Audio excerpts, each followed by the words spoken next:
Beiyuan Immortal clan.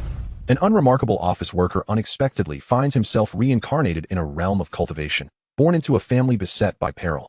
Witness his journey as he aids his clan in navigating adversity amidst formidable foes, ultimately striving for greatness. Chapter 1. A perilous encounter.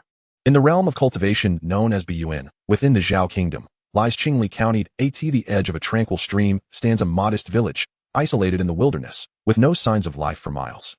This village, named Qingxi Village, is home to a mere 100 households. At the eastern end of the village, a young boy walks along the riverbank, hands clasped behind his back, embodying the demeanor of an adult. It is now the season of early autumn, and the riverbank is blanketed with reeds. The gentle breeze stirs the reeds into a dance, resembling a flurry of snowflakes. A mile away from the village, the landscape transforms. The agricultural fields vanish, replaced by clusters of verdant shrubs. The reeds drift lightly upon the foliage, lending a delicate, frosty veneer to the lush greenery. The young boy strolls aimlessly, momentarily captivated by the beauty surrounding him. Contemplating his misfortune, he muses, "I am beset by ill fate, even struck by lightning while indoors. Yet, amid this misfortune, I have been granted a second chance. Astonishingly, this world truly embraces the notion of cultivation. He is no ordinary child, but a traveler from another realm, formerly an inconspicuous office worker named Wang Dian in Huaxia, Earth. His journey to this world commenced with a mysterious orb. In his past life, Wang Dian was taken in by an elderly Taoist, wandering with him to provide guidance on feng shui and exorcism. However, as the demand for such services waned, the old master, fearing for his disciple's future, encouraged him to pursue education. Beiyuan honored his mentor's hopes, ultimately gaining admission to a university and securing a respectable job in the city, enjoying a few years of tranquility alongside his teacher. On his 30th birthday, the elderly Taoist, whose age was indeterminate, breathed his last. Before transcending, he bequeathed his legacy to Dian, which encompassed a translucent orb tinged with purple and several tomes on feng shui and divination. Dian interred his mentor near the thatched cottage where they had resided for nearly 2 decades, subsequently examining the relics left behind. Unbeknownst to him, this orb harbored an ominous fate. While toying with it, he was suddenly struck by lightning, reduced to ashes. In his final moments, he felt himself transform into a diminutive figure, confined to a darkened space. Upon regaining memories of his past life, he discovered he had become a 5-year-old child. In this new life, Wang Dian was born in Qingxi Village and commenced his studies at the clan school at the age of 4. According to the instructors at the clan school, the villagers of Qingxi are not mere mortals, but descendants of the Wang family from Yujuan Peak, located 1,000 miles away. Each year, a celestial being from the clan visits to assess whether the children who have just turned 10 possess the aptitude for cultivation. Situated at the outskirts of the Wang family's territory, Qingxi Village is flanked to the east by regions inhabited by ferocious beasts. Thus, celestial beings frequently traverse this area to shield the village from beastly incursions. Beiyuan has encountered several of these celestial beings, clad in flowing white robes adorned with golden family insignias depicting dragon-headed fish. Prior to regaining his memories, Beiyuan's intellect resembled that of an ordinary child, and his parents had warned him to show deference to the celestial beings, causing him to maintain a respectful distance. Unbeknownst to him, he had wandered 2 to 3 miles away from the village. The vicinity is often plagued by wild beasts, even supernatural creatures. Yet, these entities, having been intimidated by the celestial beings, generally refrain from attacking the village. However, they still exhibit the audacity to ambush solitary villagers. Realizing how far he had strayed, he turned to glance back at the village and recognized the folly of his actions. The adults had repeatedly admonished against straying alone, lest one be carried off by wolves. Having only just awakened his past memories, his mind was momentarily muddled, leading to this oversight. Upon this realization, he promptly turned to retrace his steps. To a 5-year-old child, the wild beasts pose an insurmountable threat, rendering him an easy target. No sooner had he turned than he heard the unmistakable sound of snapping branches from the thicket behind him. He glanced back to see a black wolf leaping from the underbrush, lunging toward him. In his previous life, Beiyuan had practiced some techniques supposedly related to cultivation under the guidance of the Taoist, but had achieved little success. He had also trained in martial arts, capable of fending off several burly men. Yet, as a 5-year-old child, no amount of skill could compensate for his lack of physical strength against a wolf. Drawing upon his experiences from both lives, he understood that confronting the wolf was futile and that escape was his only option. As he dashed toward the thicket, he called for help. The wolf's speed far surpassed that of an ordinary human, and its endurance was remarkable. A mere 5-year-old child stood no chance of outrunning it. Despite his frantic maneuvering through the dense underbrush, using the thick branches as a barrier against the massive wolf, the distance between them continued to dwindle. In less than 20 breaths, the black wolf was but 2 feet away, and it lunged forward, jaws agape, ready to strike. A wave of despair washed over Dun as he thought, "In my previous life, I perished foolishly by lightning, and now, in this new existence within a realm of cultivation, I had hoped to carve out a destiny, yet I find myself on the brink of demise at the jaws of this beast. In that critical moment, a shadow darted from the side, colliding with the wolf's flank. At that instant, the wolf's drool had already splattered onto Beiyuan, but the shadow's impact sent the wolf tumbling more than 10 feet away as the shadow landed. Beiyuan recognized it as his beloved dog, Dahei. Dahei bared his teeth, emitting a low growl of warning, fixating on the wolf. Wolves are known for their resilience, and despite sustaining an injury from Dahei's collision, the black wolf remained undeterred, baring its teeth in defiance. Seeing this, Beiyuan swiftly positioned himself behind Dahei, seizing a stone roughly the size of his fist, prepared to hurl it at the wolf. Although the wolf had been injured, it retained much of its strength. Unaware of Dahei's capabilities, it hesitated, unwilling to retreat. Suddenly, the wolf charged at Dahei. In a moment of instinct, Beiyuan threw the stone at the wolf's head. Though his throw lacked force, the wolf instinctively dodged. Seizing the opportunity, Dahei lunged forward, sinking his teeth into the wolf's neck, initiating a fierce struggle. Although Dahei was smaller and weaker than the wolf, the latter's injury and Dahei's surprise attack gave him an advantage. After a fierce struggle lasting 30 to 40 breaths, both wolf and dog broke apart, each bearing new wounds, resulting in a draw. The wolf, panting heavily, prepared to charge again, but hesitated upon seeing Dan brandishing another stone. While the wolf could likely win, it would incur significant injuries, and as a lone wolf, such wounds could spell death. The prospect of being injured over such a small child was not worth the risk. The wolf feigned a charge, and as Dahei braced for a counterattack, Beiyuan hurled his stone once more, prompting the wolf to flee. Both boy and dog found themselves in a state of confusion. As Dahei prepared to pursue, Beiyuan called out, "Dahei, do not chase. Let us return home swiftly." Just as the wolf had dashed a few paces away, a water-blue sword descended from the sky, piercing the wolf to the ground, which struggled briefly before succumbing to stillness. Chapter 2. The Celestial Being. A figure clad in a white robe, a celestial being, approached the fallen wolf, drawing forth the sword. He inquired, "What is your name, little one?" Before Beiyuan could respond, Dahei, somewhat intimidated, barked at the celestial being. Fearing the anger of the celestial being, Beiyuan hastily silenced Dahei and respectfully replied, "I am surnamed Wang, yet to be named. My parents call me Erwa, the Xianren." Effortlessly lifted the lifeless body of the black wolf, and with a mere touch to the pouch at his waist, the sizable creature vanished in an instant. He chuckled, remarking, "Truly, those of the Wang family possess remarkable courage. Even when confronted by a wolf that has gained a modicum of intelligence, you remain unflustered. To have driven back the black wolf with just a black dog speaks volumes of your bravery and cunning at such a tender age. Should you pursue the path of cultivation, your future is indeed limitless. This dog is commendable as well. It has already begun to exhibit some intelligence. Had it been raised within the family from a young age, it might have already evolved into a first-tier spiritual beast." With that, he turned to stroll towards Qingxi village, while Wang Daoyuan respectfully followed behind with Dahei. At this moment, he dared to scrutinize the Xianren. The figure bore a long sword on his back and a gourd at his waist, his hair in disarray, and his white robe appeared to have not been washed in years. Although the unique fabric had not changed color, it was evidently covered in grime, emitting a peculiar odor of spoiled substances mingled with the scent of wine. Upon escorting him home, Wang Diyuan's parents were alarmed to see Dahei injured and Erwa in tatters, their faces etched with concern. Upon realizing they had been returned by the Xianren, they immediately conjured a scenario in which Erwa and Dahei had been attacked by a wild beast and were saved by the Xianren, prompting them to kneel in gratitude, proclaiming, "Thank you, Xianren, for rescuing our Erwa." The Xianren waved his hand, a gentle breeze enveloping them as he lifted them to their feet, saying, "This is not my doing. This lad and your black dog worked in tandem to chase away the wolf. By the time I arrived, the wolf was already fleeing. Without my presence, this boy would have been fine." Witnessing such prowess, Wang Daoyuan felt envious, eager to embark on a journey of cultivation. Alas, he was merely 5 years old, far from the age of testing for spiritual roots. Tentatively, he inquired, "Xianren, can I cultivate now?" The Xianren replied without hesitation, "How old are you?" The cultivation world typically begins training at the age of 10 for good reason.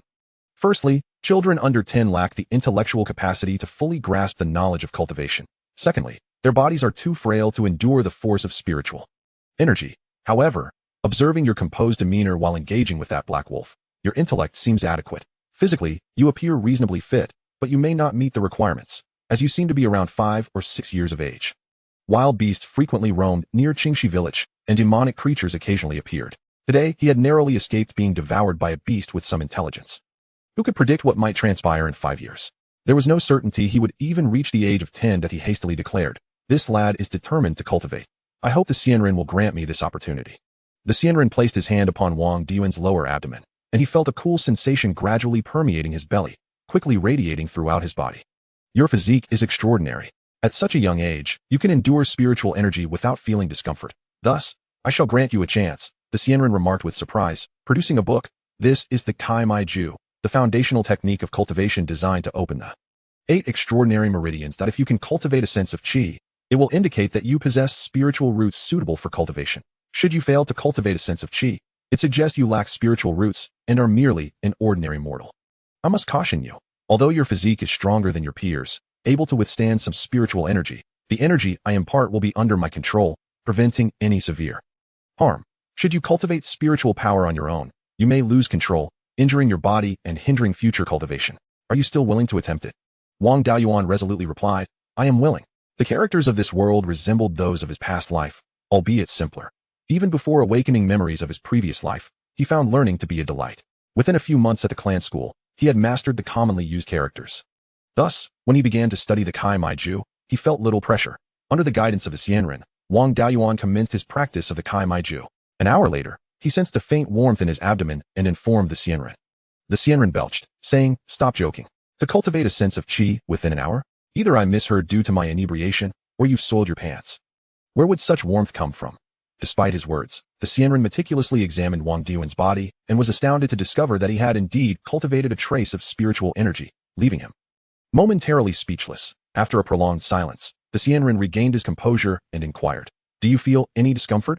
Upon Wang Daoyuan's assurance of his well-being, the Xianren, without further ado, lifted him and began to sprint, leaving his astonished parents and elder brother behind.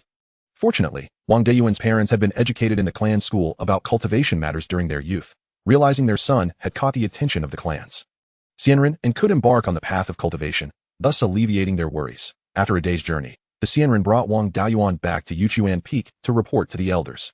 Upon evaluation, the elders confirmed that Wang Daoyuan had successfully cultivated a sense of qi through the Kai Mai Ju, officially stepping into the first realm of cultivation.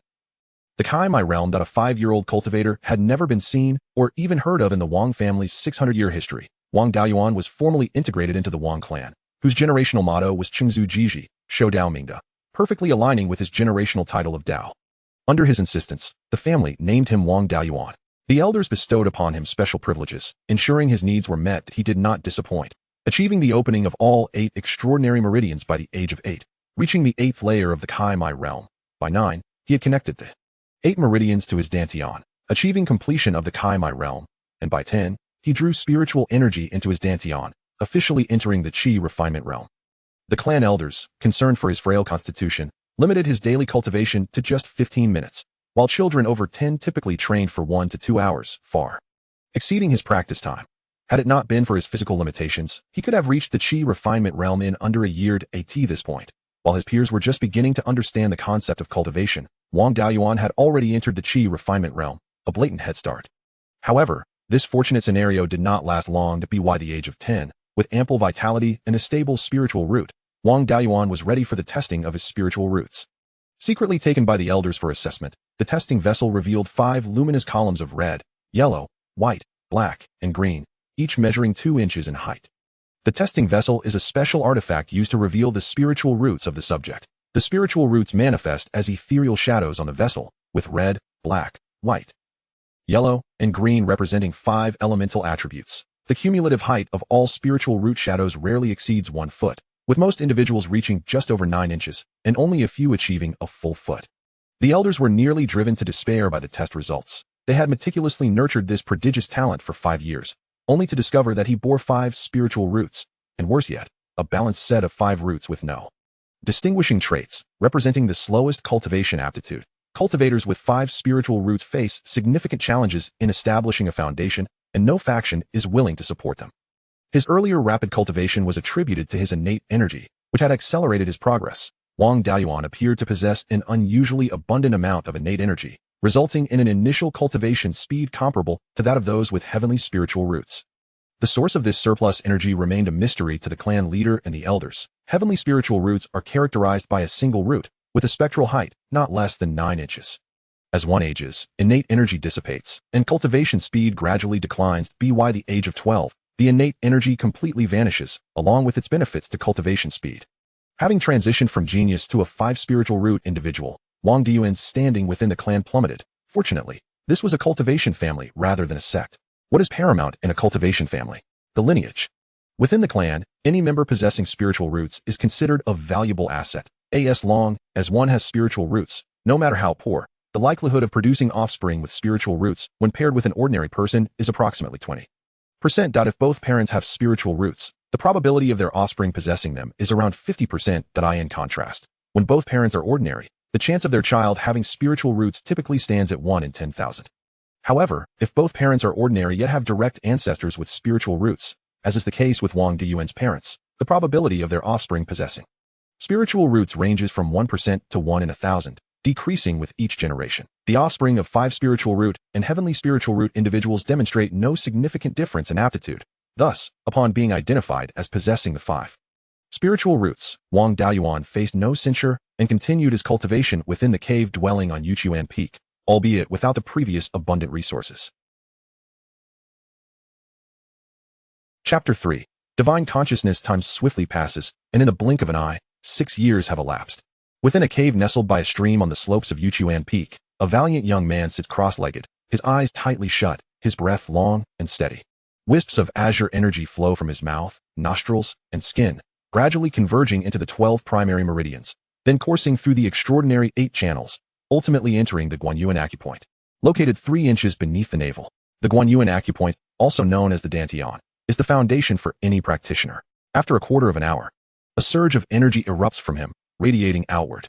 At this moment, the youth opens his eyes, a radiant smile illuminating his face as he murmurs to himself, "Hard work pays off. I have finally broken through to the 4th level of Qi training." The young man is Wang Diyuan, who has just turned 16, having recently achieved a breakthrough to the 4th level of Qi training. Thanks to his diligence, he ranks above average among his peers. Attaining this level allows him to begin cultivating divine consciousness. Divine consciousness is the power emitted by the soul, inherently linked to the strength of one's spirit. Thus, cultivating divine consciousness also nurtures the soul. For practitioners, even without deliberate effort, the enhancement of their divine consciousness occurs naturally with the elevation of their cultivation level. Of course, with dedicated methods, the advancement of divine consciousness can occur at a swifter pace. The relationship between divine consciousness and the soul mirrors that between spiritual power and the physical body. Having grown up on Yuchuan Peak, Wang Diyuan has been immersed in the knowledge of immortality for over a decade and naturally understands the significance of divine consciousness. Consequently, having solidified his newfound level, he hurriedly makes his way to the Tsangjing building. The Tsangjing building is located on the western side of Yulong Spring, the spiritual eye of Yuchuan Peak's spiritual vein, from which the peak derives its name. Beside Yulong Spring stands a 1,000-year-old wondrous pine tree, and the Tsangjing building resides beneath its boughs. Before the entrance of the Tsangjing building lies an elderly man with a head of white hair, reclining in a chair, seemingly napping. This elder, named Wang Jiza, is Wang Diyuan's great-grandfather, the venerable elder of the Wang family and the last remaining member of the Ji generation. In the Wang family, a new generation is born every 50 years. Even the youngest of the Ji generation has surpassed 120 years, long since passed away. While ordinary people have a lifespan of less than 100 years, practitioners in the Qi training stage, with their smooth meridians and robust vitality, experience fewer illnesses and thus live slightly longer, up to 120 years. Foundation establishment practitioners may live for 240 years, Purple Mansion practitioners for 500 years, and Golden Core practitioners for a millennium. Wang Jiza's situation is unique. It is said that he once possessed Foundation establishment prowess, but during an outing, he was ambushed, nearly resulting in his destruction. Severely injured, he managed to escape back to his family, ultimately preserving his life. Yet his cultivation fell to the peak of Qi training, unable to advance further. Despite lacking the strength of a Foundation establishment practitioner, his prior experience grants him a longer lifespan than those in the Qi training stage, and thus he remains alive. However, this venerable elder appears rosy-cheeked, his eyes sparkling with vitality, and his breath calm and prolonged, showing no signs of his former injuries. Since his decline in cultivation, Wang Jiza has devoted himself to guarding the Tsangjing building, remaining detached from worldly affairs. Among family practitioners, regardless of their cultivation level, respect is shown according to seniority. Naturally, Wang Diyuan dares not be disrespectful in the presence of his great-grandfather. Adjusting his attire, he approaches Wang Jiza and respectfully bows, saying, "I am Wang Diyuan. Paying my respects to you, great-grandfather." "It is you, young one." Wang Jiza opens his eyes with warmth.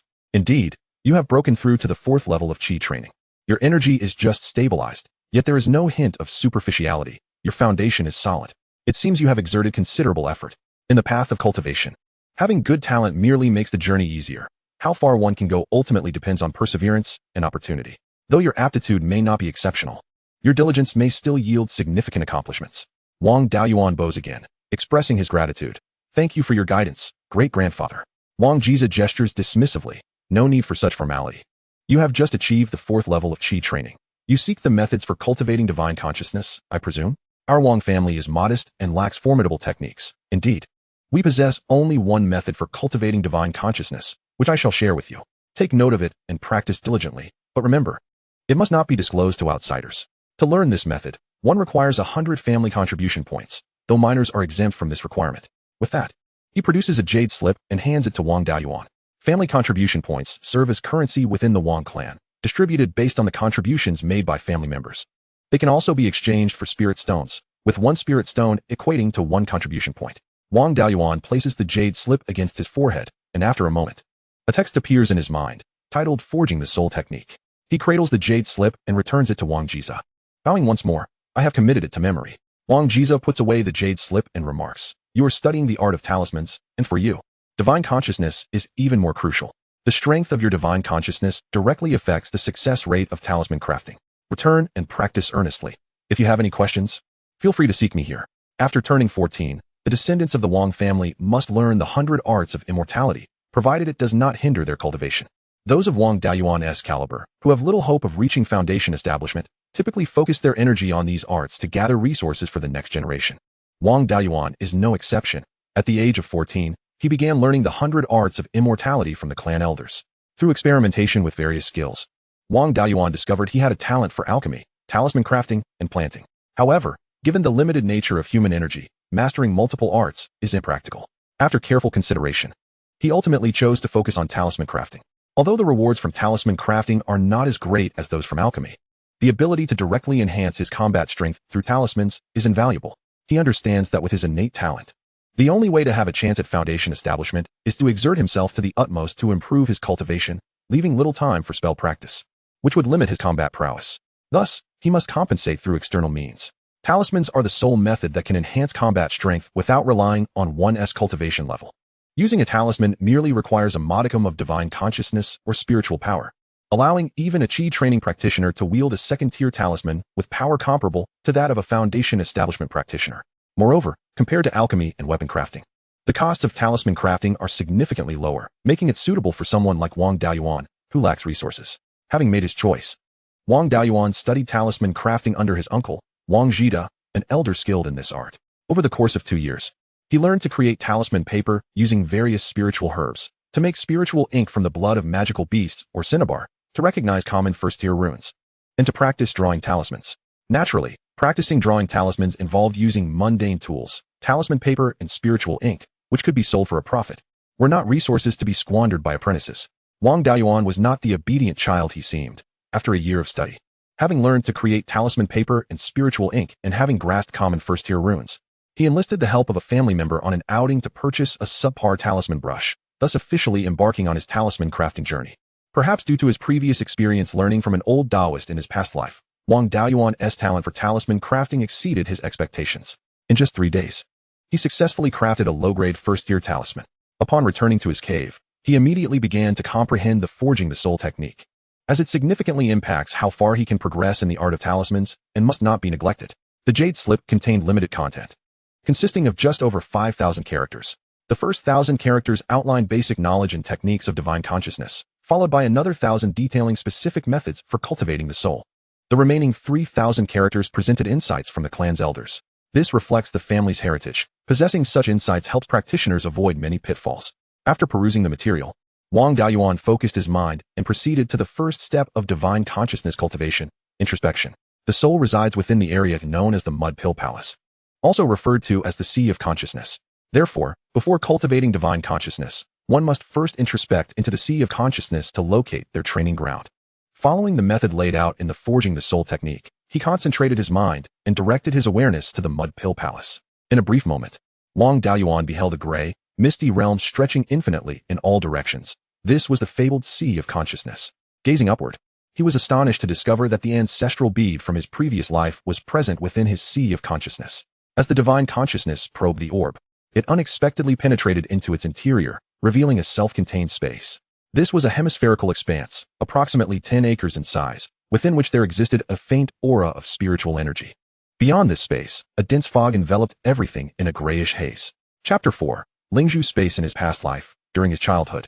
This very orb had suffered greatly at the hands of Wang Daoyuan, enduring slashes from blades, burns from fire, and blows from stones, yet it remained unscathed. Aside from this resilience, it bore no extraordinary qualities, making the revelation of its nature as a spatial treasure all the more surprising.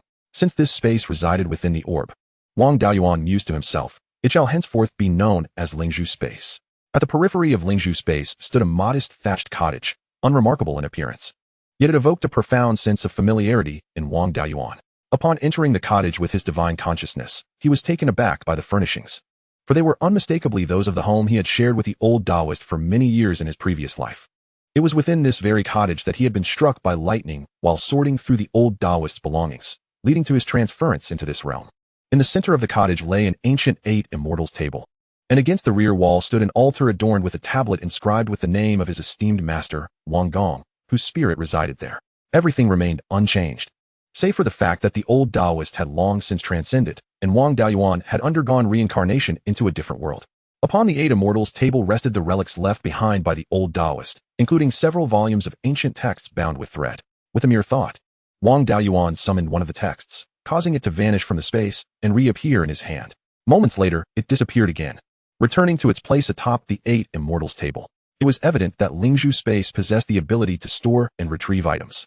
Wang Daoyuan felt an exhilarating thrill. A 10-acre expanse hidden within his sea of consciousness was indeed a treasure, even if it only served as a repository for items. He attempted to draw his physical form into the space, but regardless of how he summoned his divine consciousness, there was no response. It appeared that he could not enter the space himself. Having spent over a decade cultivating within his family and perusing various texts, Wang Daoyuan possessed considerable knowledge regarding spatial treasures. The realm of cultivation boasted numerous spatial treasures, with the most rudimentary being storage bags. These bags had limited capacity and weight restrictions, and overloading them could lead to catastrophic collapse. However, storage bags were merely the most basic of spatial artifacts, their mechanism relying on secret techniques or inscriptions to distort space, enlarging a small area into a more substantial one. Even a second-tier artifact craftsman could forge them, requiring no special materials beyond durability, making them quite economical. Prices for commonly found storage bags range from a few spirit stones to several hundred, with dimensions varying from 1 to 5 zhong and capacities from hundreds to thousands of pounds.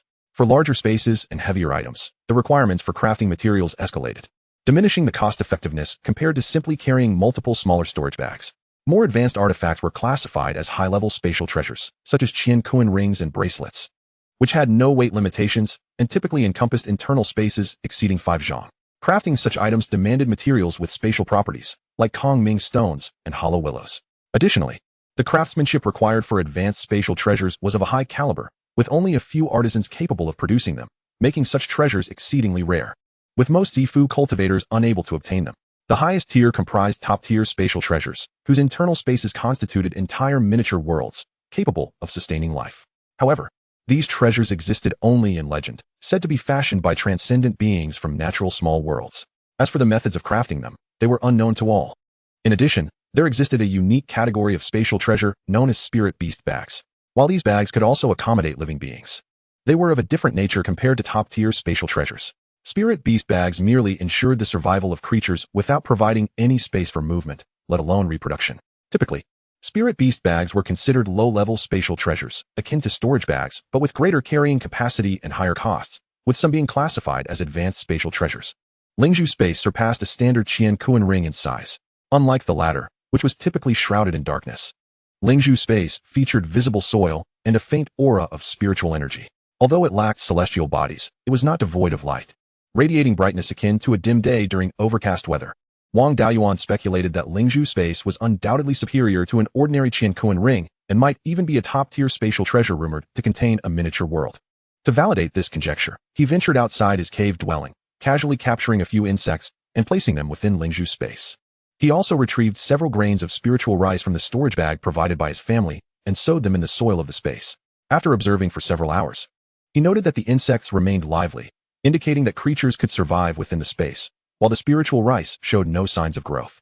A day later, the spiritual rice began to sprout. As the insects feasted upon the tender shoots, Wang Daoyuan swiftly eliminated a few of them.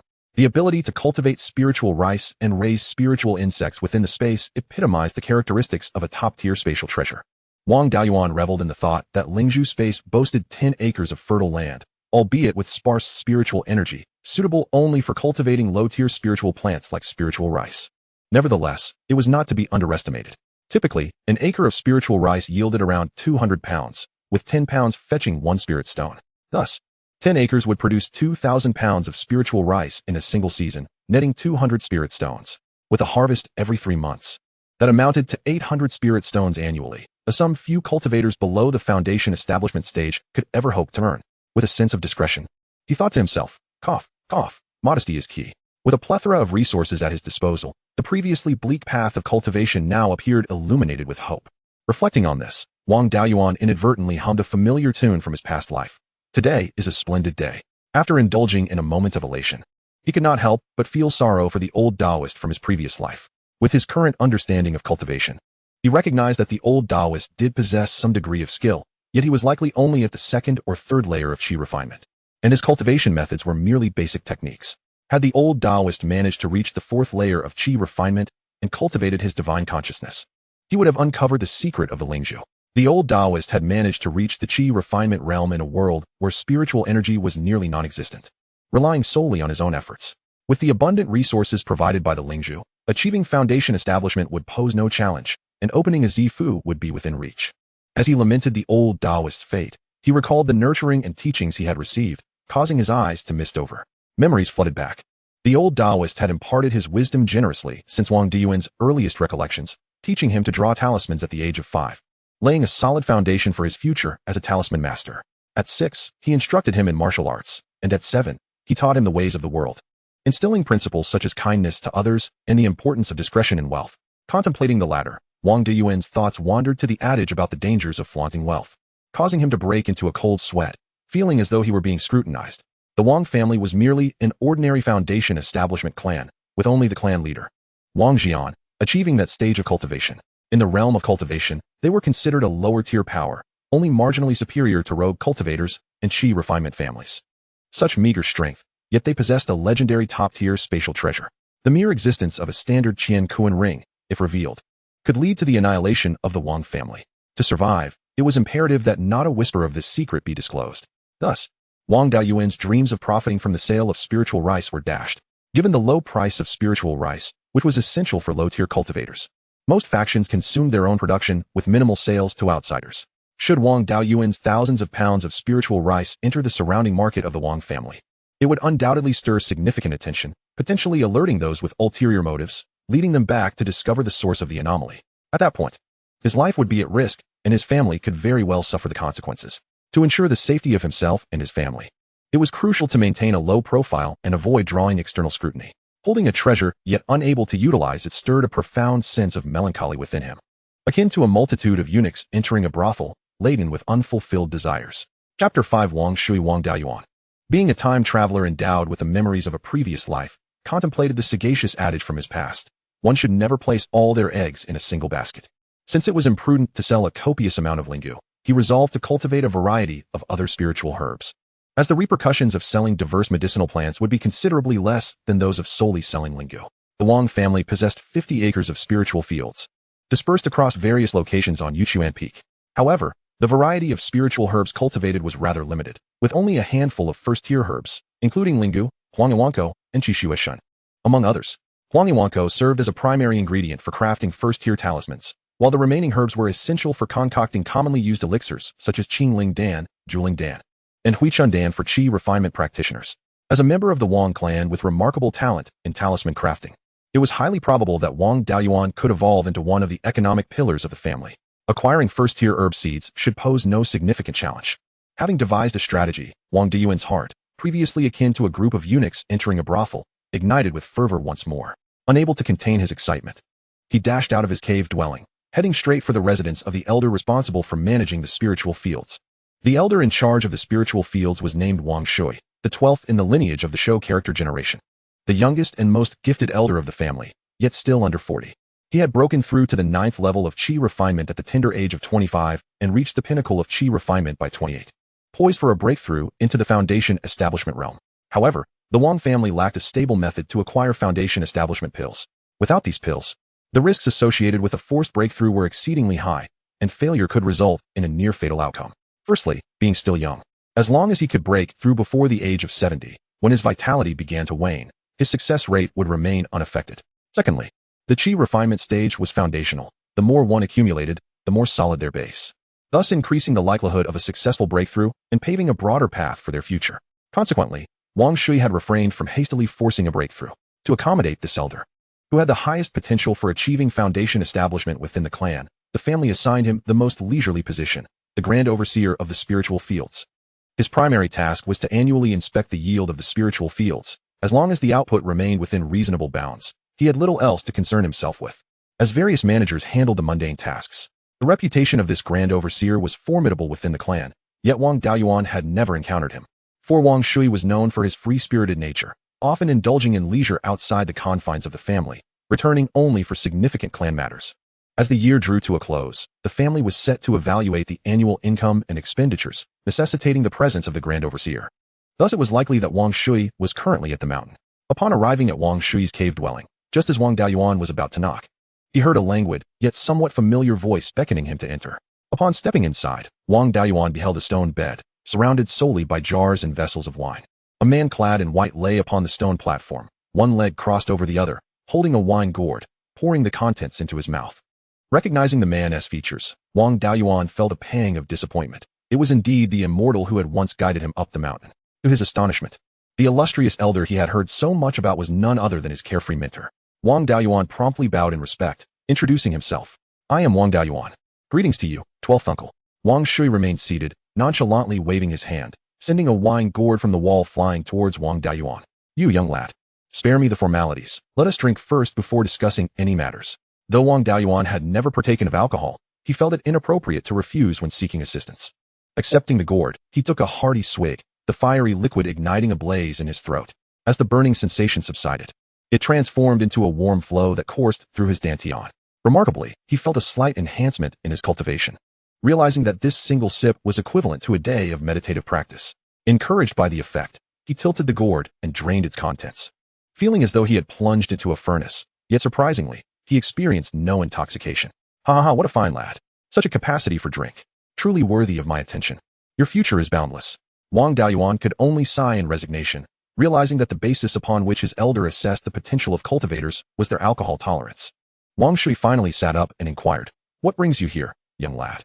Wang Daoyuan replied, "I wish to cultivate spiritual herbs near my cave to earn some extra income. Hence I have come to request some first-tier herb seeds from you, 12th uncle." Wang Shui patted his waist storage pouch and produced over a dozen cloth packages, each the size of eggs. "These are the only first-tier herbs available in our clan. Take whichever you desire." Wang Daoyuan thought to himself, 12th uncle has just offered me a gourd of precious spiritual wine, treating a lowly junior with such generosity. Rather than engage in petty politeness, it would be more prudent to accept wholeheartedly. Thus, he collected all the packages, declaring, "In that case, I shall not be courteous." As he anticipated, after he retrieved all the seeds, Wang Shui burst into hearty laughter. "Good lad, indeed not one to miss an opportunity. You and I share a good rapport." Afterward, Wang Shui tossed a piece of paper toward Wang Daoyuan, saying, "Seeing your drinking prowess, here is the recipe for the qishu yang you just enjoyed. Do not forget to bring me a few jars of fine wine once you've brewed it." The recipe for spiritual wine was exceedingly rare, detailing not only the proportions of ingredients, but also the crafting of the brewing yeast and the entire brewing process, with the creation of the yeast being the most challenging aspect. Establishing a recipe for spiritual wine from scratch demanded far more resources and effort than developing a comparable tier alchemical formula. Wang Daoyuan accepted the recipe and responded, "Thank you, 12th uncle. I shall certainly remember your generosity when brewing fine wine. I shall not intrude any longer. I will return to cultivate the spiritual herbs." Wang Shui nodded. "You've taken advantage and now you're off. A fine prospect for venturing out into the world. Be gone. And do not forget the few jars of qishu yang you owe me." Wang Daoyuan promptly assured, "How could I dare to default on my debt to you, 12th uncle?" Upon returning to his cave, he first dug several holes in the flat land surrounding his dwelling, sowing a few seeds of each spiritual herb. He then entered the cave, channeling his consciousness into the spatial realm, planting the seeds he had brought into the spiritual fields of the space. As the master of the Lingzhu space, Wang Daoyuan did not require a hoe to dig holes or scatter seeds. He merely needed to wield his spiritual force, causing small pits to materialize in the spiritual fields. And with his mind, He controlled the sowing, burying of seeds, and watering, though it did demand a considerable amount of spiritual energy.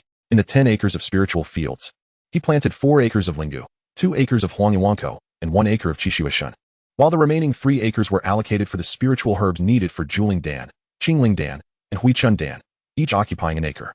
Lacking experience in cultivation, Wang Daoyuan was cautious not to plant all the seeds he had just acquired, opting instead to plant only a modest amount of most herbs to accumulate experience.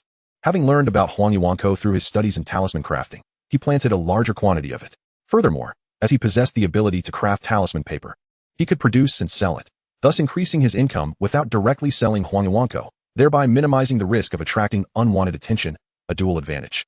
Qishuashen was the primary ingredient for Qishuanyang, and since the brewing recipe provided by Wang Shui included some cultivation methods for Qishuashen, he decided to plant a bit more of it. The Linggu he had previously sown had already sprouted successfully in the space, prompting him to plant even more. With 4 acres of Linggu, he anticipated consuming it daily, selling the surplus in batches without drawing significant attention. After finishing the planting of the spiritual herbs, he observed the Linggu seedlings he had previously sown. The seedlings bore a resemblance to the dogtail grass of his former life, albeit sturdier, with sword-like leaves standing tall. The seedlings had already reached half a foot in height, growing at an impressive rate. Suddenly, a realization dawned upon him. This was peculiar. From germination to a height of half a foot typically required 10 to 20 days. The astonishing growth within merely a day and a half suggested 2 possibilities. Either the Lingzhu space was exceptionally conducive to the growth of Linggu, or the flow of time within the Lingzhu space differed from that of the outside world. Chapter 6 Planning for the Future. Determining whether the Lingzhu space is suitable for the growth of Linggu is quite challenging. However, the flow of time within it can be easily assessed. He procured 2 sticks of incense, igniting one in the outside world while placing the other within the Lingzhu space. Once the incense in the space had completely burned out, the external stick had diminished by only about 1/10, indicating that the time flow in the Lingzhu space is 10 times that of the external world. My goodness, this is remarkable, Wang Daoyuan exclaimed with excitement. Previously, he had calculated the profits from selling Linggu and multiplied them by 10, estimating an annual income of 8,000 spirit stones, which far exceeds that of a typical foundation-building cultivator lacking a diverse skill set. The annual income of the Wang family is only around 20 to 30,000 spirit stones, which sustains dozens of cultivators. However, the 8,000 spirit stones Wang Daoyuan anticipates are solely for himself. Based on this calculation, Linggu matures once every 9 days, yielding 40 harvests in a year, and with 3 acres of Lingtian, the yield is 32,000 jin of Linggu. Wang Daoyuan wept, wondering how to sell such a bounty. After this season, he cannot plant so much Linggu again. Selling it all off would be impossible, and he cannot consume it all or give it away. He never imagined he would face the dilemma of having too many resources. Since discovering his 5-element roots, his cultivation resources have always been insufficient. Thus, he envisioned a future path as a Lingfu master, earning resources through talisman crafting. With the knowledge acquired from his past life and diligent practice in this one, he can already effortlessly create mid-tier talismans of the first rank. He is confident that by the age of 30, he will become a second-rank Lingfu master. Achieving this rank would simplify the process of earning spirit stones, and with sufficient resources, reaching the peak of Qi cultivation before 70 is highly probable. He does not harbor the expectation of obtaining a foundation-building pill, as its auction price never falls below 50,000 spirit stones, an amount far beyond the capabilities of the impoverished Wang family. Moreover, even if the family were to procure one, it would be designated for a family member's foundation-building efforts. Even if he were to receive it, the probability of success in using a foundation-building pill is slim. His original plan was to endeavor with all his might to force a breakthrough before reaching 70. Now, with the Lingzhu space, resources are no longer an issue. Wealth, methods, companions, and land. The wealth is paramount. As long as there are sufficient resources, even the most mediocre talent can be forged into a foundation. With the fundamental conditions altered, his prior plans have become unreasonable, prompting Wang Daoyuan to devise a new strategy for his future. He sets a modest goal. First, to cultivate to the peak of Qi. Considering his inherent aptitude, the most optimistic estimate suggests he will achieve this goal around the age of 30. Following this, he has 40 years to prepare for the foundation stage. With his small goal established, he must now contemplate how to proceed. The family stipulates that descendants may remain in the ancestral land for cultivation until they reach 20 years of age, after which they must contribute to the family. Wang Daoyuan had previously intended to continue residing at Yushuan Peak, striving to enhance his talisman crafting skills. Upon turning 20, he would join the family's shop, providing talismans for the clan. After becoming a second-rank Lingfu master, he could follow in the footsteps of his great-uncle, Wang Shaod, becoming an elder responsible for managing certain family enterprises. However, staying at Yushuan Peak would hinder his cultivation progress, as underage descendants cannot leave Yushuan Peak at will. He would be unable to sell the Linggu and Lingqiao cultivated in the Lingzhou space. Wang Daoyuan could only gaze at the abundant Linggu and Lingyao, unable to exchange them for a pill to enhance his cultivation. Currently, Wang Daoyuan is a first-rank mid-tier Lingfu master, a technical talent who, while working in the shop, faces no restrictions beyond fulfilling a set quota of talisman crafting tasks each month. This arrangement provides him ample time to sell Linggu and Lingyao, as well as procure higher-value first-rank medicinal herbs. He resolves to find a reason to leave Yushuan Peak as soon as possible to work in the family shop. In the blink of an eye, over 10 days have passed, and the Linggu in the Lingzhou space has completed a harvest season. Perhaps due to the absence of pests in the space, the yield has been commendable, averaging over 230 gene per acre. Subsequently, Wang Daoyuan decides to cultivate only 1 acre of Linggu, while allocating the remaining 3 acres, 1 for Huanyan grass and 2 for Qishua ginseng. Today marks the last day of the year. Although most cultivators do not celebrate the new year like mortals, the Wang family is somewhat unique.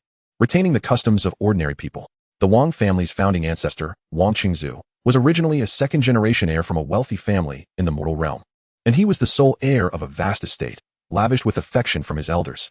Until his 20th birthday, Wang Qingzu lived a life of luxury, surrounded by fine horses and opulent carriages, yet it was dull and monotonous. On the day he turned 20, a sudden beast tide devastated his city, claiming the lives of his parents and relatives, leaving him as the sole survivor. Wang Qingzu vowed to eradicate the beasts and avenge his family.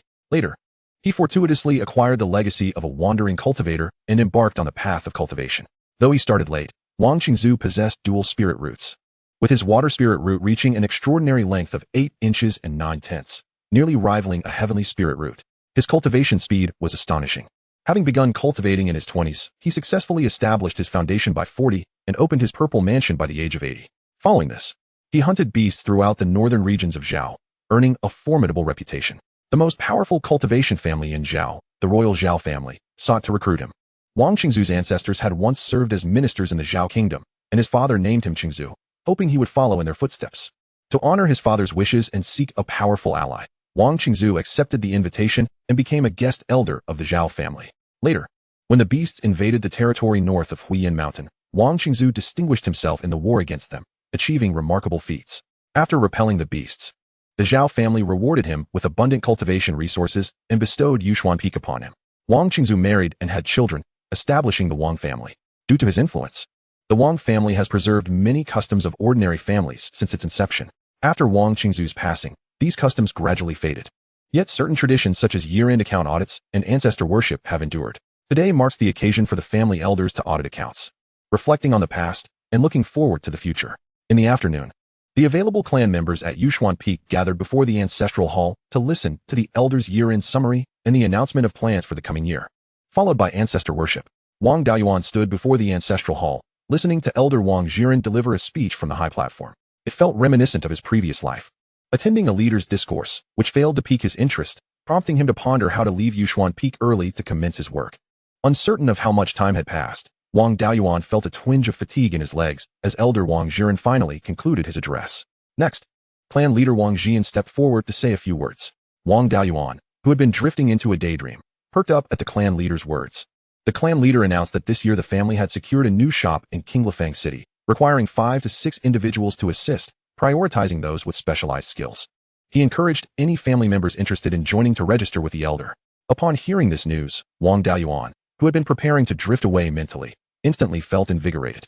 It was as if a pillow had been presented to him while he was dozing off. An impeccable excuse had fallen from the heavens. Chapter 7. Leaving the mountain, Wang Daoyuan could hardly contain his eagerness to rush forward and register with the elder. However, the clan leader continued his lengthy discourse from the platform, and with the ancestor worship still to follow, he had to suppress his impulsive desire. He absent-mindedly completed the ancestor worship process, and it was already midnight. Unable to wait for dawn, Wang Daoyuan immediately followed the elder to the executive hall. The executive hall serves as the office for the elders to manage clan affairs. Entering the hall with the elder, Wang Daoyuan discovered that others were already waiting. One of them, after greeting the elder, turned to Wang Daoyuan and said, "Seventh brother, what brings you here?" Wang Daoyuan, being the 7th in line among his peers, was speaking with Wang Daocheng, the 4th in line. Wang Daocheng is the eldest grandson of his great-uncle Wang Shout, and since Wang Daoyuan is learning talisman crafting from him, they are quite familiar with one another. Having just turned 20, Wang Daocheng is now required to venture out and work according to clan regulations.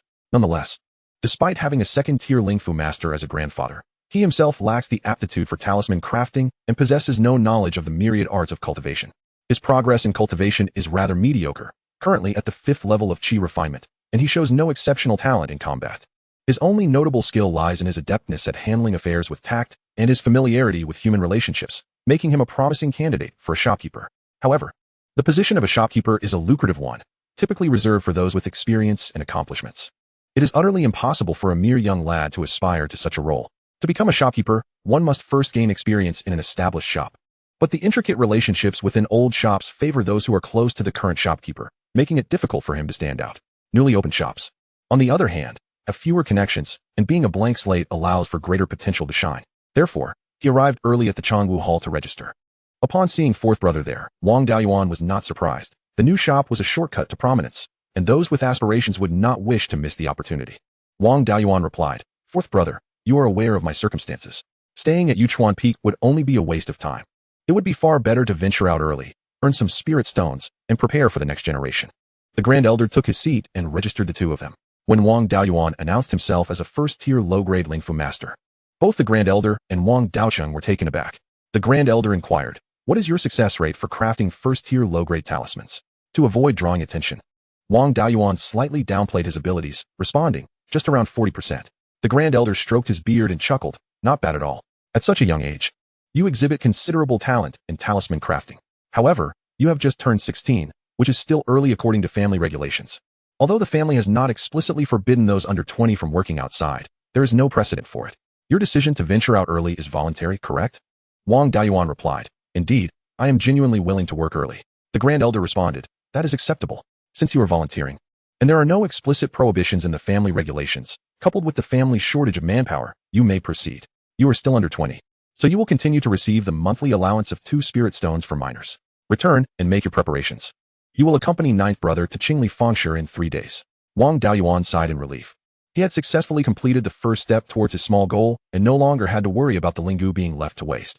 After thanking the Grand Elder, he hurried back to his cave dwelling. He had little to pack, just some talisman paper, spirit ink, and a subpar talisman brush, which he quickly stored in the spiritual pearl space. Yulong Spring is located at the summit of Yuchuan Peak, with an abundant water source forming a pond approximately half an acre in size around the spring. The spring water flows out, cascading down the mountain, and is named Yulong Creek.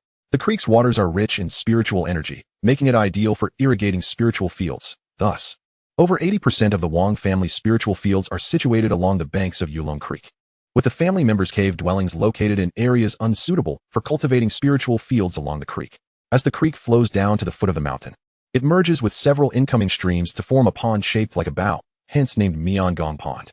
The waters from Miangong Pond flow southwest from Yuchuan Peak, giving rise to the Qingli River, after which Qingli County is named. Wang Daoyuan, along with more than a dozen clan members, descended Yuchuan Peak with Uncle Gio, arriving at the banks of Miangong Pond. At the southwestern end of Miangong Pond is a ferry named Miangong Do. Since most of the Wang clan's members are still in the Qi refinement period and cannot fly using spirit tools, they typically travel by spirit boats. The spirit boat before them is 10 zhang long and 3 zhang wide, crafted from low-grade spirit wood, making it sturdy and durable. The spirit boat can either drift downstream with the current or be propelled by spirit stones or the cultivator's spiritual energy. The Qingli River is abundant in waterways, with many family strongholds situated along it, relying entirely on spirit boats for the transportation of bulk goods. Yuchuan Peak is located at the source of the Qingli River, allowing the spirit boats to travel downstream without expending any spirit stones.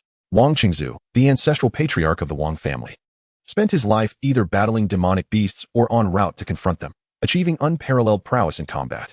However, he made no significant contributions to the myriad arts of cultivation, leaving no legacy in that regard.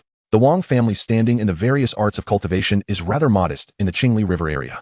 It is primarily due to their advantageous position upstream of the Qingli River, which minimizes spirit stone expenditure for transporting heavy goods such as stones, spirit ores, and spirit wood, thus forming the backbone of the family's industry. Given that the waters of the Qingli River flow gently, relying solely on water power, it would take the spirit boat approximately 10 days to half a month to travel from Yuchuan Peak to Qingli Fengshe.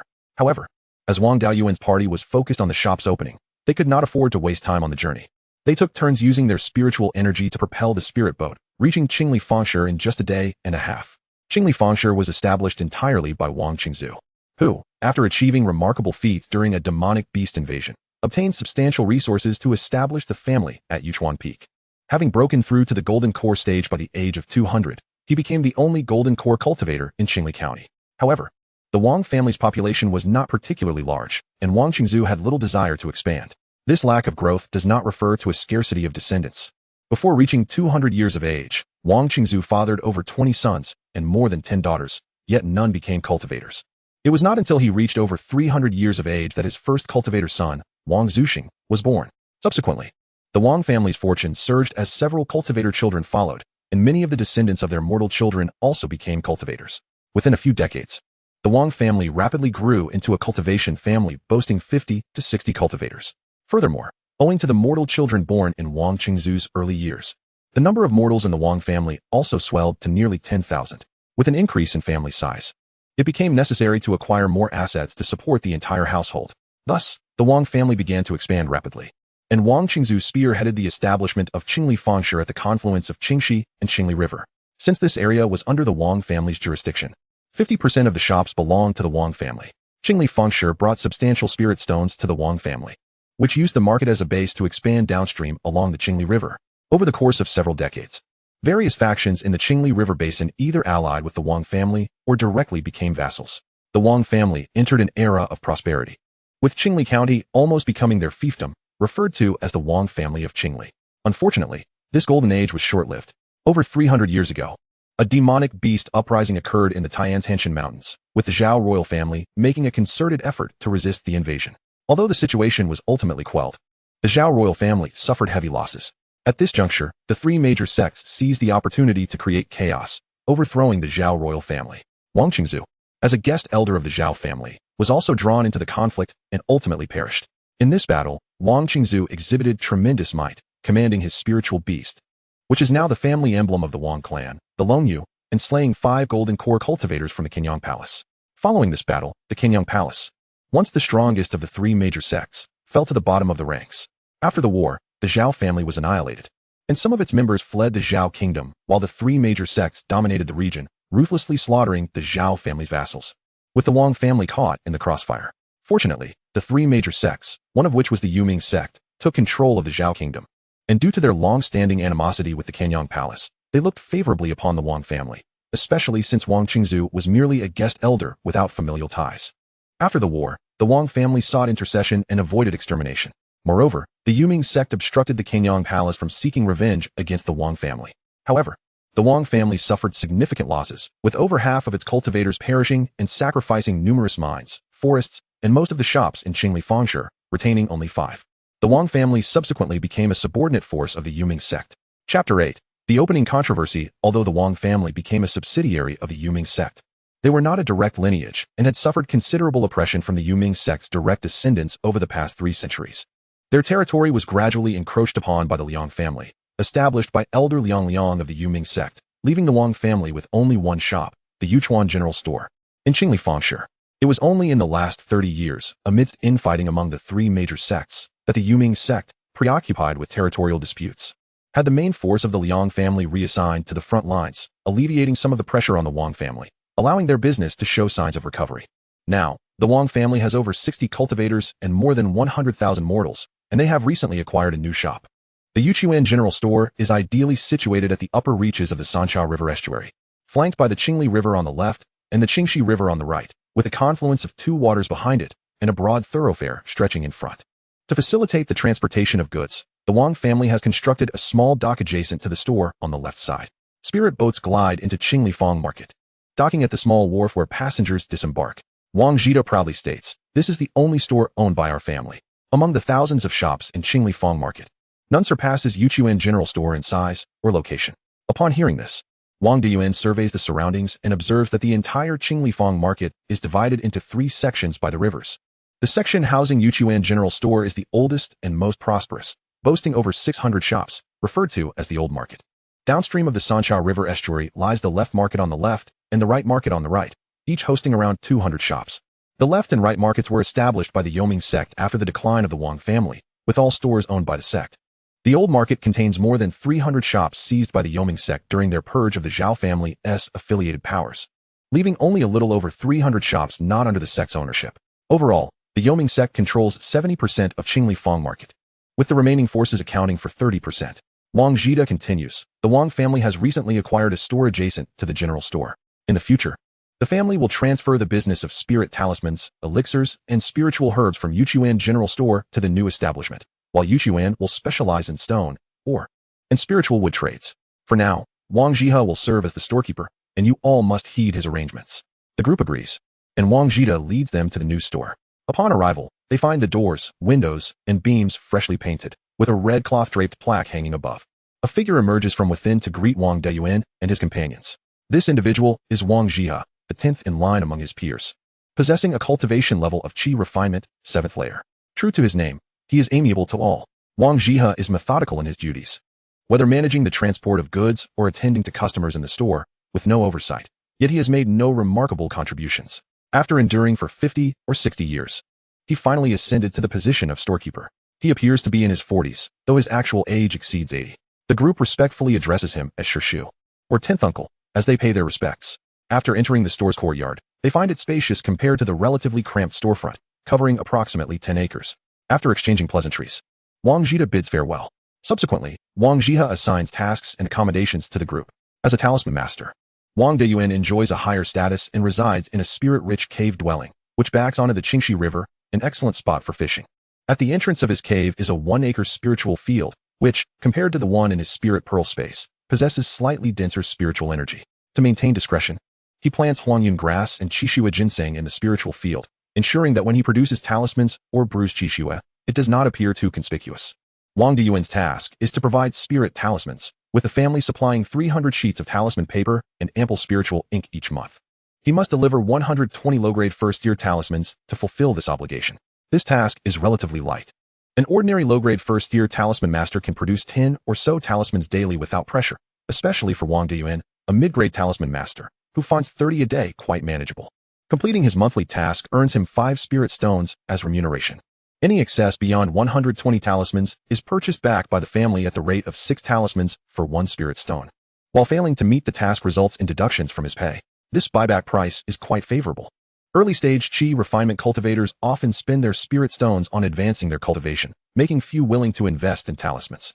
The market price for low-grade first-tier talismans is not high, with the stores selling them at 5 talismans for 1 spirit stone. On the following day, the new store opens, and several families with good relations send representatives to congratulate them, all of whom Wang Jia attends to, leaving Wang Deyuan to serve as mere background. Once guests have arrived, Wang Jia personally unveils the plaque, revealing the inscription Yuchuan Dan Fugao in bold, vigorous characters, unmistakably the handiwork of Jiu Shugong. Talisman masters typically possess commendable calligraphy skills, or at least Wang Deyuan believes so. In the realm of cultivation, businesses thrive on long-standing reputations. There are no grand opening promotions or ceremonies. The unveiling signifies the official commencement of operations, followed by a banquet hosted for congratulatory guests, concluding the event. Such arrangements are managed by the storekeeper and the greeters, with Wang Deyuan, as a technical talent, not required to participate. Just as he prepares to return to his cave, a young gentleman arrives outside, clad in a brocade robe, wearing a jade crown and leading a large yellow dog, accompanied by several servants. This young man possesses an appealing appearance but regards others with an air of arrogance. The group walks along the street, and passers-by hastily make way. The brocade-clad youth enters the door, marking him as the first customer of Don Fuga, loudly proclaiming, "Bring some spirit elixirs for my dog." This is clearly an attempt to provoke. If he truly intended to make a purchase for a spirit beast, he would have specified the type of elixir needed rather than demanding elixirs for his dog. This first customer's request to buy elixirs for his dog is an affront to Don Fuga and a slight to future customers. Though he is an unwelcome guest, he remains a customer and cannot be outrightly dismissed. A normal reception would imply that the Wang family has conceded.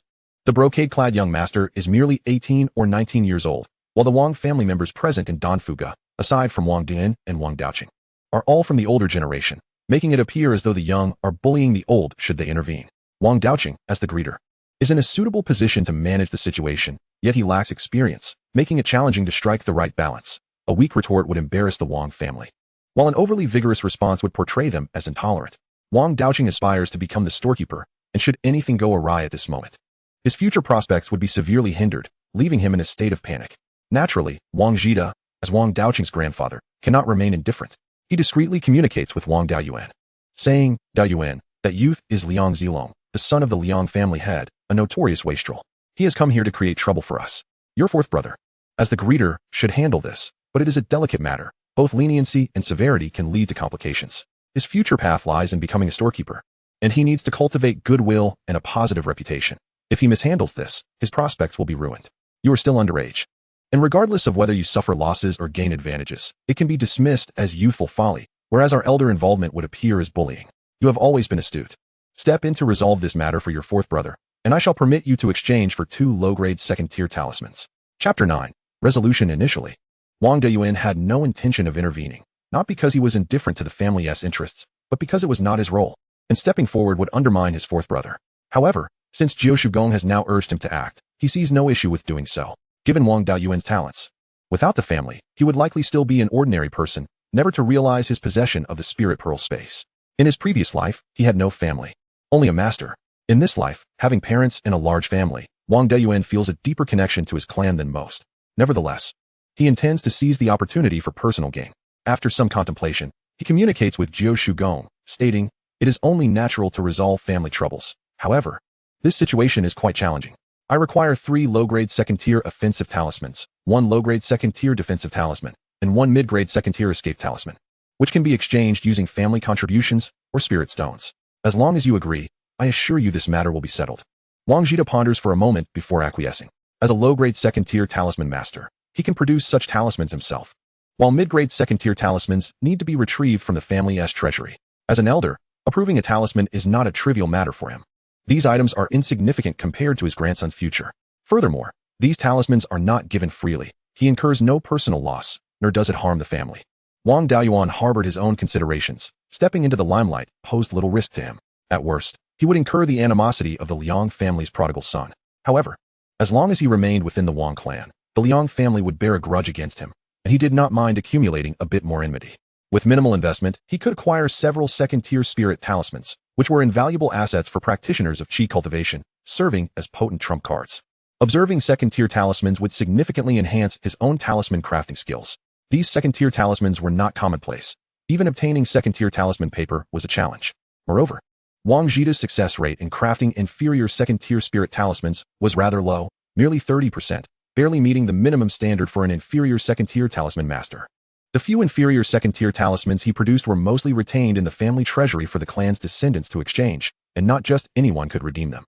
One had to undertake extremely dangerous and significant tasks or make substantial contributions to the family to qualify for an exchange. Given this opportunity, how could Wang Beiyuan let it slip away?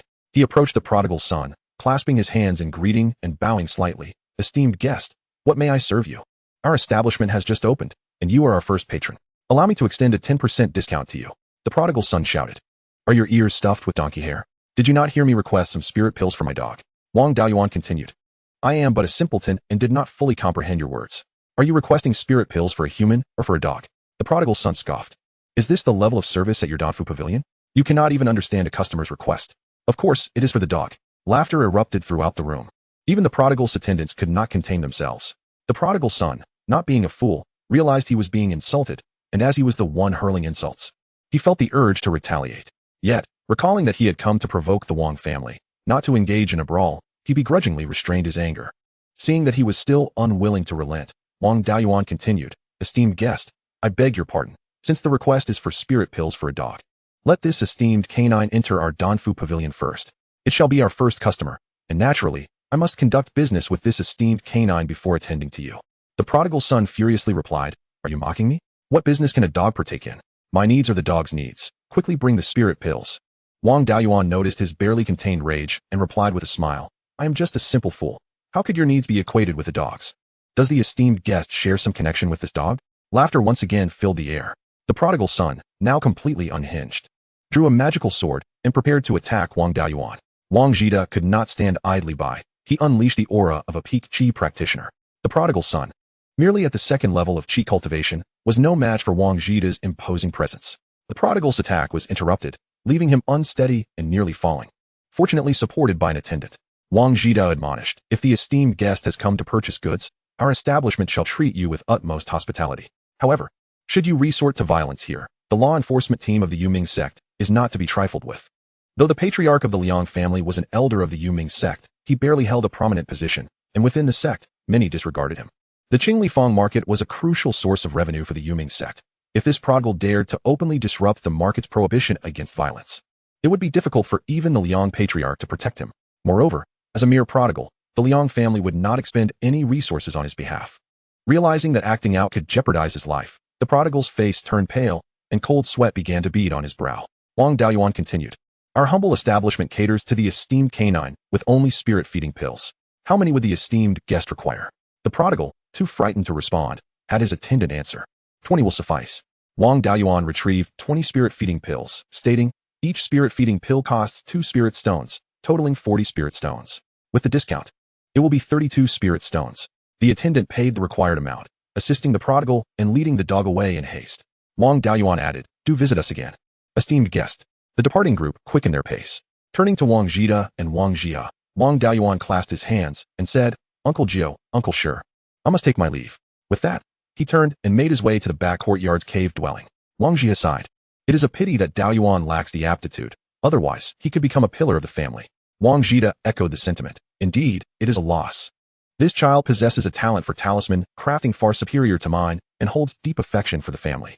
His cleverness today, coupled with his adeptness in social graces, far surpasses that of Daoqing. With a bit more experience, he could easily become a steward. If he were to establish his foundation, there would be no reason he could not become the clan leader. Alas, life seldom unfolds as one desires. More often than not, it is fraught with disappointment. At this moment, Wang Daoyuan had returned to his cave dwelling to fulfill his monthly talisman crafting tasks. The family mandate required a success rate of 40%. Yet he achieved a 60% success rate in crafting first-tier medium spirit talismans, placing him among the elite of first-tier medium talisman masters, even with subpar talisman brushes. Now, with the first-tier superior talisman brushes provided by the shop, he conservatively estimated that he could achieve a 70% success rate in crafting first-tier inferior talismans. After a brief preparation, Wang Daoyuan began his secluded practice of drawing talismans. The first-tier superior talisman brushes indeed surpassed the inferior ones. When utilizing inferior brushes, a significant portion of spiritual energy was squandered, and interruptions in energy supply could lead to the talisman's failure. Moreover, infusing spiritual energy into talismans required mental control. If the brush malfunctioned, it would result in excessive mental fatigue, due to the loss of spiritual energy and mental focus. Wang Daoyuan could only draw talismans for a maximum of 1 hour before needing a break, totaling 3 hours of talisman crafting per day. However, with the first-tier superior brushes, the infusion of spiritual energy felt seamless, with virtually no loss, and no interruptions occurred. He could draw talismans for 5 hours a day while maintaining his vigor. After 10 days, Wang Daoyuan had exhausted 300 sheets of talisman paper, successfully crafting 260 talismans, achieving a success rate exceeding 80%. Should other talisman masters witness Wang Daoyuan's speed and success rate, they would likely be astounded. Even among first-tier medium talisman masters, crafting first-tier inferior talismans yielded only 20 or so in a day, exceeding that would lead to mental exhaustion and impact success rates. In contrast, Wang Daoyuan managed 30 talismans a day with an over 80% success rate, a feat unimaginable for ordinary talisman masters. This remarkable achievement was attributed to Wang Daoyuan's formidable mental acuity, perhaps due to his reincarnation, having bypassed the legendary trials of the underworld. Or perhaps because of the spirit pearl, his mental prowess far exceeded that of his peers, granting him superior control over spiritual energy. Now at the 4th level of Qi cultivation, his mental strength was on par with that of an average practitioner at the 7th level. Chapter 10. Purchasing magical artifacts. All these talismans handed over to the shopkeeper would yield 35 spirit stones.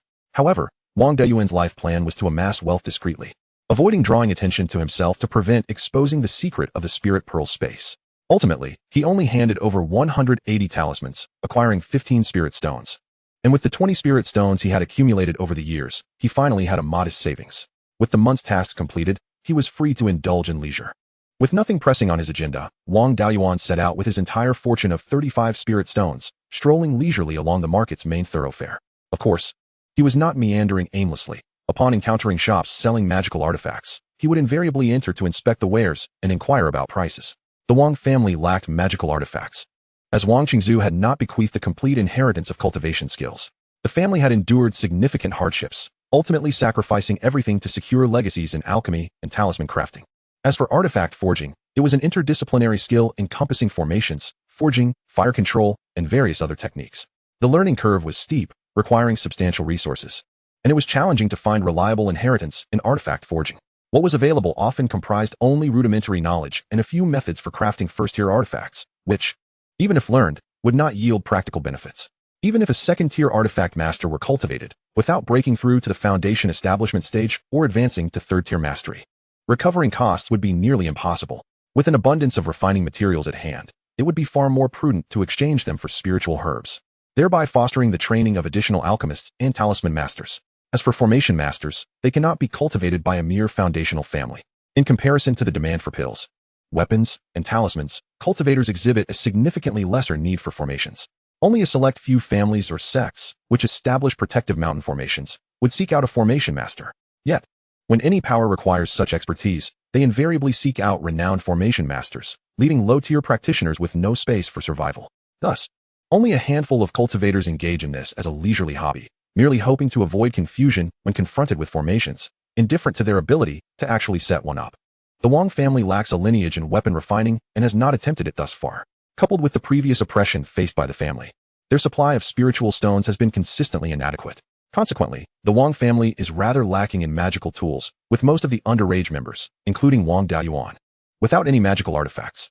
After a whole day of wandering the streets, Wang Daoyuan had a firm grasp on the market prices for ordinary first-tier magical artifacts. Low-grade first-tier magical artifacts range from 10 to 20 spiritual stones, mid-grade ones from 20 to 50 spiritual stones, and high-grade ones from 50 to 100 spiritual stones.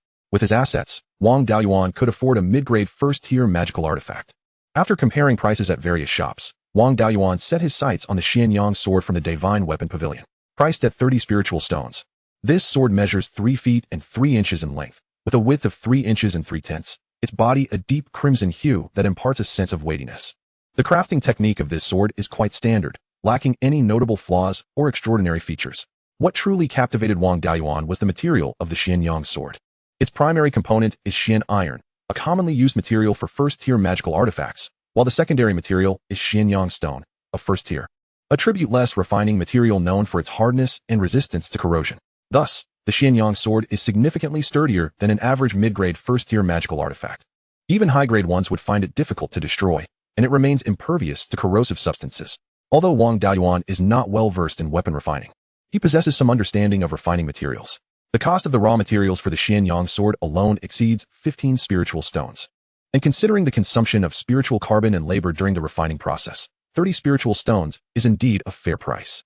After visiting various refining shops in the old district, he found no magical artifact more suitable for himself than the Xianyang sword. Upon entering the Divine Weapon Pavilion, a young attendant approached him with enthusiasm, exclaiming, "Friend, I believe I speak the truth when I say you will find no more cost-effective mid-grade first-tier magical artifact in the Qingli Fang market than the Xianyang sword." Wang Daoyuan, disinterested in haggling, had already done so during his price comparisons, and this young man was resolute in his pricing, producing 30 spiritual stones. Wang Daoyuan handed them over, grasped the Xianyang sword, and made his way toward the exit. The young man called out, "I hope you treat this sword well." Hearing this, Wang Daoyuan paused and turned to inquire, "Is there some connection between you and this sword?" The young man replied candidly, "The Xianyang sword was forged by my hand. It is the first qualifying magical artifact among my creations to be sold here." Wang Daoyuan's interest piqued. "So you are a weapon refiner? My apologies. Rest assured, this sword is my first magical artifact, and I shall treat it with the utmost care. I am Wang Daoyuan of the Wang family from Yuchuan Peak. May I ask for your esteemed name?" "I am Zhao Liang from the Divine Weapon Pavilion. I shall not hesitate to disturb you in the future, Zhao brother. Farewell." "Welcome, Wang brother, do visit often. Farewell." After leaving the Divine Weapon Pavilion, Wang Daoyuan sought a small refining workshop and purchased a set of black attire along with a black conical hat featuring a long veil, which serves to obscure his appearance and shield him from spiritual detection. Finding a secluded spot, he changed out of his white robe, marked with his family's insignia, and donned the newly acquired garb. Most wandering cultivators in the market are similarly attired, so he would not appear out of place. Wang Daoyuan then visited several shops dealing in spiritual grain, selling it in batches. Since beginning to cultivate spiritual grain in the Lingzhou space, he had harvested 2 seasons, accumulating over 1,000 pounds of spiritual grain. It was impossible to consume such an abundance, and keeping it would serve little purpose. So exchanging it for spiritual stones was the most pragmatic choice. He sold only a few dozen to over 100 pounds at each shop, ensuring his transactions remained inconspicuous. Naturally, the shop's purchasing price was lower than market value. Selling over 1,000 pounds of spiritual grain netted him 105 spiritual stones. With this considerable sum, Wang Daoyuan felt a surge of excitement, as his previous asset peak was 35 spiritual stones, now doubling with this increase. Converting wealth into cultivation resources is undeniably the most advantageous path, while spiritual stones can hasten cultivation speed. Their effectiveness pales in comparison to certain elixirs that directly enhance one's cultivation.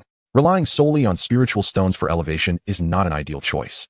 With the exception of high-grade spiritual stones. Spiritual stones serve as the universal currency in the realm of cultivation, imbued with spiritual energy, and are used for cultivation. Unless specified otherwise, spiritual stones typically refer to low-grade ones. As the saying goes, one should not let others benefit from their own labor. Naturally, when it comes to purchasing elixirs, one must prioritize their own family's business. Wang Daoyuan confidently entered the Danfu Pavilion, where Wang Dao promptly approached him with enthusiasm. Are you here to buy elixirs or talismans, or perhaps to sell something? Our shop offers a wide variety of first and second-tier elixirs and talismans, and we are eager to purchase materials for talismans at favorable rates for larger quantities. In an aged voice, Wang Daoyuan replied, I wish to sell some talismans, and in return, procure a few gathering spirit pills, spiritual ink, and first-tier high-grade talisman paper. Wang Dao responded, so you are a talisman master, my apologies. Gathering spirit pills are priced at 2 spiritual stones each. First-tier high-grade talisman paper at 1 spiritual stone for 2 sheets, and spiritual ink at 10 spiritual stones per pound. How many would you require? Wang Daoyuan sold all his first-tier talismans and purchased 40 sheets of first-tier high-grade talisman paper, 2 pounds of spiritual ink, and 30 gathering spirit pills. Seeing the significant transaction, Wang Dao's face lit up with joy, and he respectfully stated, Esteemed customer, your talismans total 14 spiritual stones. The total for your purchases comes to 100 spiritual stones. And as this is our shop's first large sale, I shall grant you a 10% discount, bringing the total to 90 spiritual stones. You will need to pay 76 spiritual stones. Wang Daoyuan produced the spiritual stones, handed them to Wang Dao, and turned to leave. Wang Dao, grinning widely, handed Wang Daoyuan an iron token, saying, We welcome you back anytime, and with this token, you may enjoy a 10% discount on your future purchases. Wang Daoyuan chuckled inwardly, thinking to himself, Truly, he is the grandson of my 9th uncle. Though still somewhat naive, his tongue is quite sharp. Conducting business with any shop is essentially the same. It is better to support one's own family business, for when the meat is cooked, it only makes sense to avoid losses at the expense of one's kin. However, should Wang Dao learn that he addressed himself as a senior, calling him his 7th brother, he would undoubtedly receive a sound thrashing.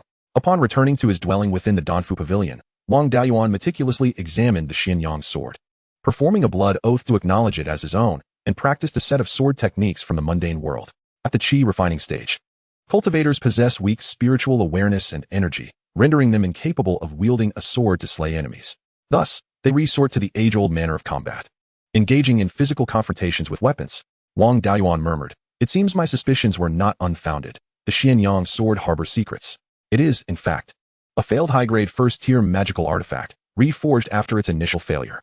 No wonder the refining technique was overly cautious, attempting to forge a mid-grade artifact from high-grade materials. Its pricing is indeed reasonable. Without acknowledging its failure, one would never discern the truth. Nevertheless, I'm not at a disadvantage, even as a flawed item. The issues lie primarily with the runes on the blade, rendering it still superior to average mid-grade artifacts. Moreover, I have made the acquaintance of a weapon refiner who, not yet 20, possesses the ability to forge high-grade first-tier magical artifacts. He is either a prodigy of refining or possesses a formidable background, with ample resources and guidance from esteemed masters. Regardless of the case, befriending such a promising weapon refiner is undoubtedly advantageous. Should this connection allow me to forge ties with the Divine Weapon Pavilion, it would be a remarkable opportunity. However, such aspirations may be one-sided. The Divine Weapon Pavilion is a powerful entity, renowned across the northern realms of the cultivation world, with branches in every major market, distinguished for its exceptional craftsmanship. Far surpassing the 3 great sects of Zhao, the Wang family does engage in commerce with the Divine Weapon Pavilion, supplying them with low-tier refining materials while purchasing magical artifacts in return. Yet, this relationship remains strictly commercial, as the Divine Weapon Pavilion does not interfere with other powers and looks down upon the meager strength of the Wang family. Subsequently, Wang Daoyuan embraced a leisurely life. Every night, he engaged in meditation to enhance his cultivation and practiced the Duan Hanju, while during the day, he dedicated an hour to sword training. As a Qi refinement practitioner, his physical strength was still insufficient. Prolonged training could easily injure his meridians unless he was on the verge of a breakthrough. Within the Lingzhu space, various spiritual herbs flourished, and apart from the Linggu harvested once every 9 days, there was little that required his attention. The Qi Shueshen would take at least a decade to mature, while half a year's worth of Huang Yun Xiao could be used to craft inferior-grade talismans. 3 years would yield mid-grade talismans, and 10 years would produce superior-grade ones. His talisman crafting skills had nearly reached the superior-grade level, rendering inferior and mid-grade talisman papers of little interest to him, as he reserved the Huang Yun Xiao for superior-grade talisman production. Even with the tenfold time flow in the Lingzhu space, the Qi Shueshun and Huang Yun Xiao had yet to reach maturity. while other spiritual herbs required even longer cultivation periods before they became useful. On the 10th day, after completing his talisman crafting task, Wang Daoyuan grew somewhat weary of consuming lingu all day. Seizing the opportunity of leisure, he decided to fish at the clear stream behind his cave abode. He retrieved his fishing rod, which he had crafted years ago, and began to fish in the stream. In both his past and present lives, he had always been a glutton. Since arriving at Yuchuan Peak, he had fashioned a fishing rod to catch fish in Yulong Creek, indulging his appetite. However, to break through to the mid-stage of qi refinement, he had devoted extensive time to meditation and had not fished for quite some time. Passers-by, mostly fellow practitioners, regarded him with the same fascination as one might observe rare beasts.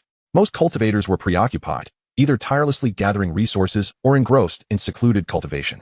Aside from high-level practitioners facing bottlenecks in their cultivation and needing to temper their minds, it was rare to find anyone idly fishing, especially in such a bustling section of the river. Wang Daoyuan, however, paid no heed to the gazes of others. The river belonged to no one, and fishing did not contravene the rules of the Yuming sect, so no one would mind his presence. The fish at the river mouth were rather foolish, eagerly snatching the bait made from lingu. A handful of lingu tossed into the water attracted a large school of fish.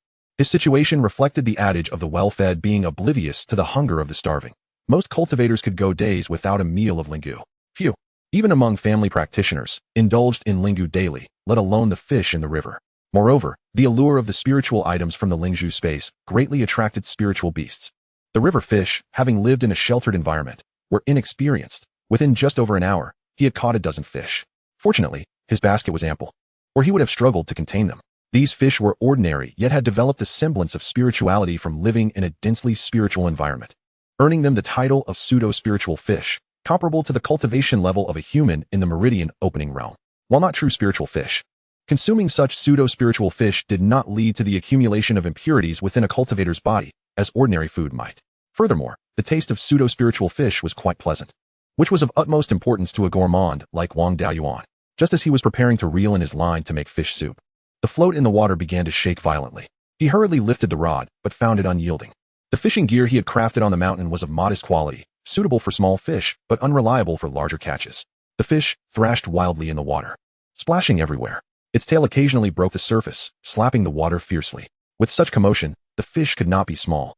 Yet he dared not forcefully reel it in for fear of snapping the rod. He could only patiently tire the fish. The energy of the fish was astonishing. Wang Daoyuan felt his hands and feet growing sore, yet the fish continued to swim vigorously. After struggling for over half an hour, dozens of practitioners on boats and bystanders on the shore gathered to watch, some jeering and mocking. It seemed that the spirit of observation was not exclusive to the past. Even among a group of cultivators, such behavior was common. Had there not been an audience, Wang Daoyuan would have surrendered long ago. Creating such a spectacle without landing the fish would have been quite embarrassing. Another half hour passed, and the number of onlookers surpassed 100. Finally, the fish, exhausted, was pulled from the water by Wang Daoyuan. As it broke the surface, gasps of astonishment erupted from the crowd. The fish was strikingly beautiful. Its head resembled that of a carp, yet its body was more slender. Measuring over 2 feet in length, it was entirely blood-red, with large scales tightly arranged in layers akin to armor. Its long whiskers extended 3 inches, and its fins flowed like ribbons, with the tail fin exceeding half a foot in length. Wang Daoyuan pondered for a long time, but could not recall having seen such a fish before. Despite having thoroughly studied his family's collection of books at Yuchuan Peak, he was familiar with common spiritual herbs and beasts. Yet this fish had not appeared in any of the texts. At that moment, a venerable elder with a head of white hair contemplated before exclaiming, "Could this be the Qingjiang carp, which has been extinct for over 200 years?" Upon hearing this, a few practitioners displayed astonishment, while the majority wore puzzled expressions. The elder's words attracted many nearby cultivators, mostly older practitioners, including Wang Zhida. Numerous younger practitioners began to inquire about the Qingjiang carp from those around them, and Wang Daoyuan was equally perplexed. Through the conversations of the other practitioners, Wang Zhida grasped the situation and returned to the back of the Yuchuan general store. Shortly thereafter, he emerged with another fishing rod, offering it to Wang Daoyuan while saying, "Your rod is inadequate. Use this one instead."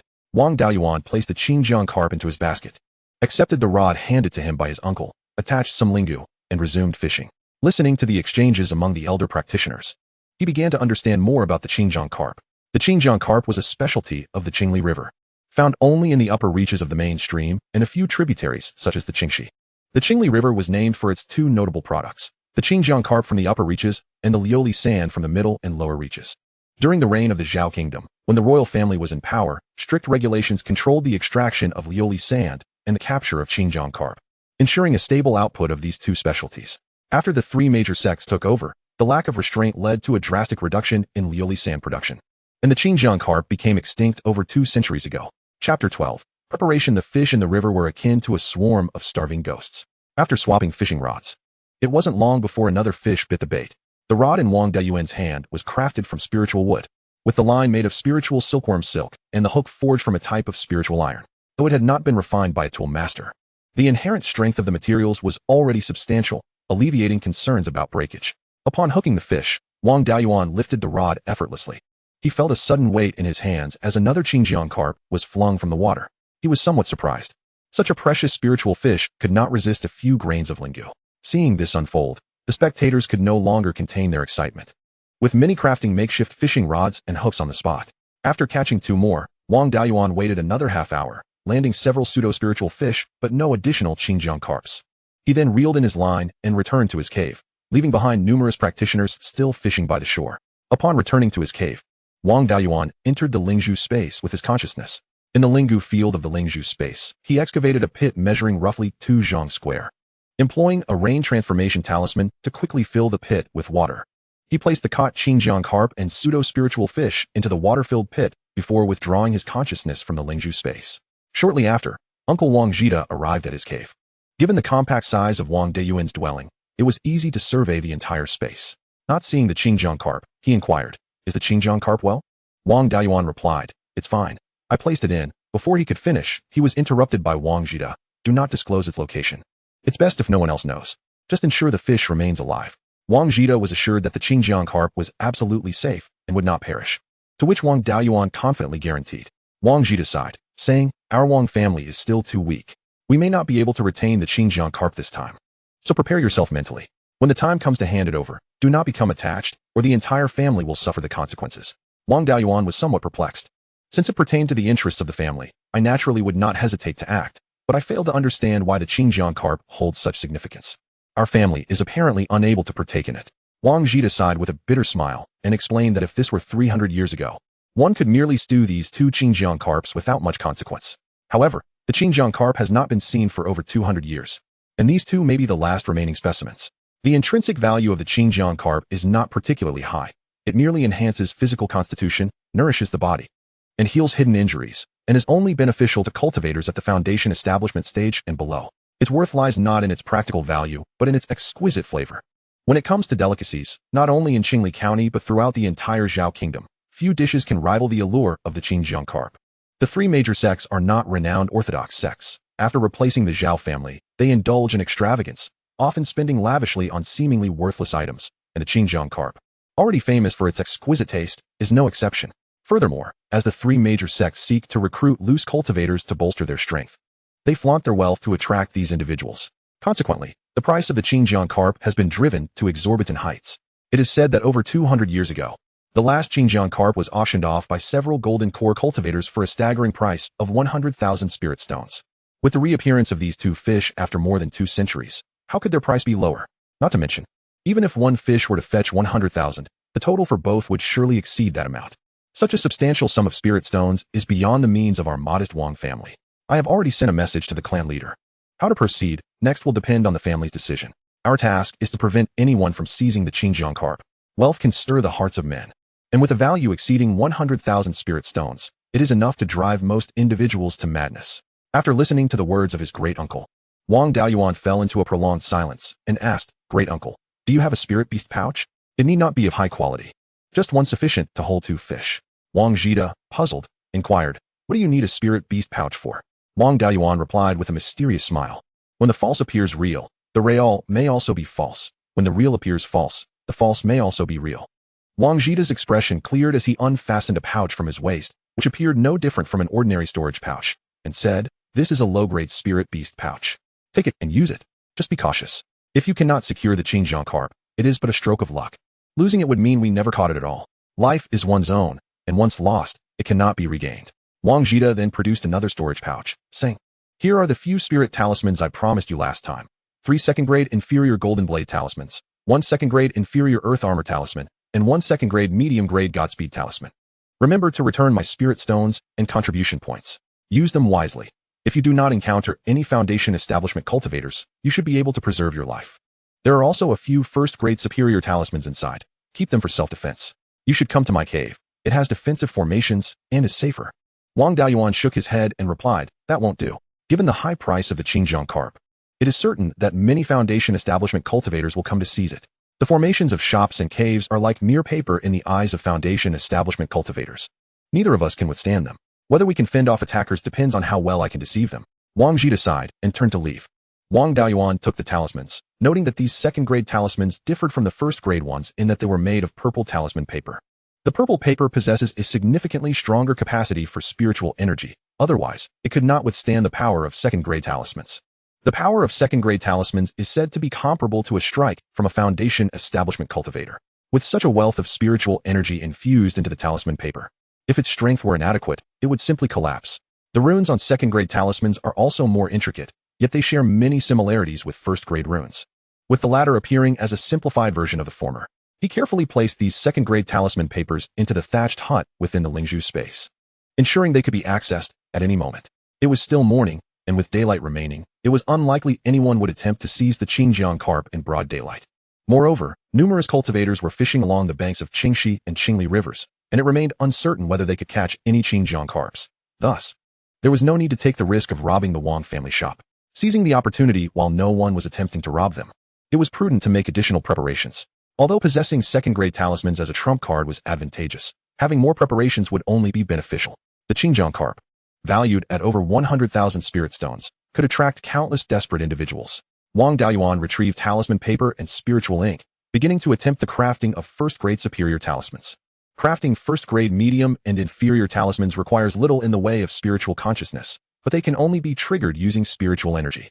However, crafting first-grade superior talismans necessitates the infusion of spiritual consciousness, allowing the resulting talismans to be triggered using spiritual consciousness alone, without needing to be held, activating as long as within the coverage of the user's spiritual consciousness, thus making their usage far more discreet.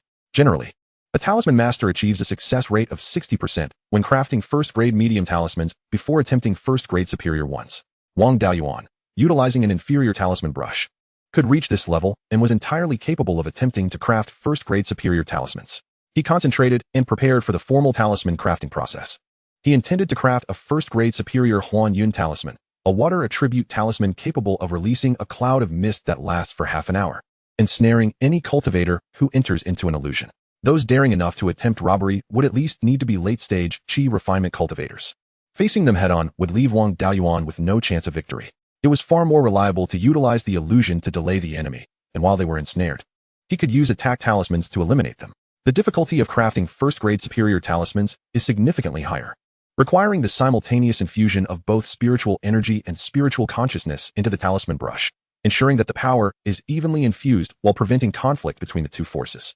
Before commencing the crafting process, he first took out the first-grade superior talisman sent by his great-uncle, examining it closely to understand how his great-uncle inscribed the runes and managed the conflict between spiritual consciousness and spiritual energy. After half an hour, he began the crafting process. Even so, he failed consecutively twice before finally finding a semblance of understanding. It was not until the 7th attempt that he successfully crafted his first Huan Yun talisman. He then, in a burst of inspiration, crafted 2 more Huan Yun talismans, consuming a total of 10 talisman papers. He wished to continue crafting, but both his spiritual consciousness and spiritual energy had reached their limits. Without external means to replenish them, his maximum was 10 first-grade superior talismans in a single day. With 10 talisman papers, he successfully crafted 3 talismans, but with a success rate below 40%, he could not yet be considered a true first-grade superior talisman master. By this time, night had fallen, and the possibility of someone attempting to seize the Qingjiang carp loomed large. He needed to quickly restore his condition. Otherwise, no matter how many preparations he made, if he were exhausted, it would all be futile. Wang Daoyuan retrieved 2 pseudo-spiritual fish from the Lingzhu space, placing them in a water basin before putting them into the spirit beast pouch. He then recognized the pouch as his own and hung it at his waist. The spirit beast pouch also has a recognition function, but generally, it is of little significance. Fellow cultivators of the same level can break it in just a quarter of an hour. If the cultivator's cultivation level is much higher than his own, they could resolve it in less than half a tea's time. However, this brief period was of immense value to Wang Daoyuan's plan. Once the robbers obtained the spirit beast pouch, they would not dare to linger for even half a tea's time, immediately testing its authenticity. After making all the necessary preparations, He swallowed a Qingling Dan to restore his spiritual consciousness and energy. Chapter 13. The assassin approaches more than 2 hours later.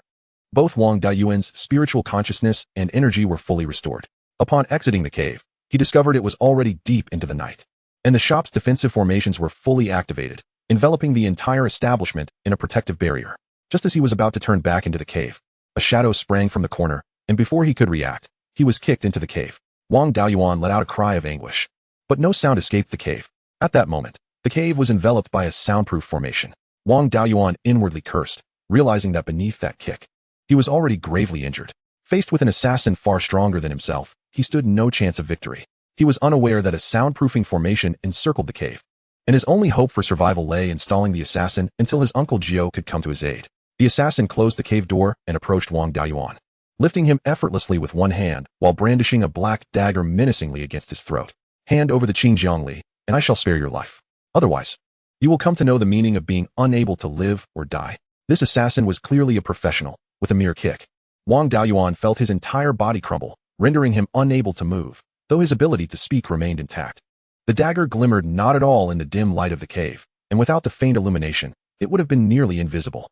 Faced with an opponent whose cultivation surpassed his own, even in perfect condition, Wang Dayuan would stand no chance. Now, severely injured from a sneak attack, he lacked the strength to retaliate.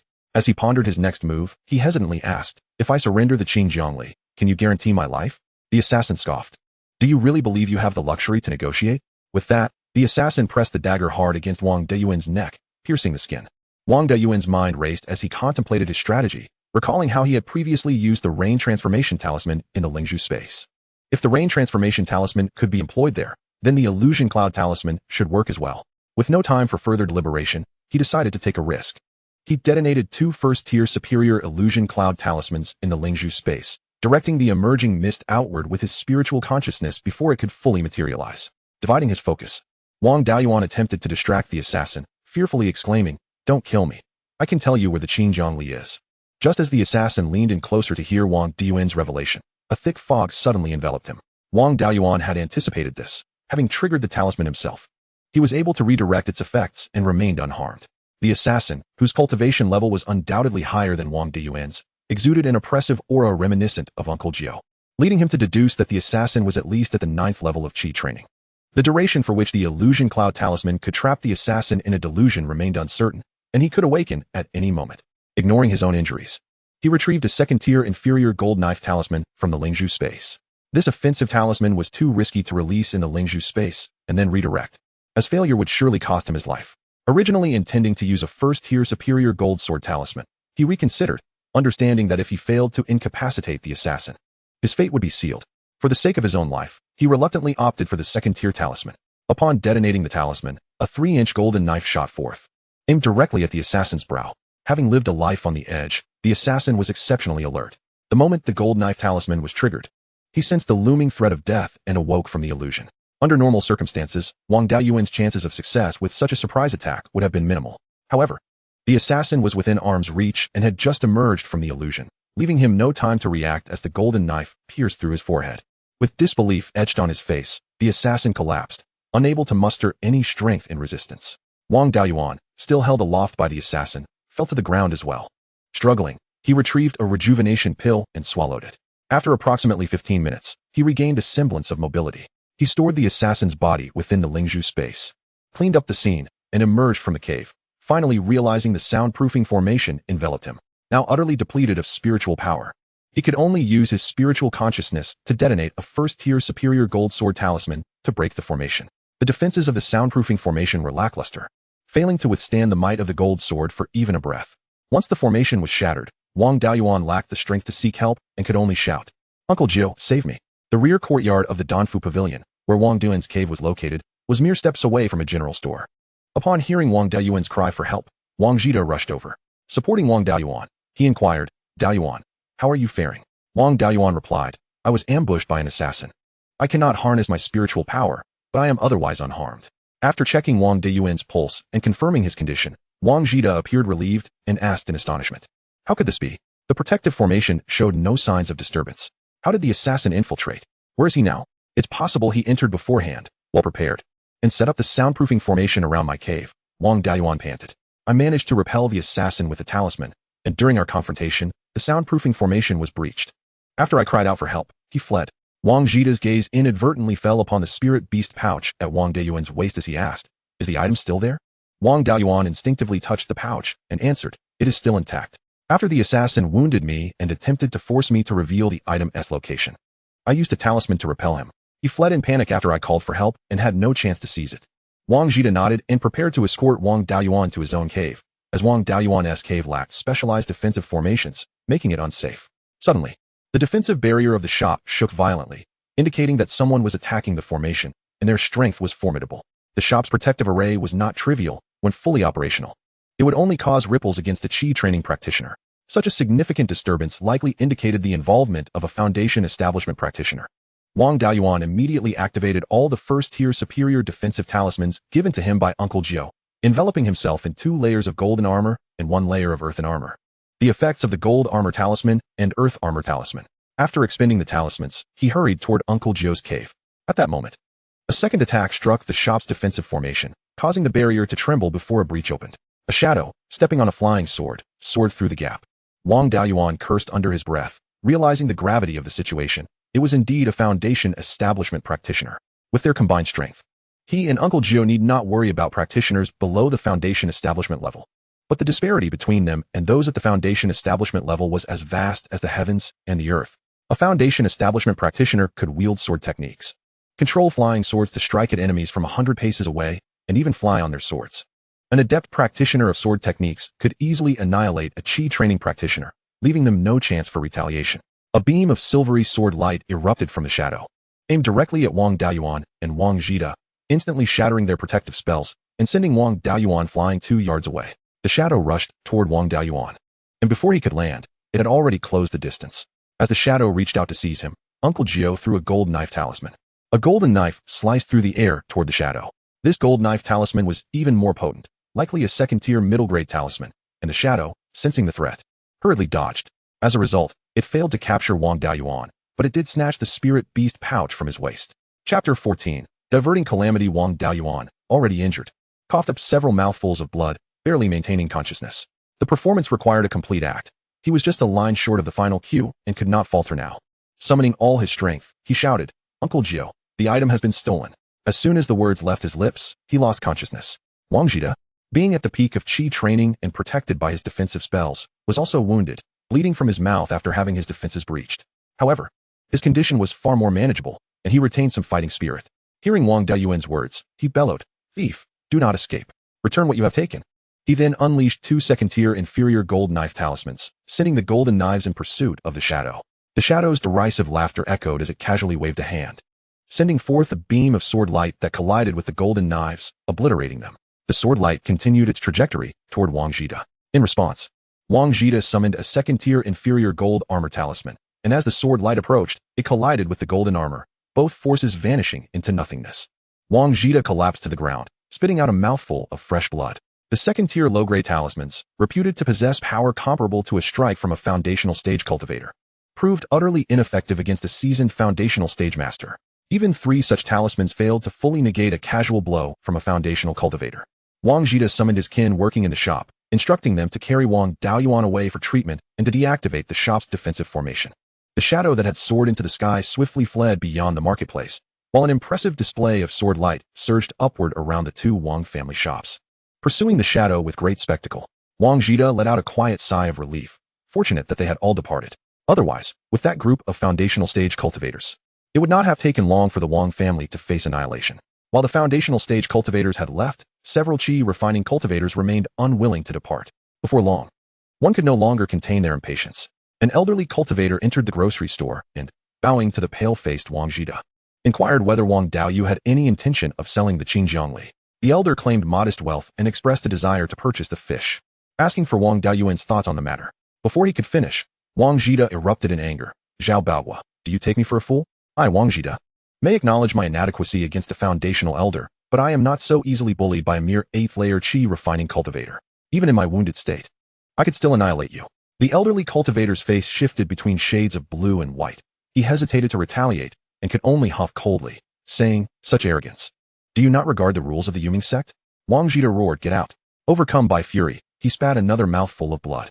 Zhao Bao was sneered and stepped outside, where a throng gathered to inquire about the events. In retaliation for Wang Zhida's humiliation, he embellished the tale, stating, Wang Zhida has truly met his demise. Do not be fooled by his usual amiable demeanor. He was notorious for his temper in his youth. Now, having aged, he pretends to be benevolent. But his true nature has been revealed in his rage. He even spat blood in his fury. Ah! Feeling a sense of satisfaction as if he had personally struck Wang Zhida, he found his spirits lifted.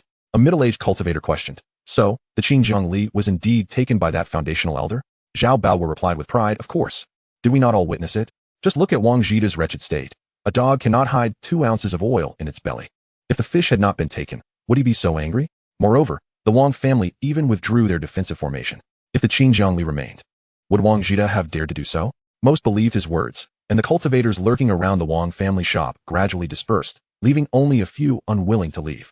A handful of scattered figures dared not cause any trouble. After Wang Daoyuan fell unconscious, his kin fed him healing pills and carried him back to his cave dwelling. When he awoke, the dawn had just broken.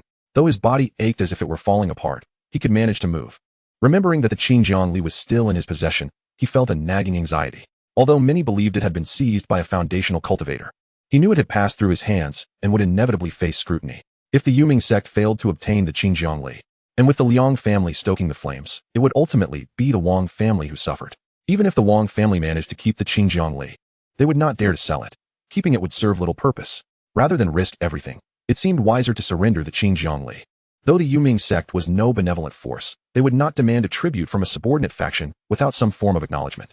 At the very least, this could alleviate some of the pressure the Yuming sect placed on the Wang family. Under the eaves, one must bow their head. It was better to relinquish the item than to hold on to it uselessly. With this thought, Wang Daoyuan dug a pit beneath his bed in the cave. Retrieving 2 Qinjiang Li from his spatial pouch and placing them in a water basin, he set the basin in the pit, covered it with a wooden board, and buried it lightly. After all, the Qinjiang Li were first-tier spirit beasts with remarkably resilient life forces, far superior to ordinary fish. Such minor disturbances posed no threat. Wang Daoyuan was not concerned about suffocating the 2 fish. Having completed his task, Wang Daoyuan returned to his bed, consumed a few healing pills, and began to circulate his cultivation method for recovery. He had been ambushed by a cultivator of at least the 9th layer of qi refining and subsequently injured by a foundational cultivator's sword qi. Without at least a month of rest, he could not hope to return to his previous state. Meanwhile, the shadow that had stolen the spirit beast pouch soared away on a flying sword, fleeing eastward from the Qingli Fong market. Just as he exited the market, he noticed a group of foundational cultivators pursuing him on flying swords, some even willing to expend their essence blood to activate secret techniques in their relentless chase. The shadow cursed inwardly, a bunch of uncultured paupers. Is it worth all this effort for a mere 100,000 spirit stones? He seemed to forget that he too was risking everything for the same sum, violating the Yuming sect's prohibitions by forcefully attacking the shop and injuring those inside. Should the Yuming sect catch him, his fate would be dire.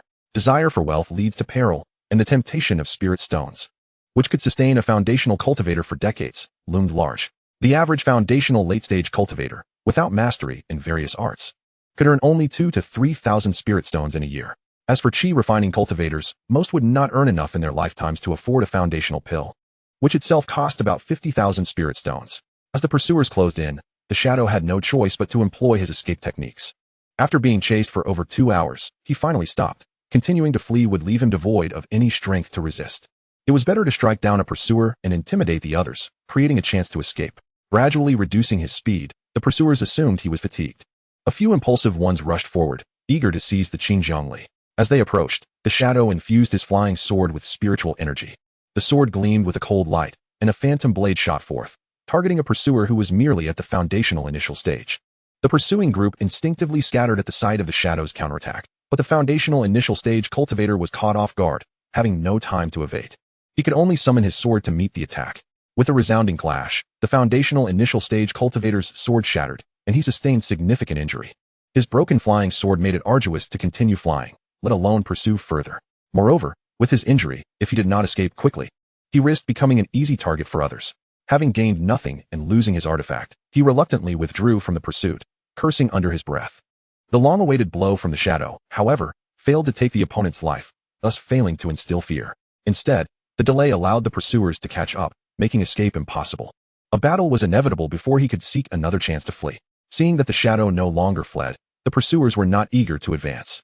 They surrounded him tightly. A late-stage foundational cultivator stepped forward and advised, "You have reached the end of your rope, friend. We pursued you for miles merely for wealth, not your life. If you hand over the Qingjiangli, we shall allow you to depart. Please do not bring harm upon yourself." The shadow, having survived in the treacherous world of cultivation to reach the foundational stage, was no fool. He could not trust their deceptive words. Even if he surrendered the Qingjiangli, the result would only be a brutal beating to death. It was better to withhold the fish. These individuals feared harming it and would hesitate to attack him fully, thus allowing him a chance to escape. Once again, the shadow employed his previous strategy against the foundational initial stage cultivator. The latter fought valiantly, while the others merely watched. Unwilling to assist, the shadow smirked. Having anticipated this, they were eager to see others perish, hoping to claim the Qingjiangli for themselves, thus presenting him with an opportunity to flee. Moments later, the foundational initial stage cultivator could no longer hold his ground and fled on his sword, while the shadow chose not to pursue but instead focused on the next target with lethal intent. After several attempts, 5 or 6 cultivators at the initial and mid stages of foundation establishment were injured and withdrew, while 2 who refused to leave were killed. The remaining cultivators, wary and intimidated, dared not approach too closely, causing the encirclement to become quite loose. The shadow selected another cultivator at the initial stage of foundation establishment as a target, repelling him.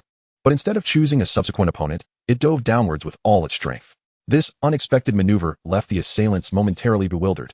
Convention dictated that the shadow should target another victim relentlessly. All were focused on defense to avoid becoming the next target, but the shadow's unconventional tactics caught them off guard. By the time they realized, the shadow had already descended over 10 zhang. The crowd immediately pursued downwards, but the shadow threw a long sword as a magical artifact, which detonated as they drew near, halting their momentum. The shadow then seized the opportunity to plunge into the Qingxi River. Despite its name, Qingxi was not merely a stream. It spanned 2 to 3 li in width and reached depths of 4 to 5 zhang.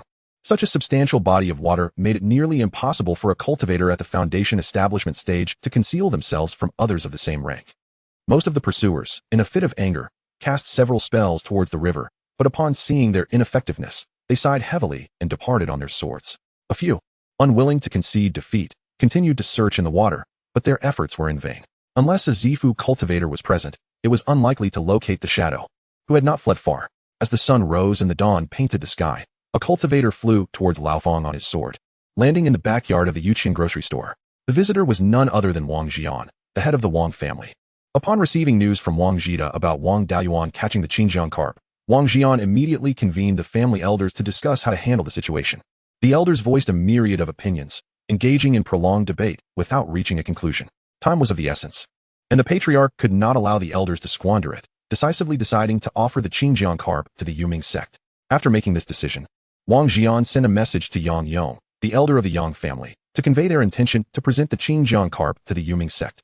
Yang Yong was a pillar of support for the Wang family within the Yuming sect, being over 350 years old and possessing mid-stage Zifu cultivation.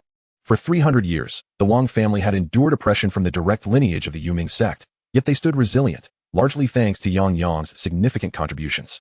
The Wang family's connection to this formidable entity was rooted in ancestral legacy. Over 300 years ago, Yang Yong experienced a fortunate encounter that allowed him to successfully establish his foundation at a young age.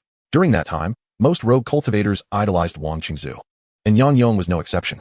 He intended to follow in Wang Qingzu's footsteps, slaying demonic beasts to build his reputation and earn the favor of the Zhao royal family. While hunting in the Tianshenchen Mountains, he inadvertently attracted a pack of black cloud wolves. Adult black cloud wolves were peak first-tier demonic beasts, and the Wolf King was a second-tier early-stage demonic beast. A pack led by a Wolf King was a formidable threat, even to late-stage foundation cultivators, let alone someone newly established like Yang Yong. Surrounded by the wolves and on the brink of collapse, it was fortuitously Wang Qingzu who happened to pass through while hunting, rescuing Yang Yong. Grateful for his life, Yang Yong repaid this debt by actively supporting the Wang family during their hardships, ensuring their survival. For 3 centuries, the Wang family sent elders annually to pay their respects to Yang Yong, continuously presenting lavish gifts. The 2 families, Wang and Yang, intermarried frequently, from cultivators to commoners. Even Wang Daoyuan's mother was a member of the Yang family. Upon receiving Wang Jian's message, Yang Yong immediately reported it to the sect leader. However, the sect leader did not attach great importance to the matter, as the Qingjiang carp held little practical value, merely worth some spirit stones. The incident occurring in Qinglifang was entrusted entirely to Elder Zhou, who was responsible for managing the area. Unfortunately, Elder Zhou was in seclusion and did not receive the message.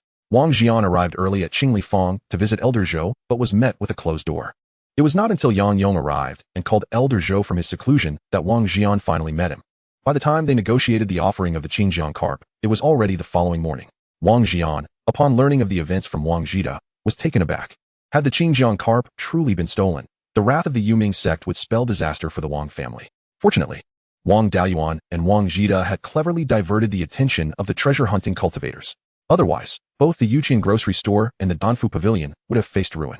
Just as Wang Jian was regaining his composure, Elder Zhou and Yang Yong arrived at the Yuqian grocery store accompanied by several Foundation disciples from the Yuming sect. At this moment, Liang Jiaxiong, the head of the Liang family, also arrived uninvited, though he appeared unwell, as if suffering from significant internal injuries. Wang Jian and Wang Jida greeted Elder Zhou and Yang Yong, and after the formalities, Elder Zhou spoke. The Wang family demonstrates great righteousness by voluntarily offering the Qingjiang carp. The sect leader is very pleased and has entrusted me with the authority to handle this matter, stating that the Wang family will be well rewarded. Wang Jian quickly expressed his gratitude, stating, as a subordinate family of the Yuming sect, it is the Wang family's duty to present the Qingjiang carp. We do not dare to expect rewards. Liang Jiaxiong interjected sarcastically, how is it that I heard a Foundation cultivator broke into the Danfu pavilion last night, injuring the boy who caught the fish and stealing the Qingjiang carp? The Wang family lost the Qingjiang carp and yet shamelessly claims to offer it to the Yuming sect for a reward. What punishment should they face? Wang Jida retorted. May I ask how the Liang family head came to know that someone stole the Qingjiang carp? Liang Jiaxiong disdainfully replied, with such a commotion last night, how could I not be aware? If you were aware, why did you not lend assistance? Wang Jida pressed again. Do you wish for the Qingjiang carp to be taken by someone else or to keep it for yourself? Rather than having the Wang family present it to the Yuming sect, Liang Jiaxiong was left speechless. Wang Jida had voiced his thoughts, and after a moment of silence, he weakly replied, how was I to know that the Wang family intended to present the Qingjiang carp to the Yuming sect? After gaining the upper hand, Wang Jida chose not to press further to avoid irritating Elder Zhou. Elder Zhou was somewhat aware of the grievances between the Wang and Liang families, but deemed it unnecessary to interfere as an outsider. However, he grew weary of their bickering and asked, is the Qingjiang carp still in the Wang family's possession? Chapter 16. The Harvest. Wang Jida replied, of course. It is still here, but the Qingjiang carp is hidden by Daoyuan. For the sake of secrecy, only he knows its whereabouts. Last night, Daoyuan was severely injured and unconscious. So I have no idea where it is hidden. Should I awaken him and inquire? Yang Yong waved his hand. There is no need. I can ascertain its location myself. With Yang Yong's Z-level divine sense, he could uncover any secret within several li, and he soon discovered the hiding place of the Qingjiang carp. The group proceeded to Wang Daoyuan's cave dwelling, where Wang Jida found him still in a deep slumber. He roused him, pretending to scold, Daoyuan, hurry up and greet Elder Zhou and Elder Yang. Wang Daoyuan struggled to rise and bowed to the assembled individuals. I pay my respects to Elder Zhou, Elder Yang, and esteemed seniors. Yang Yong, intrigued, asked, are you the little fellow who caught the Qingjiang carp? Why do you not address me as Elder Yang, but rather as Elder Ancestor? Wang Daoyuan respectfully replied, in response to Elder Ancestor, my mother's surname is Yang, though she is a commoner.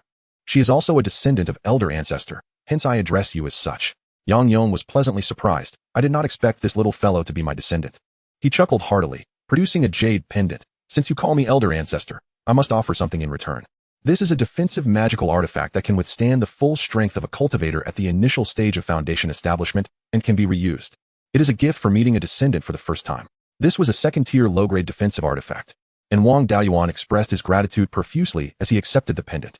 Subsequently, with Wang Jida's assistance, Wang Daoyuan unearthed the Qingjiang carp and presented it to the two elders. After a thorough examination, Elder Zhou remarked, it resembles a carp but is elongated, with long whiskers and tail, fins like ribbons, and layered scales. Indeed, it is the Qingjiang carp. Elder Yang, having seen the Qingjiang carp in his youth, chimed in, indeed. It is the Qingjiang carp, and it appears to be one male and one female. Now that we have confirmed its authenticity, and since the sect leader has entrusted Elder Zhou with the matter, I shall refrain from further involvement. Elder Yang, you are too modest. Had it not been for your message, this task would not have fallen to me, Elder Zhou said with a smile. The Wang family has rendered merit by offering Qingjiang carp, and I, as the elder, shall take the liberty to bestow upon them a shop belonging to the Yuming sect located to the east of the Yuan Danfu Pavilion as a reward. Wang Jian and Wang Jida were overjoyed and expressed their heartfelt gratitude. Elder Zhou waved his hand and remarked, I have not finished speaking yet. Do not be hasty in your thanks. Given that the Qingjiang carp can only thrive in the upper reaches of the Qingli River, taking them back to the Yuming sect would serve little purpose. The Wang family, having a lineage that has raised Qingjiang carp and residing at the source of the Qingli River, is well suited for their care.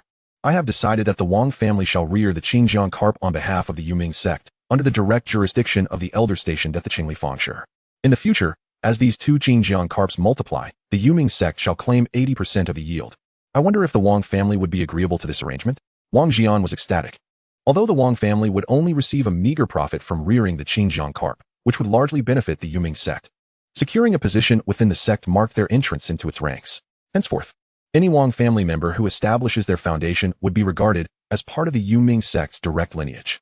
Even under the current circumstances, the Liang family could no longer overtly suppress the Wang family. Moreover, should any significant member of the Wang family fall victim to treachery, they could justifiably request the Yuming sect's intervention, which, while not guaranteed to yield practical results, would nonetheless serve as a deterrent to those who might wish to harm the Wang family. Wang Jian repeatedly expressed his gratitude to Elder Zhou, pledging unwavering loyalty to the Yuming sect. Subsequently, the Qingjiang carp were escorted back to Yuan Peak by Elder Zhou and Wang Jian, where they were placed in the Yulong Spring for nurturing. This act also served to inform surrounding factions that the Qingjiang carp now belonged to the Yuming sect, and any further attempts at theft would be akin to snatching food directly from the sect's mouth. Later, inquiries about the fate of the Qingjiang carp were made at the Wang family's shop, and the family relayed the events truthfully, dissuading any ill intentions from others. The members of the Yuming sect returned to their base in Qingli Fangshi alongside Yang Yong, while Liang Jiaxing departed with a huff, his sleeve brushing against him in disdain. Although the Yuming sect was not a paragon of virtue, the protection it offered could alter the oppressive and marginalized situation of the Wang family, a benefit not to be overlooked. Wang Daoyuan continued to recuperate in bed, scrutinizing the jade pendant gifted by Elder Yang. This pendant, crafted entirely of white jade, bore floral engravings on one side and the character Yang on the reverse, with no remarkable patterns. Its extraordinary quality lay in the rich spiritual energy it contained, comparable to a second-tier low-grade spiritual talisman, which explained its ability to withstand a full-force strike from a foundational stage cultivator. Furthermore, its reusable nature rendered it significantly more valuable than a second-tier low-grade defensive talisman. Currently, burdened by severe injuries and depleted vitality, he was reluctant to expend his precious blood essence to establish a bond with the pendant. Instead, he stowed the pendant away and entered the Lingzhu space to examine the belongings of the assassin he had slain. After all, assassins lived perilously, carrying their possessions with them, and a ninth-layer Qi training assassin would undoubtedly possess valuable items. Aside from the black dagger that had threatened Wang Daoyuan, the assassin bore only a storage bag and a spirit beast pouch. Given that the Lingzhu space was a premier spatial treasure, akin to a small world, there was no essential difference between low-grade and high-grade spatial treasures within it. Thus, Wang Daoyuan was able to place the storage bag inside the Lingzhu space. If a Qianquan ring were placed into a storage bag, it would explode from the pressure. Conversely, placing a storage bag into a Qianquan ring would cause it to burst due to insufficient spatial containment. The strategy of nesting storage bags or Qianquan rings within each other proved futile. Only the Lingzhu space was an exception. Upon opening the storage bag, Wang Daoyuan was astonished by the bounty within. Over 800 low-grade spiritual stones and 1 medium-grade spiritual stone, equivalent to more than 900 low-grade spiritual stones. Additionally, several first-tier high-grade spiritual talismans, which Wang Daoyuan could easily craft himself, held little value to him. There were also more than 10 pills for healing, detoxifying, and restoring spiritual power, but none for enhancing cultivation, indicating that the assassin, having reached the peak of Qi training, found no purpose in such pills anymore. Moreover, there was a jade slip containing a spell for invisibility, albeit a rudimentary one, merely effective against cultivators below the foundational stage who lacked knowledge of the Heavenly Eye technique. It likely held minimal value, which explained its absence from the assassin's sales. The token bore no remarkable significance. One side displayed peculiar patterns resembling text, which Wang Daoyuan could not decipher, while the other side bore the words Blood Shadow. It was presumably a token of a certain faction, although Wang Daoyuan had never heard of any faction by that name. Despite the lack of particularly useful treasures or secret techniques, the spiritual stones alone were considerable enough to elevate Wang Daoyuan to the latter stages of Qi training. After securing the storage bag, he retrieved the spirit beast pouch. This pouch was far superior to the one Wang Jida had given him. It might very well contain a formidable spirit beast. Given his accumulation of spiritual resources, acquiring a powerful spirit beast for protection would be advantageous. With hopeful anticipation, he opened the spirit beast pouch, only to find not the imposing spirit beast he had envisioned, but rather over 20 living first-tier low-grade spirit bees, a fist-sized beehive, and a deceased queen bee. As soon as the spirit bees emerged from the pouch, they promptly lifted the hive and attached it to the eaves of his thatched cottage, then flew towards the blossoming spiritual valley. For any faction, rearing spirit bees presents numerous benefits. They require no resources, yet produce highly valuable spiritual honey. They pollinate spiritual herbs and medicines, enhancing yield, and their venom makes them formidable allies in combat. Since discovering the Lingzhu space, Wang Daoyuan had contemplated raising spirit bees, primarily for the honey they produced. Unfortunately, spirit bees were exceedingly rare. The only means to acquire them were either through factions that possessed them, though no faction ever sold spirit bees, as it would create competition, or by seeking wild bees, which were typically found deep within forests and difficult to locate, with the swarms themselves being quite strong. Both avenues were beyond the capabilities of the Wang family, let alone Wang Daoyuan alone. These spirit bees were a fortuitous gift, though the loss of the queen bee was unfortunate. Without a queen, the hive could not reproduce and would gradually perish. Had there been eggs within the hive, it would have been possible to cultivate a new queen. However, the hive possessed a shielding effect against spiritual perception, preventing him from determining whether there were eggs inside. And he could not dismantle it without risking the loss of any potential eggs. Thus, he could only allow the swarm to thrive or decline on its own. Nevertheless, he had never encountered such spirit bees before. His family's library contained descriptions of several common types, but none matched these. These spirit bees had longer bodies and wings, enabling them to fly at greater speeds. Since he was unsure of their species, he decided to refer to them as Changwei bees. Should he succeed in cultivating a new queen, with a tenfold time flow of the space, Wang Daoyuan would indeed find himself in a prosperous position. After accounting for his spoils, he withdrew his consciousness from the space. Inspired by his previous fishing experience in the spiritual valley, he devised a solution to the overpopulation issue, raising spirit beasts. However, he could not rear cattle, sheep, or rabbits, creatures that enjoyed consuming spiritual herbs. Otherwise, they would wreak havoc on the spiritual medicines in the Lingzhu space. The most feasible option remained spirit fish, as they could only thrive in water and would not encroach upon the spiritual fields, thus posing no threat to the spiritual herbs. As for the source of the spirit fish fry, being adjacent to the Qingxi and Qingli rivers, how could he possibly lack for fry? After more than a month of recuperation, Wang Daoyuan finally regained his strength, retrieved his fishing rod, and set off toward the Qingxi behind his cave dwelling. Upon reaching the rear of the cave dwelling, Wang Daoyuan was taken aback to find the banks of the Sanxia River teeming with fishermen, including several of his own kin, who greeted him as he approached with his fishing rod. He walked over to a young man beside him who was angling and, after casting his line, inquired, "Third brother, what is the meaning of this? Why are there so many fishing today?" The young man, named Wang Daochong, ranked third in the Dao lineage and possessed a cultivation level of the 6th layer of qi refining. He was known for his composure and meticulous nature, garnering immense respect among his peers as the designated heir to the clan leadership after Wang Shui. Moreover, with the finest aptitude among his contemporaries, he was a key candidate for foundation establishment training. Typically, such prodigies were assigned to Yuling Peak to engage in non-exhaustive tasks, allowing them to focus on cultivation. However, with the Wang family recently acquiring a new shop and a severe understaffing issue, even the esteemed Wang Daochong was not spared from this duty. Wang Daochong gave Wang Daoyuan a sidelong glance and remarked, "Don't you already know what's happening?" To which Wang Daoyuan chuckled, "That was purely coincidental. Are all these people here for the Qingjiang carp? It's quite a rarity to catch even 2 in centuries." Wang Daochong replied, "Wealth stirs the heart. If you could catch 2, others are certainly hopeful as well. Who knows what the future might hold? While they may not catch anything now, it could be different later." Confused, Wang Daoyuan asked, "What do you mean by that? What does it imply about future catches?" "It refers to the 2 Qingjiang carps that you caught," Wang Daochong explained. "The female carp had just laid eggs 4 or 5 days prior to your catch, so in a few years, they could be fished out." Wang Daoyuan's heart raced. After catching the Qingjiang carp, he had placed it into the Lingzhu space, only retrieving it the following dawn. Given the tenfold time flow of the Lingzhu space, the carp had been there for 7 or 8 days, which implied it had spawned within that realm. He suppressed his excitement and feigned regret, saying, "What a pity. If I had only caught it a few days earlier, I could have obtained a whole nest of fry." Noticing his expression of great loss, Wang Daochong reassured him, "No endeavor is without its flaws. Just being able to catch the Qingjiang carp is already a stroke of good fortune. Do not wish for more. Our Wang family has also greatly benefited from this. With the new shop, the clan has decided to open a tavern. By the way, there is also a reward for you that the clan leader asked me to deliver." Intrigued, Wang Daoyuan asked, "What reward?" 2,000 family contribution points. Wang Daochong said with a mysterious smile, "And special care from the clan leader and the elders." Wang Daoyuan exclaimed, "Special care? Third brother, please do not keep me in suspense. What is it?" Wang Daochong cleared his throat and explained, "In light of your significant contribution, yet also having offended quite a few individuals, the clan has decided to restrict your outings until your cultivation progresses beyond the late stage of qi refining for your protection." These are the clan leader's exact words, though you may have other options. Initially despondent, Wang Daoyuan was taken aback to learn of alternative choices and eagerly inquired, "What options?" "Return to Yuling Peak," Wang Daochong replied.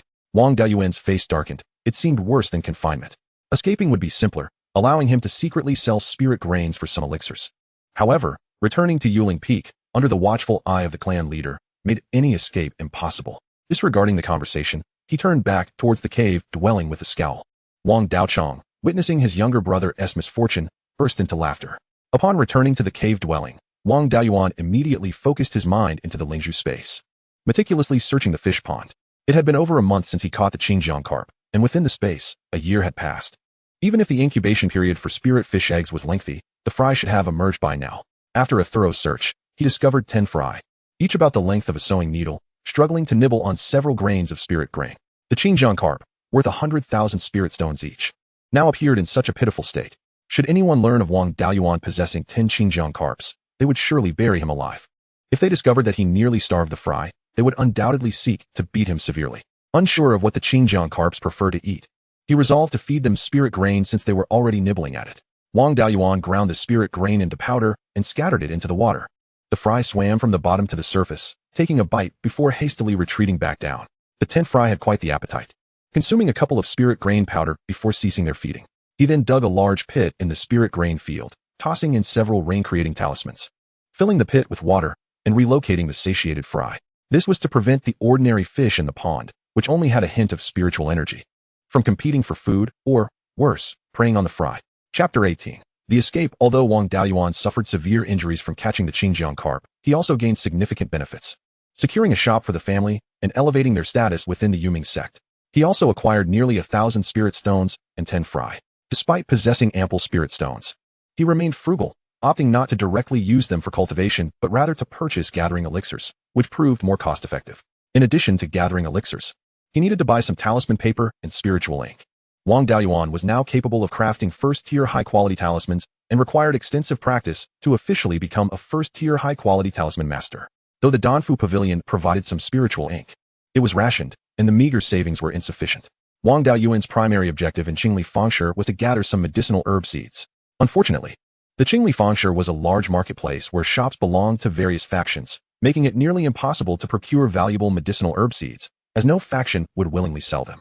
Confined as he would have to rely on the acquired invisibility technique to escape. After several days of diligent practice, Wang Daoyuan finally mastered the invisibility technique. To be cautious, he decided to test it on Wang Daochong. Spotting his brother still fishing by the water's edge, Wang Daoyuan activated his invisibility and stealthily approached, taking 2 fish and placing them into his space. He then hid at a distance to observe his brother's reaction. It was not until Wang Daochong caught another fish and attempted to place it into his basket that he noticed the missing fish. Seeing the technique's effectiveness, Wang Daoyuan donned a black robe and a conical hat with a black veil. He placed a sign outside the cave dwelling indicating he was in seclusion, activated his invisibility, and slipped out of the shop. Upon reaching a secluded alley, he revealed himself and returned to his family shop, entering the Danfu Pavilion as a customer. Wang Daoyuan strode confidently into the Danfu Pavilion, where Wang Daoheng promptly approached him with enthusiasm, asking, "Are you here to purchase elixirs, talismans, or to sell items? Our shop has first and second tier elixirs and talismans in abundance, and we buy materials for talismans at generous rates for large quantities." He produced the discount iron token from his previous visit and ordered 50 gathering elixirs, 500 sheets of first-tier high-quality talisman paper, and 20 pounds of spiritual ink. Upon seeing the iron token, Wang Daoheng recognized him as a valued customer and beamed even brighter, exclaiming, "Ah, a returning customer." The total for these items is 550 spirit stones, with a 10% discount bringing it to 495 spirit stones. As a token of appreciation, I will make it 490 spirit stones for you. Wang Daoyuan said little more, settled the payment, and departed. Reflecting on his previous encounter with the assassins, which had left him gravely injured and unable to wield spiritual energy, he concluded that, despite now possessing a protective jade pendant, it might not suffice in a crucial moment. Thus, acquiring a piece of spiritual armor for protection seemed prudent, even if he lacked time to react. The armor could still withstand some attacks. Engaging in direct confrontation with his current abilities left him vulnerable to defeat by others of the same tier. Though he could use talismans offensively, their usage was not swift enough to catch a prepared enemy off guard. Relying solely on talismans meant he would expend numerous spirit stones to defeat opponents. Upon exiting the Danfu Pavilion, I leisurely wandered around the bustling Laofeng, visiting several shops that specialized in selling magical artifacts. Ultimately, I arrived at the Shunbing Pavilion. Upon entering, I was greeted once again by Zhao Liang. Observing his earnest countenance, Wang Daoyuan was not deceived into thinking him a man of integrity. The last time he purchased the Xianyang sword, he had been duped by this impudent youth. Although he did not suffer significant loss, the sensation of being misled was undeniably unpleasant. After articulating his requirements, Zhao Liang beamed with a grin. his eyes glinting with an uncanny light as he regarded Wang Daoyuan, akin to a butcher eyeing a plump lamb. Ignoring Zhao Liang's predatory gaze, Wang Daoyuan began to examine the magical artifacts. With each item he scrutinized, Zhao Liang eagerly provided introductions about their functions and merits. Wang Daoyuan settled on a piece of soft armor and a pair of ethereal boots, both of which were classified as first-tier superior magical artifacts. The soft armor, known as Kansi Jia, was crafted from the silk of spirit silkworms and could diminish attacks at the peak of Qi training by 3 levels. The lower the enemy's strength, the more pronounced the effect. The ethereal boots, named Ta Feng Shui, contained the feathers of 2 gale eagles, enhancing speed by 20%. Wang Daoyuan only possessed the water escape technique, making it challenging to combat foes on land. With the ethereal boots, his chances of fleeing in the event of defeat dramatically increased. Noticing Wang Daoyuan's decision to select only 2 artifacts, Zhao Liang presented a first-tier superior longsword.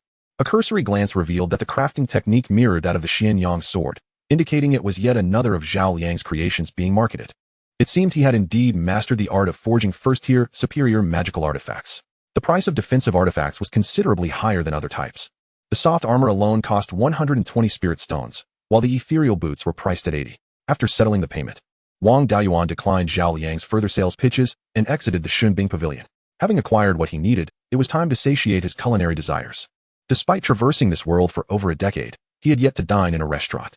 Today presented a rare opportunity that he could not let slip away.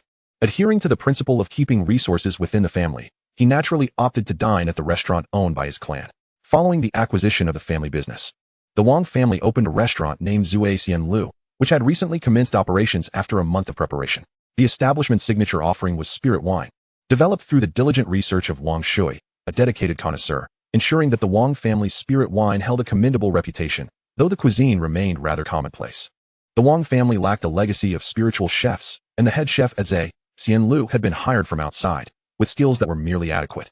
Previously, the family had faced financial difficulties, with most of their spiritual fields devoted to planting medicinal herbs for alchemy and materials for talismanic paper. A small portion was used to cultivate spiritual grains to nurture the younger members of the clan. The Wang family, benefiting from their geographical advantages, utilized boats for transportation and did not raise spirit beasts. Currently, the ingredients for Zui Xian Lu relied on fish and self-produced spiritual grains. Fortunately, many fishermen were active, allowing the restaurant to procure sufficient fish. However, terrestrial spirit beasts were scarce, as the vicinity of Qingli Fengshe had been largely cleared of beasts centuries ago. The nearest gathering of such creatures was several thousand miles away along the upper reaches of Qingxi River. Although the family had expanded the area for spiritual grain cultivation and begun raising some rapidly reproducing spirit beasts, it was not enough to bridge the gap in supply. Dressed in a black robe and donning a veiled hat, Wang Daoyuan entered Zui Xian Lu. The restaurant's business was not particularly thriving. In the realm of cultivation, there was no concept of grand opening promotions. Rather, success depended on the steady flow of patrons. Establishments that thrived either possessed superior offerings, such as Shunbing Pavilion, or had been in operation for centuries, amassing extensive connections and trust, like the Wang family's Yuchuan General Store. Given its recent opening and lack of recognition, poor business was to be expected. Moreover, with the current shortage of ingredients, an influx of customers could lead to insurmountable challenges. The manager and servers were all family members, most of whom were older than he. Lifting the veil from his hat, he knew that anyone could recognize him, and many had the authority to discipline him severely. Thus, dining in a private room felt considerably safer. Once inside, he perused the menu, noting that most of the dishes were composed of either spiritual grains or fish, with very little meat from spirit beasts. He was not particularly interested in spiritual grains, as they offered little novelty. He ordered 5 jars of qi shui jiang and several dishes, including various fish soups, braised fish, and pan-fried fish. As the dishes arrived, he closed the door to his private room, removed his hat, and began to indulge in his feast. In the blink of an eye, 3 dishes had vanished into thin air. Grasping a jar of qi shui jiang, he eschewed the wine cup, guzzling directly from the jar. In less than 100 breaths, 1 jar was emptied. Just as he began to tackle his 4th dish, the door burst open with a kick. A burly figure barged in, delivering a resounding slap to the back of Wang Duan's head while cursing. I thought a kindred spirit had entered the tavern, ordering 5 jars of wine. To my surprise, it's you, boy. You owe me several jars of wine and dare to sneak in here for a drink without inviting me? How disrespectful. Saying this, the intruder plopped down at the table, one hand clutching a jar of wine and the other wielding chopsticks. Uncle 12, what brings you here? Wang Daoyuan inquired. The newcomer was indeed Wang Shui, who continued to munch away at his food while replying, to be honest, I owe it all to you. With such a significant event taking place, the family has acquired a new establishment and opened Zui Xian Lu. As the family's sole winemaker, I've been assigned here. Although it's a bit troublesome, who could refuse free wine? I have no desire to leave. Then I must congratulate you, Uncle 12. Allow me to toast to you. Shall we order a few more jars? The two clinked their jars together, but Wang Shui waved his hand dismissively. Not today. With the current shortage of ingredients, I can't afford to drink more than usual. Today, I'm merely taking advantage of your generosity. If I drink too much, Zui Xian Lu won't be able to keep up with demand, and it could tarnish our reputation. You will have to pay spirit stones for this, Wang Daoyuan teased. Or face the consequences of drinking for free. Wang Daoyuan quickly denied the notion, insisting that he would never tarnish his family's establishment. The two wine enthusiasts consumed 5 jars of qi shuejiang, leaving only fish bones and a mess of dishes behind. Wang Daoyuan, having drunk 3 jars, began to feel a bit dazed and called out, "Waiter, bring the bill." No sooner had he spoken than a figure entered. Not a waiter, but rather an elderly man with a celestial demeanor and white hair, Wang Jida. With a forced smile, he inquired, "Honored guests, how do you find our food and drink?" Wang Shui, oblivious to the identity of the speaker, continued to drink, replying carelessly, "Not bad at all, especially the wine. It's quite excellent, nearly as good as my own brewing." Wang Daoyuan, resting his head on the table, recognized the voice and lifted his gaze to see the familiar face. Startled, he slipped from his chair, the jar of wine he had been clutching shattering on the floor. "What seems to be the matter, esteemed guest? Have you had your fill?" Wang Jida inquired with a smile that appeared menacing to Wang Daoyuan. Instinctively, he scooted back, swallowing hard and nodding without uttering a word. For this table, 5 jars of qi shuejiang amount to 100 spirit stones, along with these dishes, totaling 110 spirit stones. For the broken jar, there is a fine of 10 spirit stones. Do you have any objections? Wang Daoyuan dared not protest and vigorously shook his head, promptly paying the required spirit stones. Wang Jida, with a smile that was neither warm nor welcoming, fixed his gaze upon Wang Daoyuan and stated, "Now that the business has been settled, we must discuss matters of family. How did the clan leader instruct you? Did you obtain my permission before venturing out? Now, let us deliberate on your punishment." Upon hearing that Wang Daoyuan was to be punished, Wang Shui slammed the table and declared, "I will not allow anyone to bully my nephew. Fear not, Daoyuan. With your uncle here, who would dare lay a hand on you?" Wang Jida effortlessly lifted Wang Shui from his seat, twisting his head around as he jested. "Oh, I thought you were someone formidable, speaking so boldly. Do you wish to challenge me?" The sight of the burly Wang Shui being effortlessly hoisted by Wang Jida evoked an unexpected sense of humor amidst the tension. Upon recognizing Wang Jida, Wang Shui immediately faltered, obsequiously assisting him to a chair, exclaiming, "Ninth uncle, please take a seat. How could I dare to lay hands on you? It was merely the wine that clouded my senses." He then turned to Wang Daoyuan with a serious reprimand, stating, "You are truly out of line. The clan leader has confined you for your own good. How dare you deceive ninth uncle and venture out on your own?" Wang Jida cast a sidelong glance at him, and then chastised Wang Daoyuan. "The Zui Xian Lu has just opened, and resources are scarce. You indulge in gluttony. Do you wish to tarnish our family's reputation?" Wang Shui chimed in. "Indeed, Daoyuan has been utterly unreasonable. He must be heavily penalized, given the current shortage of ingredients. I propose he should contribute some spiritual fish, as his fishing skills are quite exceptional. No one along the banks of the Fengshe River catches more than he does." Wang Daoyuan silently scorned, "This 12th uncle is quite disloyal. Moments ago, he was indignant on my behalf, yet upon seeing 9th uncle, he caved and even set me up. However, he considered this a form of assistance. Catching some spiritual fish posed no challenge for him and would alleviate the punishment." Thus, Wang Daoyuan quickly replied, "Thank you for your guidance, 12th uncle. I accept the punishment and am willing to turn over 100 pseudo-spiritual fish to ease the family's burdens." Wang Jida appeared slightly tempted but maintained a facade of indifference, stating, "Submit 500 fish, each not less than a pound, and I shall pretend this incident never occurred." Wang Daoyuan readily acquiesced. Being confined offered little to occupy his time, and fishing could serve as a diversion, as long as there were no additional penalties for confinement. He considered himself fortunate. Given his skills, catching 10 or so fish in a day posed no difficulty, and he could complete the task in less than 2 months. If necessary, he could even use the fish from his Lingzhu space as substitutes. He held a genuine fear of Wang Jida, who was his mentor in talisman crafting and was quite stern with him, being both a family elder and a teacher, who wouldn't be intimidated. However, observing 12th uncle's demeanor, it was evident he too was wary of 9th uncle, likely having been disciplined in his youth. Otherwise, despite being elders, there is no reason for such a disparity in respect. It was as though he were a mouse before a cat. Given 12th uncle's temperament, he must have been far more unruly in his childhood and faced regular reprimands. At this moment, Wang Shui was massaging Wang Jida's back, feeling a sense of relief. If the mastermind was unharmed, surely the accomplice would be safe as well. Just then, Wang Jida spoke, "Shui, how is it that you were drinking with Daoyuan? If my memory serves me correctly, you should have been brewing wine in the backyard, yet you let Daoyuan run amok instead of dissuading him." Wang Shui hurriedly replied, "Ninth uncle, please hear my defense. Allow me to explain." Wang Zhida waved his hand. No need for excuses. You have a remarkable talent for finding justification since childhood. Your excuses are always creative and sound plausible, having hoodwinked me on several occasions. To deal with you, I shall not indulge in lengthy discourse. You are hereby banned from drinking for a month. Additionally, I assign you the task of monitoring Beiyuan. Should he escape before his confinement ends, you can forget about drinking. Wang Shui wore a mournful expression, lamenting the loss of his month of free drinking privileges, secretly vowing to reclaim his losses from his nephew. From that moment on, Wang Daoyuan had no opportunity to escape. To safeguard his drinking rights, Wang Shui kept a close watch on him. The art of invisibility was mere child's play under Wang Shui's formidable spiritual awareness.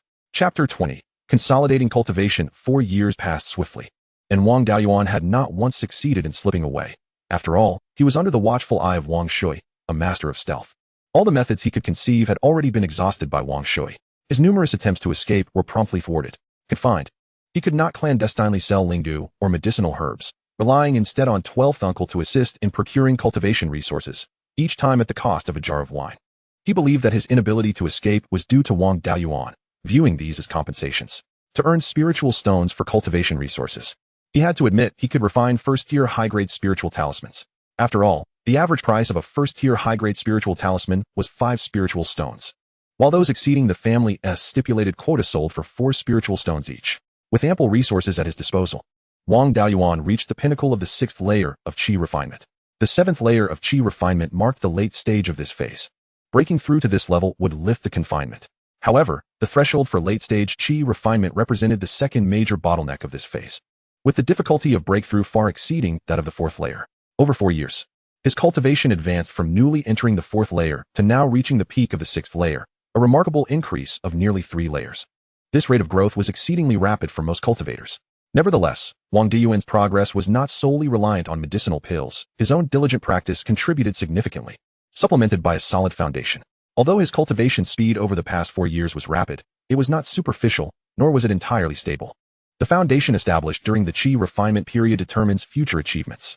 With the Lingzhu space at his disposal, Wang Daoyuan's prospects appeared bright, and the possibility of solidifying his foundation was considerable, prompting him to contemplate his future.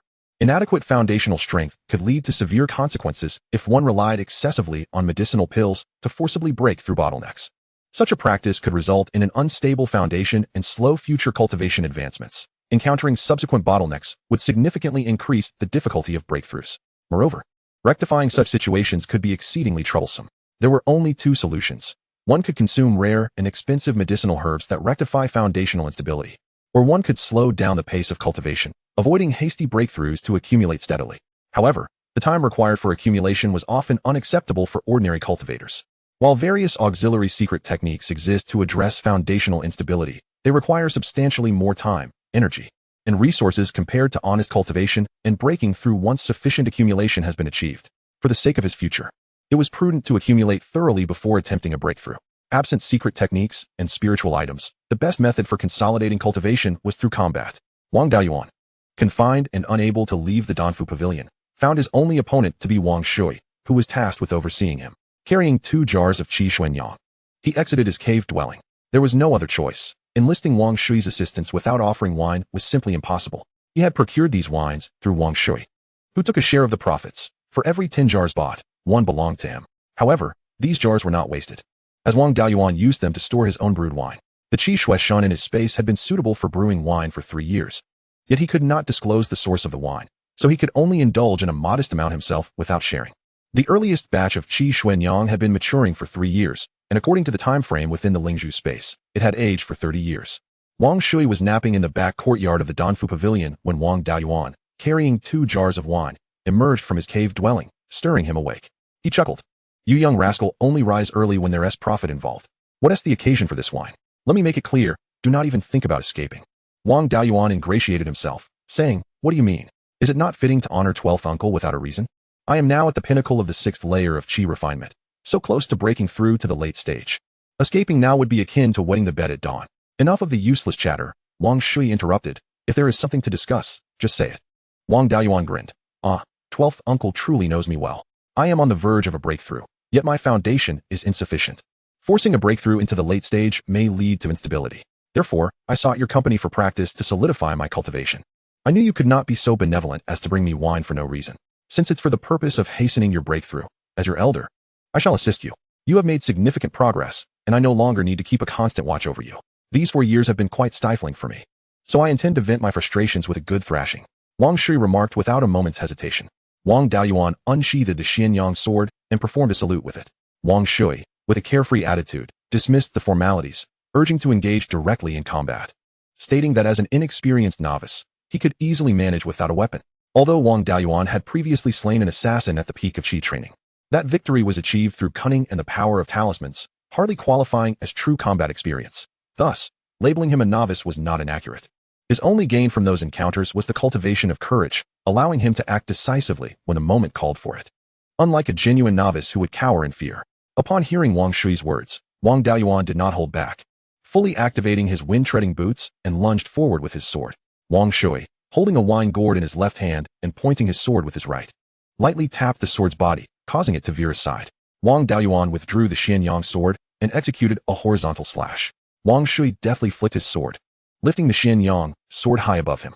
Subsequently, Wang Daoyuan employed a plethora of fundamental sword techniques, including slashes, thrusts, and stabs, to which Wang Shui responded effortlessly with his sword point, scarcely shifting his body apart from his right arm. In his previous life, Wang Daoyuan had learned considerable martial arts from an old Taoist, yet the societal conditions of that era did not afford him opportunities for actual combat. His training had been largely theoretical, with only occasional sparring sessions with the old Taoist and instances of heroism against ruffians. He had never faced off against a true master, making it difficult to claim any real combat experience. After over an hour of sparring, Wang Daoyuan's spiritual energy was depleted. He sheathed the Xianyang sword and sat beside Wang Shui, each of them taking a jar of Qi Shuijiang and drinking it down in one go, then meditating to recover their spiritual energy. One must admit that spiritual wine is far superior to spirit-restoring pills in terms of recovering spiritual energy. Upon consuming the wine, there is no need for refinement. The spiritual energy within is swiftly absorbed and automatically enters the meridians, requiring only conversion through the spiritual route to be wholly utilized. In contrast, spirit-restoring pills necessitate refinement before absorption into the meridians, taking more than thrice the time compared to drinking spiritual wine. However, spiritual wine is not without its drawbacks. For cultivators who cannot consume alcohol, one jar can induce drunkenness lasting several days, rendering rapid recovery of spiritual energy meaningless. And using spiritual energy to counteract the effects of intoxication is not worth the cost. Even Wang Daoyuan, after consuming 5 jars of Qi Shuijiang, would find himself incapacitated, and Wang Shui's tolerance is similarly limited. Once his spiritual energy was restored, Wang Daoyuan resumed his sparring with Wang Shui, yet the outcome remained unchanged, a one-sided domination.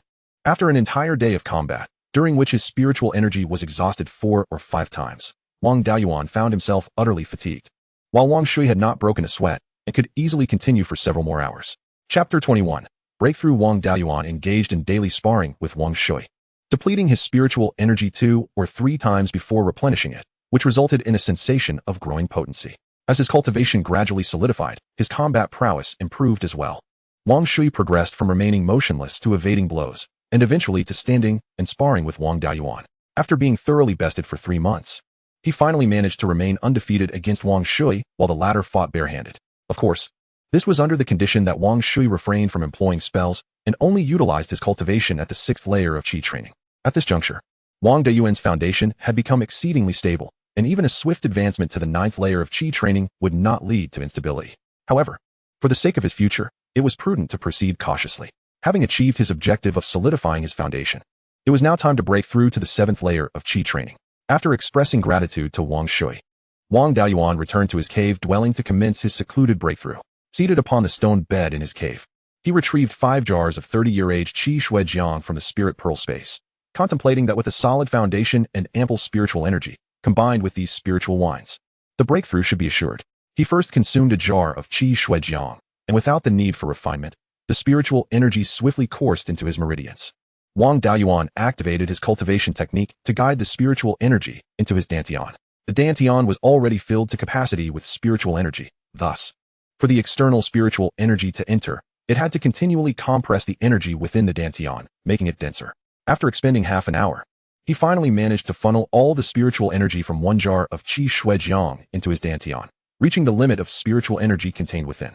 At that moment, he finally felt the sensation of a breakthrough approaching and hastily activated his cultivation technique to circulate the spiritual energy throughout his meridians. The external spiritual energy was drawn in, merging into Wang Dayuan's body. With each complete cycle of his technique, the spiritual energy within him grew stronger. Outside the cave, spiritual energy continuously converged into Wang Dayuan, leading to a noticeable decrease in the spiritual energy of the entire Danfu Pavilion, while fresh spiritual energy from outside began to replenish it, creating a breeze of spiritual energy within the pavilion. Wang Shui, who had been dozing, sensed the commotion and opened his eyes to assess the situation. Upon confirming that spiritual energy was flowing towards Wang Dayuan's cave, he smiled with satisfaction, saying, "These 3 months have not been in vain. Dayuan is finally about to break through." Despite possessing the least impressive 5 spiritual roots and practicing the most fundamental water-based cultivation technique, Ju, he was still able to generate a breeze of spiritual energy during his breakthrough. This lad has a solid foundation indeed. However, the spiritual breeze was quite faint, merely stirring a few willow tufts and dust particles, imperceptible to anyone lacking sharp spiritual awareness. As a practitioner of dual spiritual roots, Wang Shui was rumored to possess a notably high virtual image of the water spiritual root. He had cultivated the golden core technique Fu Hai Ju, which, when he broke through to the later stages of Qi training, had unleashed a vortex of spiritual energy over a yard in diameter, swirling leaves and dust high into the air, visible even to ordinary folk. Inside the cave, Wang Dayuan found himself enveloped in azure spiritual energy, which continued to accumulate within him.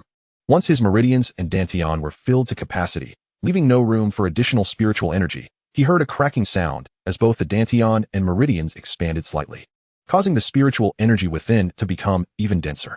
An unusual fluctuation appeared in the spirit pearl within his sea of consciousness. The spiritual energy coursed through his meridians, gradually integrating into his blood, transforming the infused blood into essence blood. This essence blood circulated throughout his body, nourishing his organs, tendons, bones, and muscles, enhancing their strength.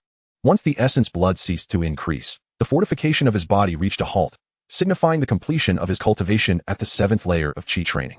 Wang Dayuan guided the spiritual energy back to his dantian, ceased the circulation of his technique, opened his eyes, and stood up, feeling utterly drained. 3 days had elapsed since he entered seclusion. In reality, the actual breakthrough took only half a day, while the remaining time was spent solidifying his realm. After 3 days and nights without food or drink, coupled with the need to strengthen his body, he was nearing the brink of starvation. He intended to retrieve a couple of pseudo-spiritual fish from the spirit pearl space, but upon entering the space with his spiritual awareness, he was taken aback. The size of the space had doubled, expanding to 20 acres, and the quality of the spiritual fields had significantly improved, barely qualifying as second-tier spiritual fields. The concentration of spiritual energy within the entire space had increased by a factor of 2, comparable to that near a high-grade first-tier spiritual vein. The passage of time within the space had also accelerated. After conducting a test with incense, he discovered that time within the space flowed at 20 times the rate of that outside it. He designated 2 acres of the spiritual field for a large pond, aiming to expand the scale of spiritual fish farming as well as cultivate aquatic spiritual plants. Additionally, he planted 2 acres of spiritual grain. As the number of pseudo-spiritual fish was increasing and their consumption of spiritual grain was becoming substantial. Moreover, he had begun experimenting with brewing low-grade spiritual wine from spiritual grain, leading to a shortage of the previously insufficient spiritual grain. He cultivated 3 acres of Qi Shui ginseng, as the energy expenditure during talisman crafting was considerable. To avoid compromising the efficiency of talisman creation, he relied heavily on Qi Shui Jiang for rapid recovery of spiritual energy, which consumed a significant amount. The remaining 3 acres of spiritual fields were sown with various spiritual herbs used for crafting gathering spirit pills. Over the course of 4 years, 40 years had elapsed within the space. The 10 Xinjiang carps had grown to nearly 1 foot in length, attaining first-tier lower-grade cultivation. It would not be long before they could reproduce. The pseudo-spiritual fish, infused with spiritual energy, had proliferated to over 300. Yet none had evolved into first-tier lower-grade demon beasts, remaining mere pseudo-spiritual fish. The Xinjiang carps, now powerful enough to dominate the pseudo-spiritual fish, were no longer kept apart. And they were all placed together, with the Xinjiang carps preying upon the pseudo-spiritual fish. In the realm of the long-tailed bees, Wang Dayuan's expectations have not been in vain. He has successfully nurtured a new queen bee, ensuring the survival of the hive. The queen and the worker bees share a similar appearance, though the queen is more than twice the size of the workers. The ordinary worker bees are classified as first-tier inferior spirit insects, while the queen bee is regarded as a first-tier medium spirit insect. Within the space, there are spiritual grains, medicinal herbs, and other spiritual plants that provide a stable source of nectar for the hive. Over the past 40 years, the long-tailed bee population has expanded from just a few dozen to over 500. The hive has also undergone significant changes. It has grown from the size of a fist to a large hive with a diameter of over a foot.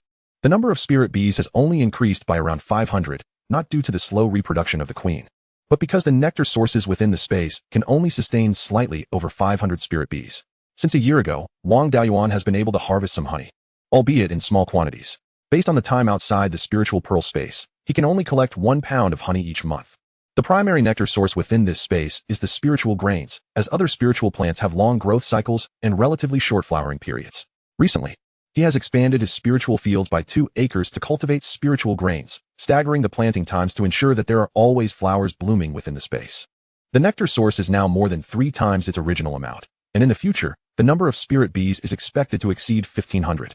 Coupled with a 20-fold time flow rate, he anticipates harvesting more than 6 pounds of spiritual honey each month.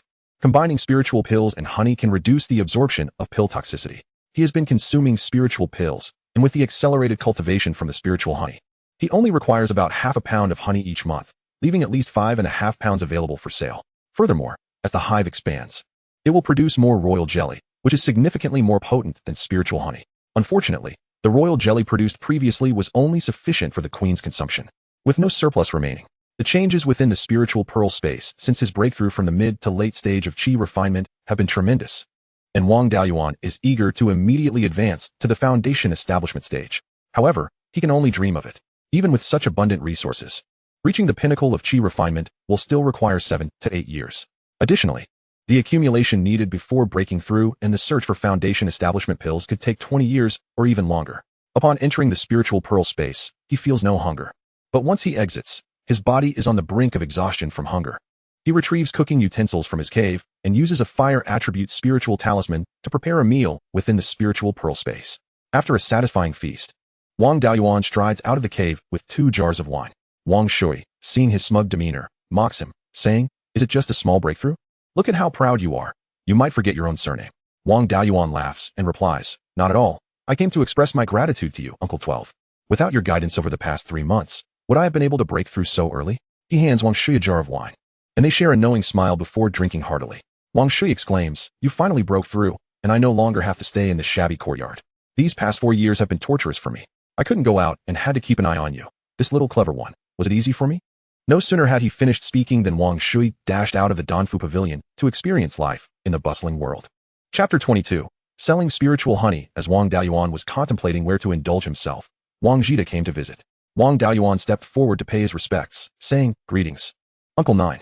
I have just broken through to the 7th layer of qi refinement and am here to report." Wang Jita, already aware of Wang Daiyuan's cultivation level, was not surprised by his breakthrough to the 7th layer, having previously been concerned that Wang Daiyuan's impatience might destabilize his foundation. Upon witnessing Wang Daiyuan's solid aura, devoid of any superficiality, he felt reassured. With a skeptical gaze fixed on Wang Daiyuan, he said, "You're probably thinking about where to wander off to, right? Now that you've broken through to the late stage of qi refinement, your house arrest is lifted, and I can't be bothered to keep an eye on you. I am here on the clan leader's orders, instructing you and Shui to return to Yuling Peak immediately, without delay." "Where's Shui? Wasn't I supposed to have him keep watch over you?" "After I broke through, Uncle 12 went out," Wang Daiyuan replied. "Uncle 9, I need to go out to buy some things. Could you possibly grant me a little more time?" Wang Daiyuan, eager to advance to the late stage of qi refinement, had already exhausted his supply of gathering spirit pills and needed to procure more while also selling some local specialties produced from the spiritual pearl space. As a cultivator with 5 spiritual roots, his cultivation primarily relies on resource accumulation. Within the spiritual pearl space, the various spiritual plants that can be used for long-term cultivation enhancement are limited to spiritual grains. However, their effectiveness is minimal, primarily benefiting those at the meridian opening stage and early qi refinement cultivators. The primary function of spiritual grains is to stave off hunger. Cultivators consuming ordinary grains require over 10 pounds a day, while a single pound of spiritual grains can ensure 3 days without hunger. For cultivators, the impurities in common grains can clog meridians and hinder the flow of spiritual energy. Furthermore, they require daily excretion, which is a waste of time. While consuming spiritual grains avoids these troubles. Although qi xuanyang can also enhance cultivation, its effects are far inferior to gathering spirit pills, and the cost is quite high. A newly brewed jar of qi xuanyang weighing 5 pounds can be sold for 20 spirit stones, with its cultivation enhancement effect equivalent to that of a gathering spirit pill. The spiritual pearl space contains only about 100 jars of qi xuanyang, all reserved for aging, as even wealthy landlords cannot afford to waste resources. Although there are spiritual herbs available for refining gathering spirit pills, after 4 years, only a few hundred portions have been harvested. However, consuming them directly would waste valuable resources. Wang Daiyuan also has 6 pounds of honey stored, But he has not yet reached the point of extravagance where he would use spiritual honey to enhance his cultivation, as it is a vital resource in the cultivation world. Adding spiritual honey during alchemy can improve the quality of pills and significantly reduce the residual toxicity. Consuming pills alongside spiritual honey can decrease the absorption of toxicity, while high-grade spiritual honey may even resolve internal toxicity. Healing pills combined with spiritual honey can enhance their efficacy, and spiritual honey itself possesses some healing properties. For body refinement cultivators, consuming spiritual honey can protect their organs and prevent damage to their foundations. Most importantly, spiritual honey can also be used for brewing alcohol. Adding some spiritual honey to Qi Shui Yang significantly enhances its quality and effects. Unfortunately, he lacks the recipe for brewing honey wine, and thus cannot directly brew spiritual honey wine. Although Wang Daoyuan's spiritual honey is produced by first-tier inferior spirit bees, it retains all the expected effects, albeit weaker than high-grade spiritual honey, making it more of a modest benefit. Nevertheless, regular consumption still yields some results. Even the lower-grade first-tier spiritual honey commands a market price of over 100 spirit stones per pound, yet remains scarce. Using spiritual honey for cultivation is less effective than 5 gathering spirit pills, yet its price is 10 times higher. In pursuit of his foundation establishment ambitions, accumulating spirit stones to purchase foundation establishment pills is essential. A single foundation establishment pill can increase the probability of success by 20%. Yet with Wang Daoyuan's 5 spiritual roots, the chance of success after consuming one is still quite low. Taking multiple pills together could enhance the odds, but the risk of bodily explosion is significantly greater. Even after consuming one foundation establishment pill, should he fail, it would still raise his chances of success for the next attempt by half a degree. However, the price of a single foundation establishment pill exceeds 50,000 spirit stones, and they are often scarce. Even with the resources available in the spiritual pearl space, excluding the daily consumption for cultivation, it would take decades to accumulate enough spirit stones for foundation establishment. Wang Daoyuan is not a rogue cultivator. He has his own family, with ample resources. He also has to support his family, as a strong clan allows for greater personal development. Although he is indeed a wealthy landowner, he does not dare to squander excessively. It is wiser to sell the honey he has stored for spirit stones, and selling it to the Danfu Pavilion can also support the family business.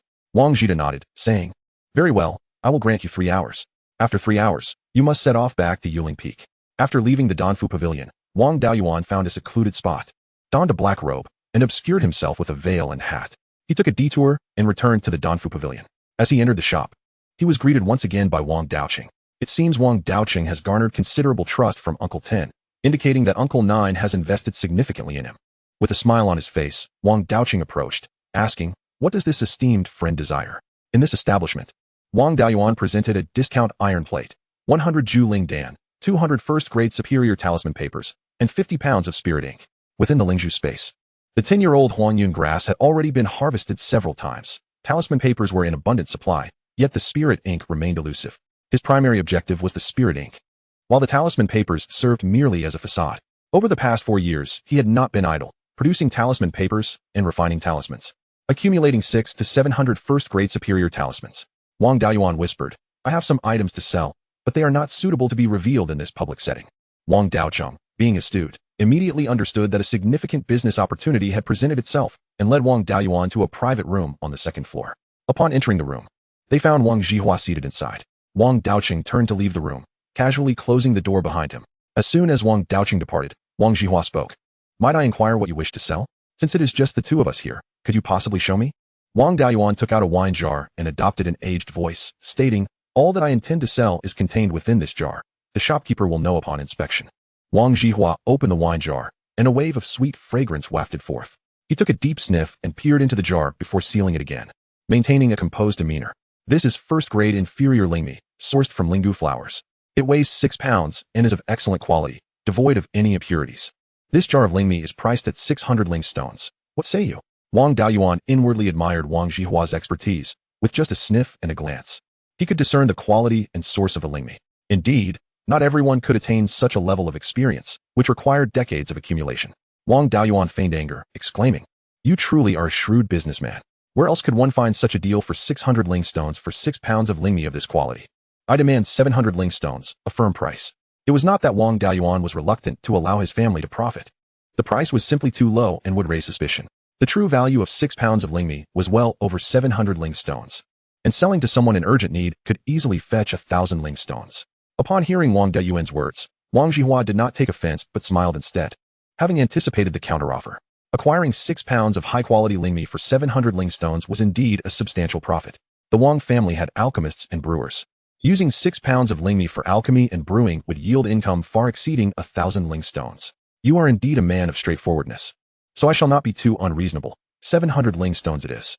With that, he produced 7 medium-grade ling stones and handed them to Wang Daoyuan. Wang Daoyuan mused that the willingness to produce medium-grade ling stones indicated an intention to foster goodwill. 1 medium-grade ling stone was worth 100 inferior-grade ling stones. Yet in the market, one typically needed 110 inferior-grade ling stones to exchange for a medium-grade ling stone, and even that was not guaranteed. In the black market, it was common for 1 medium-grade ling stone to be exchanged for 150 to 60 inferior-grade ling stones. Medium-grade ling stones contained pure spiritual energy, making them far superior for recovering spiritual power or enhancing cultivation compared to 100 inferior-grade ling stones. After bidding farewell to Wang Zhihua, Wang Daoyuan descended to the first floor to collect the Zhu Ling Dan, talisman papers, and spirit ink, settled the payment, and turned to leave the Danfu Pavilion. Chapter 23. The summons from the Yuming sect. After wandering around the old square for a while, Wang Daoyuan found nothing of interest to purchase. Upon returning to the Danfu Pavilion, he discovered that Wang Shui had already returned. The two made their way to the dock behind the Yuling grocery store, where the spirit ship awaited them.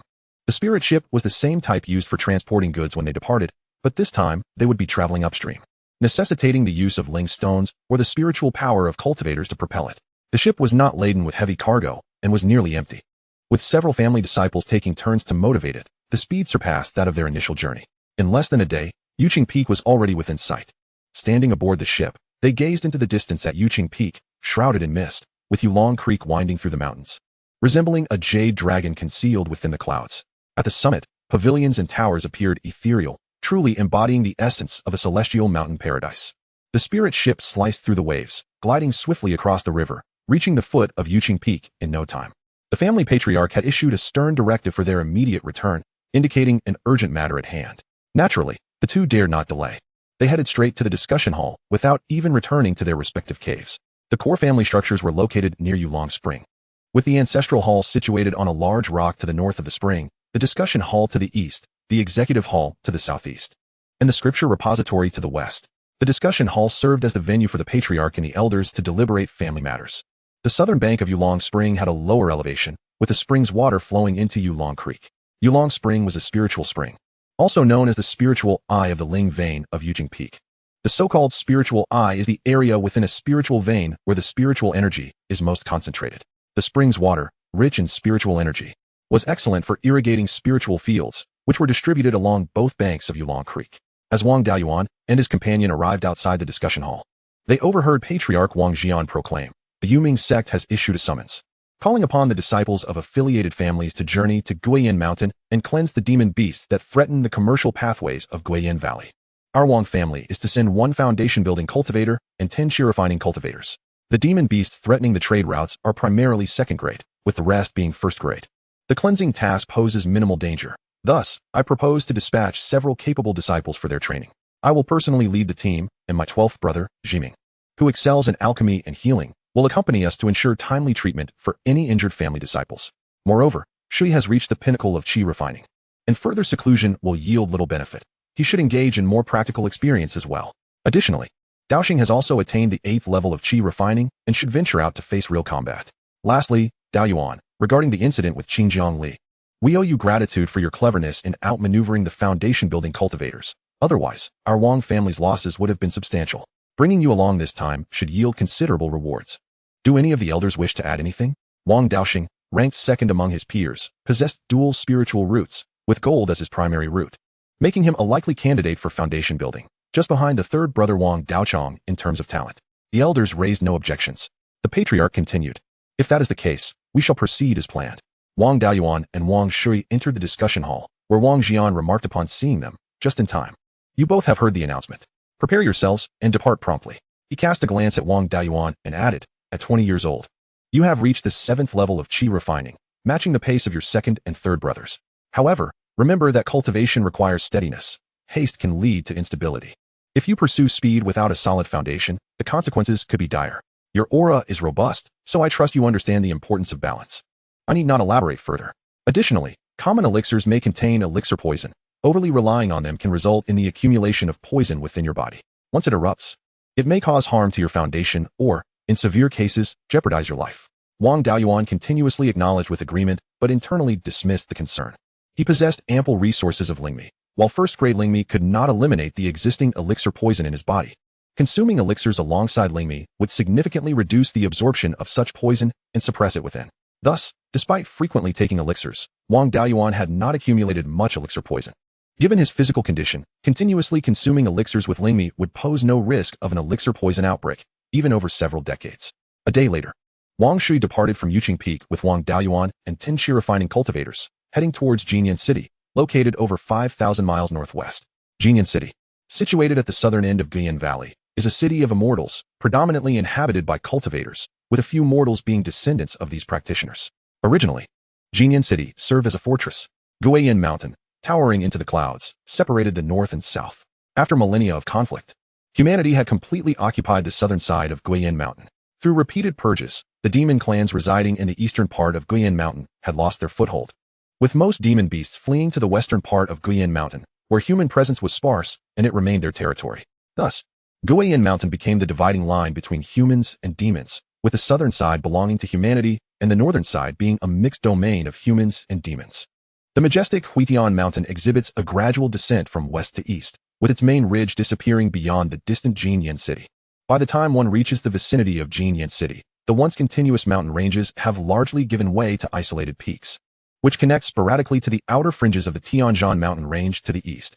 Despite this, the eastern slopes of Huitian Mountain remain a formidable barrier for humanity, characterized by treacherous and rugged paths. Nonetheless, Huitian Mountain is not devoid of vulnerabilities. Several relatively gentle trails traverse the range, facilitating communication between the north and south, with Guiyan Valley being one such route. To thwart potential ambushes by the demon clans utilizing these mountain paths, the human clans have established fortifications at the southern ends of each trail. Among these fortresses, Jinyan City holds a unique status. Guiyan Valley is the widest, flattest, and shortest of the mountain trails. The great wild geese migrate south, unable to ascend the heights of Huitian Mountain, thus necessitating their passage through Guiyan Valley. In recent centuries, the conflicts between the human and demon clans have diminished, fostering trade relations between the two factions. Consequently, the well-trodden Guiyan Valley has emerged as a vital commercial artery, facilitating a substantial flow of goods between the north and south, and generating considerable revenue for the Yuming sect. However, 2 years ago, incidents of demon beasts attacking merchant caravans began to escalate. The losses sustained by the Yuming sect in escorting these caravans have been substantial, causing significant distress. More critically, the northern end of Guiyan Valley, known as Guiyan Fangshi, serves as a major trading hub for both clans. Repeated attacks on caravans have severely disrupted commerce, and should these disruptions continue, it may lead to conflicts as both sides seek to acquire necessary resources through warfare. Therefore, the Yuming sect has diligently investigated these assaults. The findings suggest that these attacks may merely be the spontaneous actions of residual demon beasts residing within Huitian Mountain. With its abundant spiritual veins and vegetation, the mountain range, which narrows to approximately 2,000 to 3,000 miles at its thinnest, provides ample hiding spots for these creatures, making them virtually impossible to eradicate completely. Such attacks on merchant caravans are not uncommon along the trade routes of Huitian Mountain. Investigations have revealed that this particular group of demon beasts has entrenched itself within the mountainous forests surrounding Guiyan Valley, numbering in the tens of thousands. Fortunately, no demon beasts of third-level cultivation or higher have been encountered, which could have posed a far greater threat. Nonetheless, eliminating this group of demon beasts will require considerable effort. The challenge lies not only in defeating them, but also in ensuring that none escape to regroup and launch further assaults on the caravans. To thoroughly resolve this issue, the Yuming sect has summoned 3,000 cultivators from affiliated forces, hired 1,000 rogue cultivators, and committed 1,000 of their own, totaling 5,000 cultivators, along with 3 elders from the Zifu realm, striving to accomplish their goal in a single decisive campaign. In Chapter 24, the city entry incident, the Wang family, comprising 11 members, features the clan leader and 2 elders, Wang Shui and Wang Jiming, along with younger scions Wang Daoyuan and Wang Daoxing, while the remaining 6 are elderly men with white hair. These 6, all of the Ji generation, possess low cultivation levels and lack any particular skills. Among them, 2 are over 110 years of age, with the lifespan limit for Qi practitioners being around 120 years. Given the nature of their lives spent in conflict, it is not uncommon for cultivators to suffer hidden injuries that affect their longevity, resulting in few reaching the age limit. These 2 uncles could pass away at any moment. The other 4, while slightly younger, are still all over 100 years of age. In essence, they are cannon fodder. Whenever there is a call to arms, most family members sent forth are mere expendables. The purpose of summoning cultivators from affiliated forces is to provide the sect's cultivators with protection from casualties. Each family understands the importance of prolonging their lineage, and thus refrains from sending forth those with promising talents or skills to face death, opting instead to sacrifice their older and less capable members. Of course, these expendables do not perish in vain, should they be designated as cannon fodder. The family will provide them with a sum of spiritual stones or resources, and if they fall in battle, the sect will issue compensation.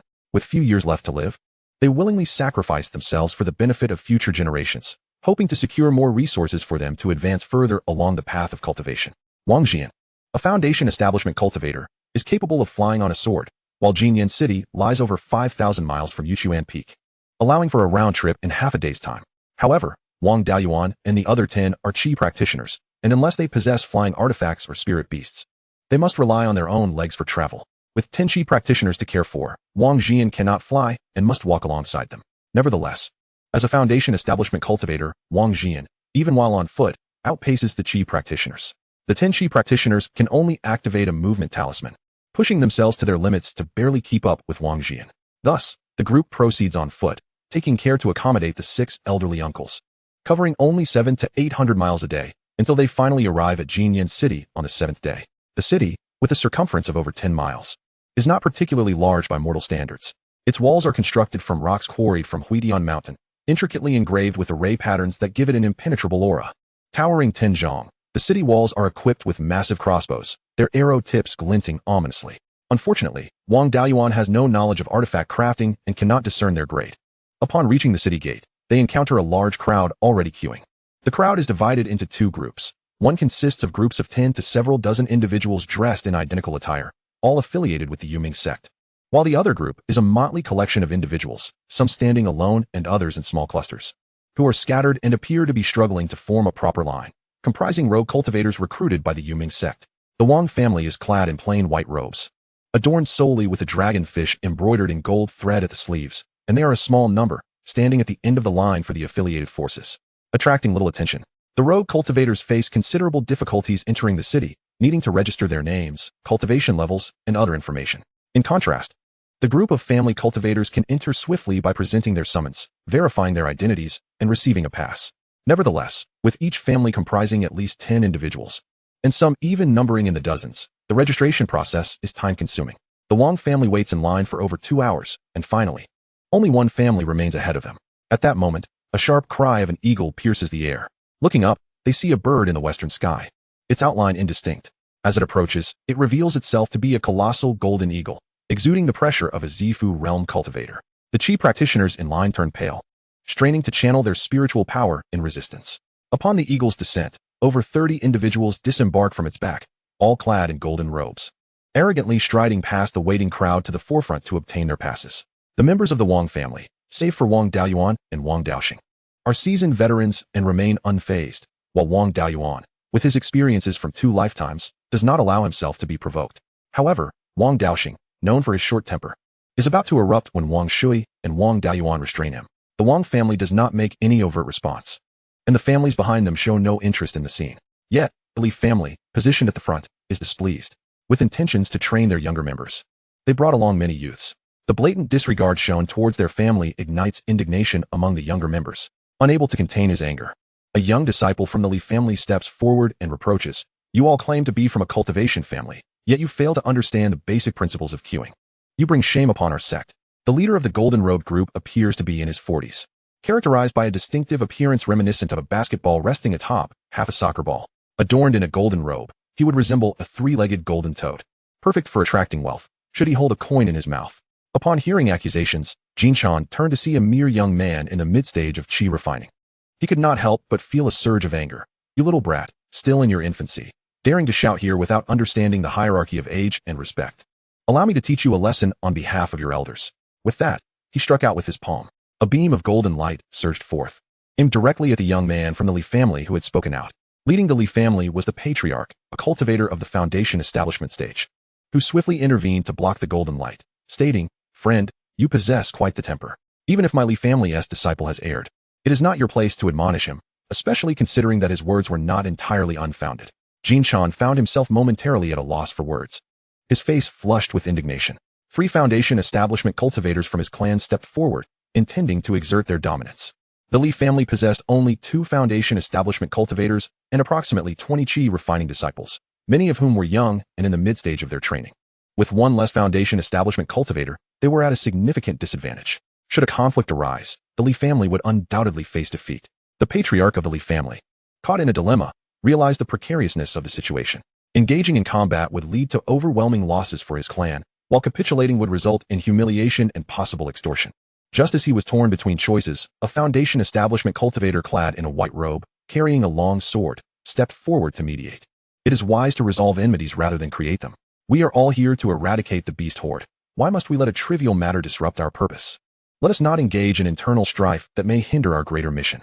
This white-robe cultivator was Wang Jian, a longtime friend of Li Xinghe, the patriarch of the Li family. Observing his friend in distress, he felt compelled to intervene. The Wang family still held some respect within the Yuming sect, and his presence was likely to help defuse the tension. However, Jin Chan, a hot-headed individual, not only refused to back down, but escalated the situation further. Hurling insults at Wang Shui. You dare to meddle in this affair? It appears the Wang family has grown wings. Do not presume that offering Qingjiang carp will earn you favor in the Yuming sect. The remnants of the Zhao family dare to act insolently before me. While my ancestor is an elder of the Yuming sect, your Wang family is merely a dog bred by the Yuming sect, daring to bare its teeth before its master. You are simply courting death. As soon as the words left his mouth, the Wang family was incensed, brandishing their magical artifacts.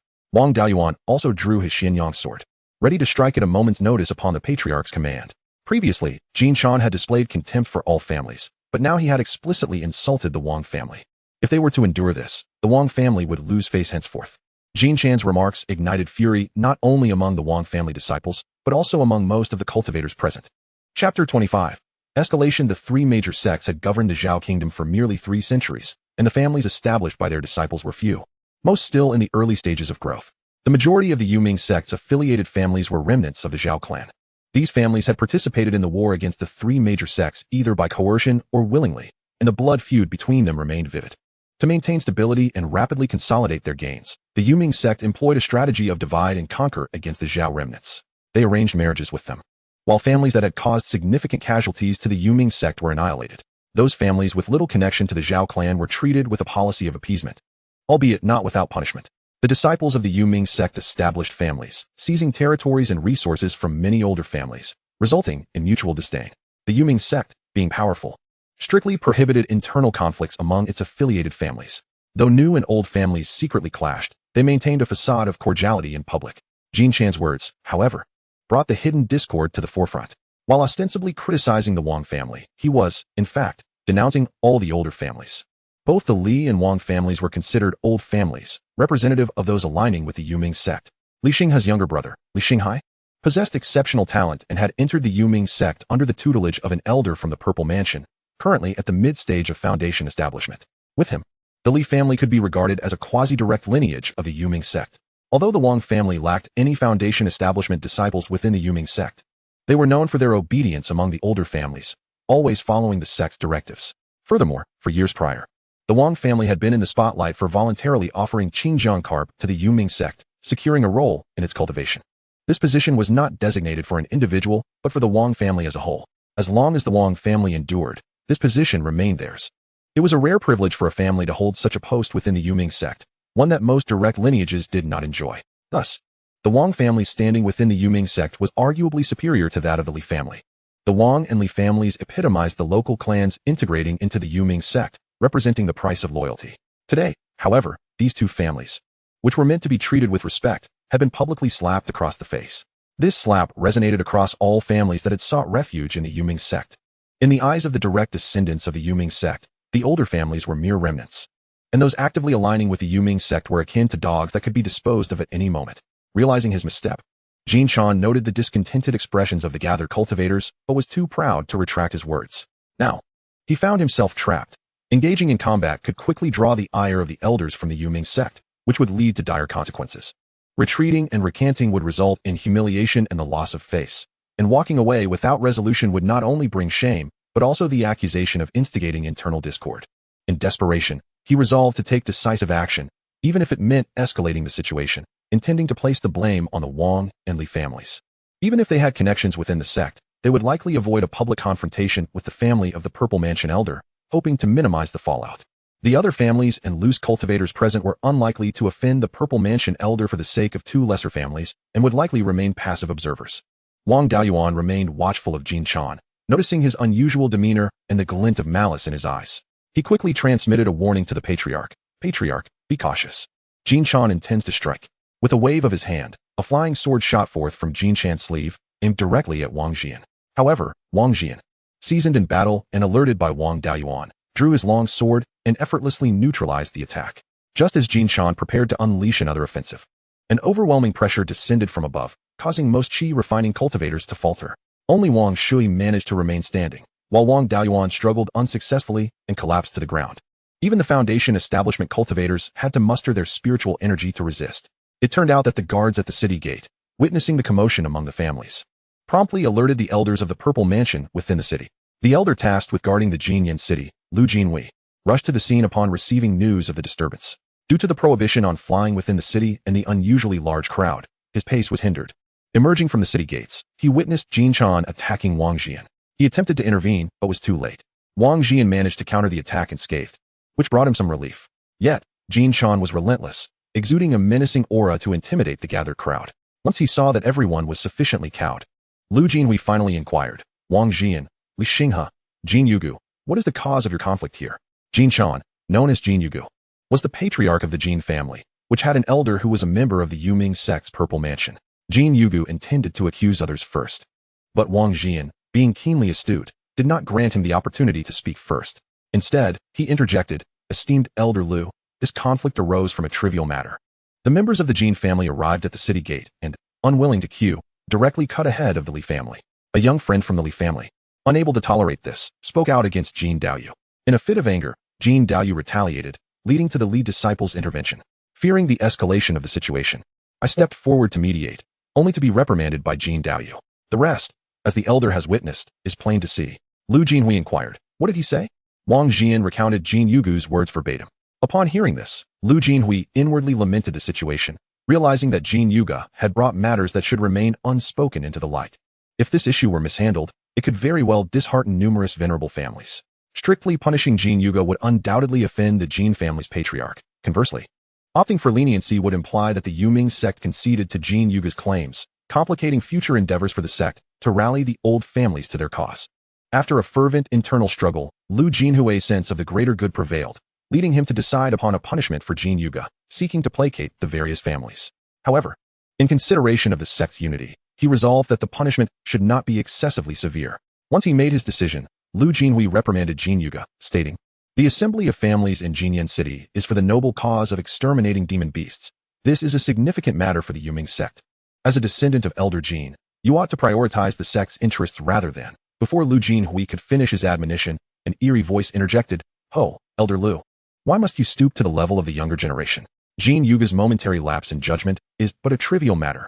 Is it truly necessary to escalate the situation? Moreover, this is a time when we require capable hands. Allowing him to redeem himself is the prudent course. Following the voice, Wang Daoyuan beheld a figure cloaked in black. Obscuring their features, the individual appeared somewhat stooped, leaning on a bone staff, resembling an elderly man. A mere glance at the black-robed elder sent a chill down Wang Den's spine, raising goosebumps upon his skin. The elder then conveyed to Lu Jinhui telepathically, Elder Lu, is it truly worth it to offend Elder Jin over a few minor families and incite factional strife within the sect? Lu Jinhui was dedicated to the collective good. Had it merely been a matter of offending Elder Jin, he would have been unperturbed. Yet, when it came to factional disputes, he found himself compelled to consider the implications. Chapter 26. Factions. The Yuming sect is divided into 3 factions. The indigenous faction, the familial faction, and the outsider faction. The indigenous faction comprises members who are native to the sect, with elders who are practitioners of the Yuming sect, and some even descend from the founding ancestors.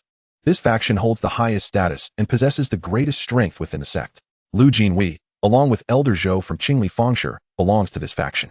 All Jindan practitioners within the Yuming sect are part of the indigenous faction, making it nearly impossible for the other 2 factions to compete against them, which fundamentally contributes to the stability of the Yuming sect.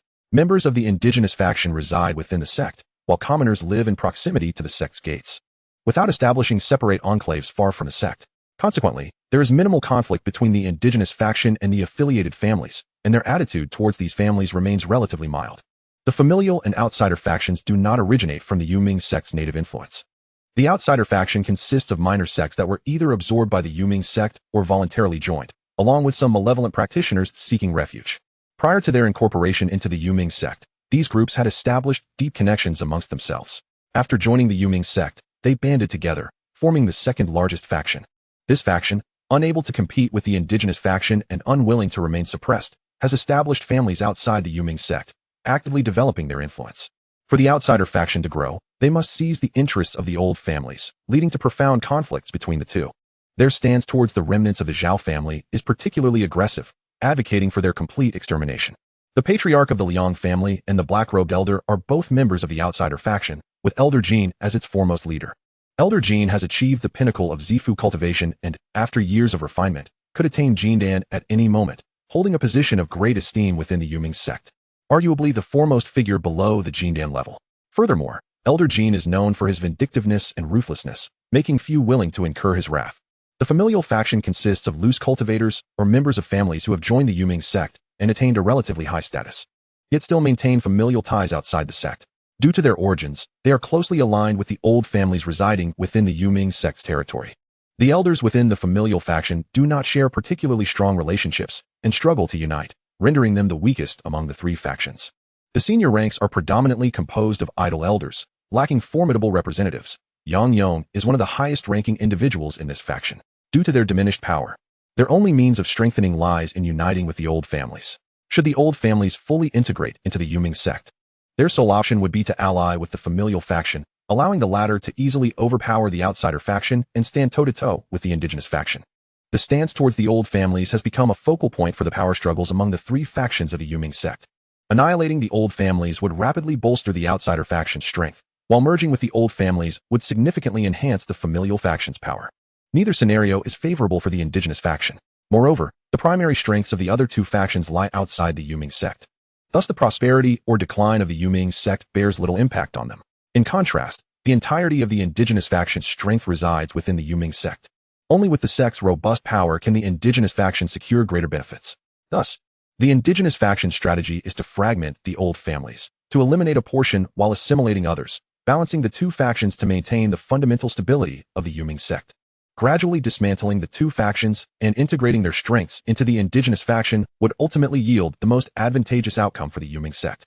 Beyond disputes of interest, the three factions also harbor divergences in their legacies. The very name of the sect indicates that its teachings primarily focus on the path of ghosts, with corpse refining as a supplementary aspect, classifying it firmly as an evil sect. Practitioners of the outsider faction similarly embody malevolent traits, intertwining legacies of ghosts, corpses, and demons. Yet they remain akin to the sect's teachings. Conversely, the members of the familial faction possess a chaotic array of legacies, predominantly of righteous origin, which starkly contrasts with the other two factions, further elucidating the familial faction's lower standing. After receiving the black-robed elder's message, Lu Jinhui pondered for a considerable time before finally addressing Jin Yuga. Your disrespectful words warrant strict punishment. However, as we face a formidable enemy, we are in dire need of capable individuals. Thus, I shall permit you to redeem yourself through merit.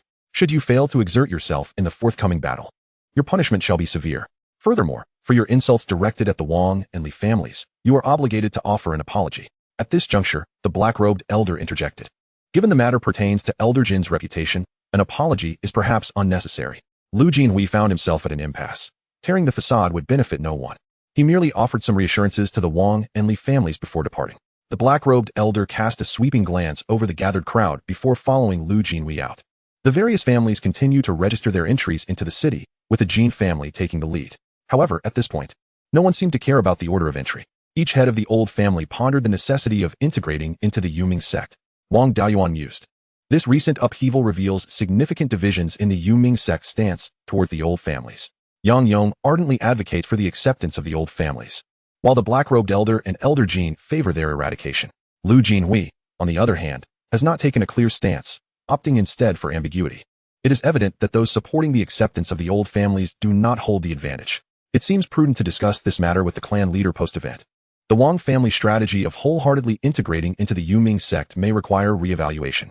Having endured a tumultuous episode, the practitioners registering their identities at the city gate, wary of further complications, hastened their pace. In less than a quarter of an hour, the Wang family members had entered the city. Jinyan City is not particularly large, and its layout is quite simple. Two main roads intersect at the city center, dividing the entire city into 4 quarters, with the center featuring a crossroads. The official institutions of the city are situated around this intersection. The eastern section is a marketplace filled with various shops. The southwestern area comprises residential quarters, while the northwestern section houses the military barracks and armory of the city guards. The Wang family settled into an inn located in the eastern part of the city, named Xinkalu, which is owned by the Yang family.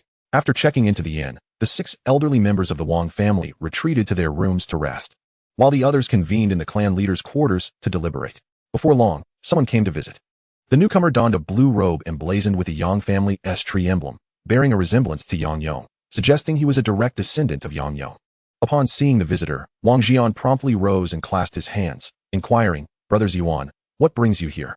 The visitor was named Yang Ziyuan, the eldest grandson of Yang Yong and the current clan leader of the Yang family.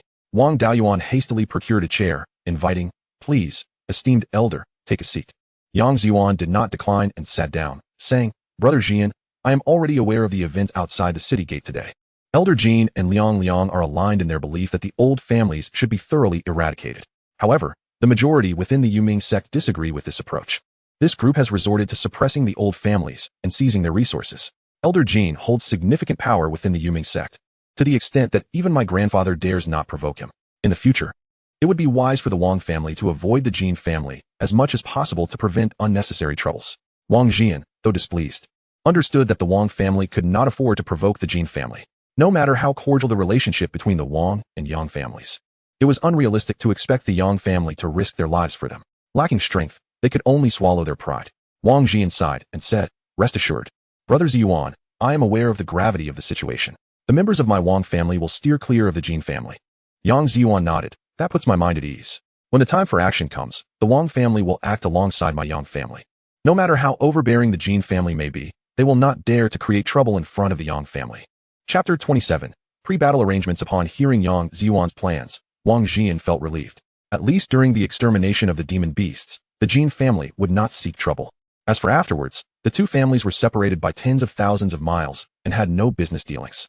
Even if the Jin family were akin to a rabid dog, they would not travel such a distance to cause trouble over trivial matters. Yang Ziyuan took his leave. Wang Daoxing was seething with anger, exclaiming, "What a disgrace! The Jin family has caused this upheaval without facing any punishment, and now our Wang family is forced to act like a timid turtle." Wang Jian inquired, "Daoyuan, what do you think?" "Patience," Wang Daoyuan whispered. "And more importantly," Wang Daoyuan continued softly, "walls have ears." Wang Jian laughed heartily. "I truly did not misjudge you, Daoyuan. At such a young age, you can discern the intricacies of human nature. This time, our family has been oppressed, yet you managed to endure without revealing any signs. Outside the city, you could perceive that Jin Yuguai intended to act against me, demonstrating an astute awareness that surpasses even my own caution. Though your cultivation aptitude may be lacking, you are still a valuable asset. The purpose of this recruitment is to provide you with more experience. While our family has many members with high cultivation talents, social finesse, and expertise in various arts of cultivation, what we lack most are true leaders. Among the Shou generation, only your 12th uncle possesses such potential, yet he is too laid back to take on this burden. In your generation, only you and Daochang show the potential to lead.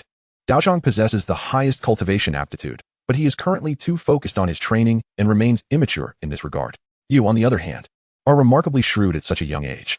If I had not witnessed your growth, I might have doubted your identity. If you can establish a foundation in the future, you will undoubtedly become the leader of our family. Even if you cannot, you will still be capable of standing alone."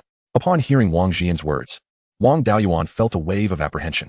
Since he could remember, he had followed an old Taoist in deceiving others, relying on his keen understanding of human nature to seize opportunities. He had thought that in this world, mortals were still in an agrarian civilization phase, and that cultivators, who pursued immortality, would be less cunning than those in an era of information explosion. Now, it seemed he had underestimated the people of this world. His unusual nature had already drawn the attention of the clan leader. Fortunately, it was the clan leader who noticed him, not an enemy. It appeared he would need to be more discreet in the future. Despite the unease in his heart, he showed no signs on his face and humbly replied, "You flatter me, fifth uncle." Wang Jian said sternly, "My judgment of people is seldom wrong. It is commendable that you recognize the value of humility. Always remember, displaying cleverness openly is not true intelligence. True wisdom lies in appearing foolish and concealing one's brilliance. Nonetheless, your shrewdness at such a young age is indeed remarkable." Wang Daoyuan clasped his hands. "I will remember your teachings, fifth uncle." The Yuming sect was still gathering personnel, with the formal action scheduled for 5 days later. The members of the Wang family were strictly ordered by the clan leader to remain inside the inn. Several elders, having lived for over 100 years, had experienced countless hardships and seen many scenes. Being confined indoors was nothing to them. Wang Shui, despite his penchant for wandering, could endure staying in one place as long as there was wine. Wang Beiyuan had just spent several years in confinement, so being unable to go out for a few days was hardly a burden. He consumed a lingmi and took a gathering spirit pill to cultivate. Wang Daoxing, with the spirit of youth, was already seething with pent-up frustration from the Jin family's actions. Now, being unable to go out only added to his discontent. Lacking focus to cultivate and with nothing else to do, he sought out Wang Shui for a drinking contest. Unfortunately, his tolerance was woefully inadequate. After downing a jar of wine, he became thoroughly intoxicated. Wang Shui glanced disdainfully at the inebriated Wang Daoxing. And you dare challenge me to a drinking contest with that capacity? In the blink of an eye, the day of departure to eliminate the demon beasts arrived. Wang Jian gathered everyone and advised them to stick together and refrain from acting independently. Subsequently, Wang Jiming produced pills and distributed them to everyone, giving each person 10 detoxification pills, revitalization pills, and spirit recovery pills. Wang Daoyuan and Wang Shui did not take the spirit recovery pills, as they were incomparable to Lingjiu, especially the Qishuan Yang, whose primary ingredient, Qishuashan, had the effect of replenishing vital energy. Consuming Qishuan Yang not only rapidly restored spiritual power, but also replenished vitality, alleviated fatigue, and healed injuries. Without the toxic side effects associated with spirit recovery pills, Wang Daoyuan also produced spirit talismans, providing each person with 5 offensive talismans, defensive talismans, movement talismans, and earth escape talismans. Wang Jian, observing the talismans in his hand, asked, Daoyuan, where did you acquire so many talismans? Wang Daoyuan chuckled. Having been confined for 4 years, I had little to do other than cultivate, so I crafted a few more talismans. Do not worry about me. I still have several hundred top-tier first-grade talismans. Anyone in need can simply ask. Wang Jian nodded with satisfaction. It seems Dao Yuan's talent for talisman making is quite extraordinary. Completing the talisman making tasks each month, while also crafting so many additional talismans, is no small feat. You will need more cultivation resources. And the family cannot expect you to contribute without compensation. We will allocate you 1,000 family contribution points upon your return. 1 family contribution point equaled 1 spirit stone. With 200 talismans worth 1,000 contribution points, which was not a loss at all, the Yuming sect issued orders, summoning all participating cultivators to assemble at the intersection in the center of the city. Once gathered, 3 purple mansion cultivators stood side by side in the center of the intersection, all of whom Wang Daoyuan recognized. One of them was Elder Zhou from Qingli Fengshi, with Lu Jinhui on his left, and the black-robed elder who had stopped Lu Jinhui from punishing Jin Yuguai on his right. Elder Zhou stepped forward and addressed the surrounding cultivators with cupped fists. I am Zhou Qi, the overall commander for this cleansing operation. On behalf of the Yuming sect, I extend my gratitude to all cultivators for your assistance. I hope we can work together harmoniously to eliminate the demon beasts. I assure you that those who achieve merit during this operation will receive generous rewards from the Yuming sect. However, let me make it clear, any disobedience, unauthorized actions, or cowardice will result in execution. The cultivators responded in unison, yes. After Zhou Qi finished speaking, Lu Jinhui stepped forward. I am Lu Jinhui, the deputy commander for this operation. Elder Zhou has outlined the necessary details, so I will proceed to assign tasks. With that, he took out several jade slips and summoned the leaders of several prominent families, all of whom were descendants of Yuming sect elders, including Yang Ziyuan, Jin Yuguai, and Liang Jiaxing. Before long, Yang Ziyuan returned to the family cultivators, holding a jade slip and selecting a dozen families with whom he had good relations to act together. The families Yang Ziyuan chose were all old families, including the Wang and Li families. Once the leaders of the prominent families completed their selections, Lu Jinhui spoke again. The leaders who just came to collect tasks will serve as the captains of their respective teams.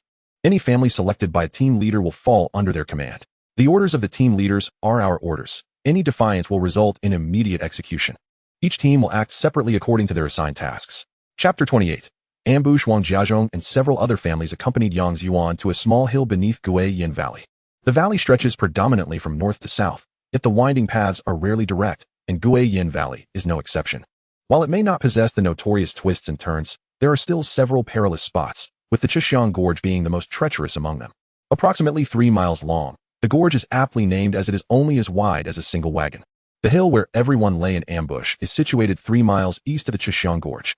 To the right of the hill lies a flat expanse, about 20 zhang wide, leading into the depths of the forest, while to the right of the flatland are various peaks, serving as defenses for other small teams. On the left side of the hill are sheer cliffs. The Chixiang Gorge is over 3,000 miles from Jinyan City and more than 1,000 miles from Guiyin Fang Market. Should any incident occur here, timely assistance from either side would be impossible. Hence, the Zhejiang Gorge is the most frequently ambushed location for merchant caravans. Although Yang Ziyuan had not yet disclosed the specific tasks to everyone, Wang Daoyuan could surmise that their mission likely involved intercepting fleeing demonic beasts. Subsequently, Yang Ziyuan handed out 2 Lianqi talismans to each person, which could conceal the aura emitted by cultivators, rendering both magical fluctuations and sense imperceptible. The distribution of Lianqi talismans by the Yoming sect made their intentions clear. They were preparing for an ambush. Given the multitude of demonic beasts scattered throughout the mountains and forests, the only way to set a trap was to lure them in. At this moment, Wang Daoyuan noticed a merchant caravan approaching from several miles to the south, traversing the Zhejiang Gorge. This caravan was quite substantial, consisting of over 20 wagons and approximately 100 individuals. Due to the distance, they could not sense the presence of the cultivators, nor could they assess their cultivation levels.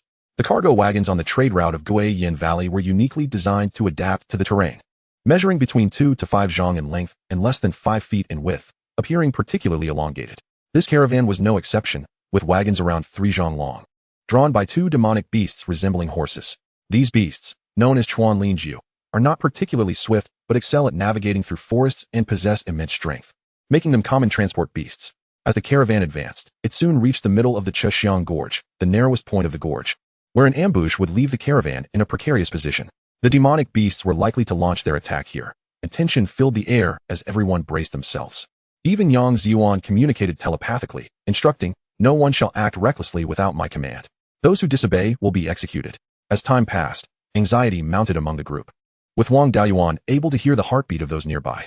The anticipated attack, however, failed to materialize, and the lead wagon of the caravan emerged from the Zhejiang Gorge, still in calmness. Soon, the entire caravan exited the gorge, the most susceptible area behind them, and the members of the caravan breathed a collective sigh of relief, seemingly reassured that the demonic beasts had no intention of attacking. The ambushers, still hidden outside the gorge, relaxed their tension, and Wang Daoyuan sheathed his Xuanyang sword. Beyond the gorge, the mountain path widened, accommodating multiple wagons side by side. To facilitate management, the leader ordered the caravan to reorganize from a single line into 3 separate lines.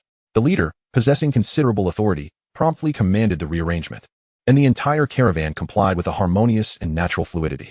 Suddenly, a swirling black wind swept forth from the front, charging directly towards the caravan. Among the merchants, 11 cultivators took to the skies on their flying tools. The leader, clad in a gray robe that belied his status as a practitioner, resembled more a steward from a wealthy family. However, the gray-robed cultivator was not to be underestimated. As the wind stirred, he summoned a flying sword and ascended into the air. He then produced a whisk, lightly waving it, sending a black beam crashing into the tempest, which erupted in several explosive sounds. The wind faltered momentarily before surging forth again, albeit with diminished force. The other cultivators, following suit, unleashed their magical tools and talismans against the gale. Gradually, the wind's intensity waned, yet it drew ever closer to the caravan. The foundation-building cultivators within the caravan were unable to disperse the wind before it reached them. The black wind surged into the heart of the caravan, with many chi practitioners unable to take flight and evade. Those with quick reflexes sought refuge behind the wagons, while those slower had no choice but to activate their magical tools and talismans in a desperate defense. As the wind battered against the cultivators, Chuan Linjiu, and the wagons, vibrant flashes of light danced amidst the tempest, revealing the various spells concealed within the black wind. After several hundred bursts of color, the wind subsided. Within the caravan, over 50 Chuan Linjiu lay lifeless, as they were incapable of defending themselves with magical tools or talismans. More than 10 cultivators had their magical artifacts and talismans shattered, resulting in immediate fatalities. Over 20 cultivators bore tattered garments and pale visages, clearly grievously wounded and left with little strength to continue fighting. The remaining 60 or so individuals, having reacted swiftly, had sheltered behind the wagons, activating their magical tools and talismans.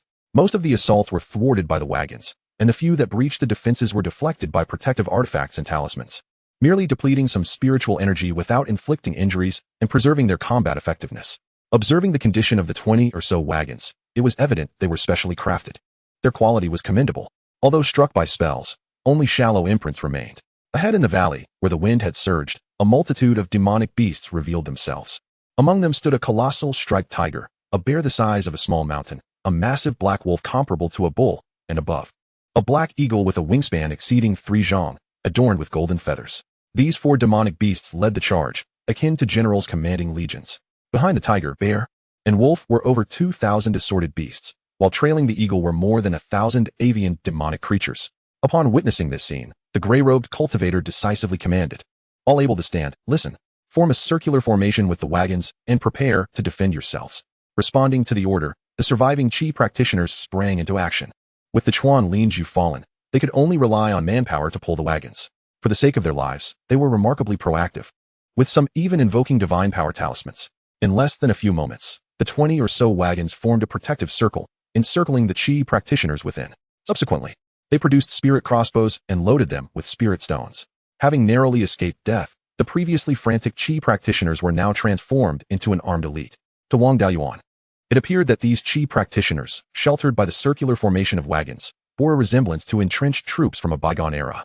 The speed of the merchant cultivators was remarkable, and with over 10 foundation-building cultivators maintaining vigilance in the air, the demonic beasts were unable to mount an immediate attack, missing their prime opportunity for ambush. Now, the caravan had established a formidable defensive posture, making it unlikely for the beasts to seize an easy victory. Nevertheless, with thousands of demonic beasts converging, such a vast assembly could not simply retreat at the first sign of difficulty. A few second-tier demonic beasts roared, and 500 to 600 thick-skinned beasts like bears and rhinoceroses emerged from the horde. With a thunderous roar from the tiger, the stampede of 500 to 600 beasts charged towards the caravan. Chapter 29. A peculiar battle. The distance between the beast horde and the caravan was but 2 miles. Even though the leading beasts were not particularly swift, they were nonetheless formidable due to their cultivation. With their spiritual energy activated, this distance could be covered within 20 breaths, bringing them within range of the spirit crossbows. The caravan's cultivators held their crossbows at the ready, poised to strike as the beasts approached. After more than 10 breaths, the beast horde was merely 100 zhang away from the wagon formation. The gray-robed cultivator bellowed, "Fire!" Over 80 cultivators simultaneously activated their spirit crossbows. The spirit stones embedded within the crossbows shimmered, and a volley of spiritual arrows was unleashed. However, 80 arrows against hundreds of demonic beasts were hardly sufficient, especially considering the beasts' formidable hides.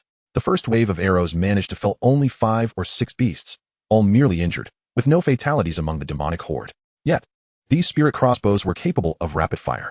After the initial wave of arrows, a brief respite ensued before the second barrage descended once more. This time, the demonic beasts found themselves unable to evade swiftly enough, resulting in a greater number of injuries, yet no fatalities among them. As the third and fourth waves followed, the proximity of both sides intensified the devastation wrought by the arrows. With the fifth wave, over 20 demonic beasts fell, one notably a black bear, struck through the eye by a single arrow, which penetrated the eye socket and pierced into its brain, causing instant death.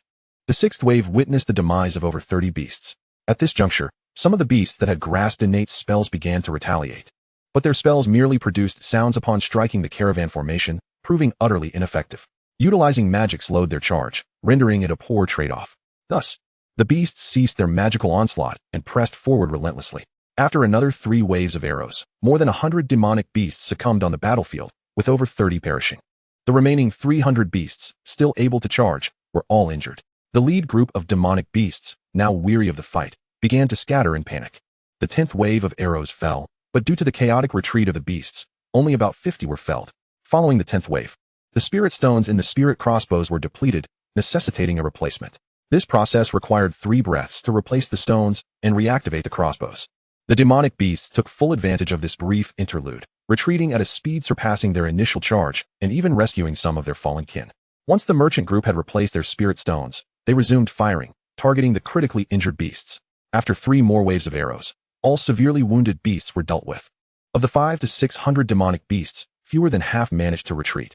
4 furious second-tier beasts dispatched over 300 agile beasts, such as leopards and wolves, to attack. This time, having learned from their previous failure, they dispersed to assault from multiple angles rather than charging in mass. Consequently, the merchant group's spirit crossbows could no longer fire simultaneously, forcing them to spread their efforts across different foes. Although these agile beasts were difficult to hit due to the inability to fire in unison, those struck, lacking scales or resilient hides, either fell injured or met their demise. As the demonic beasts entered the range of the spirit crossbows, casualties began to appear, though only a few lost their combat effectiveness. The inability to fire simultaneously severely diminished the lethality of the crossbows. After 10 breaths, the beasts reached the front of the caravan, sustaining losses of fewer than 100. The swift and agile beasts easily vaulted over the outer wagons and plunged into the ranks of the cultivators. With over 200 demonic beasts charging in, the merchant group was left with only around 80 defenders. Within the confines of the caravan, the limited space left no room for maneuvering, forcing combat to devolve into brutal melee. The physical prowess of demonic beasts far surpassed that of their human counterparts, and their numerical superiority meant that, under normal circumstances, the human cultivators would be overwhelmed in mere moments. Observing from a nearby hill, the family cultivators began to grow restless, with Wang Daoxing even preparing to shout and charge forth to assist. However, Wang Shui, ever astute, restrained him. For their disparity in cultivation and combat prowess rendered Wang Daoxing incapable of moving even an inch. Wang Daoyuan quickly covered his mouth to prevent him from making a sound. Yang Ziyuan, sensing the stirrings among them, transmitted a warning. Those who act recklessly shall perish. Meanwhile, within the valley, the sounds of colliding spells echoed in succession, accompanied by a dazzling array of colors. Dust and smoke obscured the view for those outside the caravan. Thus, they remained unaware of the situation within. The foundation-building cultivators in the air continued to attack the demonic beasts, but to little effect. A quarter of an hour passed, and the battle raged on, with demonic beasts repeatedly attempting to flee the fray. Another 15 minutes elapsed, and the fighting began to wane, the dust and smoke clearing to reveal the aftermath.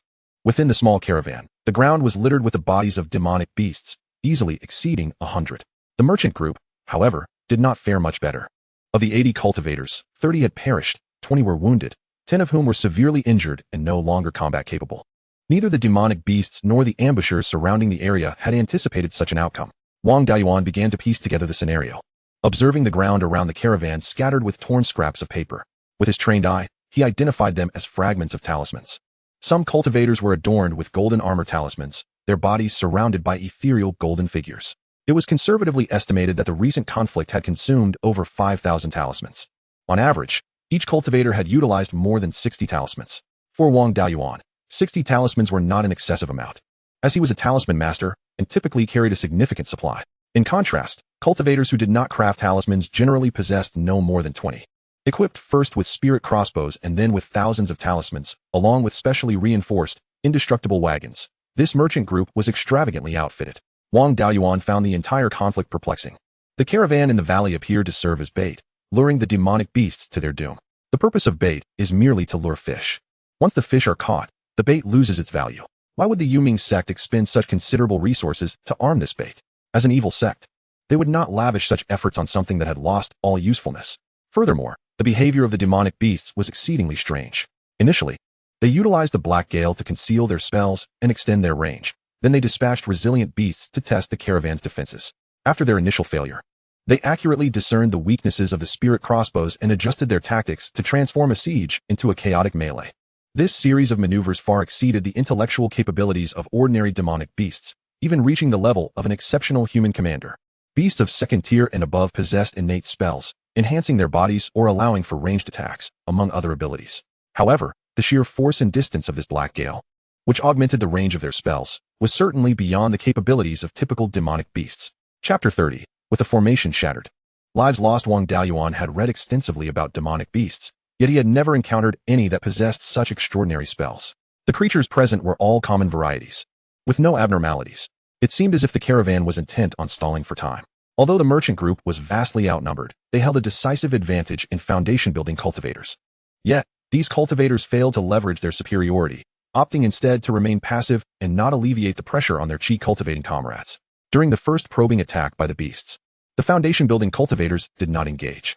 In the second attempt, they only intervened after the beasts had breached the caravan, failing to impede their escape as they scattered. Meanwhile, over 1,000 cultivators lay in ambush to the east of Guiguan Valley. Typically, the demonic beasts concealed themselves in the dense forests west of the valley, suggesting an even greater number of ambushers there. Should these individuals charge down, they could easily eliminate the demonic beasts in the valley without pressure. Their reluctance to act likely stemmed from a belief that the catch was too small. With so little information available, Wang Daoyuan could not extrapolate much. He chose to focus on observing the battlefield, awaiting the moment when the mystery would be unveiled. Within the valley, the demonic beasts, having failed twice, were naturally unwilling to concede and were preparing for a third assault. Suddenly, a black eagle screeched in the sky and dove straight towards the caravan, followed closely by over 1,000 avian beasts. With their speed, the flying creatures would reach the caravan in no more than 5 breaths. Compared to their terrestrial counterparts, the aerial beasts were swifter and more agile. The spirit crossbows would scarcely land a hit, and the talismans posed no threat to them. This time, the foundation-building cultivators of the caravan shed their feigned ignorance, launching their attacks as the Black Eagle initiated its charge. 11 practitioners of the foundation establishment stage surged forward, followed closely by 11 flying swords that ascended into the heavens, weaving through the avian horde and painting the air with crimson blossoms. Feathers of myriad hues fluttered down from the sky, while the corpses of various avian creatures plummeted to the ground.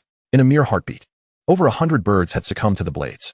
The multitude of avians, however, were not oblivious. They scattered in all directions, unwilling to charge directly at the Foundation establishment cultivators, thus thwarting the fierce onslaught once more. A few second-tier demon beasts could not remain idle, letting out furious roars as they led their kin into a charge. The Black Eagle reorganized the avian forces to disrupt the merchant team's practitioners and shield the beasts. Upon witnessing the full emergence of the demon beasts, the merchant team promptly devised a countermeasure. The gray-robed cultivator engaged the Black Eagle alone, while 3 Foundation establishment cultivators were assigned to hold back the remaining 3 second-tier demon beasts. The other 7 Foundation establishment cultivators split their efforts, with 4 continuing to decimate the avians and 3 targeting the ground-based beasts. The Chi refinement practitioners were also busy. They lifted the tarpaulin of the carts, revealing colossal killing machines, giant spirit crossbows, identical to those stationed atop the walls of Genian City. Subsequently, the Chi refinement practitioners produced middle-grade spirit stones to equip the massive crossbows. Wang Beiyuan, lacking knowledge in weapon refinement, could not discern the grade of these enormous crossbows, but he could ascertain that they were at least second-tier magical artifacts. Coupled with the middle-grade spirit stones, these crossbows possessed the capability to slay Foundation establishment cultivators. With more than 20 carts, there were correspondingly over 20 giant crossbows. Initially, the demon beasts would have overwhelmed the cart formation, but with these crossbows in play, the outcome remained uncertain. The Chi refinement practitioners swiftly activated the crossbows, unleashing over 20 beams of light, each as thick as an arm, hurtling toward the beast horde. In an instant, the beams traversed a distance of 1 li, piercing into the throng of demon beasts. The beasts, having learned from the initial assault, did not cluster together but dispersed. However, with over 2,000 demon beasts confined within the narrow valley, no matter how they spread out, they could hardly appear sparse. As the 20 beams descended, hundreds of demon beasts found themselves directly in the path of the oncoming light. Upon realizing the impending danger, these hundreds of beasts attempted to dodge. Alas, in comparison to the beams, they were woefully slow. The foremost beast, having just begun to evade, was pierced through by a beam. Only those agile ones at the rear managed to escape the calamity.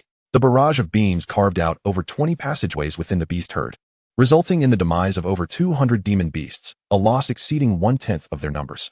Regrettably, not a single second-tier demon beast perished, though they were certainly startled by the onslaught. The sole consolation for the beasts was that each middle-grade spirit stone could only power the giant crossbow for a single shot. After the beams were fired, the Chi refinement practitioners promptly replaced the spirit stones. This replacement consumed 3 breaths' time, during which the demon beasts advanced. At their current pace, the crossbows could manage only 2 more shots. 3 breaths later, the second shot was released. The beasts were too close, apart from the second-tier demons. The others had no time to react and fell directly beneath the beams. Once more, over 20 passages were carved through the horde, claiming nearly 400 demon beasts. Coupled with the flying swords of the Foundation establishment cultivators, the number of demon beasts dwindled to below 2,000. The remaining beasts were filled with trepidation, and some began to flee. Yet, at the roar of the second-tier demons, the retreating beasts returned to the horde, steeling themselves to charge once more. 3 more breaths passed, and the third wave of beams arrived as anticipated. This time, the casualties among the demon beasts were even greater, exceeding 600. The ground-based horde was reduced to just over 1,000, and the survivors were on the brink of collapse. The relentless arrow rain had drained the courage from the demon beasts, even though they were merely a step away from the cart formation. The majority still hesitated to leap inside. The ground beasts lingered, fearful to advance, while the avians grew ever more audacious. Neither the giant crossbows, nor the hand crossbows, nor the spirit talismans posed a lethal threat to the flying creatures. Their greatest fear remained the flying swords wielded by the Foundation establishment practitioners. However, after enduring a wave of slaughter from the cultivators, the avians became further dispersed. Unrestrained by the confines of the narrow terrain, over 1,000 avians flitted about. The flying swords of the Foundation establishment cultivators could only claim 1 or 2 with each pass through the avian swarm. Leveraging their speed and agility, the avians effortlessly infiltrated the cart formation. A peak first-tier hawk dove down, maneuvering through the air to evade several light arrows from small crossbows and multiple spell attacks, targeting an elderly man. As the hawk approached, the elder discarded his crossbow and prepared to retaliate. Alas, his movements were far too languid, and he was swiftly seized by the hawk's talon upon his crown. The hawk released its grip, thrusting its foot forcefully against the elder's head and flapping its wings vigorously to regain altitude. The elder, now marked with 4 gaping wounds upon his head, bled profusely.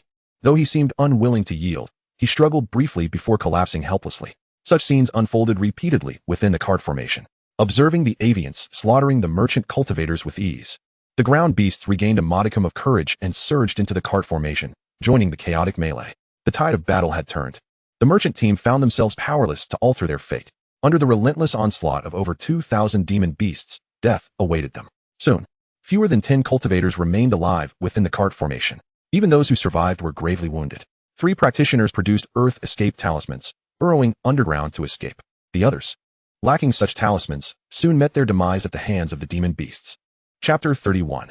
The maneuvering the Yuming sect displayed little regard for the lives of the Qi refinement practitioners, failing to issue any earth escape talismans.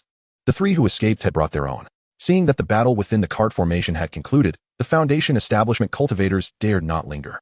The demon beasts had previously targeted the carts, allowing them to slay the beasts freely from the sidelines. Now, with the cart formation breached, they had become the sole focus of the demon beasts. Most ground creatures posed little threat to them.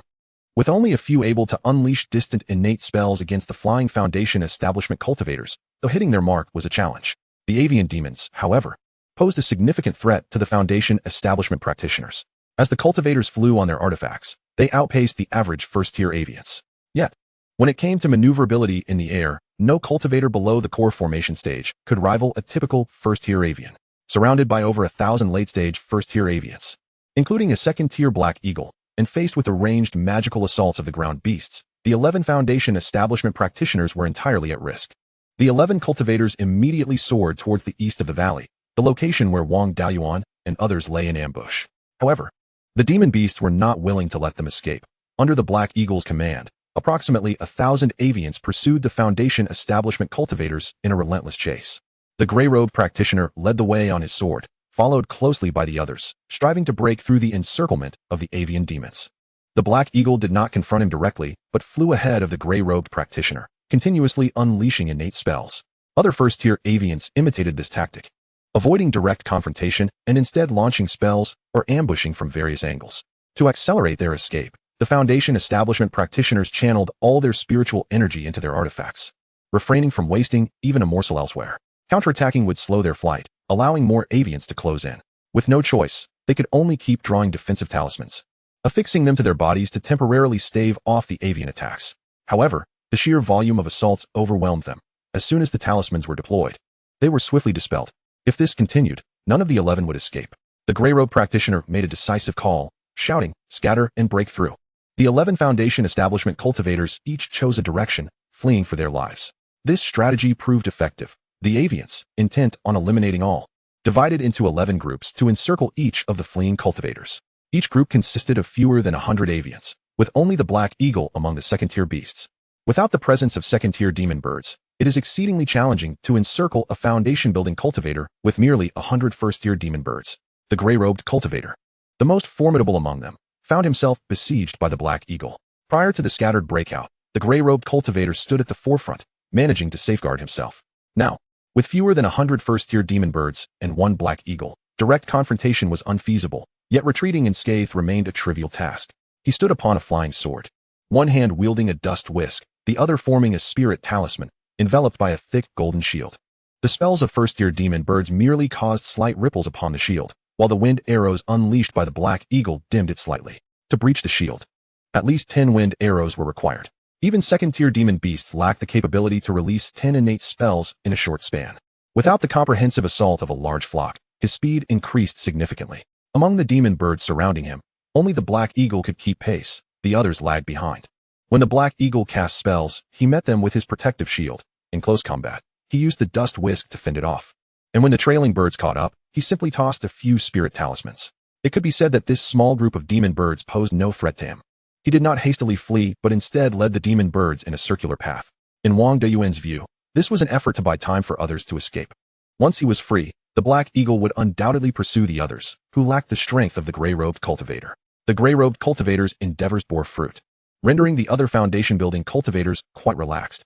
Without the involvement of second-tier beasts, fewer than 100 first-tier demon birds were incapable of catching up to a Foundation-building cultivator flying at full speed.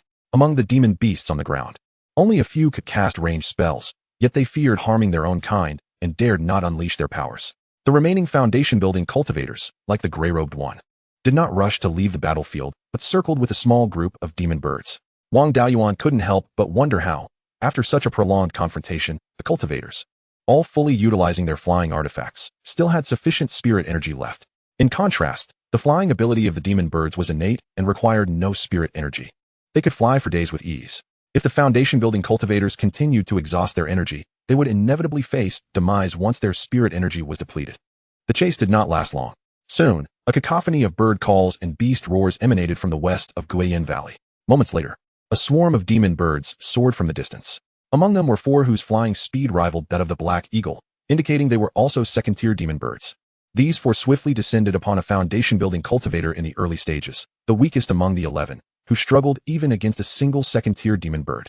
This cultivator, having already exhausted much of his spirit energy, stood no chance against the onslaught of the 4 second-tier demon birds. After casting a few spirit talismans, he perished beneath their claws. Another horde of demon beasts burst forth from the forest, with 7 notably larger than their kin, likely second-tier beasts.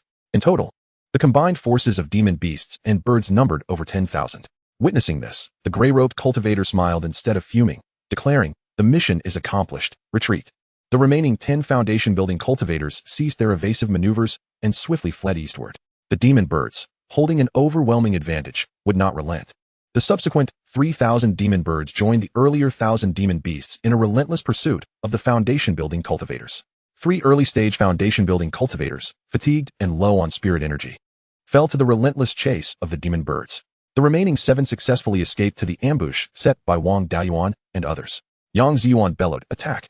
His team comprised over 20 foundation-building cultivators and more than 300 chi-refining cultivators. Having lain in wait for half a day, they were eager to engage after witnessing the clash between the merchant cultivators and demon beasts without being able to intervene. The other teams ambushed on the eastern side of Beiyuan Valley also sprang into action, unleashing spirit talismans and flying swords.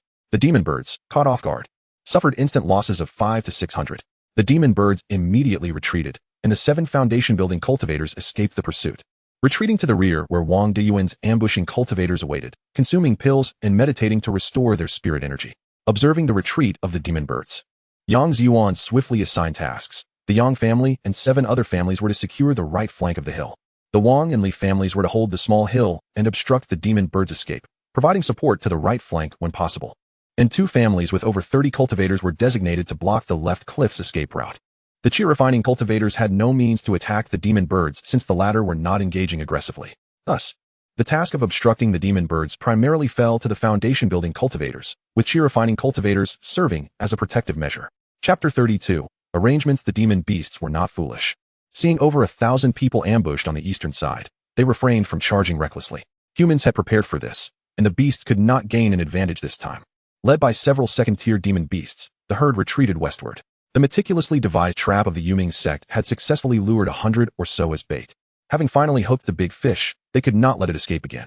Among the 5,000 cultivators summoned by the Yuming sect, only 100 served as bait, and 1,000 lay in ambush on the eastern side of Beiyuan Valley. The remaining 4,000 were not to be underestimated. Sure enough, as the demon beasts retreated toward the western side of the canyon, they were met with a barrage of talismans and magical artifacts, leaving them disoriented. The demon beasts immediately retreated, running north through the canyon.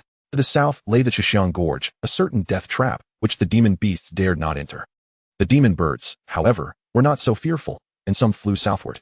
After fleeing northward for merely 2 to 3 miles, hundreds of cultivators suddenly emerged to block the canyon's mouth. As soon as the demon beasts approached, they were met with relentless attacks. The demon birds fleeing south also met their demise. Before they could escape far, dozens of flying swords ascended. In an instant, 200 to 300 demon birds plummeted, leaving feathers strewn across the ground. The cultivators blocking both ends of the canyon appeared disheveled and diverse in attire, likely a ragtag group of summoned loose cultivators. Though they looked like a disorganized rabble, their combat prowess was formidable, and their initial strikes left the demon beasts and birds bewildered. Witnessing the strength of the loose cultivators, Wang Beiyuan felt a deep astonishment. He had thought these cultivators lacked systematic heritage and guidance, making their paths to cultivation arduous and slow, leading to weaker powers. However, he was taken aback by the ferocity of their combat capabilities, which far surpassed those of disciples from sects and clans of the same level. Clearly, in future travels, one must exercise caution when encountering loose cultivators. In reality, not all loose cultivators were strong. The loose cultivators summoned by the Yuming sect were at least in the late stages of chi refinement. These cultivators had no access to resources, and their aptitudes were not particularly exceptional. Those who reached the late stages of chi refinement had undoubtedly endured immense hardships, let alone those among them who had achieved foundation building. Such individuals naturally excelled in combat, far surpassing the sheltered disciples of sects and clans. The demon beasts and birds recognized the threat posed by these loose cultivators and dared not charge toward them. Now encircled on all sides and faced with formidable opponents, remaining stationary was tantamount to awaiting death. Regardless of their chances, they needed an escape route. After weighing their options, the second-tier demon beasts unanimously agreed to break through toward the flatland on the eastern side of the canyon. Wang Daoyuan's team stood as the obstacle in the path of the demon beasts' escape. At this juncture, the demon beasts, desperate for survival, cast caution aside and charged forward. Yang Ziyuan, observing the situation, loudly commanded, "Leave 10 foundation-building cultivators to deal with the second-tier demon beasts. The rest of the foundation-building cultivators will intercept the demon birds." The foundation-building cultivators responded in unison, and soon, over 20 of them soared into the air, heading towards the demon birds, with Wang Jian among them. Before departing, Wang Jian had instructed the Wang family members, "Everything here is to be decided by Daoyuan. Anyone who defies his commands will face the clan's regulations." Elders Wang Jiming, who was solely interested in alchemy, and Wang Shui, who cared only for wine, were disinterested in management, yielding no objections. The other 6, being seasoned veterans, dared not voice any dissent in light of the elder's silence. Wang Daoxing possessed a fiery temperament, but was a martial enthusiast, entirely indifferent to authority. As long as there was a fight, he would follow anyone's lead. The consensus among the gathered individuals indicated an implicit acceptance of Wang Daoyuan's leadership. Wang Jian discreetly conveyed to Wang Daoyuan, "I have faith in your capabilities. Strive to ensure the survival of our kin. Exercise caution against undue compassion. When faced with difficult choices, prioritize the future of our family. I trust you will discern wisely." Wang Daoyuan felt a tremor in his heart upon hearing the clan leader's words, which implied that, in dire circumstances, he might have to sacrifice the 6 uncles to preserve the lives of the remaining 4. These 6 uncles possessed limited cultivation talent and lacked any specialized skills. They typically managed the family's affairs outside of Yuchuan Peak. Although he had only met them a few times, they were still family, and the thought of potentially abandoning them weighed heavily on Wang Daoyuan's conscience. Nevertheless, he recognized that when faced with life-and-death situations, forsaking the 6 uncles in exchange for the survival of others would be the most prudent decision for the family. As a member of the clan, the survival of the family took precedence over individual lives. The 6 uncles, being of advanced age, would prefer to die valiantly in battle rather than in seclusion, as this might provide their descendants with some cultivation resources. As long as the lineage continued, the family legacy would endure, and their contributions would not be forgotten. With this understanding, Wang Daoyuan felt a sense of relief and proceeded to announce the combat assignments. The 6 uncles, although lacking notable skills and possessing only chi refinement levels of 7 or 8, were seasoned veterans. While they may not excel in slaying enemies, their expertise in self-preservation was unparalleled.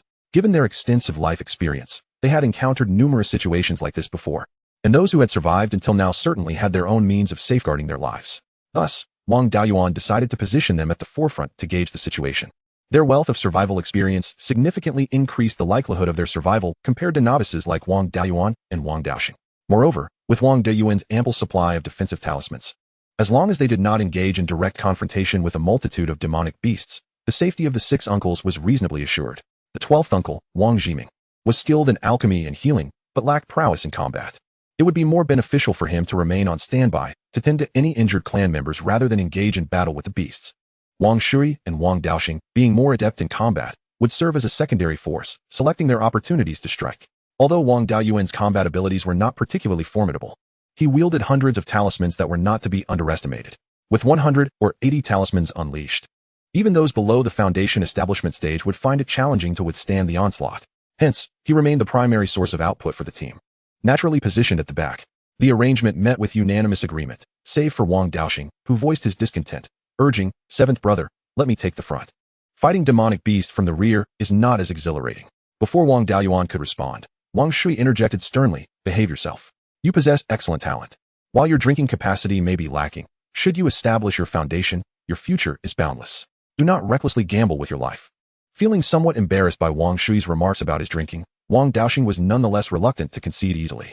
Secretly channeling his spiritual energy, a faint golden aura enveloped him, rendering his skin akin to resplendent golden glass. Wang Daoyuan recognized this as a body cultivation technique, but was unaware of its specific merits. Wang Shui, however, was taken aback and, unable to contain his excitement, whispered, "Have you actually cultivated the Liuli Jingshin Ju to the 2nd level?" Wang Daoxing nodded with pride.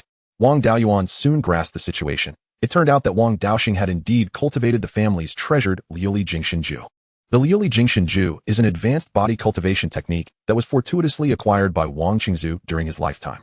This technique comprises 9 levels, and upon reaching the pinnacle, the physical body could rival a top-tier magical artifact of the 3rd rank. With sheer physical strength, one could contend with cultivators at the late stage of the Purple Mansion realm. However, when Wang Qingzu obtained this technique, it was incomplete, allowing cultivation only up to the 4th level, which rendered the body comparable to a 2nd-tier magical artifact.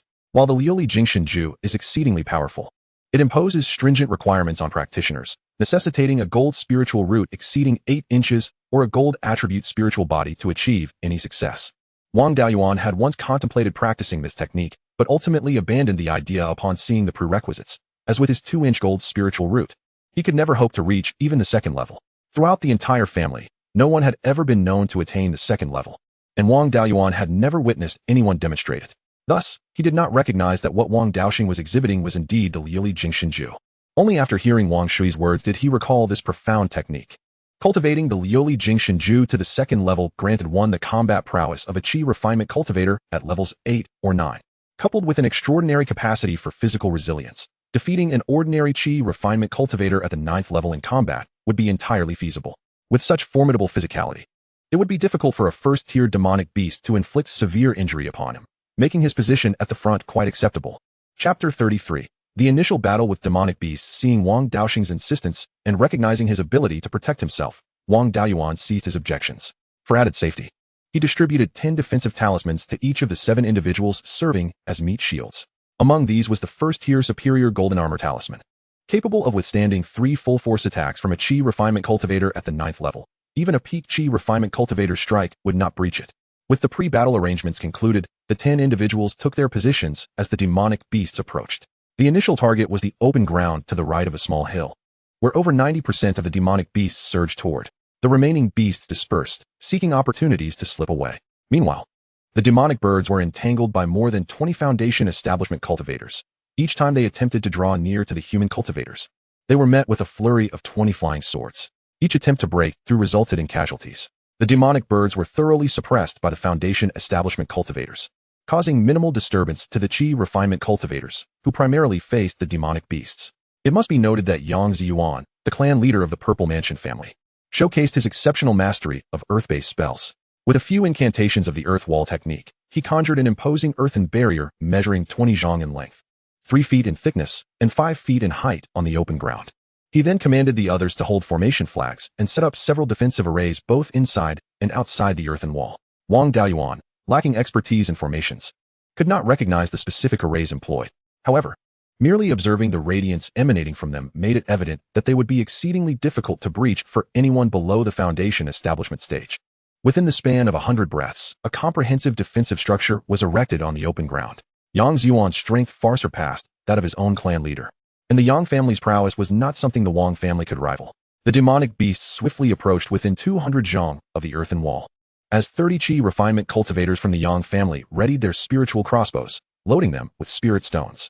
As soon as the demonic beasts entered 100 zhang range, the crossbows were fired. These crossbows were identical to those used by the previous merchant caravan, likely standardized weapons of the Yuming sect. Wang Daoyuan gazed enviously at these crossbows. Typically, a cultivator at the early Foundation establishment stage could manipulate a flying sword with precision up to 100 zhang. Beyond this distance, control became challenging, allowing only for straightforward thrusting and retrieval. At distances exceeding 200 zhang, a flying sword would possess negligible lethality. Those capable of striking from over 100 zhang were exceptional cultivators among their peers. This particular spiritual crossbow, however, could inflict harm on demonic beasts within 100 zhang. The physical prowess of demonic beasts far exceeded that of ordinary humans of the same cultivation level, making it entirely feasible for these crossbows to eliminate unprotected human cultivators from over 100 zhang away.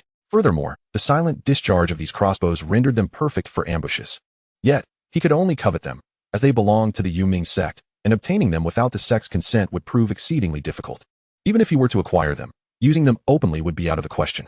After the battle between the Yang family and the demonic beasts commenced, it took merely 30 breaths for 3 demonic beasts to emerge before the Wang family members. These 3 beasts included a black ape, a black leopard, and a striped tiger.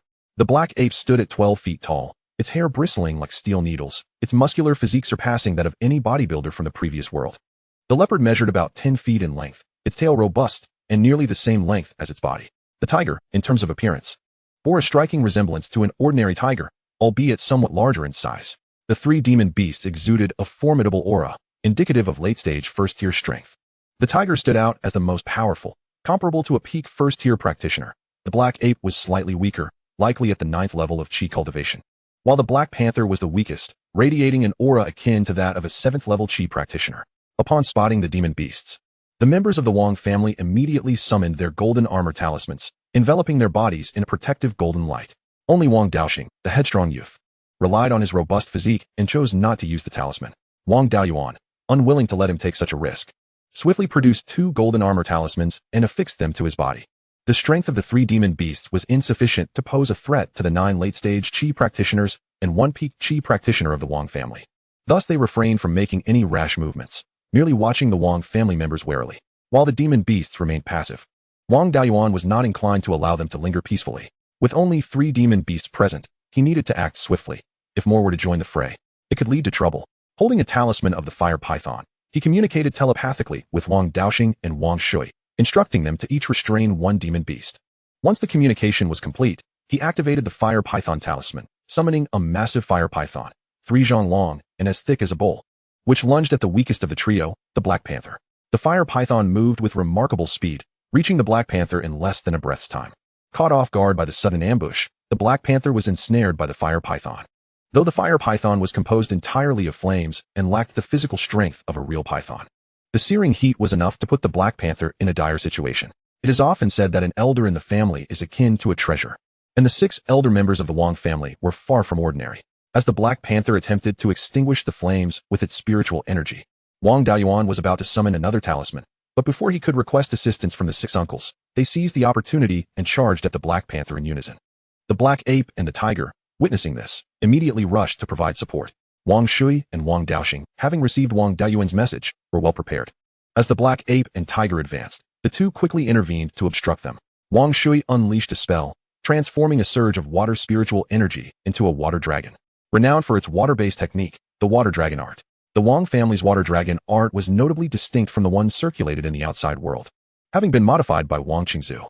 In his earlier days, Wang Qingzu possessed a spirit beast, the dragon fish, which served as the family emblem. As a dragon species, the dragon fish excelled in water-based divine abilities, and Wang Qingzu, being a core practitioner of water techniques, significantly enhanced the water dragon art through their collaboration. Once formed, the water dragon exuded a natural dragon's might, instilling fear in demon beasts even before the spell reached them. Originally classified as a low-tier 2nd-level spell, the modified water dragon art could be initiated by practitioners at the late stage of chi cultivation, with its upper limit remaining unknown. The conventional water dragon art merely resembled a rough dragon shape, whereas the water dragon art executed by Wang Shui boasted flowing whiskers and undulating scales, each detail reminiscent of the legendary divine dragon. The 5 Zhonglong water dragons surged toward the tiger, which, unable to assist the black panther, engaged in a fierce battle with the water dragon, the sounds of dragon roars and tiger growls echoing in the air. Wang Daoxing, already clad in the golden armor talisman, radiated golden light as he executed the Liuli golden body technique, appearing almost divine. He stepped forward to intercept the black ape, engaging it in close combat. The members of the Li family, stationed on a nearby hill, watched in astonishment, having heard tales of the Wang family's extraordinary water dragon art, yet never anticipating its overwhelming power. Wang Shui effortlessly dispatched the same-tier demon beast with a mere casual spell. It is noteworthy that demon beasts typically possess formidable physical strength, often surpassing that of their human counterparts. Should a higher-tier demon beast, or even a divine beast bloodline emerge, it would be commonplace for them to annihilate human practitioners of a lower tier. Although tiger-type demon beasts may not necessarily possess high-tier bloodlines, they, as the kings of beasts, exhibit practical combat abilities far exceeding those of ordinary demon beasts. Yet, at this moment, the tiger was being thoroughly overpowered by the water dragon. While it had not sustained visible injuries, its movements were noticeably awkward, indicating internal damage. Meanwhile, the water dragon showed no signs of weakening, leaving the onlookers astounded. The scene was equally alarming for Wang Daoxing, who, enveloped in golden light, grappled with the black ape. Both sides exchanged blows fiercely, with neither taking a defensive stance. Although Wang Daoxing was at a disadvantage, he showed no signs of defeat. Chapter 34, Annihilation of the 3 Demons. Ape-type demon beasts are renowned for their strength and agility. They can replicate any movement made by humans, and even those that humans cannot perform, coupled with their immense power and ability to wield weapons.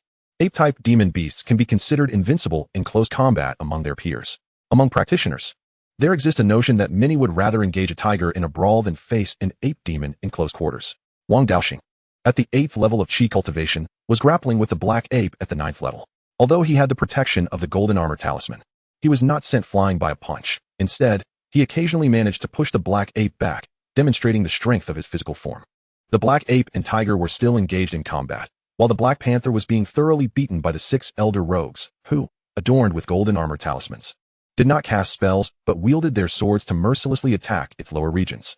With each strike, they left the Black Panther's hindquarters in a pitiful state. The onlooking members of the Li family regarded the 6 elder rogues with disdain, while Wang Daoyuan felt a twinge of embarrassment. However, they remained unfazed, continuing their relentless assault with gleeful enthusiasm. Their audacity was truly commendable. The Black Panther, ensnared by the fire python, was rendered immobile, its fur singed away, leaving it powerless to resist, only able to emit a wretched howl. Seizing the opportunity as the Black Panther opened its mouth to roar, Wang Daoyuan plunged a sword into its mouth, causing it to immediately cease breathing. With the Black Panther eliminated from the fight, the 6 elder rogues turned their attention to the tiger. On the other hand, Wang Daoxing found himself at a disadvantage against the black ape, whose prowess in close combat was formidable, leaving the elders unable to intervene. The situation was notably better for the tiger, which was being subdued by the water dragon. While it had not entirely lost its ability to move, it was significantly restricted. Upon seeing the 6 smiling elders approaching with swords drawn, the tiger displayed a look of fear and panic, akin to a young girl cornered by 6 lecherous old men. Wang Daoyuan shook his head, dispelling the inappropriate imagery, while Wang Shui wore an embarrassed expression, likely conjuring similar mental pictures. The 6 elder rogues paid no heed to the strange gazes directed at them. The eldest among them even shouted, "Brothers, be careful. The tiger's fur is valuable, so do not damage it. Let us aim for the bare spots. And the tiger's whip is a fine item, a great supplement. Let us not harm that." Wang Daoyuan felt too embarrassed to acknowledge them as his elders. While Wang Shui's face flushed crimson, however, Wang Daoxing remained unbothered. Although the tiger possessed a low level of intelligence and could not comprehend human speech, it sensed the 6 elder rogues leering at its most private areas and understood their intentions. As the tiger was beset by a group of attackers, Wang Daoyuan chose not to join in, but instead opted to assist Wang Daoxing.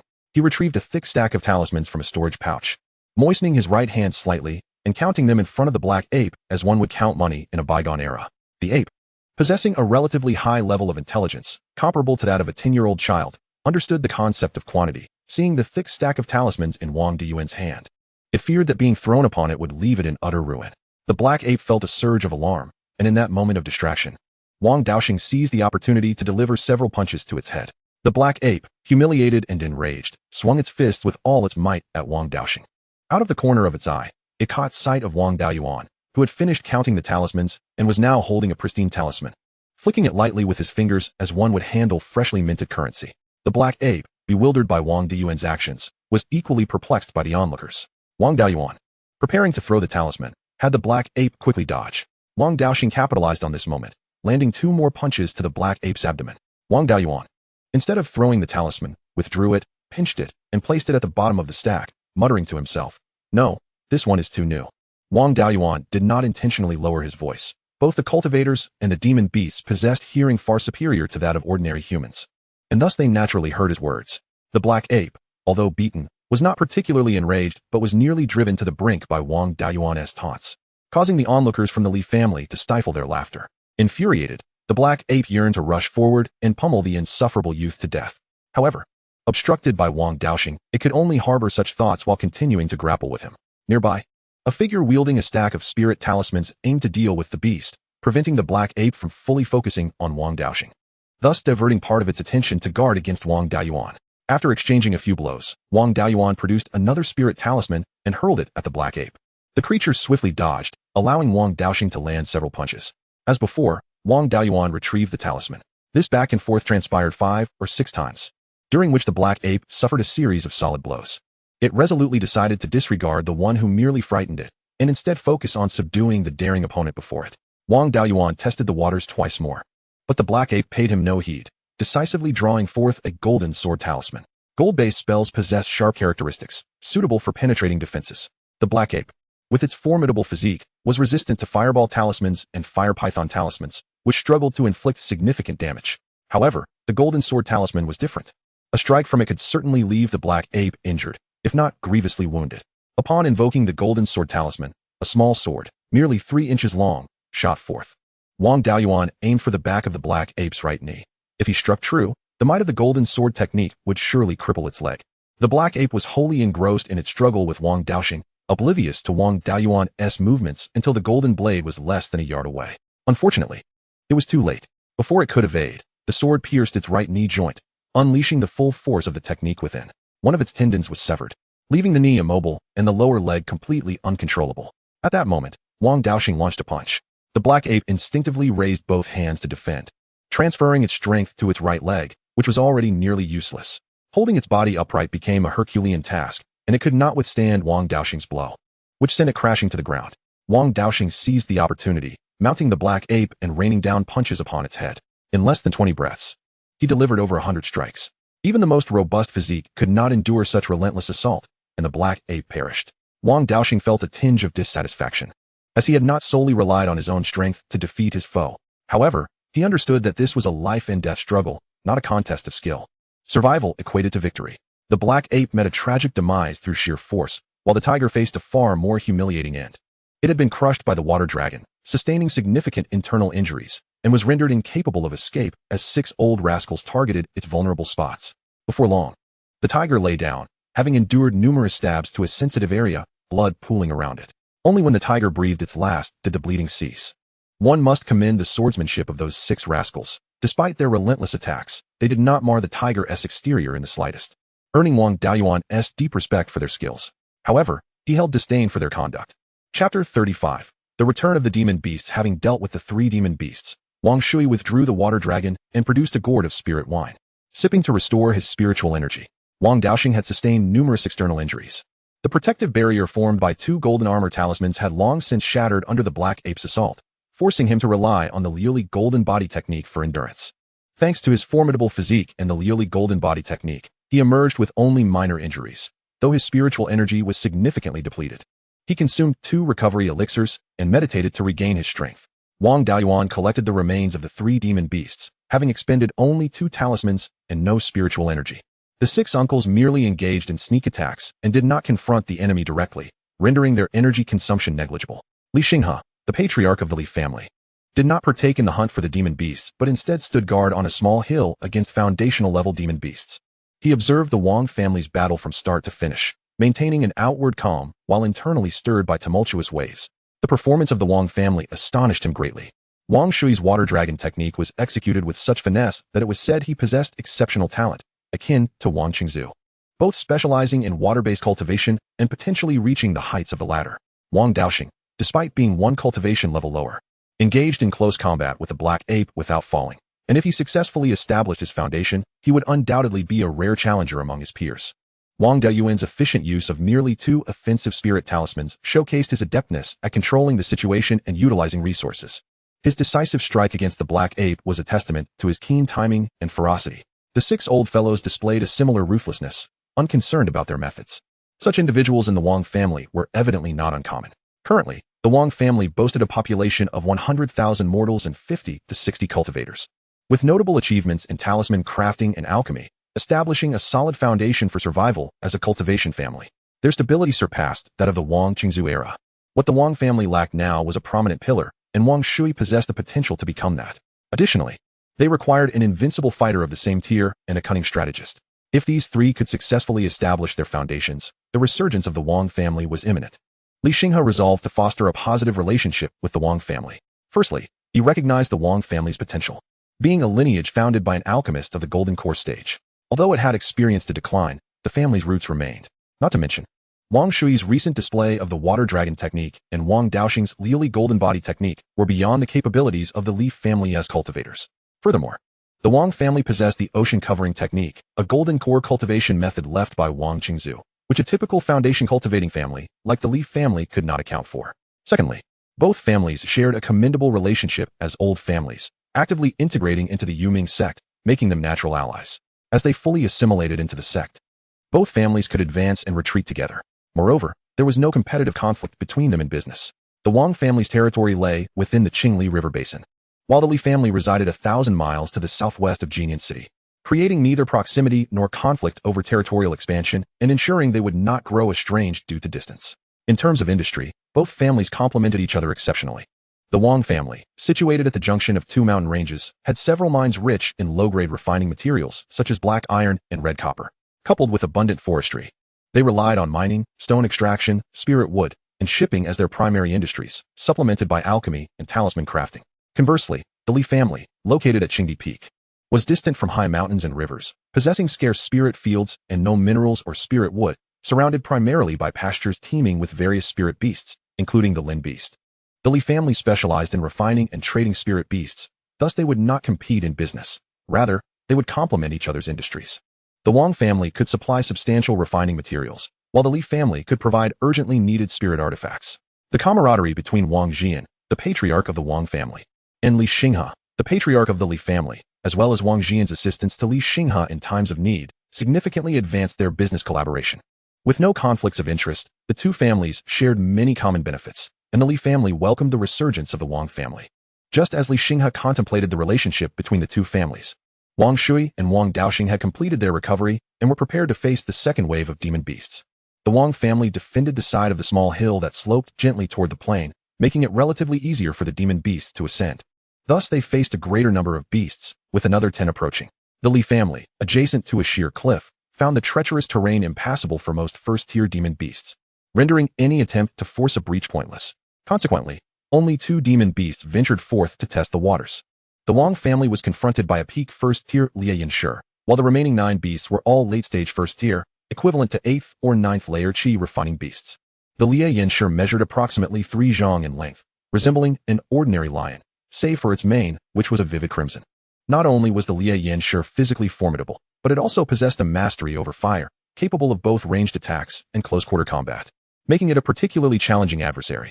Moreover, the flames enveloping this Liayan were a blood-red hue, distinguishing it from typical counterparts, seemingly hinting at a lineage of some advanced demon beast, not to be underestimated. The combined strength of these 10 beasts had already surpassed that of the 10 members of the Wang family.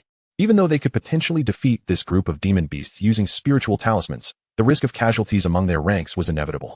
Nonetheless, with no alternative, they had no choice but to press on with determination. The rest of the Wang family members also recognized the imminent danger.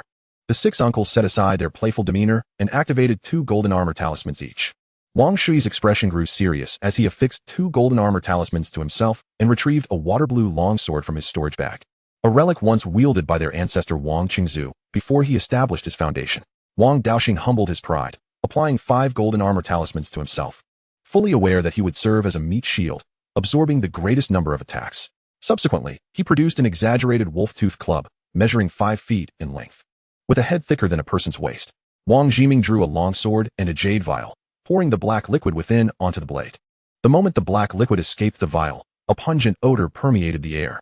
Wang Deyuan's eyelids twitched at the sight of sword poisoning in such a public setting. The expressions of the nearby members of the Li family were equally uneasy, as they likely had never witnessed such antics before. Wang Daoyuan had little to prepare, extracting a stack of golden armor talismans and distributing 5 to each person, while applying 1 to himself.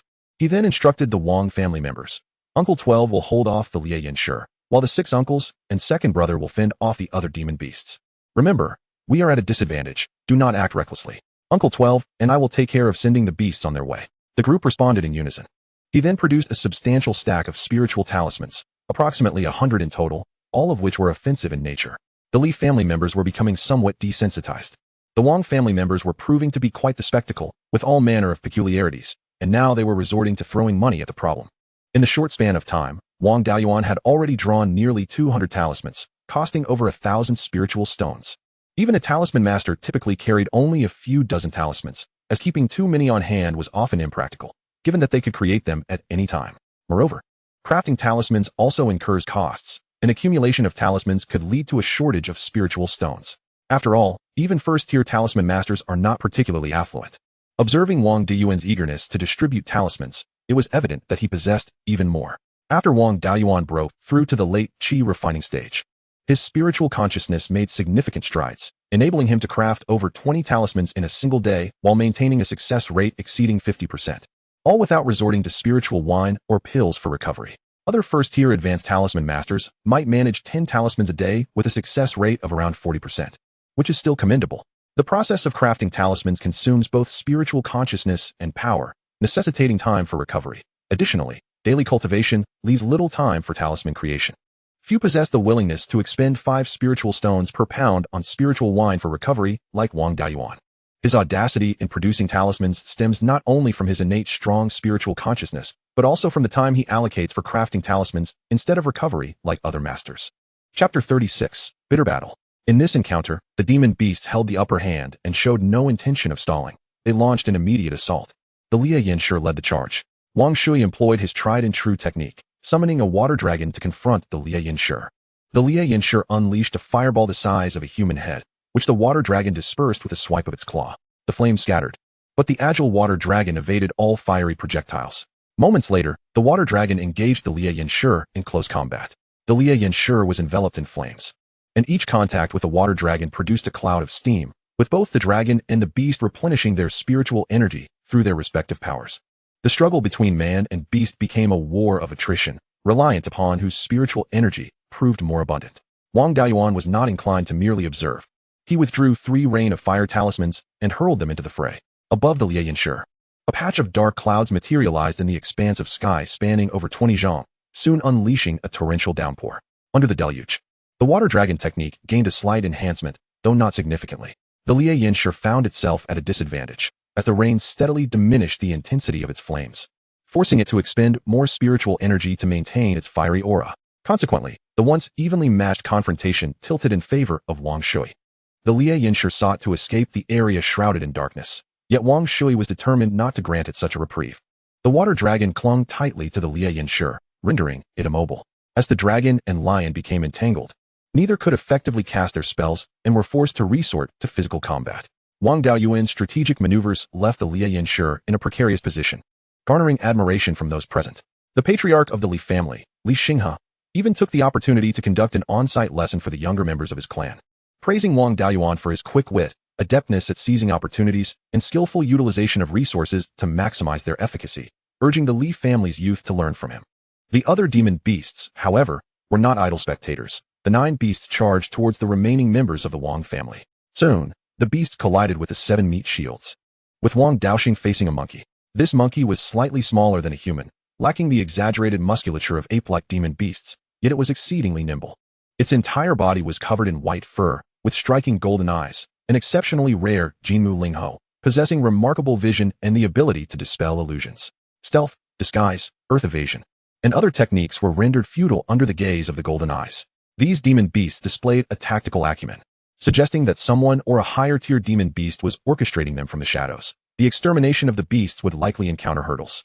If the Lingho were not dealt with, any need to retreat via earth evasion could result in disaster. Wang Daoxing swung the massive wolf-tooth club at the Lingho, but alas, the creature was simply too agile. The club flew through the air without so much as grazing a hair on the Lingho.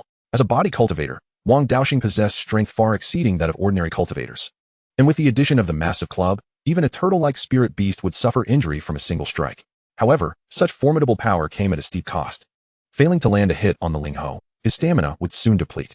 Attempts to engage other demon beasts were thwarted by the Lingho's persistent harassment, forcing him to remain entangled with it.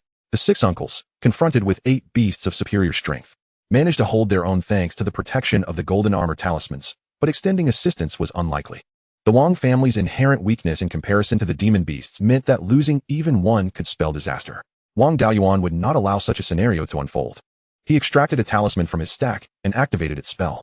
Hundreds of fireballs, each the size of grapes, materialized before him, subsequently launching toward the Lingho. This was a first-tier spell, fire rain technique. The fireballs flew at high speed, their multitude resembling a torrential rain, while the fire rain technique boasted rapidity and extensive coverage. Its lethality was minimal against most demon beasts. However, against a creature like the Lingho, which relied on agility for survival rather than resilience, it proved remarkably effective. No matter how nimble the Lingho might be, it was unlikely to evade the onslaught of hundreds of fireballs. Any that struck its form would undoubtedly inflict damage, severely compromising its agility. Once its agility was hindered, the Lingho's signature abilities would falter, leaving it vulnerable to defeat. The Lingho realized that being hit by these fireballs would spell its demise. Thus, it exerted all its strength to evade the small fireballs. With agility and cunning, it managed to dodge a significant portion of them. Wang Daoxing would not allow it respite, as it focused intently on avoiding the fireballs. He seized the opportunity to eliminate the spirit monkey. With all his might, Wang Daoxing swung his wolf-toothed club, the sound of the rushing wind relentless. The spirit monkey was already struggling to evade the fireballs, and with the added threat of the club, its predicament became dire. Distracted and overwhelmed, it was soon struck by a fireball, sustaining light injuries. Although the wounds were not severe, they significantly hampered its agility. The spirit monkey quickly fell victim to Wang Daoxing's club, meeting its demise on the spot. Having dispatched the spirit monkey, Wang Daoxing set his sights on a new target, a bear, its fur a rich brown, measuring over 2 zhang in length. There was nothing particularly remarkable about it. It appeared to be an ordinary brown bear evolved into a demon beast.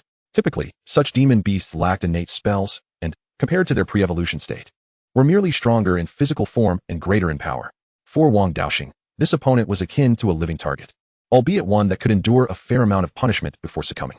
While Wang Daoxing faced no immediate challenges, the 6 elder uncles were beginning to falter. 2 of them were over 110 years old, their frail bodies barely capable of enduring even a few more years of life.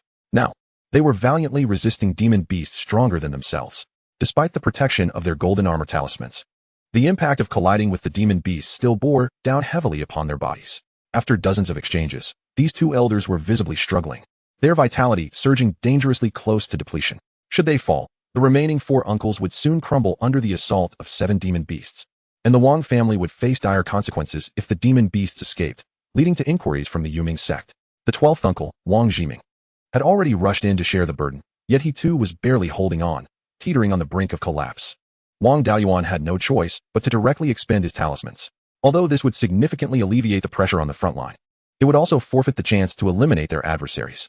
The battle had devolved into a war of attrition, with neither side able to gain a swift advantage. However, time was not on the Wang family's side. The 2 elder uncles remained at risk of falling, and other demon beasts could arrive at any moment. The hands of the 2 uncles, over 100 years old, trembled uncontrollably around their magical artifacts, their legs quivering as if a mere gust of wind could topple them.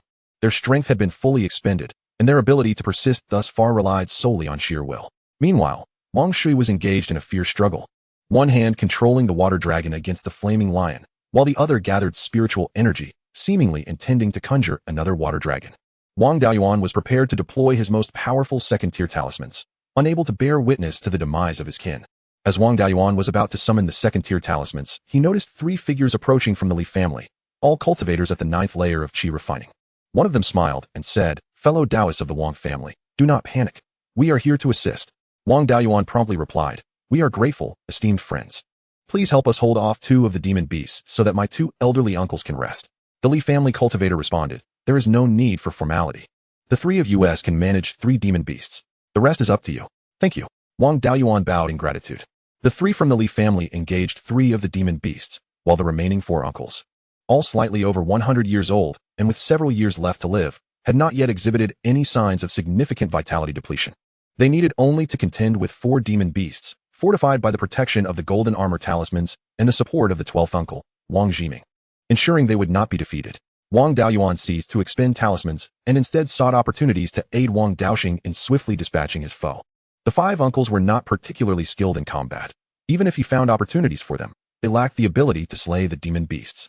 Wang Shui's cultivation focused on the water element, emphasizing a steady and continuous flow. Against equally ranked foes, the most effective strategy was a war of attrition. While he could unleash a powerful burst to eliminate an opponent, doing so would leave him nearly devoid of combat capability. In the heat of battle, exhausting one's spiritual energy posed significant risks. Even though water holds an advantage over fire in the elemental cycle, Wang Shui faced considerable challenges in swiftly defeating the flaming lion. Wang Daoxing, however, was different. His lethality was formidable.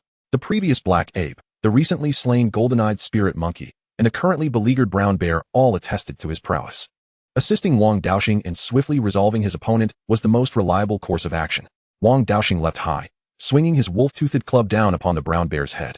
Although the bear was not clumsy, the speed of the club was overwhelming, and evasion was nearly impossible. The bear steadied itself on its hind legs, raising its front paws to absorb the blow. Had the strike landed on a human cultivator of the same rank, it would have surely resulted in broken bones and a fractured skull.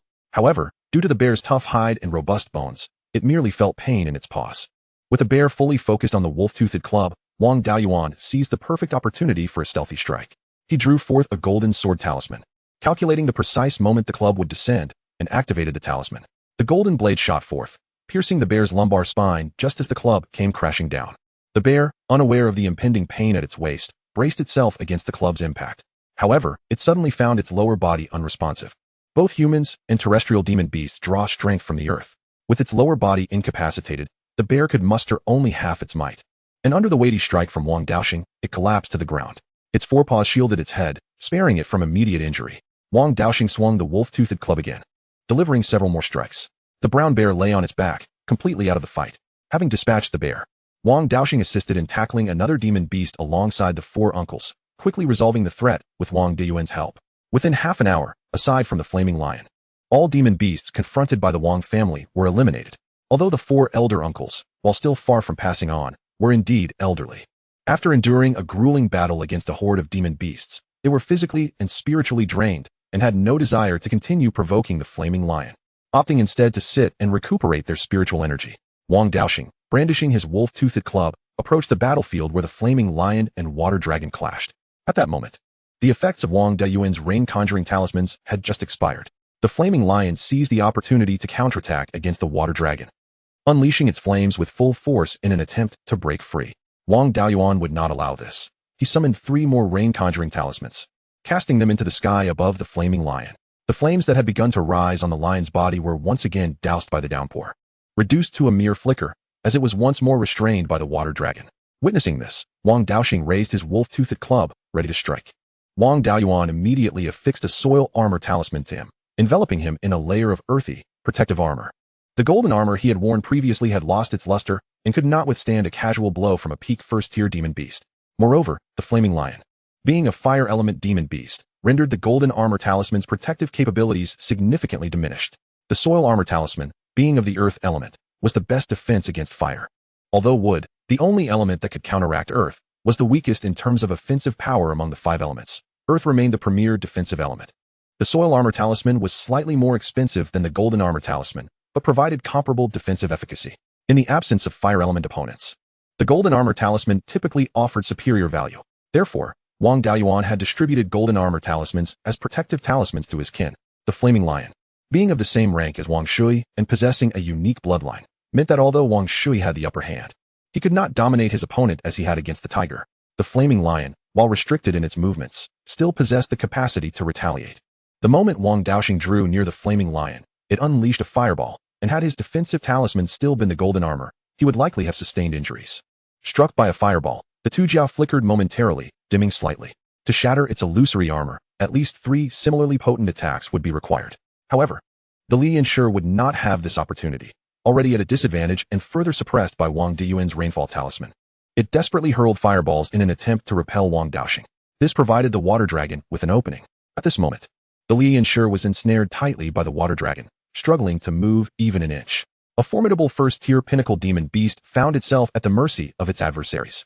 Wang Daoxing wasted no time, wielding his wolf-toothed club to unleash a flurry of blows, and soon the Li Yanshi breathed its last. The Li Yanshi had awakened a gifted spell, marking it as extraordinary among its kin, and its ascension to a second-tier demon beast seemed imminent. Yet, it met its end at the hands of a human at the 8th level of Qi training. On the Wang family's side, all 7 demon beasts had been dealt with only 2 uncles suffering significant energy depletion, but no casualties. Wang Daoyuan instructed everyone to hasten their energy recovery, as another wave of demon beasts could arrive at any moment. Meanwhile, he went to assist the 3 Li family cultivators in vanquishing their opponents. After all, the Li family had come to help, and while their combat prowess was somewhat lacking, it was inappropriate for him to simply stand by as they struggled. The 3 Li family cultivators were all at the 9th level of Qi training, evenly matched with 3 demon beasts. However, they lacked the extraordinary strength of Wang Shui and Wang Daoxing, nor did they possess Wang Diyuan's wealth, resulting in no advantage against their equally ranked foes. Wang Dayuan had no time to seek weaknesses in the demon beasts.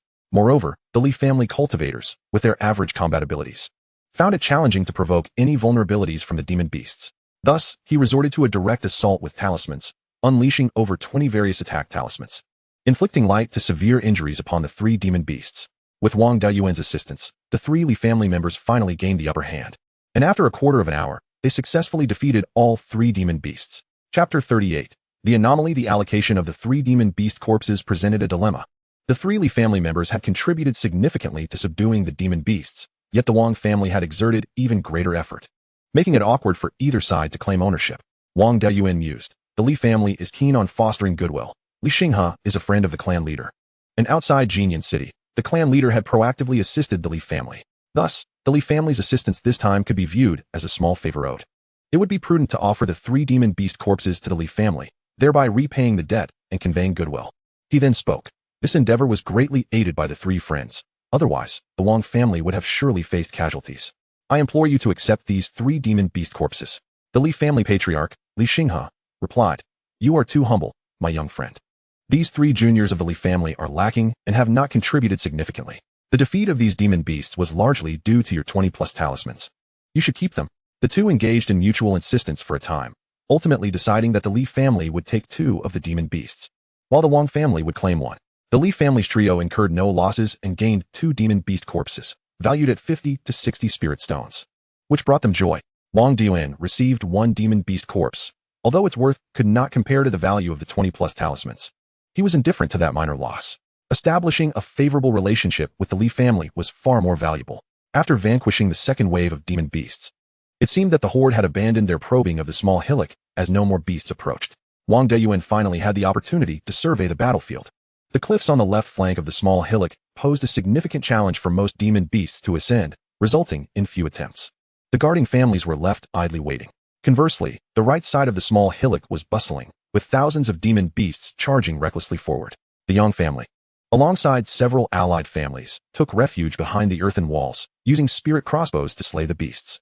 As the demon beasts drew near, they unleashed their talismans and spells. The cultivators managed to keep the beasts at bay, maintaining a distance of 20 paces.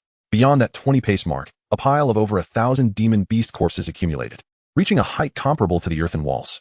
With these corpses obstructing their path, the lethality of the spirit crossbows diminished, while the demon beast assaults escalated, with some even breaching the earthen wall's perimeter. If this continued, the demon beast would surely break through within a quarter of an hour. On the eastern side of the Chixiang Gorge, over 1,000 individuals lay in ambush, primarily comprising old families and the direct descendants of the Yoming sect. Apart from the small team, led by Yang Ziyuan confronting the demon beasts directly, the other teams faced far fewer. One must commend the Yang family's good rapport. As soon as the situation grew dire, other teams promptly dispatched reinforcements to help stabilize the Yang family's defense. However, the reinforcements were limited, numbering just over 100. After all, the other teams had to safeguard their own lines. Overcommitting to assist could leave their own defenses vulnerable, leading to repercussions from the Yoming sect. Half an hour passed, and amid the relentless waves of demon beast assaults, the earthen wall constructed by Yang Ziyuan collapsed with a thunderous crash. Thousands of demon beasts surged into the ranks of the cultivators, igniting a brutal melee.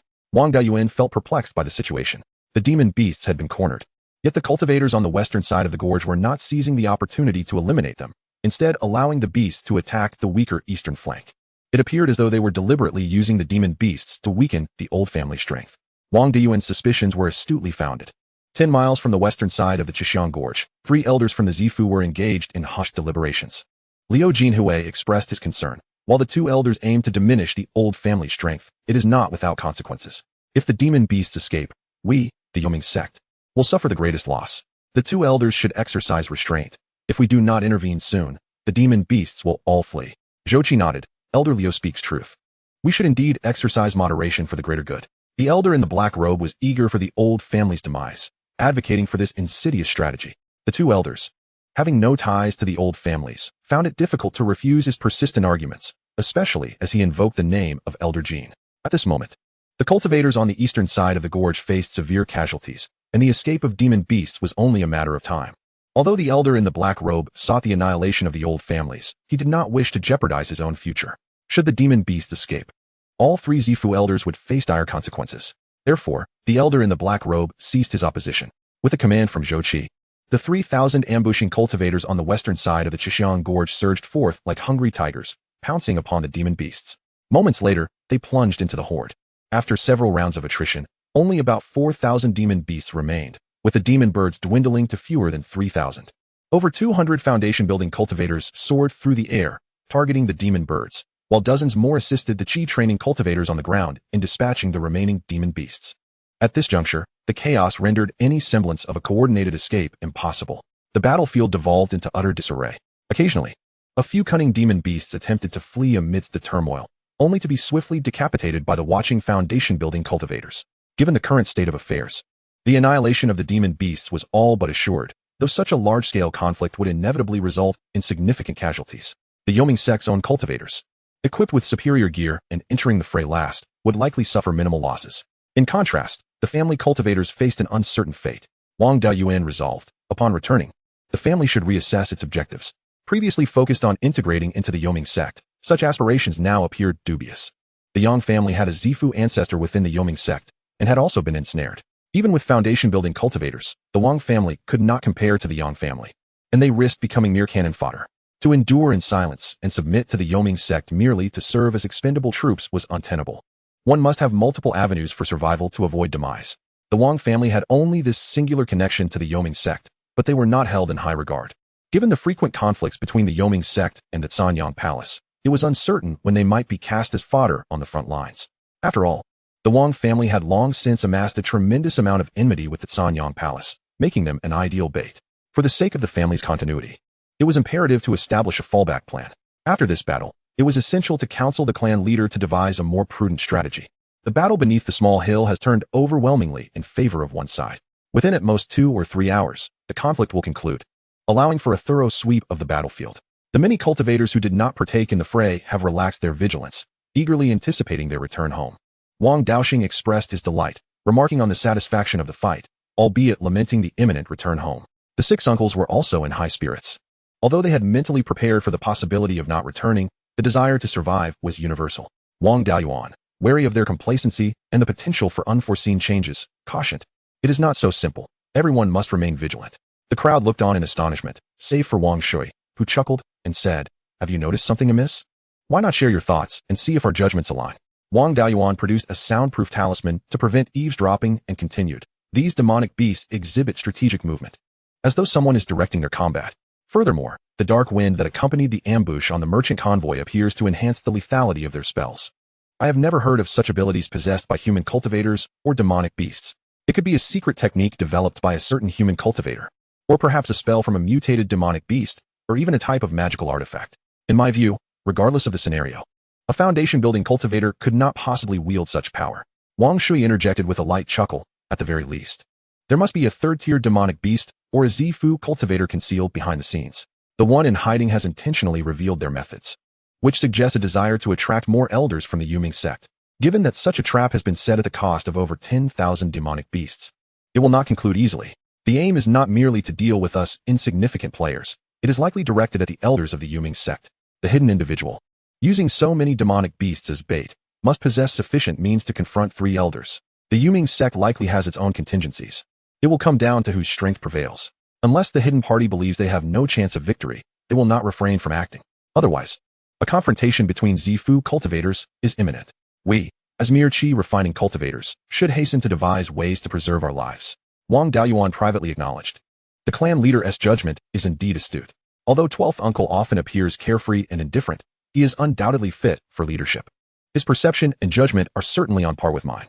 The Yoming sect, utilizing dozens of carts as bait to lure demonic beasts, has been countered by the enemy employing demonic beasts to ensnare the Yoming sect.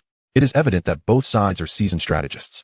The question remains as to who will emerge as the ultimate angler. The remaining 8 members of the Wang family were taken aback, initially believing they were on the verge of returning home, only to discover that a more significant threat loomed ahead.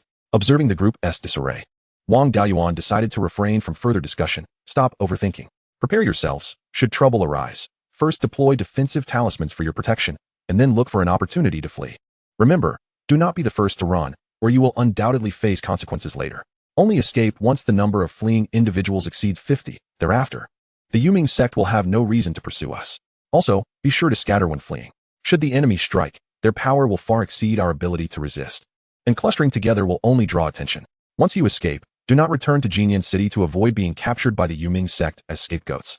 Head straight back to Yichuan Peak." Wang Shui raised no objections, while the others, stunned, could only nod in agreement, with no further suggestions to offer. Wang Daoyuan then distributed 5 escape talismans to each person, waiting quietly for the impending storm. As the demonic beasts on the battlefield dwindled, Wang Daoyuan's anxiety grew. The hidden foe could strike at any moment. Knowing that trouble was imminent, yet feeling powerless to avert it, even unable to escape in advance, he could only await the crisis, a suffocating sensation. Soon, the demonic beasts were nearly eradicated, and the Yoming sect's cultivators began to clean the battlefield. Naturally, such good fortune would not extend to those outside the Yoming sect, let alone the elders of the clan. After the complete annihilation of the demonic beasts, Wang Jian returned to the small hill. After all, he was the only foundation-building cultivator of the Wang family, having been dispatched to deal with the demonic beasts. Without a foundation-building cultivator present, the chi-refining cultivators could suffer heavy losses.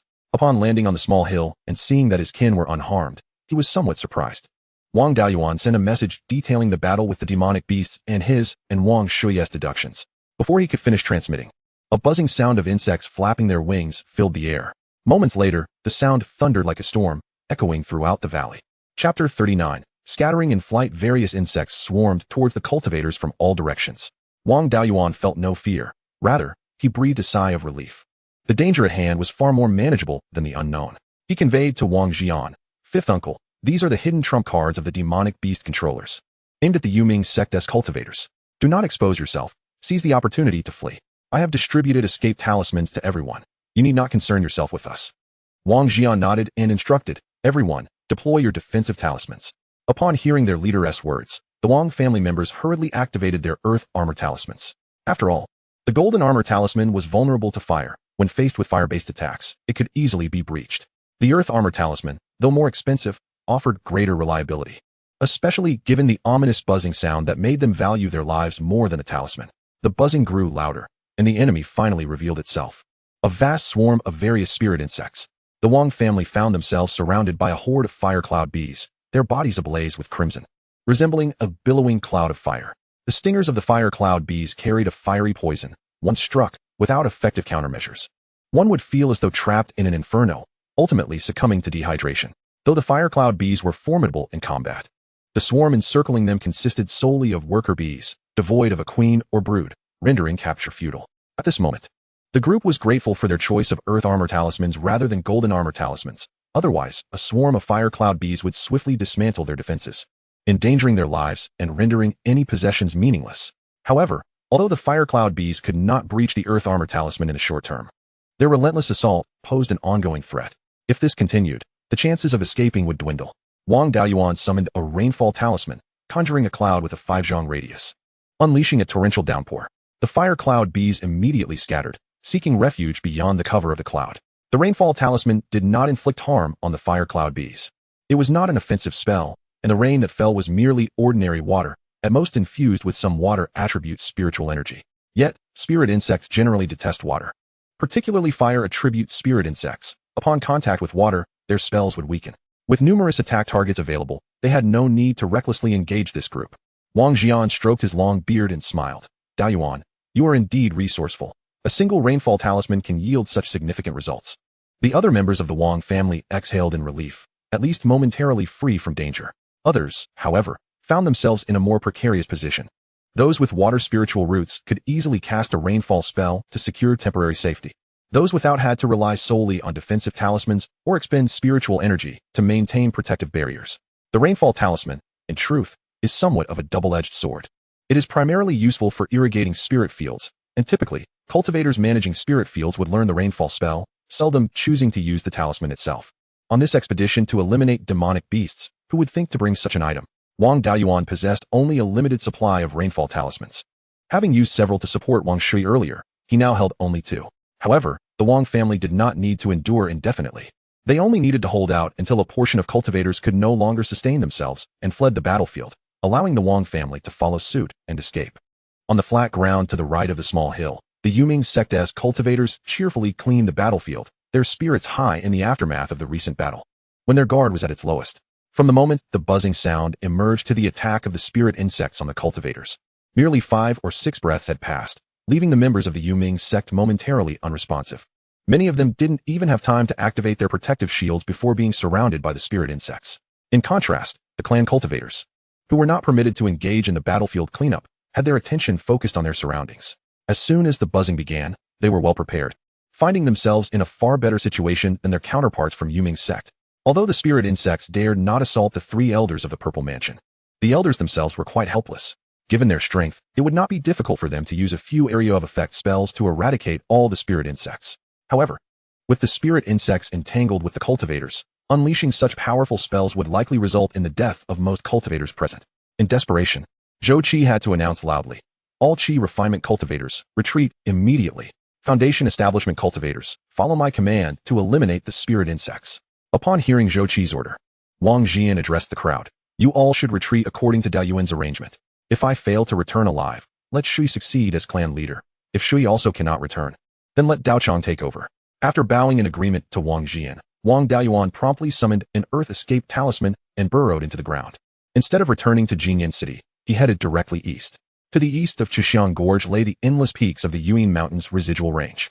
Under thousands of years of human extermination, there were hardly any demonic beasts left. However, traversing through rock with the earth escape technique proved quite arduous. Though rock is categorized under the earth element, it is significantly harder and denser than soil. Using the earth escape talisman within rock drastically reduced speed and increased the consumption of spiritual energy. A first-tier high-grade earth escape talisman could traverse 100 miles in normal soil, but within rock, it could cover at most 30 miles. Nevertheless, Wang Daoyuan was not overly concerned about the distance. To ensure he could escape at any moment, he possessed an ample supply of escape talismans. With over 100 in his possession, nearly half of which were earth escape talismans, sufficient for him to burrow all the way back to Yuchuan Peak. As he traversed underground, he would not expose himself. Survival was paramount. What were face and spirit stones compared to his life? Compared to burrowing into the earth? Using the earth escape technique within rock was not entirely disadvantageous. At least it offered better concealment. With Wang Daoyuan's spiritual awareness capable of penetrating a yard into the earth, that distance diminished to less than a foot within rock. To evade enemy detection, he endeavored to burrow deeper. With every foot descended, the pressure from the surrounding rock intensified, hastening the depletion of the spiritual energy contained within the earth escape talisman. After burrowing over 10 yards into the rock, the pressure on his body reached its limit. Further descent could potentially crush him. Although descending deeper increased his physical burden, it also significantly reduced the likelihood of being discovered, which was quite worthwhile. Wang Daoyuan sighed inwardly. It is a pity that I have not cultivated body refinement techniques. If it were my second brother, descending 20 yards would be a breeze. In the future, I must find the opportunity to cultivate a body refinement technique, for the body is indeed the foundation of all endeavors.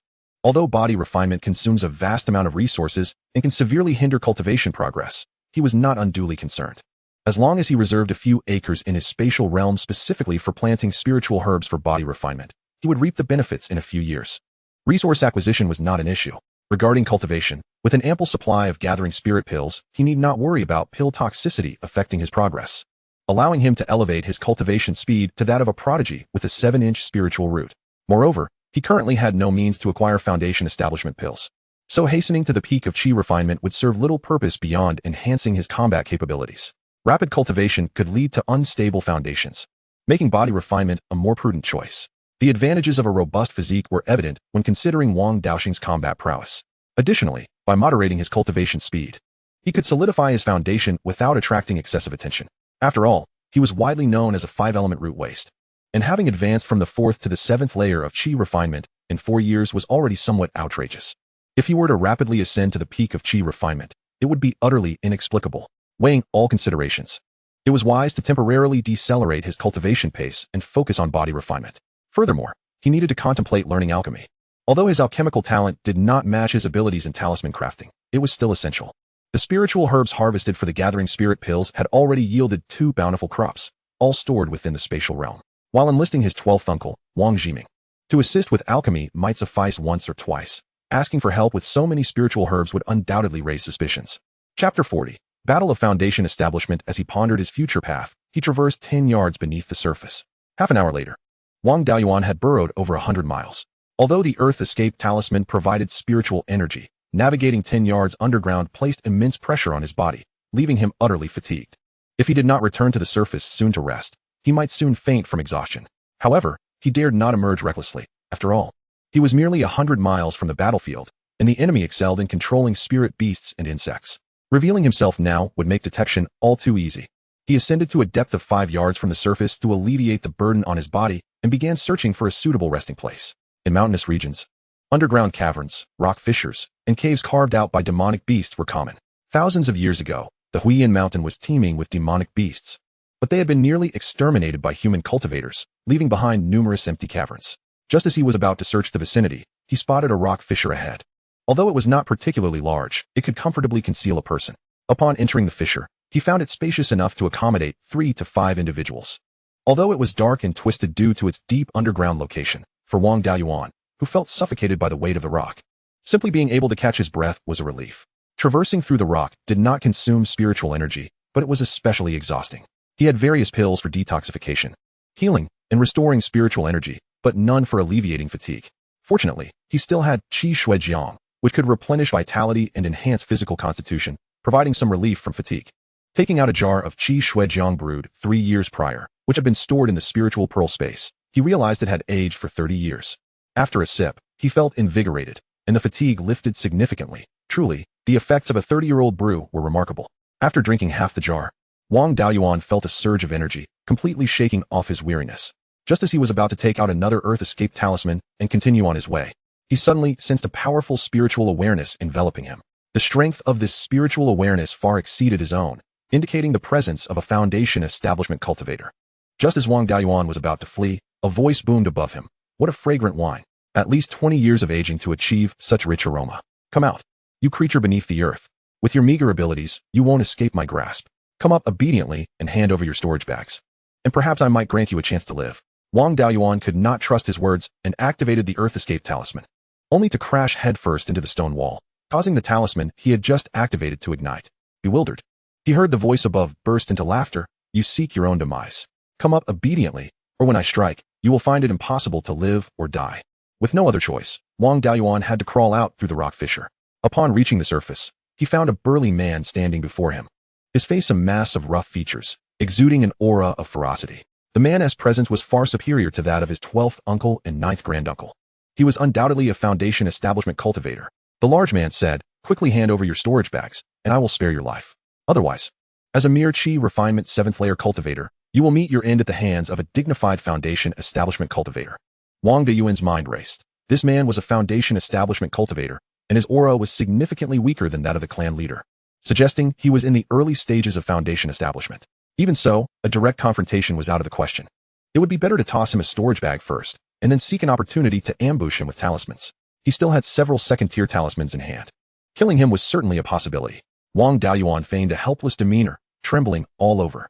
As he shakily retrieved a storage bag from his waist and handed it to the burly man, his face contorted in a mournful expression as he pleaded for mercy. All my possessions are contained within this bag. I implore you, senior, spare my life. I shall never forget your immense kindness. The burly man hastily accepted the storage bag, eager to inspect its contents. His demeanor lacked any semblance of a masterful figure, prompting a flicker of doubt in Wang Daoyuan, who sensed he might be attempting to bait him into action. However, if this ruse were genuine and he refrained from striking while the man examined the bag, he would lose any opportunity to act.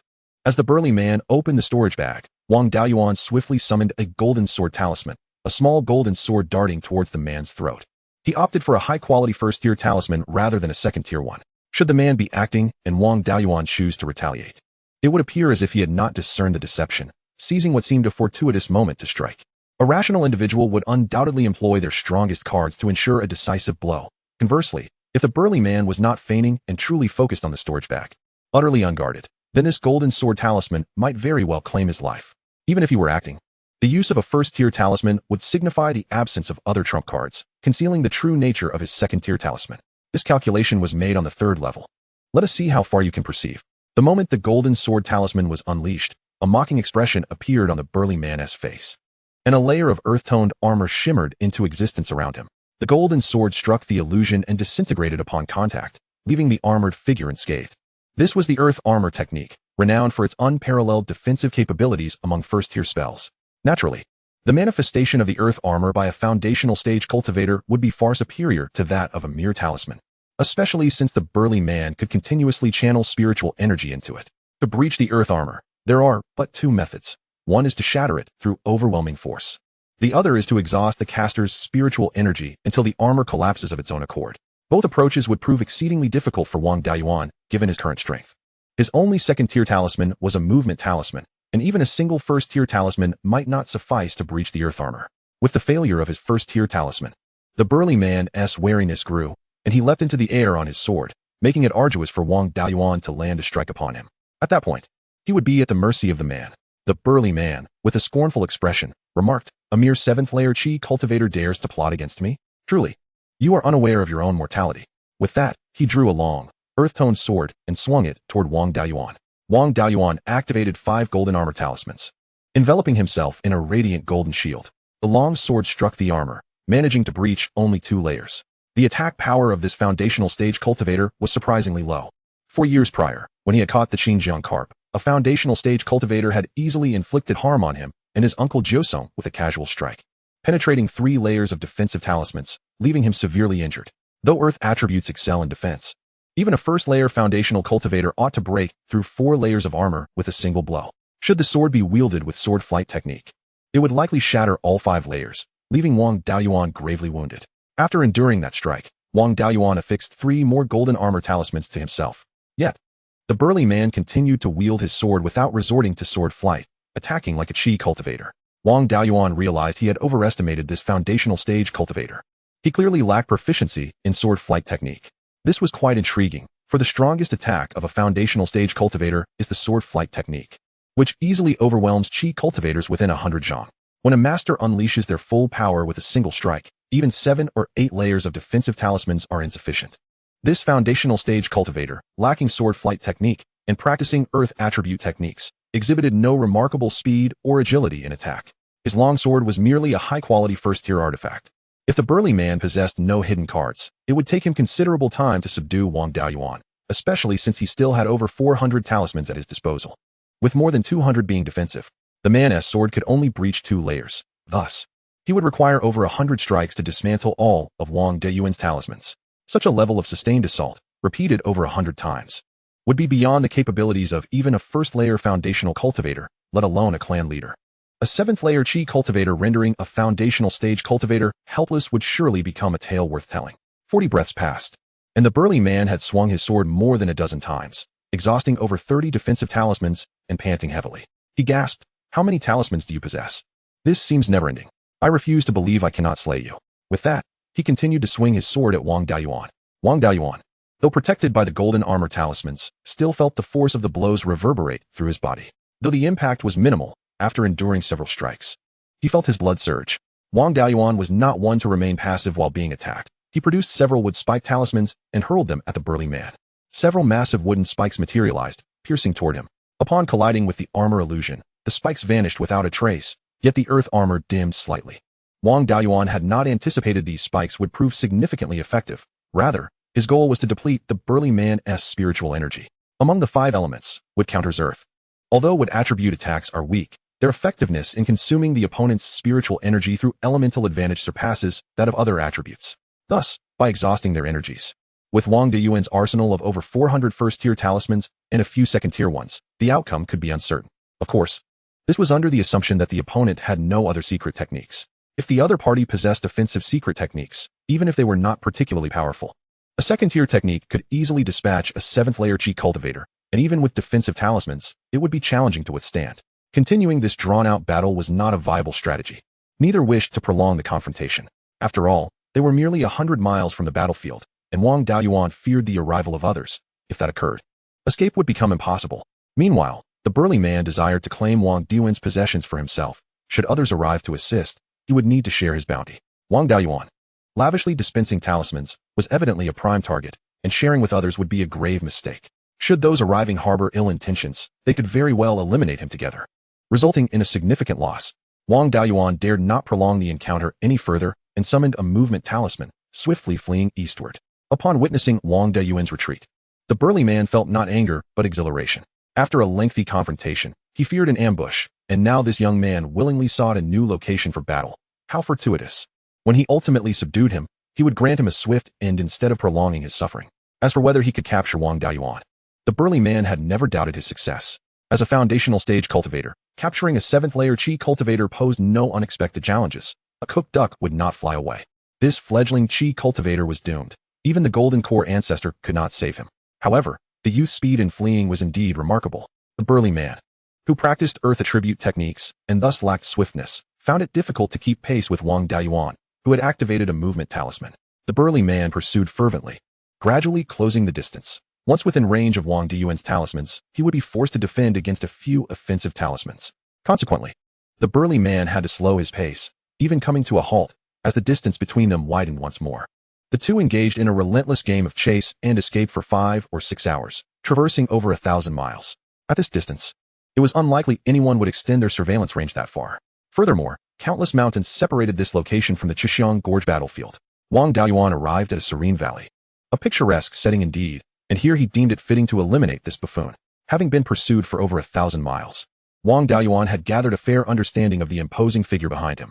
This individual had just reached the foundational stage of cultivation and had yet to master the art of sword control or second-tier spells.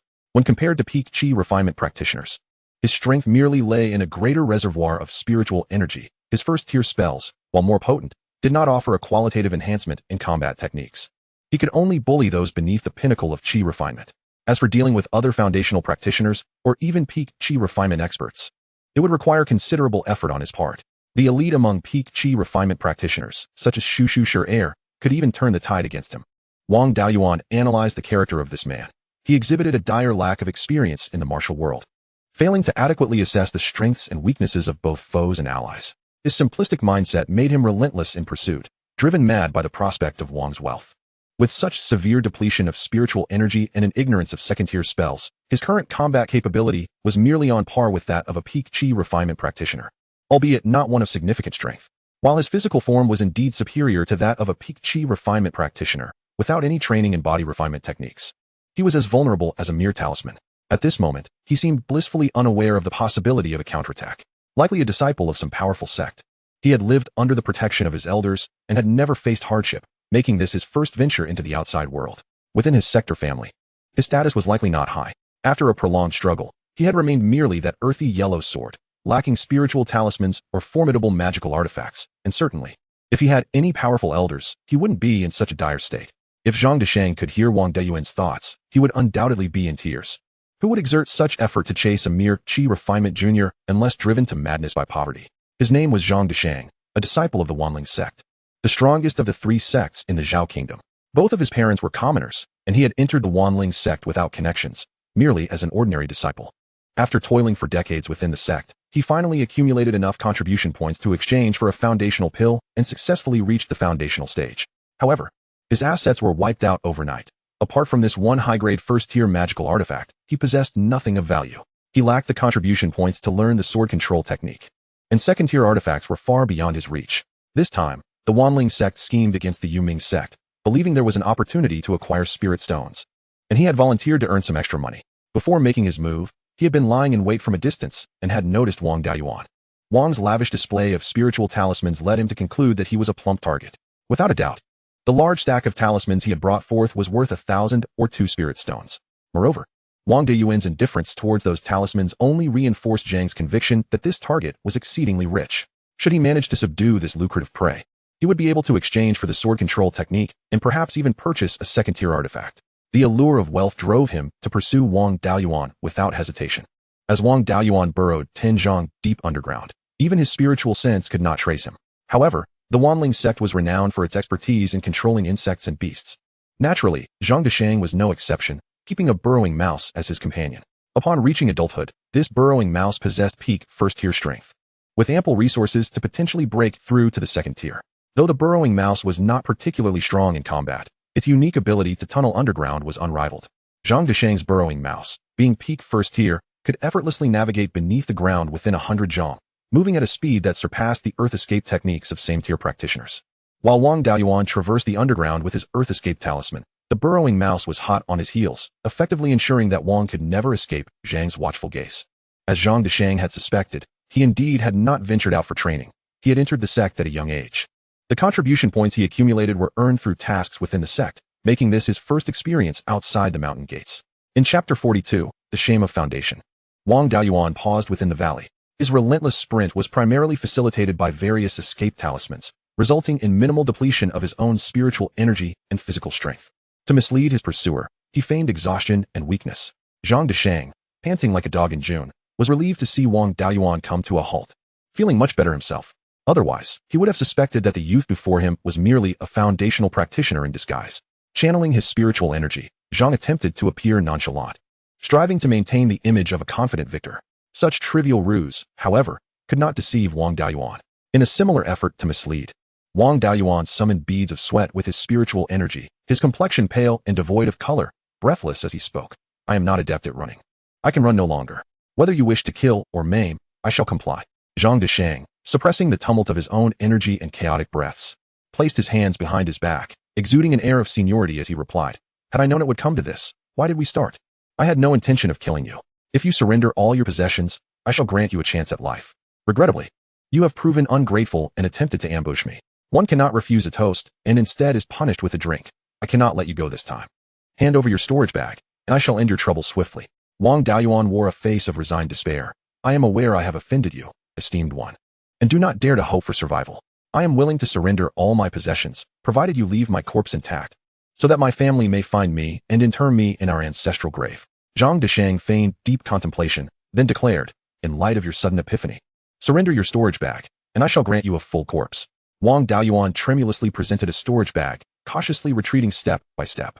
Zhang Deshang remained vigilant, only relaxing once Wang had distanced himself by 10 zhang. Generally, the range of spiritual sense for practitioners below peak qi refinement does not exceed 10 zhang, and the distance for talisman use is also limited to within that range. At this point, Wang Daoyuan posed no threat from beyond 10 zhang. Zhang Deshang eagerly opened the storage bag, finding it filled with a thick stack of talismans, over 100 in total. Naturally, not all were talismans, as Wang Daoyuan would not be foolish enough to part with a significant amount. Inside were only 10 or so first-tier high-grade non-attacking, defensive talismans, alongside a second-tier low-grade gold knife talisman, with the remainder being mere sheets of paper. He clutched the talismans in his hands, a dazed expression crossing his face as he counted them one by one. In truth, a simple scan with his spiritual sense would reveal their quantity, yet Zhang Deshang, like a commoner, counted each one meticulously, clearly having never encountered such wealth before. How astonishing it was for a foundational practitioner to be so destitute. As Zhang Deshang became engrossed in counting, he suddenly noticed one talisman that stood out. While all the others were yellow, this one was purple, imbued with far more spiritual energy than the yellow talismans. He held the purple talisman in his hand, preparing to examine it closely when, suddenly, it shattered, and a golden knife materialized, striking directly towards his forehead. Zhang Deshang had completely relaxed his guard, engrossed in his scrutiny. The distance between the purple talisman and his forehead was merely 3 to 4 inches. So close, and with his mind preoccupied, he failed to react in time as the golden knife lodged itself into his brow. An expression of disbelief washed over Zhang Deshang as he struggled to ask, "Why?" Wang Daoyuan finally felt a wave of relief wash over him, a carefree smile emerging. "My spiritual sense far surpasses that of practitioners of the same tier." With that, he followed up with a gold sword talisman aimed at Zhang Deshang's heart. Blood flowed continuously from the wound, yet Wang Daoyuan did not dare to approach. After all, caution is the mother of safety, and a final strike from a foundational practitioner is not something a qi refinement practitioner could withstand. Though Zhang Deshang was considered a disgrace among foundational practitioners, he was, after all, a bona fide foundational practitioner, and his strength was undeniable. Respecting one's opponent is essential for longevity. After waiting a considerable time for Zhang Deshang's blood to drain, Wang Daoyuan finally affixed 5 gold armor talismans to himself and approached slowly. The anticipated final strike did not occur. Zhang Deshang was thoroughly defeated. Initially, Wang Daoyuan harbored doubts about the efficacy of his strategy, contemplating that should it fail, he would unleash all his offensive and defensive talismans, resorting to the second-tier mid-grade Xinxing talisman for escape if necessary, believing that such a clumsy foe would struggle to pursue him. To his astonishment, the plan succeeded beyond his expectations, leaving him in disbelief. He lamented, "What a disgrace for a foundational cultivator to be vanquished by a mere second-tier inferior-grade golden knife talisman." Without even a final struggle, should Zhang Deshang have heard these words, he would likely have erupted in anger, retorting, "Am I merely poor? How does that equate to disgrace? I would have relished the chance to take you down with me, but you were too cowardly to approach until my blood ran dry. What could I possibly do then?" Of course, Zhang Deshang could no longer hear him, as Wang Daoyuan commenced his grim task of searching the corpse. He retrieved a storage bag and a spirit beast pouch from his waist. Discovering a white jade token inscribed with Wanling Zong on one side and Zhang Deshang on the other, Wang Daoyuan felt an immediate pang of concern. He had unwittingly stirred the hornet's nest. What kind of power was Wanling Zong? It was one of the 3 foremost sects in the Zhao Kingdom, boasting a preeminent position with 7 or 8 golden core cultivators, 30 to 40 purple mansion cultivators, and no fewer than 500 foundational cultivators. Not to mention countless qi practitioners. This was merely the visible strength. The hidden depths of their power were unfathomable. Even a single hair from Wanling Zong would outweigh the entirety of the Wang family. Had he ventured out without consulting the omens? How was it that he had slain a fool of a foundational cultivator, only to find him a disciple of Wanling Zong? To be fair, cultivators do not consult omens either.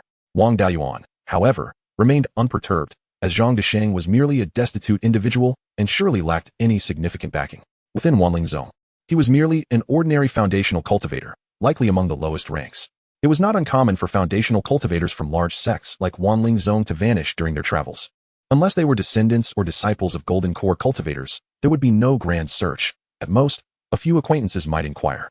Therefore, as long as Wang Daoyuan left no tangible evidence of his actions, he would likely escape scrutiny. After all, the Wang family resided on the territory of the Yuming sect, and Wang Daoyuan had attracted trouble only due to the summons from Yuming sect. Logically and emotionally, Yuming sect would not permit Wanling to openly confront him. As for any covert retribution, the Wang family had accumulated more than enough debt to be unconcerned. The loss of a few lives was inconsequential, especially considering their ancestors had eliminated several golden core elders from the Kenyang palace, and yet the Wang family persisted.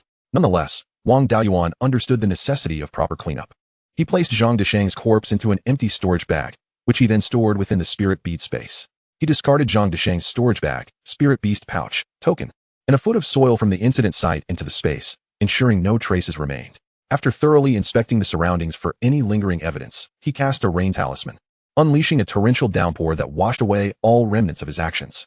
Wang Daoyuan did not continue toward the southeastern Yuling Peak, but instead veered northeast to mislead any potential pursuers. He traveled several hundred miles using the speed talisman until he encountered a mountain stream, at which point he activated a water escape talisman, submerging himself and flowing downstream toward the southeast. Among the 5 elemental escape techniques, Earth escape was the most practical due to the ubiquity of soil.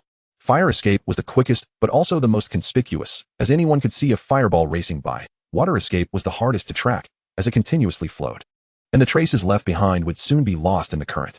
By utilizing the stream for his escape, unless someone was tailing him closely, all traces of his presence would vanish shortly thereafter.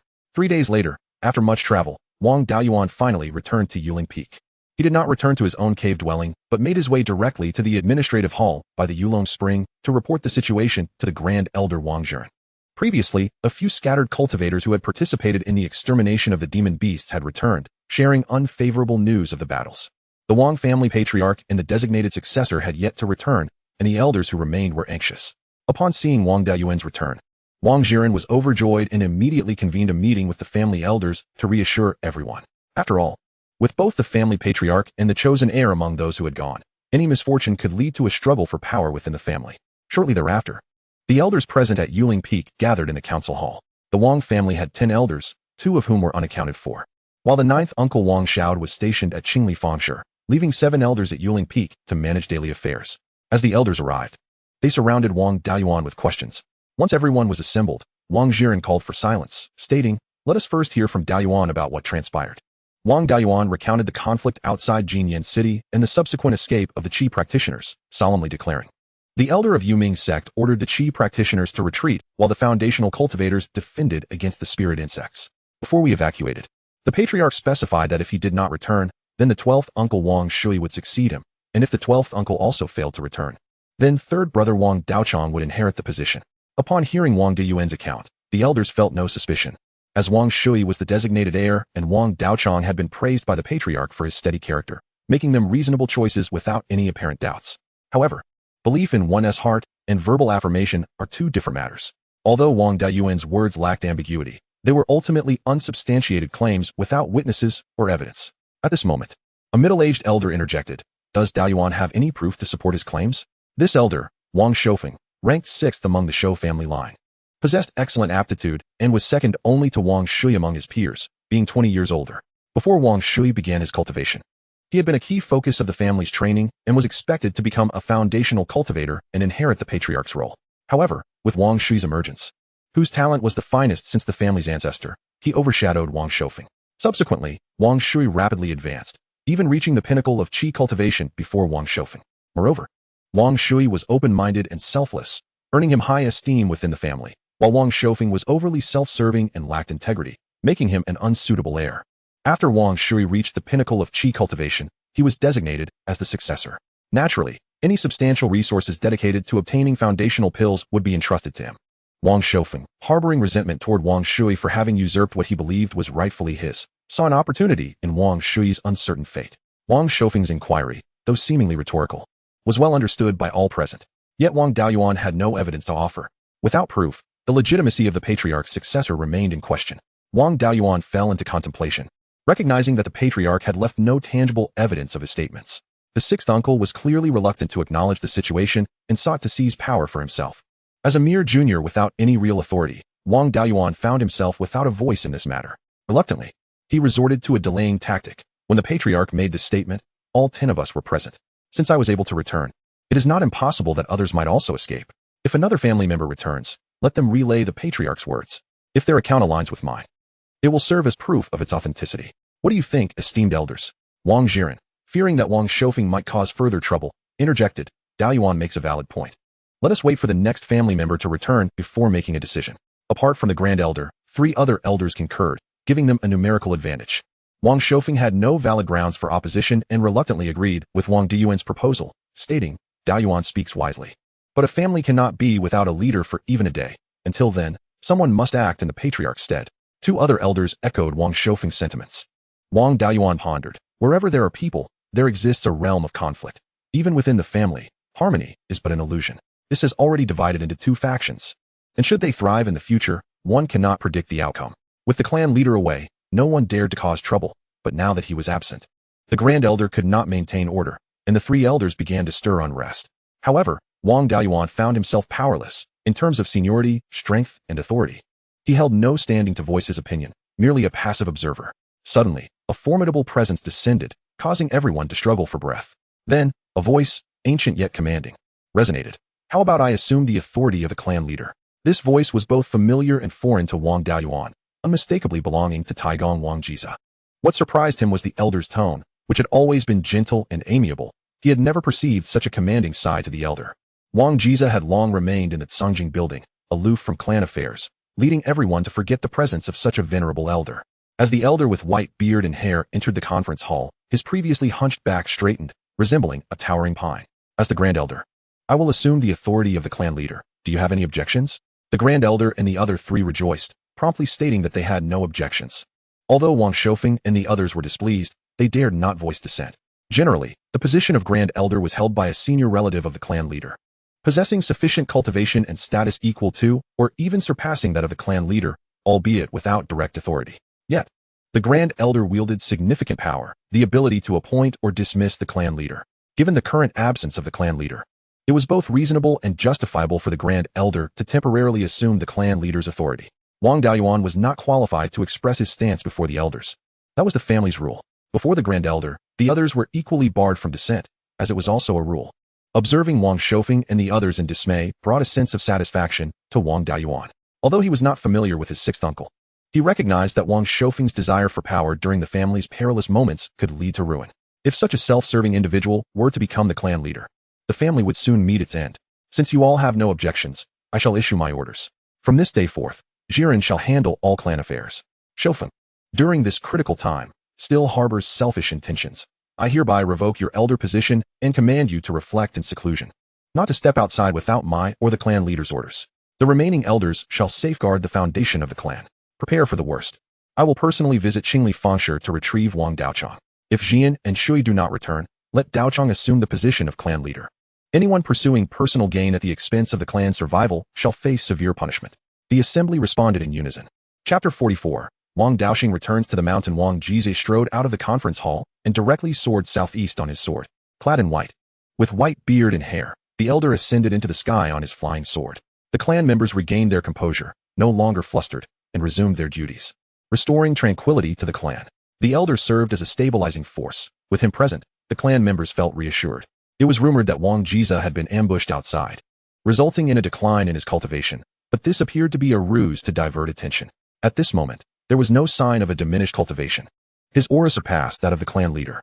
In just over a day, Wang Jize returned to Yuchuan Peak with Wang Daochang and Wang Jida. They departed on flying swords and returned on a spirit boat, as it would otherwise take only 2 hours for a round trip. Shortly after their return, the battered Wang Daoxing also arrived at Yuchuan Peak.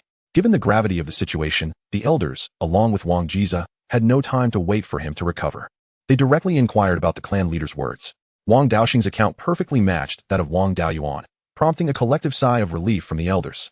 They unanimously decided that if Wang Jian or Wang Shui did not return to Yuchuan Peak within a month, they would immediately declare Wang Daochang as the successor to the clan leader. With the major issues settled, the power struggles within the clan subsided.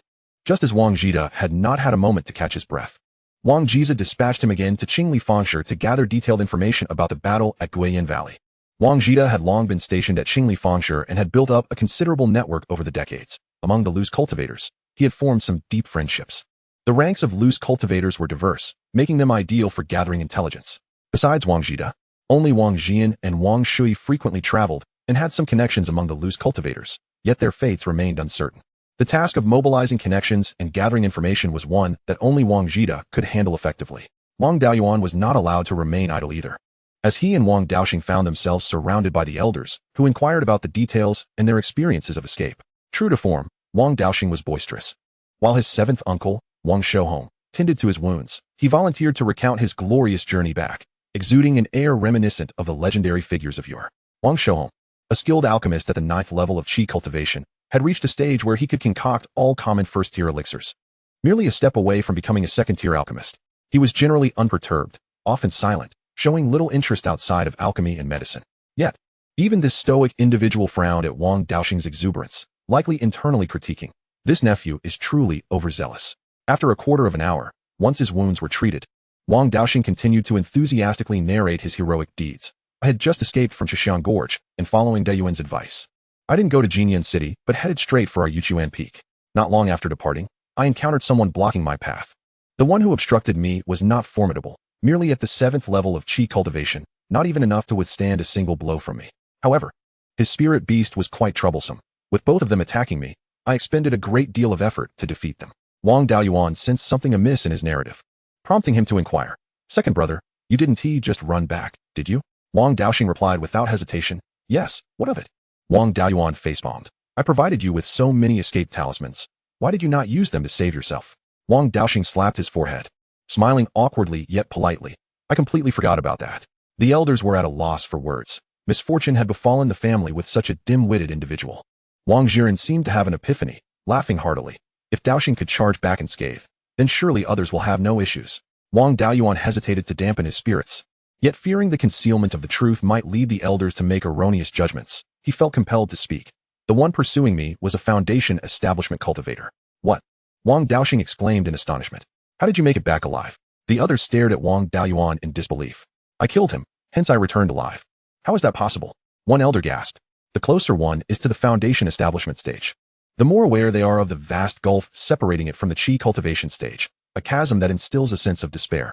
To hear Wang Daoyuan claim he had slain a foundation establishment cultivator elicited immediate disbelief. While there have been instances of qi cultivators turning the tables on foundation establishment ones, all successful cases involved peak talents relying on formidable hidden cards to defeat cultivators at the 1st or 2nd levels of foundation establishment.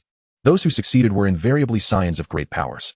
The notion of a 7th level qi cultivator defeating a foundation establishment one was unheard of. The Wang family did not possess such powerful hidden cards. Even Wang Jiza felt intrigued. "Daoyuan, please elaborate on the details of your counterattack." Wang Daoyuan recounted his escape from the battlefield, the relentless pursuit by Zhang Deshang, and ultimately, his experience of countering the attack. The elders listened in astonishment, while Wang Daoxing felt a twinge of shame. "I thought defeating a few enemies was impressive. I did not expect that little qi would encounter such a formidable opponent and manage to come back and scathe while also retaliating. In truth, the task is not exceedingly difficult. Rather, it is the inadequacy of my foundational skills that hampers my progress. I have yet to master the art of Yujian. Nor do I possess second-tier magical artifacts or spells. My spirit beast is not combat-oriented, and I lack experience in battle. Despite these limitations, I have expended over 100 spirit talismans, including one second-tier talisman. I surmise that the enemy has been surveilling the battlefield, dispatching individuals to intercept based on the strength and value of the cultivators. My indiscriminate use of spirit talismans on the battlefield has likely drawn attention, and the foundation-building cultivator pursuing me appears to be motivated by greed, as evidenced by his pristine storage bag. My second brother, who only revealed his formidable physical prowess on the battlefield, was confronted by opponents of comparatively lower strength. In contrast, my 12th uncle effortlessly defeated a peak first-tier demon beast using only the water dragon technique, leaving his adversaries powerless. It is highly probable that the one hunting my 12th uncle is also a foundation-building cultivator. Upon hearing this, the assembled elders fell into silence. Wang Daoyuan had merely exposed a few spirit talismans and was pursued by a foundation-building cultivator, while Wang Shui's display of overwhelming combat power practically guaranteed that he too would be hunted. Although Wang Shui possesses exceptional strength and numerous hidden cards, engaging foes of a higher tier is fraught with uncertainty. Wang Beiyuan's successful counterattack against a foundation-building cultivator was due to the latter's underestimation of him. In contrast, Wang Shui's revealed combat strength would not be taken lightly by his enemies, and even his formidable prowess cannot compensate for the disparity in cultivation realms. The group could only pray for Wang Shui's safety from his pursuers. The younger generation, including Wang Beiyuan, had only heard of Wang Shui's exceptional talent, unaware of the immense significance he held for the family. The elders, however, understood that Wang Shui embodied the family's hope for resurgence. His aptitude, though slightly inferior to that of the ancestor, is supported by far superior conditions. Wang Qingzu had started from nothing, devoid of techniques, guidance, or resources, carving a bloody path entirely on his own. In contrast, Wang Shui benefits from the techniques and experiences left by Wang Qingzu, as well as the family's financial support, provided he can obtain a foundation-building pill and navigate this critical juncture of life and death. His innate talent suggests that he could reach the 9th level of foundation building within a century. Although opening the Purple Mansion is challenging, it does not pose a life-threatening risk. Wang Qingzu faced significant obstacles without the aid of foundation-building pills or supportive spiritual herbs for opening the Purple Mansion and achieving Golden Core status. Yet he succeeded on his first attempt. If Wang Shui does not return, the family's hopes for revival will be extinguished. While Wang Daochang also possesses great talent, his primary spiritual root is of the fire element, rendering him incapable of cultivating the water-based techniques and spells left by Wang Qingzu. The Wang family lacks any prominent fire-based techniques, and Wang Daochang's potential and contributions to the family pale in comparison to those of Wang Shui. The elders lamented their failure to oppose the patriarch's decision to take Wang Shui out, yet alas, there is no remedy for regret. One elder inquired whether a few of them should go to support Shui. The others readily agreed. Wang Jiza waved his hand and replied, "Indeed, someone should go, but your efforts would be futile. I shall undertake the journey myself. After I depart, you must maintain stability among the clan. Do not let any unrest arise simply because the patriarch and Shui are safe." The elders responded in unison. Wang Jiza soared westward on his sword. Wang Daoyuan and Wang Daoxing, having narrowly escaped death, were not assigned tasks by the elders and returned to their respective abodes to rest. Upon entering his cave dwelling, Wang Daoyuan immersed his consciousness in the Lingzhu space to meticulously inspect the storage bags and spirit beast bags left by Zhang Desheng. After Zhang Desheng's demise, 3 storage bags remained. 2 had been discarded by Wang Daoyuan, revealing the miserly nature of the deceased. Within the spirit beast bag lay only a dead mouse, which Wang Daoyuan casually discarded into the pond to feed the fish. Zhang Desheng's own storage bag contained but a single beast skin book, 3 jade slips, and a few spirit stones. Truly a disgrace, lacking any respectable items befitting a foundation-building cultivator. Wang Daoyuan hoped the 3 jade slips might yield some surprises. The first jade slip detailed a second-tier spell, the tremor technique, which Zhang Desheng had employed to thwart Wang Din's escape through earth evasion. This spell not only disrupts earth evasion but also impacts any spells reliant on the earth for their power, making it a bane to earth element cultivators. Although the spell is quite practical, it is a soil-based technique that Wang Daoyuan cannot currently learn. The second jade slip contained a soil-based cultivation technique named Kunyuan Ju, likely Zhang Desheng's primary cultivation method, capable of advancing to the late foundation building stage, as Wang Daoyuan has already reached the late qi refining stage. Switching techniques before foundation building is not advantageous. Moreover, Wang Daoyuan possesses a balanced 5-element root, rendering the cultivation of single-element techniques rather ineffective. After reaching foundation building, he would opt for multi-element techniques. The Kunyuan Ju holds little use for him and would be better surrendered to the family for contribution points, as a technique capable of advancing to the late foundation stage holds significant value in a small family like the Wangs. The third jade slip invigorated Wang Daoyuan. It contained the Spirit Taming Secret Classic. This classic does not record any techniques or spells, but focuses entirely on matters related to spirit beasts, including their breeding, taming, and bonding. It is essentially a manual for tamers. The so-called spirit beasts refer to tamed demon beasts, encompassing both flying and terrestrial creatures. Unfortunately, the taming methods documented within the Jade Slip are limited to second-tier levels, with more advanced content classified as the core secrets of the Wanling sect, inaccessible to a mere foundation-building cultivator. Nonetheless, it is exceedingly suitable for the Wang family, as they lack the strength to capture third-tier demon beasts. This secret cannot be revealed hastily, as it represents the Wanling sect's legacy. Wang Daoyuan could eliminate a foundation-building cultivator from the Wanling sect without consequence. But should he audaciously flaunt the sect's legacy, it would be tantamount to slapping the sect's face. For Wang Daoyuan, this secret classic is a timely boon. The long-tailed bees in the Lingzhu space remain unclaimed. Besides honey production, he wishes for them to assist in combat. Regrettably, without a means to claim them, the swarm does not heed his summons. Merely allowing them to roam freely without attacking him is a small mercy. With the Spirit Taming Secret Classic, he can now claim the queen bee. The limited honey sources within the space severely constrain the population of long-tailed bees. If he can bond with the queen, he may unleash the swarm to gather honey and expand their numbers, as the true strength of spirit insects lies in their sheer quantity. With a new queen, he could even split the swarm, with the newly formed groups potentially contributing to the family. There is also a beast skin book. Upon opening it, the first page prominently displays the characters Wanling Pu. The title indicates its association with the Wanling sect, yet another burdensome possession.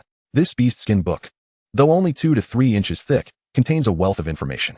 The content is not inscribed on the skin, but is imprinted with spiritual consciousness, with each page equivalent to a jade slip. The Wanling Pu catalogs various spirit beasts, detailing their appearances, habits, and innate talents. The book is divided into 4 sections: spirit beasts, spirit birds, spirit insects, and water spirits, each elucidating terrestrial beasts, avian creatures, spirit insects, and aquatic demon beasts. Wang Daoyuan opened the water spirits section and quickly found information regarding the Qingjiang carp, which intriguingly mentioned his own experience of catching the fish. The book appears to be updated in real time, evoking a sense reminiscent of being featured in a television broadcast or newspaper in a past life. Subsequently, he perused the spirit insects section in search of information on the long-tailed bees, only locating it at the very end. These bees are not referred to as long-tailed bees, but rather as chasing souls peaks. This species of spirit bee was discovered nearly a century ago by a golden core elder of the Wanling sect during travels in the depths of the Tianzhenshan Mountains. Due to their recent discovery, information regarding their habits and potential remains scant. It can only be determined that this Lingfeng is somewhat related to the Zunlingfeng, possibly a mutation derived from it. The Zunlingfeng, as its name suggests, enjoys seeking out items rich in spiritual energy, including spiritual herbs and materials, thus earning the playful moniker of treasure-seeking bee. This bee has a slender form and flies at remarkable speeds, excelling in locating high-tier spiritual herbs, resulting in honey of exceptional quality. The Zuahunfeng, while resembling the Zunlingfeng, is considerably larger, with an elongated body and wings, and boasts even greater flying speed. It retains a fondness for searching for spiritual items, yet the quality of its produced spiritual honey pales in comparison to that of the Zunlingfeng, ranking only moderately among honey of the same tier. The Zunlingfeng shuns conflict, only attacking when near its hive, whereas the Zuahunfeng is quite the opposite, being an aggressive entity that frequently assaults humans and demon beasts, with sharp teeth and a potent stinger. Once provoked, a swarm of Zuahunfeng will relentlessly pursue its attacker. Moreover, its ability to locate spiritual items, remember the scent of its adversaries, and its rapid flying speed contribute to its name, Zuahunfeng. This Zuahunfeng has only been discovered in the past century, and given its value, how could the Wanlingzong allow it to fall into the hands of others? Killing an assassin could yield such a treasure. Could it be that the assassin was also affiliated with the Wanlingzong? Perhaps he was a descendant of one of the elders of the sect. Wang Daoyuan felt somewhat speechless. This had embroiled him with the Wanlingzong. Initially, he intended to present the Zuahunfeng to his family after it divided, but now it seemed prudent to keep it hidden to avoid misunderstandings regarding his relationship with the Wanlingzong. After perusing the introduction of the Zuahunfeng, he noted a significant feature. It could locate individuals and items based on scent. Chapter 46. The Zuahunfeng demonstrates its might at present. His 12th uncle and others were in an uncertain situation, making it an opportune moment for the Zuahunfeng to be deployed in search of them. He discovered the method for establishing control over spirit bees from the Yuling Midian. To control the spirit bees, it was sufficient for the bee king to recognize its master. The method was simple: capture the bee king, subdue it, and then employ various techniques to ensure its compliance. Wang Daoyuan, unwilling to waste time fostering a bond, projected his consciousness into the spatial realm, forcibly extracting the bee king from its hive, and employing his consciousness, comparable to a peak chi refinement practitioner, to assert dominance. Most spirit insects maintain their combat power through sheer numbers, as individual strength, whether in consciousness or spiritual energy, is quite feeble. A mid-tier first-grade bee king stood no chance against Wang Daoyuan. The bee king was momentarily bewildered. Had its intelligence been slightly higher, it might have pondered, who am I? Where am I? What am I to do? Anyone in its position would be perplexed, as it had been enjoying honey and singing in its hive, suddenly whisked away by an overwhelming force to a strange place, confronted by a being of such power that it felt no desire to resist. Before Wang Daoyuan could launch a spiritual attack, the bee king readily submitted. Following the procedures of the recognition ritual, he extracted a drop of blood and let it fall upon the bee king's head, then performed the secret technique to establish a master-servant relationship. The ritual was successful. A connection of consciousness was established between Wang Daoyuan and the bee king, allowing him to issue commands through their shared consciousness. After recognition, the bee king could comprehend Wang Daoyuan's commands. Furthermore, should he wish, he could cause the bee king immense suffering with a mere thought. If Wang Daoyuan were to perish, the bee king would undoubtedly meet the same fate, yet its demise would not affect him in any way. Having made all necessary preparations, Wang Daoyuan sought the approval of the elder Wang Jiren to venture out in search of his 12th uncle. Given the unusual circumstances, Wang Jiren initially feared for his safety. However, upon reflecting on Wang Daoyuan's accomplishments, he realized that he could defend himself against opponents below the foundation establishment stage, alleviating his concerns. With no pressing matters at Yuchuan Peak, Wang Daoyuan's assistance could enhance the chances of locating Wang Shui. Thus, Wang Jiren consented to his request. Departing from Yuchuan Peak, Wang Daoyuan traveled 1,000 miles northwest, entering the Huiyan Mountain. He found a cave to conceal himself within. He entered the Lingzhu space and retrieved a jar of Chikshuiniang. Releasing 100 ordinary Zuihunfeng to let them scent the Chikshuiniang. He commanded them, through the Beijing, to locate any individuals within 1,000 miles carrying the scent of Chikshuiniang, instructing them not to attack, but to return and report their findings. The 100 Zuihunfeng dispersed in all directions, moving at speeds comparable to a first-grade foundation establishment practitioner flying on a sword. Truly, the Zuihunfeng demonstrated terrifying speed. Even with only first-grade lower-tier cultivation. 2 hours later, all the Zuihunfeng returned. One reported that 800 miles to the north, the scent of Chikshuiniang could be detected, but no individuals were found nearby. Wang Daoyuan recalled the other Zuihunfeng to rest and rewarded the one that brought back news with a bit of spiritual honey, commanding it to lead him to the location where the scent was detected. The speed of the Zuihunfeng was astonishing, even with a Xinqing talisman. Wang Daoyuan struggled to keep pace, only barely managing to follow as the Zuihunfeng slowed down slightly.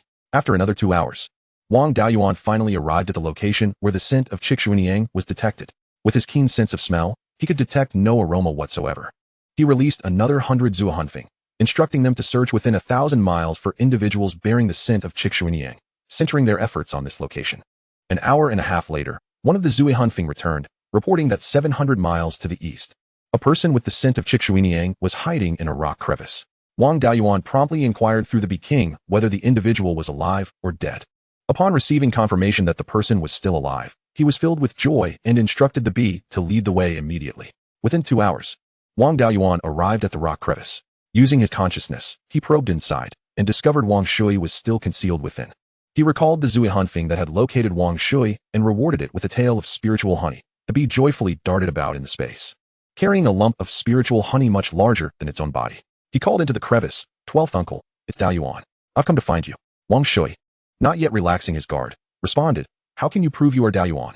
Wang Daoyuan directly produced a jar of Chikshuiniang, opened it, and waved it toward the crevice, saying, if you don't come out soon, I shall drink it all. Upon catching the scent of Chikshuiniang, Wang Shui immediately recognized it as brewed from his own recipe, confirming that the visitor was indeed Wang Daoyuan. In a somewhat weak voice, he called out, you little rascal, daring to tease your uncle. Save that jar of Chikshuiniang for me. If even a drop is missing, I'll show you how to deal with it. As he crawled out from the crevice, he snatched the jar of wine, making a series of gulping sounds. This behavior resembled that of a bear who had not tasted alcohol for a year. Encountering a bottle of vodka, 5 gin of wine vanished in no time. Whether it was the healing properties of the Chikshuiniang or merely a psychological effect, Wang Shui's complexion quickly returned to normal, and his spirit and energy revitalized. It turned out that his previous appearance was not due to severe injuries, but rather a lack of wine. With a mischievous grin, Wang Shui exclaimed, good nephew. Bring me another jar, one more drink, and I shall regain my peak condition. Cough, cough. Wang Daoyuan, exasperated, replied, please, do let us focus. We are fleeing for our lives, not out for a leisurely stroll. We must hurry home. The family is anxious, like ants on a hot pan.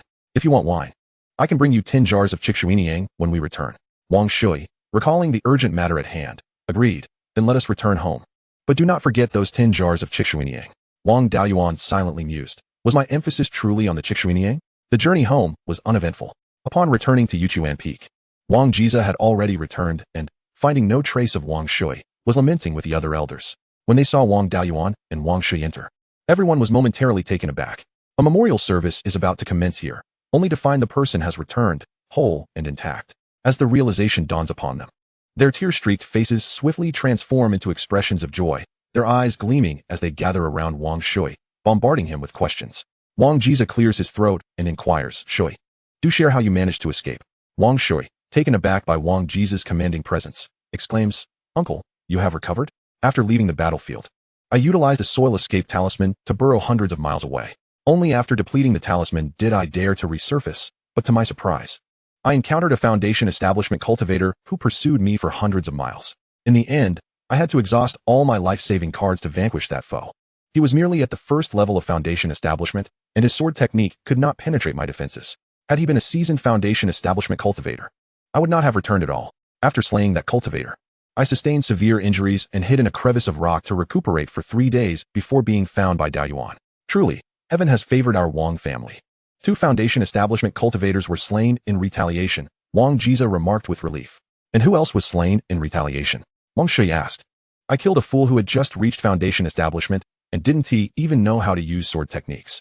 He foolishly chased me for over 1,000 miles. Only to be turned into my prey, Wang Daiyuan replied. Daiyuan, you are impressive. A chi refining 7th layer cultivator turning the tables on a foundation establishment practitioner is unprecedented. Quickly, fetch several jars of wine to celebrate. Is your sole purpose wine? Wang Daiyuan scoffed. Wang Jiza, beaming with delight, asked, Shui, you can hide so well. How did Daiyuan manage to find you?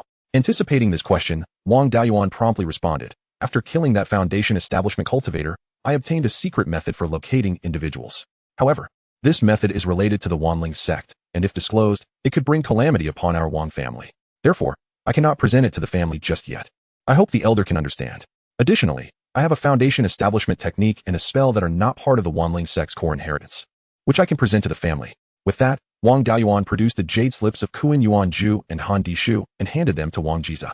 Upon receiving the slips and scanning them with his consciousness, Wang Jiza recognized the quality of this technique. The Wang family's collection of earth attribute techniques was lacking, yet Kuan Yuan Ju surpassed those in their possession. Thus, he passed the 2 jade slips to the Grand Elder, instructing, this technique is indeed commendable. It can cultivate one to the pinnacle of foundation establishment and is far superior to our family's collection of similar attributes. Jiren, grant Daiyuan 2,000 contribution points. Wang Jiren accepted the jade slips and placed them in the transmission hall. Elder, Wang Daiyuan clasped his hands. This secret method has no limit on usage and does not harm oneself. It can continue to search for others. As long as there is an item bearing their scent, they can be located. Wang Jiza rejoiced and immediately commanded, quickly send someone to fetch the personal belongings of Jian, Ji Ming, and the others. In a short time, Wang Daiyuan acquired the personal items of the 8 uncles, bid farewell to everyone, and left Yuling Peak, heading northwest. Wang Jian is a foundation establishment cultivator. If pursued, by now he could have fled far beyond reach. At Wang Daiyuan's speed, it would take an eternity to find him. Thus, he first sought the other uncles before ultimately searching for the family head. The remaining 7 were prioritized based on their significance to the family, starting with the 12th uncle. Releasing the soul-seeking bee, after half a day's search, he ultimately discovered the 12th uncle's corpse beneath a cliff, having been dead for 2 to 3 days. His body was battered, indicating he had been besieged by several chi refining cultivators, ultimately succumbing after jumping off the cliff and bleeding to death. The 12th uncle was obsessed with alchemy and not adept in combat. Aside from a few poisons he concocted, he had no means to defend himself. Over half of the spiritual pills sold by the family were produced by him. In recent years, the family had faced significant pressure and finances were strained. It was solely due to the relentless efforts of the 12th and 9th uncles in alchemy and talisman crafting that they managed to maintain the family's stability. His lifelong aspiration was to become a 3rd-tier alchemist and leave a legacy of alchemical knowledge for the family. Unfortunately, due to the family's financial struggles, he never had the time to enhance his alchemical skills. 4 years ago, when the family's situation improved, there was a surplus each year, and the family could support his advancement. Regrettably, after only 4 years of prosperity, misfortune struck. In the desolate mountains, there were no conditions for a proper burial. He could only cover the face with a few talismans and temporarily store him in the spirit pearl space, resting him in a thatched hut until they returned to Yuling Peak for a proper burial. Wang Daiyuan had no time to grieve. He suppressed his emotions and continued searching for the whereabouts of the other 6 uncles. The fall of the 12th uncle filled Wang Daiyuan with a sense of foreboding. If a non-combatant alchemist could be ambushed by several chi refining cultivators, the chances of survival for the other 6 uncles, who were older and weaker, seemed grim. After 10 days, he located all 6 uncles, but none had survived. He also attempted to use the soul-seeking bee to detect the family head's trail. But as a foundation establishment cultivator, the head would have fled using sword flight, leaving no trace but the scent carried away by the wind.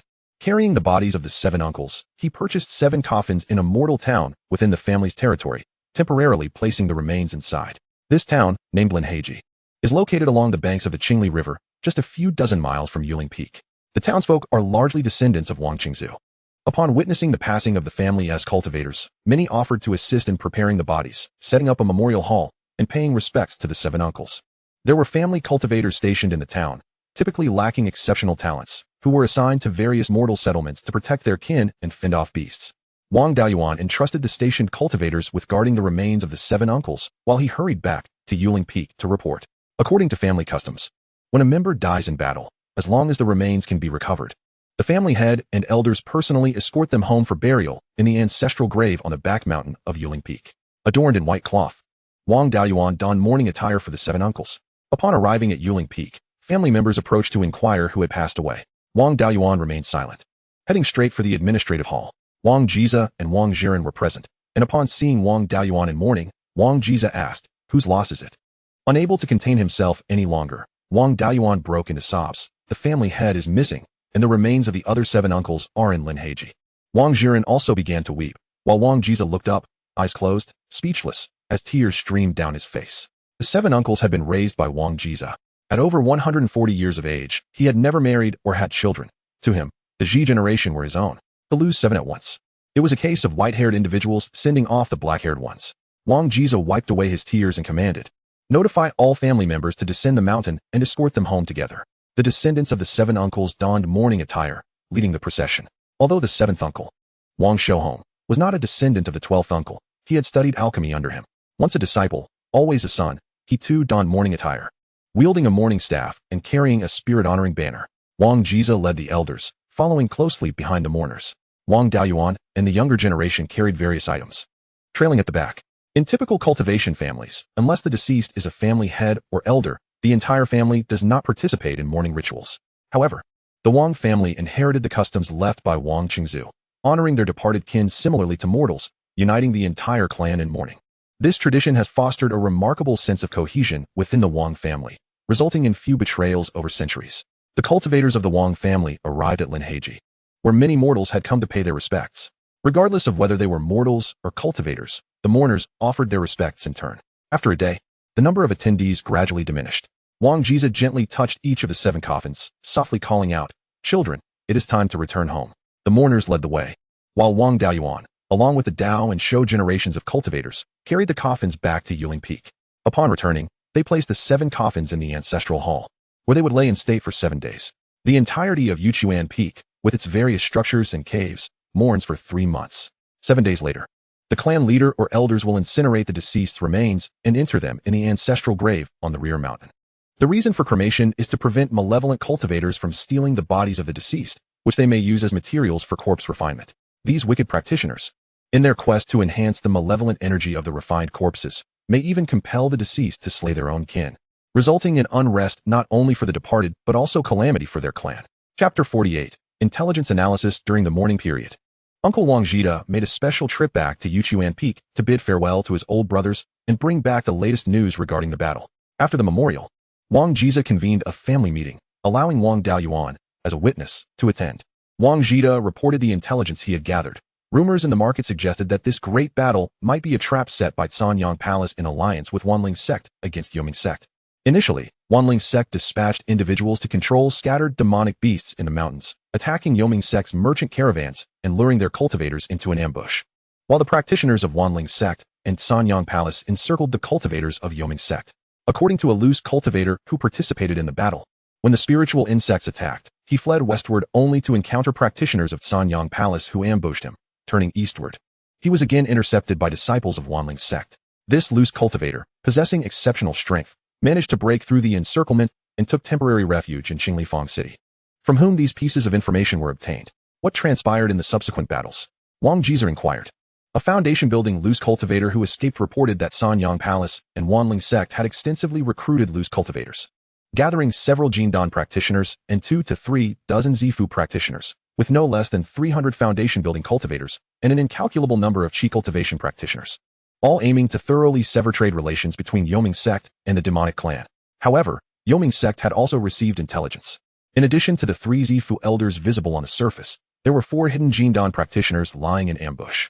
Yet, they did not conduct a large-scale recruitment of loose cultivators, and their numbers of foundation-building and Qi cultivation practitioners were far inferior to their opponents. Moreover, with Wanling sect and Sanyang Palace operating in secrecy, while Yoming sect remained in the open, Yoming sect initially suffered severe losses, forced to evacuate all Qi cultivation practitioners. This played into the enemy's hands, allowing them to send in Qi and foundation-building practitioners to slaughter numerous Qi cultivation practitioners, resulting in relatively minor losses for the Wang family. While many clans faced complete annihilation, it is said that the practitioners of Yoming sect received special attention, and specific casualty figures remain unknown. After the cultivation practitioners left, a fierce battle ensued between the foundation-building practitioners and Zifu elders. Yoming sect, not holding the numerical advantage, suffered significant losses and retreated to Jinyan City, barely managing to withstand the siege with the city's defenses. During the retreat, over 100 foundation-building practitioners were lost, and 2 Zifu practitioners were also injured. However, Yoming sect, fighting on their home turf, had their mountain gate only several tens of thousands of miles from Jinyan City, and with continuous reinforcement from Yoming sect, the situation returned to a stalemate. As everyone fell into contemplation, Wang Daoyuan sensed something amiss and respectfully addressed Wang Jiza and the elders. Grandfather, esteemed elders, may I inquire a few questions of Uncle Wang? Wang Jiza nodded. Go ahead, ask your questions. Wang Daoyuan then turned to Wang Jida and said, Uncle Wang, I wish to ask when you received the latest news and whether a great battle has erupted, and what is the current state of affairs? The latest news was from 3 days ago. Wang Jida thoughtfully stroked his long beard. 3 days ago, both sides were still at a standoff at Jinyan City, and no great battle among Jindan practitioners had broken out. Wang Daoyuan suddenly realized, now I understand why something fell off. It was indeed so. The others looked at each other in confusion, and Wang Shui contemplated deeply, as if beginning to comprehend the situation. Wang Jiza smiled and said, Daoyuan, do not keep us in suspense. What have you discovered? After a moment of reflection, Wang Daoyuan responded, this battle commenced on Yoming sect's territory, and logically, Wanling sect should aim for a swift victory, pursuing the retreating enemy to expand their gains. However, Sanyang Palace and Wanling sect have meticulously planned for years, prepared in every aspect, and yet they have not made a full effort to annihilate Yoming sect, allowing them to retreat smoothly into Jinyan City. This is the first anomaly. The second anomaly is that Yoming sect, upon retreating into Jinyan City, has the city's defensive formations as their support, which Wanling sect cannot take down in a short time. Logically, they should withdraw now, as reinforcements from Yoming sect could arrive at any moment, at which point the two sides could work in concert, and Wanling sect and Sanyang Palace might face total annihilation. The third anomaly is that Wanling sect has not only refrained from retreating, but has also not launched a strong assault on Jinyan City. This could be an attempt to besiege the city while cutting off reinforcements, yet Yoming sect's reinforcements have not been ambushed. It appears that Wanling sect and Sanyang Palace might be planning something grand, using the cultivators outside Jinyan City as bait to ensnare Yoming sect. However, the details of how they plan to lure this great fish remain unclear due to insufficient intelligence. What you say holds merit. But Wanling sect and Sanyang Palace lack the capability to fish, Wang Shui interjected. I too have considered that the two sects might attract Yoming sect's high-level practitioners to Jinyan City, exerting all their strength to completely crush Yoming sect. However, as I understand it, Sanyang Palace is adjacent to the Wei Kingdom and faces numerous conflicts with its forces. Wanling sect is bordered by the Song Kingdom and frequently engages in battles with its powers. Therefore, neither sect could afford to expend all their energy to provoke Yoming sect, unless they are unconcerned about being wiped out by the forces of Song and Wei. At most, the two sects can exert half their strength. Among the three great sects, Yoming sect ranks second, while the other two rank first and third, each contributing half their strength, which is roughly equivalent to Yoming sect's power. With comparable strength and Yoming sect fighting on their home turf, the other two sects would be fortunate not to suffer losses, let alone eliminate Yoming sect. I suspect the two sects may aim to create a diversion, keeping Yoming sect's main force occupied in Jinyan City while launching a surprise attack elsewhere. As for where they intend to strike, that remains a mystery. We also do not know which locations are crucial to Yoming sect. Surely, they cannot be planning to assault Yoming sect's mountain gate. Wang Shui's reasoning was logical and compelling, prompting nods of agreement from the assembly. Suddenly, a message arrived via a communication jade talisman.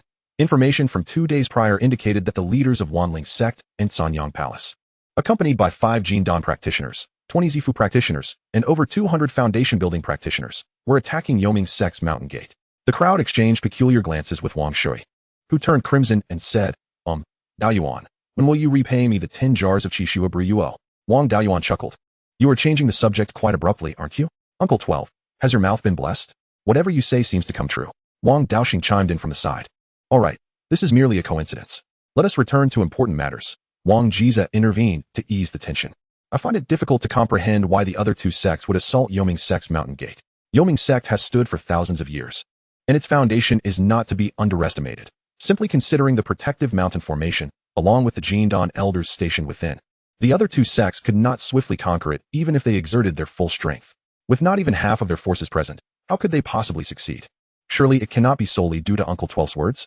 Wang Daoyuan expressed his perplexity. Enough, Daoyuan. Mention that again, and I will show you the might of your elder uncle, Wang Shui retorted. Wang Daoyuan cast a disdainful glance his way, thinking to himself, your greatest skill is deceiving me into drinking What other abilities do you possess? Wang Shui, noticing the expression in Wang Beiyuan's eyes, understood what he was thinking and wished to drag him over for a good beating and seized dozens of jars of wine. However, the occasion was not appropriate. So he chose to endure it for now, planning to settle the score later. Chapter 49.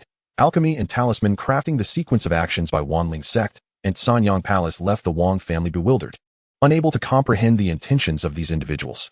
They learned that the cultivators who participated in the battle at Guiyin Valley were still engaged in combat at Jinyan City, and Wang Beiyuan had yet to locate the clan leader. It was likely that the clan leader remained involved in the conflict at Jinyan City, which temporarily alleviated everyone's concerns. After the meeting adjourned, Wang Beiyuan returned to his cave dwelling. Yulong Chuan, the spiritual eye of the Yuchuan Peak's spiritual vein, is rich in spiritual energy. Yulong Shi, which originates from Yulong Chuan, also contains considerable spiritual essence. Consequently, the majority of cultivators' cave dwellings are situated along the banks of Yulong Shi, and Wang Beiyuan's cave is no exception. The land adjacent to the cave has been nourished by the creek for many years, resulting in a soil imbued with a trace of spiritual energy. Although it cannot be classified as a spiritual field, cultivating low-tier spiritual herbs is certainly feasible, albeit with suboptimal growth. However, Wang Beiyuan is indifferent to such concerns. He casually sows some Qi Shueshun and Huang Yun Chao in the flat land near the cave, not expecting any significant yield. His primary intention is to conceal his activities. When he first discovered the Lingzhu space and obtained spiritual herb seeds from his 12th uncle, he was apprehensive about their viability and thus refrained from wasting seeds near the cave. Now, having cultivated several generations of spiritual herbs within the space, he has an abundance of seeds and no longer harbors such worries. At present, the three major sects of Zhaogua are embroiled in chaos, marking a tumultuous time. In this era of disorder, the prices of alchemical pills, magical artifacts, and spiritual talismans are bound to soar. If one does not produce spiritual talismans now, when else? Not only talismans, but the spiritual herbs cultivated in the space for refining Zhuling Dan have already yielded several harvests. It is time to seek someone to concoct the pills. Originally, he intended to ask his 12th uncle for assistance in refining them, but alas. His 12th uncle met with misfortune, leaving him to seek the family's most adept alchemist, his 7th uncle Wang Shouhong. With Wang Shouhong's alchemical skills, he is not far from qualifying as a second-tier alchemist. The threshold for becoming a second-tier alchemist is the successful refinement of a second-tier pill with a success rate of no less than 30%. Conversely, to surpass this threshold as a first-tier alchemist, one typically needs to refine a high-quality first-tier pill with a success rate exceeding 50%. Wang Shouhong is on the verge of meeting this standard. Consequently, his 12th uncle had always opposed him refining second-tier pills. After all, the cost of the spiritual herbs required for second-tier pills is exorbitant, and attempting to refine them without meeting the standards is tantamount to wasting spiritual stones. Previously, the alchemical materials provided by the family were mostly sourced from their own spiritual fields, with a small portion purchased externally. The family's spiritual fields are limited, and a significant portion must be allocated for growing spiritual grains, leaving the remaining fields primarily for second-tier spiritual herbs. Thus, the alchemical materials available to Wang Shouhong are quite constrained. Otherwise, he would have become a second-tier alchemist long ago. He possesses the technical prowess, but lacks the raw materials, while Wang Beiyuan has the materials, but not the expertise. Thus, they are naturally suited as partners. Wang Beiyuan produces a portion of the spiritual herbs stored in the Lingzhu space, sufficient for approximately 100 Zhuling Dan. Each batch of alchemical materials can yield up to 10 pills, so with Wang Shouhong's skill, he should be able to produce around 500 pills. Inside the cave, Wang Shouhong is deep in thought about how to refine his skills further to meet the minimum standard for second-tier pill refinement, entirely oblivious to the knocking at the door. Wang Beiyuan uses his spiritual sense to confirm that there is someone inside, and that the cave's barrier is still intact. He utilizes a soil escape talisman to directly burrow into the cave. The commotion from his entrance startles Wang Shouhong, who turns around to see Wang Beiyuan and is taken aback, reproaching him. If you need something, why not knock? 7th uncle. I have been knocking for a quarter of an hour. Since you did not respond, I had no choice but to take this approach. Were you so engrossed in thought that the elders sent for you? Not at all. It is I who seeks you out for an important matter. I wish to discuss a business opportunity. What kind of business? 7th uncle hardly possesses any spiritual stones and does not engage in commerce. Do not try to take advantage of me. Not at all. I have a batch of alchemical materials and would like you to assist in refining them. How about we split the profits 70-30? How much material do you have? Wang Shouhong inquires with evident excitement. Seeing the enthusiasm on his face, Wang Beiyuan feels optimistic and quickly responds. 100 batches of Zhuling Dan materials. If you require more, I can procure additional. Wang Shouhong, elated, replies, 7th uncle does not wish to hide anything from you. I am still a bit short of the fire needed to break through to second-tier alchemy, and I have been pondering how to bridge that gap. You know well that the supply of spiritual herbs in the family has always lagged behind. The art of alchemy is comprised of 30% talent and 70% resources. Without spiritual herbs for practice, how can one improve? Your 100 batches of materials have been a tremendous help. Admittedly, I have never encountered such a quantity of alchemical materials before. I shall refine them for you free of charge. Seventh uncle, please do not say that. My request for your assistance in alchemy is precisely because of the current tumultuous situation, where the prices of various cultivation resources are skyrocketing. I wish for you to help me refine these to reap profits. If you do it for free, I would lose the face to seek your help again in the future. After some back and forth, they ultimately agree on an 80-20 split. Wang Daoyuan cannot remain idle either. He possesses several hundred sheets of first-tier high-quality talisman paper, and the spiritual ink acquired previously is still ample. Wang Daoyuan has only cultivated water attribute techniques, and while producing water attribute talismans, he infuses his own spiritual energy into the drawn runes with his spiritual sense. If he makes no mistakes during this process, a talisman is successfully created. However, when crafting talismans of other attributes, he lacks the corresponding spiritual energy within him and must extract spiritual energy from the external environment to infuse it into the talisman.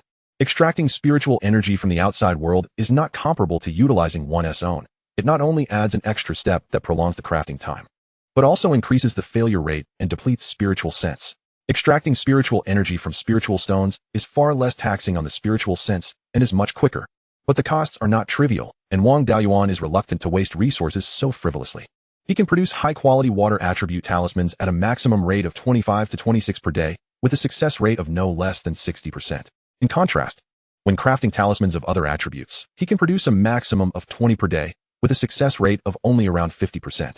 However, due to the water attribute's lackluster offensive and defensive capabilities, Wang Daoyuan is compelled to create a substantial number of talismans of other attributes.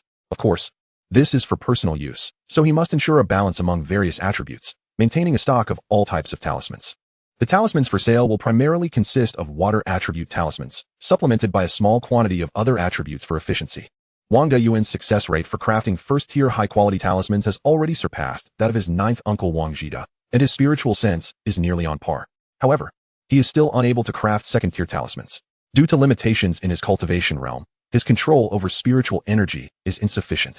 He lacks the capacity to summon enough spiritual energy to craft even a low-tier second-tier talisman. Crafting a talisman must be executed in one continuous motion. An insufficient spiritual energy will directly result in failure. Generally speaking, to become a low-tier second-tier talisman master, one must possess at least peak chi refinement level cultivation. Nevertheless, Wang Daoyuan's spiritual sense is already comparable to that of most peak chi refinement cultivators. The strength of his spiritual sense can somewhat compensate for his lack of cultivation level. Upon reaching the 8th layer of chi refinement, his spiritual sense could surpass that of most peak chi refinement practitioners, allowing him to summon sufficient spiritual energy to create low-tier second-tier talismans. 10 days have passed, and Wang Daoyuan has produced over 100 talismans. On Wang Shouhong's end, the 100 batches of materials have been completely refined, yielding over 450 pills, but the success rate remains below 50%. Each batch of alchemical materials theoretically could yield 10 pills, but achieving such levels is quite challenging, leading to the calculation of success rate based on the ratio of actual pills produced to maximum potential. 100 batches should ideally yield 1,000 pills, while producing 500 would be required to attain a 50% success rate. Wang Shouhong personally visits, having completed the refinement of 100 batches in just 10 days. With scarcely any time for meals or rest, let alone grooming, coupled with the smoke and heat from alchemical processes, his appearance has drastically altered. Naturally, he is in low spirits as he hands over 80% of the pills to Wang Daoyuan, intending to leave immediately. Wang Daoyuan, receiving the pills, inquires, "Seventh uncle, why such a glum demeanor?" "Alas, with the passing of my 12th uncle, our family is left without a second-tier alchemist. As the closest to achieving this status within our clan, having utilized your 100 batches of materials without reaching the threshold for advancement, I feel deeply ashamed." Wang Daoyuan produces a storage pouch and smiles lightly, saying, "Seventh uncle, there is no need for such despondency. I possess another 100 batches of materials for continued refinement. Though I may lack proficiency in alchemy, there are similarities between alchemy and talisman crafting. If one's state of mind is unsettled, the success rate is inevitably affected.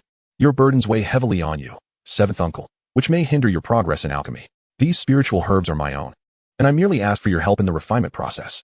Moreover, with the refined Juling Dan you just prepared for me, I have enough to last for several years. There is no rush for me to receive the 100 portions of materials. You need not burden yourself with pressure. Whether it takes a year or a year and a half to provide me with the elixirs is entirely acceptable." Under the persuasion of Wang Daoyuan, Wang Shouhong's spirits improved somewhat, and he subsequently returned to his cave dwelling. Wang Daoyuan continued to immerse himself in crafting talismans, and 3 days later, Wang Shui came knocking at the door. As soon as Wang Daoyuan opened the door, Wang Shui, with an excited expression, exclaimed, "Nephew, news has arrived. Uncle Gong has instructed me to take you and Dao Xing to participate in a meeting. The only one missing is you. How about it? Considering that my uncle has traveled personally, won't you join me for a jar of wine?" Out of necessity, Wang Daoyuan handed him a jar of qi xuanyang, which Wang Shui accepted without hesitation. Upon arriving at the council hall, Grandfather Wang Jesus stated, "Now that everyone is present, I shall disclose the news I have just received. The Wanling sect and the Qingyang Palace are currently besieging the entrance of the Yuming sect. The cultivators of the Yuming sect are hiding within their mountain-protecting array, refraining from coming out. During this period, only minor skirmishes have erupted, and there has been no confrontation among Golden Core cultivators. 5 days ago, the Qingyang Palace utilized their hidden agents within the Yuming sect to launch a surprise attack on the core of the defensive array, aiming to destroy it. However, this was preemptively detected by the Golden Core cultivators stationed at the mountain gate, and the hidden agents attempting to sabotage the array were eliminated on the spot.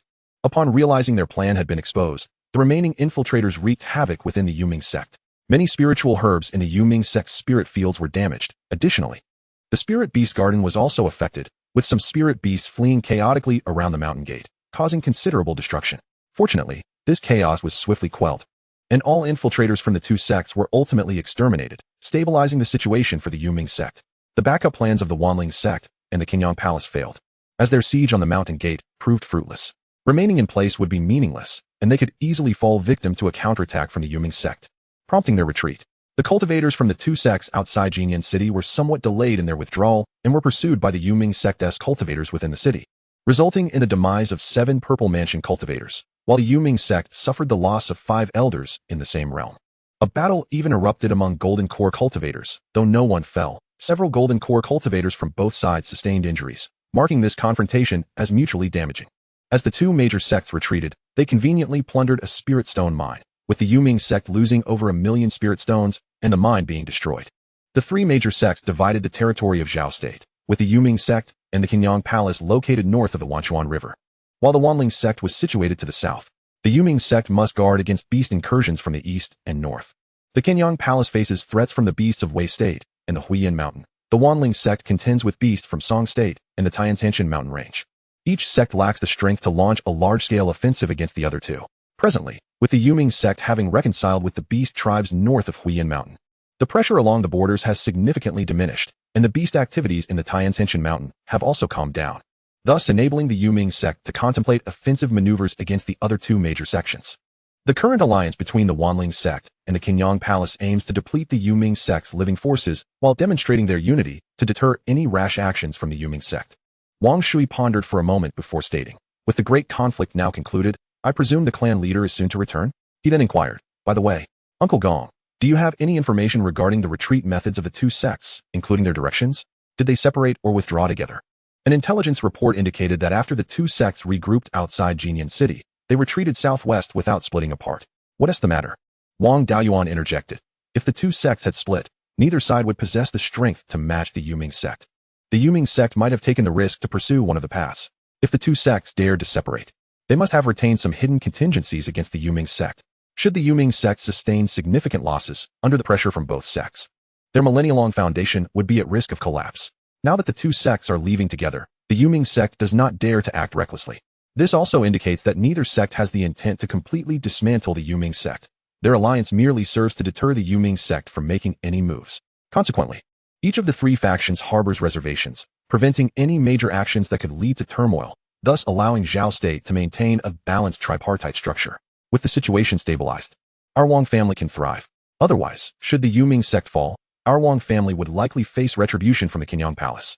Now that this battle of dragons and tigers has concluded, there will be no further large-scale conflicts for the time being, and the clan leader will no longer be in danger.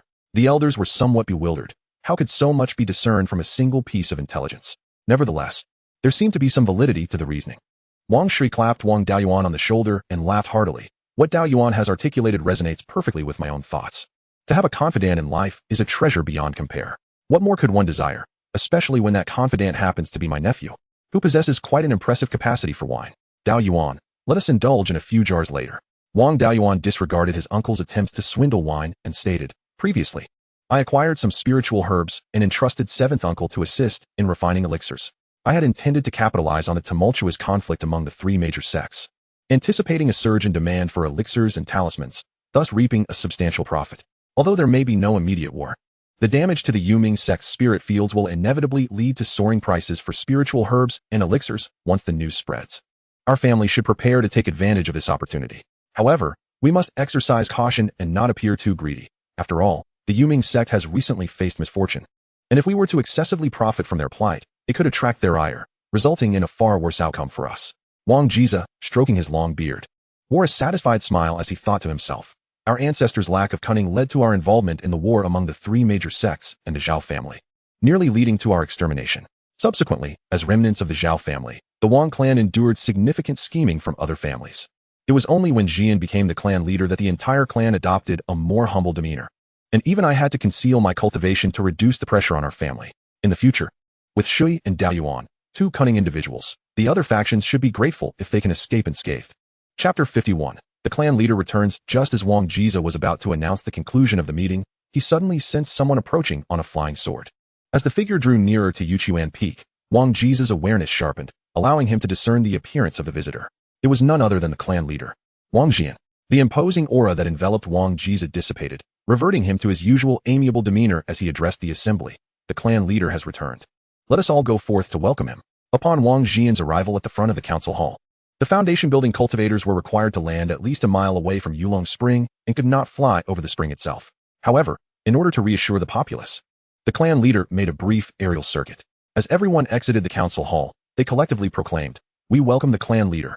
The assembly followed the clan leader into the council hall, where, as per tradition, the clan elders were to report on family matters upon the leader's return. Wang Jian, spotting Wang Beiyuan and the other two, inquired, "How many of the 10 Qi refining clan members who accompanied me have returned?" The Grand Elder clasped his hands in respect and replied, "Only Shui, Dao Xing, and Dao Yuan have returned. The 12th brother and the other 6 brothers did not survive.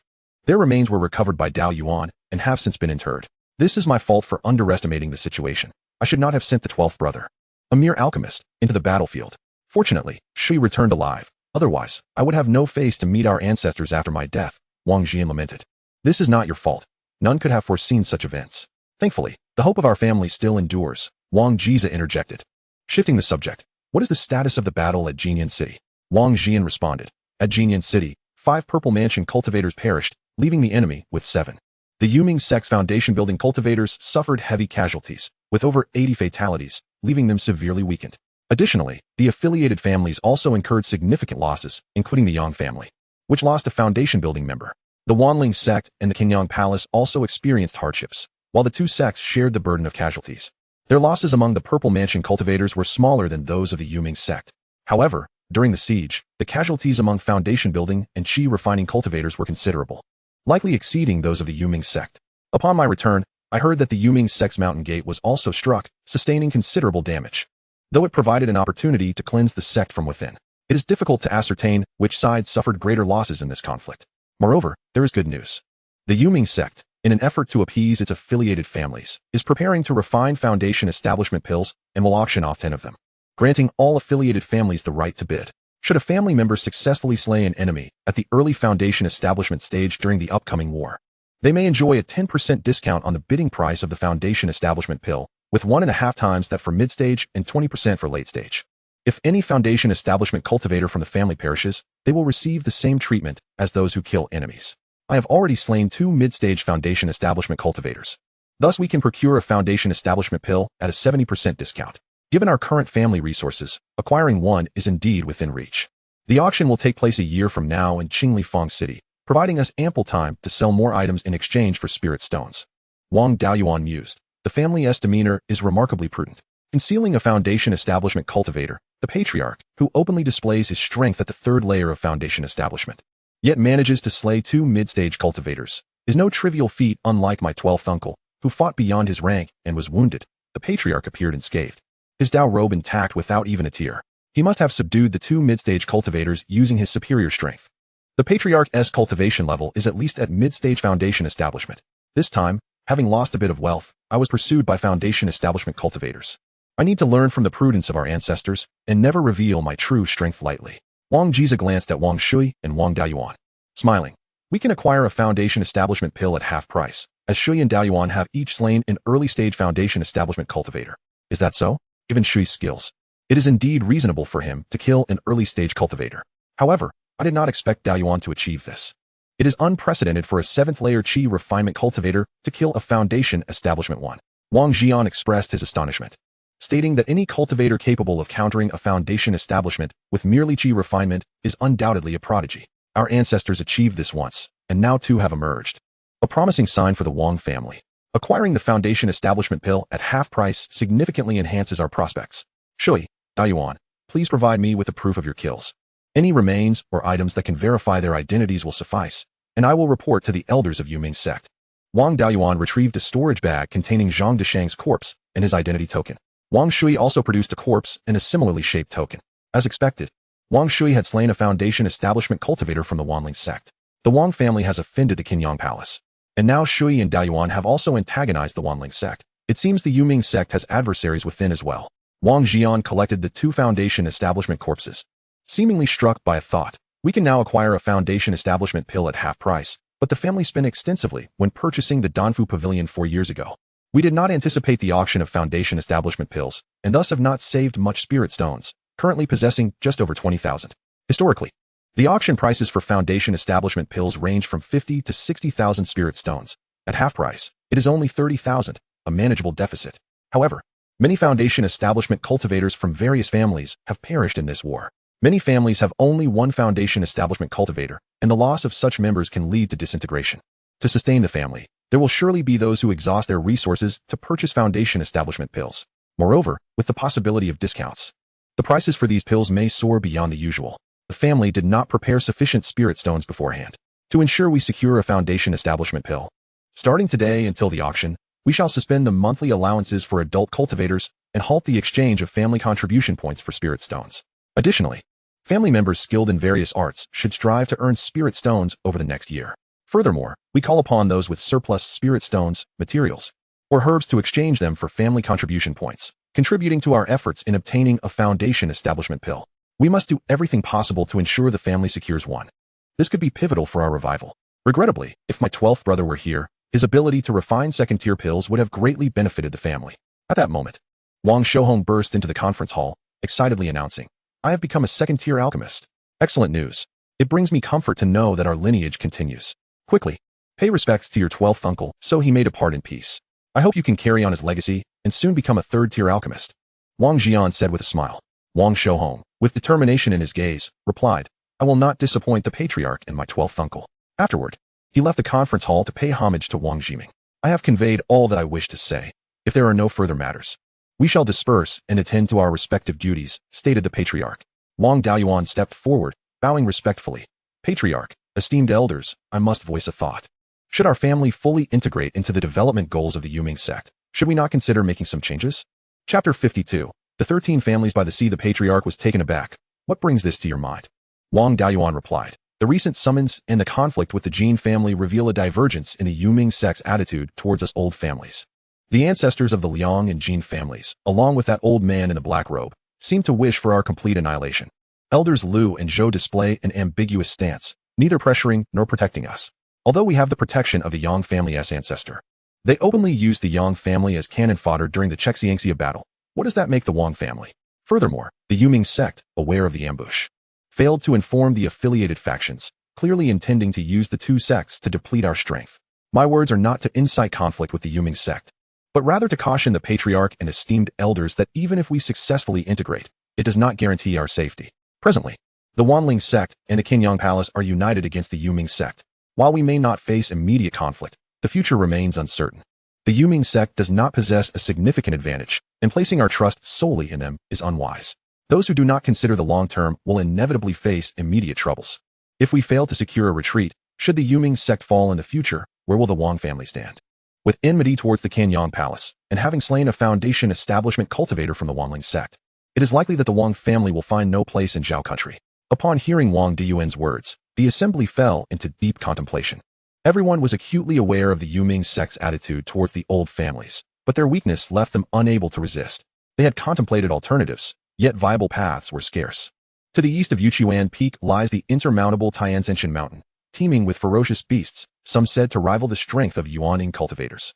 Only desperate rogue cultivators lurk in the fringes, and any mountain with a spirit vein is inhabited by beasts, rendering it impossible to establish a family. South of Yichuan Peak, the Qingli River Basin is dotted with hundreds of mountains possessing spirit veins, yet all are claimed, primarily by affiliated families of the Yuming sect, leaving us with no options. The Qingli River ultimately flows into the Wanchuan River, beyond which lies the territory of the Wanling sect. Should the Wang family dare to encroach upon the Wanling sect's domain while remaining entangled, we would be torn apart by the Yuming sect. To the west lies the heart of the Yuming sect, and further west is the Canyang Palace, an even deadlier adversary for the Wang family. To the north of the Huiyin Mountains is the domain of the Northern Demon Tribe, a harsh land where even demons struggle to thrive, let alone humans. Furthermore, the Northern Demons are allied with the Yuming sect. Should the Yuming sect wish to eliminate the Wang family, the Northern Demons would surely lend their assistance. Wang Shui, seeing the silence of the crowd, spoke. If the family wishes to maintain a retreat in case of future calamities, so as not to extinguish our lineage. I have an idea. What insights do you have, Shui? The eldest elder, Wang Jiren, exclaimed eagerly. Others wore expressions of urgency. Although they could not conceive of a way to secure a retreat, it did not signify a lack of concern for the family's future. Who would not wish to leave a path for their descendants, ensuring the continuity of family lineage? Yet, their limited abilities and insights left them at a loss regarding arrangements. Now that Wang Shui had expressed an idea, their eagerness to learn was palpable. Wang Shui did not keep them in suspense and uttered 5 words: Lin Hai Shi Sanjia. The Lin Hai Shi Sanjia was well known throughout the Zhao kingdom. The Wanchuan River, the largest river in the Beiyuan cultivation realm, flowed from west to east, breaking through the barriers of the Tianjian mountain range and rushing into the sea. The river meandered through the perilous rapids between the mountains, but beyond the Tianjian range, the water became placid, and the silt it carried deposited over time, forming an expansive plain to the east of the mountains. At the founding of the Zhao kingdom, the Lin Hai Jun was established here, with local offspring granted the title of Lin Hai Jun Wang to govern the region. However, the Great Mountains isolated Lin Hai Jun. With only the Wanchuan River providing a connection between east and west, the treacherous waterways and the disruptions caused by aquatic beasts rendered Zhao's royal family incapable of maintaining control, allowing the scattered cultivators to seize power over Lin Hai Jun. Over thousands of years, 13 prominent families came to dominate this territory, with the Zhao family, once the rulers, becoming one among the 13. Each of these families boasted multiple Zifu cultivators, with the more powerful families even having golden core ancestors. The intermarriage among these 13 clans resulted in complex ties, and when united, their strength rivaled that of any of the 3 major sections. Although the 3 sects sought to annihilate the Zhao remnants, they dared not lay a hand on the Lin Hai Zhao family, a legitimate branch of the Zhao royal lineage. Illustrating the might of the 13 families. Situated at the estuary of the Wanchuan River, Lin Hai Jun had expanded significantly over the millennia due to the river's erosion. Furthermore, as the Zhao kingdom could not extend its influence there, the 13 families renamed Lin Hai Jun to Lin Hai Zhou, with each family's territory referred to as a Jun, thus collectively known as the Lin Hai Shi Sen Jun. However, the size of the 13 Jun was somewhat exaggerated. The entire Lin Hai Zhou was comparable to 3 or 4 Qingli Jun, each Jun averaging less than a third of the area of Qingli Jun. The 13 families were highly insular. Any external forces daring to encroach would face a unified suppression. Even the 3 major sects were not exempt. The Wanling sect and the Yuming sect governed the territory divided by the river, with 9 of the 13 Jun north of the river under the Yuming sect's control, while the 4 Jun to the south belonged to the Wanling sect. Yet, the Zifu cultivators dispatched by both sects to manage Lin Hai Zhou mysteriously vanished. Though they aspired to collaborate in subduing Lin Hai Zhou, ambitions clashed with harsh realities. A full-scale assault would lead to the deaths of countless Zifu cultivators, and targeting only the Zifu would require sacrificing a dozen or so, along with several golden core cultivators, just to inflict a blow on the 13 families. Such a cost was unbearable for either sect. Ultimately, they had no choice but to resolve the matter through negotiation.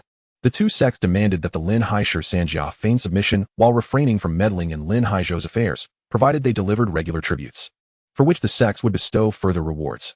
In this manner, the sects retained their dignity while the 13 families gained substantial benefits, fostering mutual exchange.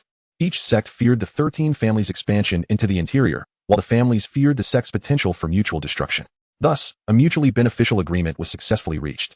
The Lin Hai Shi Sanjia withstood the pressure from the 2 sects, rendering Lin Hai Zhou a sanctuary for outlaws, while scattered cultivators found Lin Hai Zhou suitable. Any family attempting to relocate there would soon recognize the strength of the 13 families. Consequently, the Wang family members found Wang Shui's words perplexing. Observing their confusion, Wang Shui elucidated. Although Lin Hai Zhou was powerful and prosperous, it lacked one crucial element: mineral resources. The region was formed entirely from the silt deposited at the river's mouth. And the spiritual mountains of each family were primarily constructed using earth-based spells where spirit veins were present, with no actual mines. The terrain on the western side of the Tianjian mountain range was complex, dotted with numerous minor mountains, many of which lacked spirit veins but contained small mines. In contrast, the eastern side featured steep, singular high mountains with few small mines. Larger mines typically accompanied spirit veins, yet were occupied by demonic beasts, rendering them untouchable. Thus, Linhaizhou was severely deficient in both minerals and stones. Although navigating the waterways was arduous, it was not impossible. I have heard of a specially crafted spirit vessel capable of gliding close to the water's surface when infused with spiritual energy, allowing it to navigate treacherous rapids. Acquiring such a vessel and discovering a means to evade demonic beasts would enable the transportation of the family's mined resources to Linhaizhou, thereby establishing a foothold there. Of course, the family's development goal was not to remain in Linhaizhou. We would not allow ourselves to be at the mercy of others. The estuary of the Wanchuan River is dotted with numerous islands. Establishing a shop in Linhaizhou to sell minerals would serve as a springboard to select an unclaimed island and gradually relocate some clan members there to establish roots. Our Wang family primarily practices water-based techniques, and once at sea, we would be like a dragon entering the ocean. If one day a golden core cultivator arises from our ranks, it is not beyond possibility that our family could become the 14th family of Linhai. The elders were greatly moved by Wang Shui's discourse. If a foundation could truly be established in Linhaizhou, it would undoubtedly be more promising than serving as subordinates under the Yuming sect. Chapter 53. The wily hare has 3 burrows. Wang Jian nodded and remarked, Shui's plan is indeed commendable. However, traversing through the Tianjian mountain range entails considerable risks, and the transportation costs are uncertain. This endeavor cannot be accomplished overnight. It will require decades, if not centuries, of effort. In my view, we should first procure spirit vessels and attempt a trial run in Linhaizhou. Even if it fails, it would still provide the family with a new means of transport. The elders had no objections. They were already intrigued by the plan but were concerned that its execution might deplete too many resources, affecting the family's normal operations. As per the clan leader's suggestion, implementing the plan in stages would significantly alleviate financial pressure. Even if the plan were to falter, the family would incur minimal losses, given its implications for the family's future. The elders unanimously assented. Noticing the lack of dissent, Wang Jian declared, since there are no objections, let us finalize this plan and prepare for its execution. Shui, you are well-traveled and possess extensive connections. You shall be responsible for this plan's execution. Begin by gathering information on flying spirit vessels. For only with such vessels can we advance with the subsequent plans. As the plan is newly proposed, there may inevitably be shortcomings. If anyone has insightful suggestions, feel free to share. Beiyuan, you were the one to propose securing a retreat for the family. I trust you have some ideas as well. Please share them with us. Wang Beiyuan cupped his hands and replied, Clan leader, I do have some ideas, although they may not compare favorably to Uncle 12's plan. I am unfamiliar with the situation in Linhaizhou, so I did not contemplate that direction. My plan is to head east. The eastern region is fraught with the Tianjian mountain range, teeming with demonic beasts. Not only that, but the Tianjian mountain range is a lawless territory. The 3 major sects dare not tread there, and countless outlaws seeking refuge abound.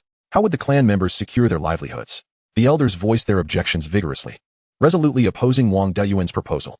Wang Jian cleared his throat and said, Silence, please. Beiyuan would not speak without reason. Let him present his rationale.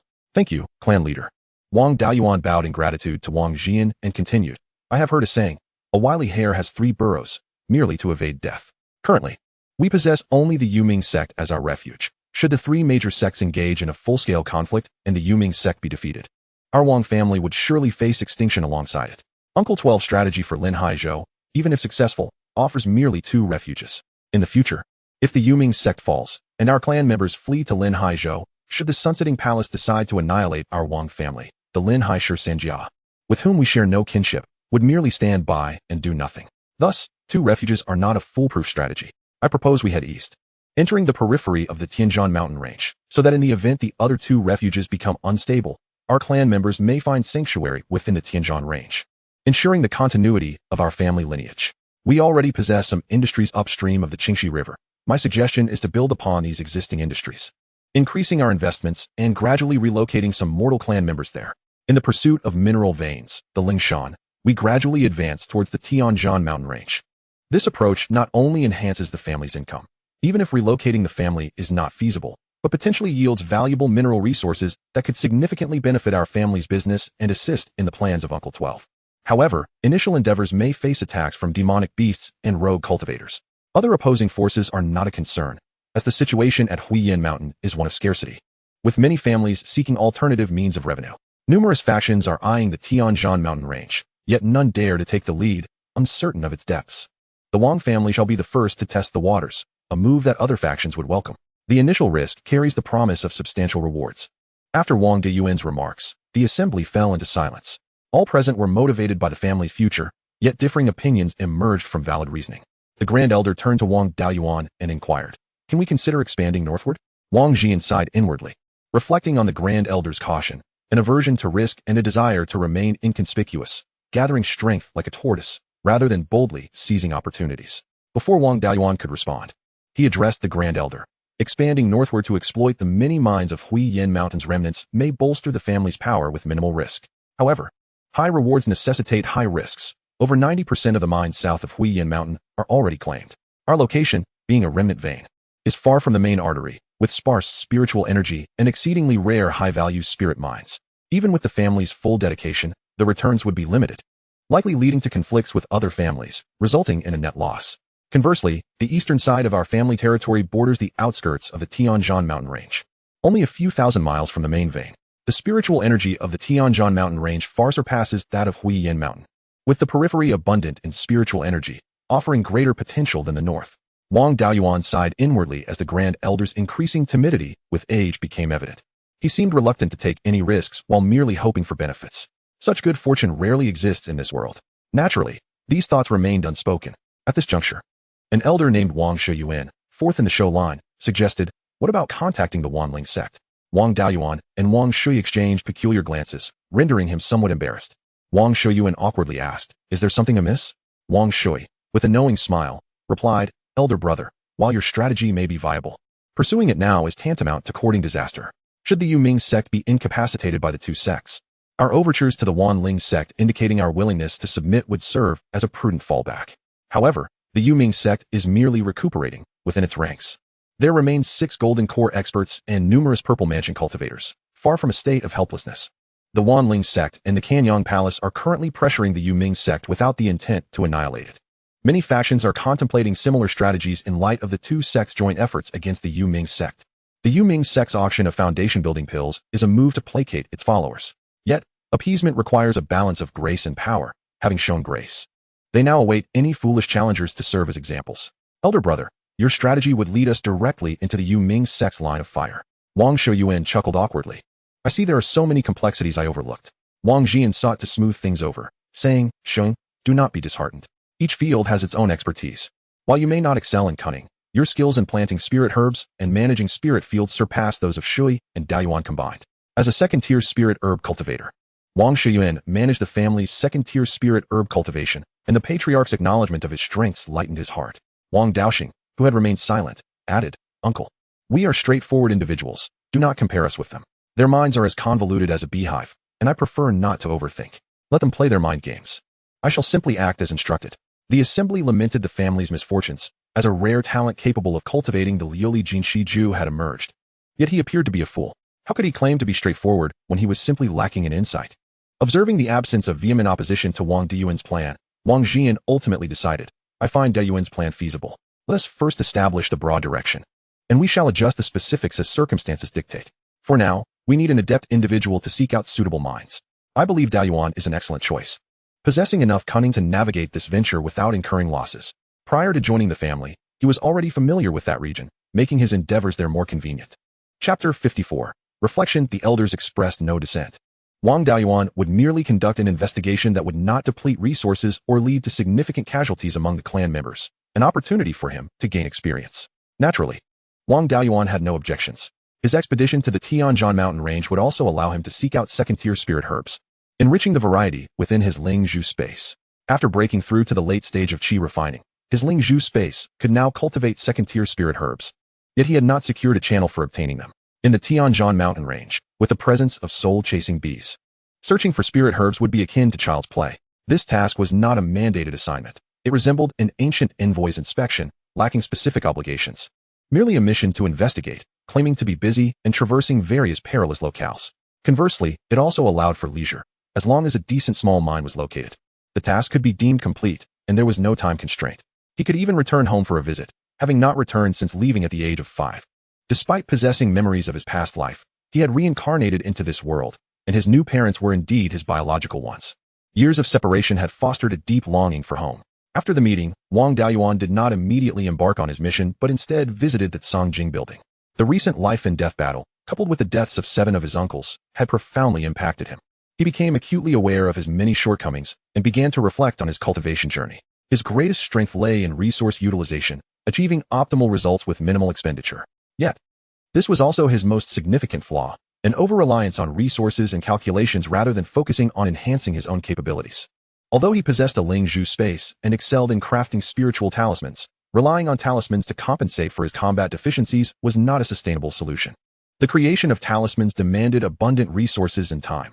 Consistently deploying them, even with sufficient resources, left little time for cultivation. Most of his energy was consumed in talisman crafting, leaving scant opportunity for personal growth.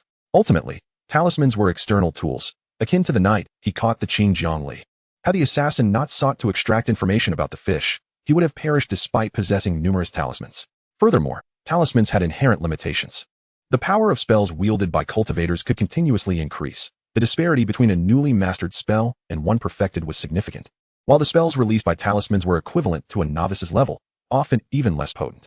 In comparison to casting spells, talismans exhibited controllability issues. For instance, with the golden sword technique, a cultivator could direct the sword to pursue an adversary. However, utilizing a golden sword talisman merely released a sword that could only be slightly redirected by one's spiritual sense, often resulting in missed strikes and diminished effectiveness thereafter. Additionally, some spells employed by cultivators could be sustained through continuous infusions of spiritual energy, such as the water dragon technique and earth armor technique. In contrast, talisman spells relied solely on the energy contained within them. Once depleted, they were rendered useless, lacking endurance. With his inadequate combat skills, should he engage an experienced opponent of the same level in direct confrontation, even deploying talismans would likely require dozens, if not hundreds, to secure a victory. Should he encounter an adversary skilled in evasion, even expending several hundred talismans might not guarantee success and could easily lead to his own demise. Relying on cunning and deceit is not a universally successful strategy. To put it plainly, all schemes and conspiracies hinge on the opponent's mistakes. The 2 instances in which he single-handedly defeated formidable foes were predicated on the latter's underestimation. Had they remained vigilant, it would have been exceedingly difficult for his talismans to strike true. When opponents do not err, there is no opportunity for underhanded tactics to flourish. Strategies that do not depend on an adversary's blunders are termed yang strategies, which are resolute and insurmountable, albeit contingent upon numerous prerequisites. Nevertheless, in the realm of cultivation, possessing formidable strength is the ultimate yang strategy. Take Zhang Desheng, for instance, irrespective of his might. As long as he is adept in the art of evasion and possesses a sharp mind, he must continuously seek opportunities to launch surprise attacks. Otherwise, he would need to adorn himself with protective talismans at all times merely to preserve his life. Consequently, an abundance of talismans would soon be depleted, ultimately leading to his demise. His previous over-reliance on external aids led him to overlook the importance of his inherent capabilities, a misstep stemming from his training path prior to discovering the Lingzhu space. At that time, resources were scarce, compelling him to devote the majority of his efforts to accruing resources and enhancing his cultivation, with little regard for practical combat skills. Subsequently, with the advent of the Lingzhu space and an abundance of resources, he became eager to elevate his cultivation yet continued to rely on resources to vanquish foes, neglecting the enhancement of his own strength. Absent talismans, any of his 7 uncles could easily subdue him, yet they too did not return alive. In contrast, his second brother, Wang Daoxing, did not resort to talismans at all. Armed solely with a wolf-tooth club, he fought his way back. True strength is paramount. In combat, he relied more on intellect than brute force, fundamentally due to his fear of death. Aware of his limited combat prowess and the potential consequences of engaging in direct conflict, he opted for strategic cunning and the use of talismans, ensuring both safety and efficacy. He had long been evading the specter of death, perhaps due to the recent loss of his master in his previous life, followed closely by his own demise via lightning. Having experienced the death of loved ones and personally traversed the brink of life and death, he learned to cherish life more deeply, developing an intense fear of mortality after having tasted it once. His eagerness to begin cultivating at the tender age of 5 stemmed from a desire to enhance his capabilities swiftly. The higher his realm, the longer he could survive. Even after discovering the Lingzhu space, this sense of foreboding intensified. With ample resources for cultivation, dying would mean an even greater loss. His misdirection in the path of cultivation was largely driven by this fear. Had it not been for the tragic deaths of his 7 uncles, which served as a wake-up call, he might have continued down the wrong path for much longer. It might only be when he found himself ensnared by excessive reliance on external forces that he would awaken to his folly. Fortunately, he reflected timely, had he not. Recklessly venturing into the Tianjian Mountains and engaging in combat solely by casting talismans would likely have led to an assault by envious rogue cultivators, resulting in certain death regardless of the number of talismans he possessed. It is never too late to mend one's ways. Now, at merely 20 years of age, with his cultivation reaching the 7th layer of qi refinement, he stands at the forefront among his peers, with little pressure concerning his cultivation realm. Youth affords him the ample time to err. Straying from the path is not daunting, as there remains the chance to return to it. Regarding death, the more one fears it, the more likely it becomes. Cultivation is a gamble with one's life. Success may lead to becoming a revered figure or even achieving immortality, while failure merely results in the loss of life. If one cannot attain everlasting life, death is ultimately inevitable. Having embarked on the irreversible path of cultivation, one must forge ahead without hesitation. With these realizations, Wang Daoyuan felt an enlightening clarity, experiencing a significant elevation in his state of mind. He approached the ancient pine by the Cangjing building and respectfully greeted Wang Jiza. "I pay my respects, grandfather." Wang Jiza, a distinguished foundational cultivator, readily discerned the transformation in him and chuckled. "Indeed, young one, you possess profound fortune. At such a tender age, you have managed to pierce through the fog of confusion in your heart. I have long suspected your fear of death. It is curious that a child of your age contemplates so deeply. Such dread may eventually give rise to inner demons, which could greatly impact your foundation building in the future.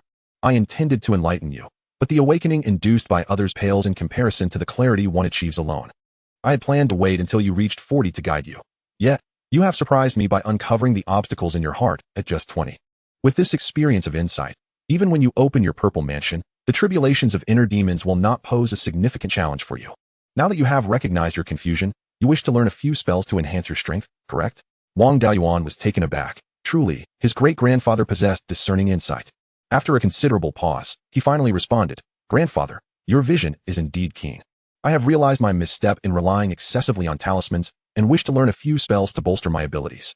Chapter 55. Current circumstances. Wang Jiza smiled kindly. Recognizing one's errors is a commendable thing. You are currently practicing the water attribute foundational technique, Kenshueju. There are few practical first-tier water spells. Given your advancement to the late stage of qi refinement, changing your cultivation technique now would be unwise. Once you achieve foundation building, you may consider diversifying your techniques. For now, I recommend you cultivate our Wang family's ancestral spell, Shui Long Shu. This spell, modified by our ancestors, is versatile for both offense and defense. Although its lethality may not be formidable, it is indeed capable of countering other spells of equal rank. If cast in water, its power rivals that of weaker second-tier spells. Given the intricate waterways of Qingli County, if you cannot defeat an opponent, you can always retreat into the water. For evasion, practice Yunyan Dun. This technique, created by our ancestors by amalgamating various evasion techniques, belongs to the water-based evasion category. Its greatest advantage over other water-based evasion techniques is that it can be executed outside of water while offering considerable stealth. With these two spells, you will be well equipped for self-defense as long as you do not encounter foundational cultivators. Wang Daoyuan replied respectfully, "Thank you for your guidance, grandfather."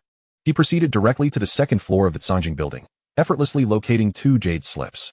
After entering the family, he frequently visited the Cangjing building to familiarize himself with this world, and he was well aware of the locations of various spells on the first and second floors, aside from the third, which housed the techniques. Upon acquiring Shui Long Shu and Yunyan Dun, he examined them with his divine sense, memorized the spells, returned the slips to Wang Jiza, and took his leave. Such family secrets are strictly forbidden from dissemination, so one must commit the spells to memory before understanding them independently, as taking the jade slips is not permitted.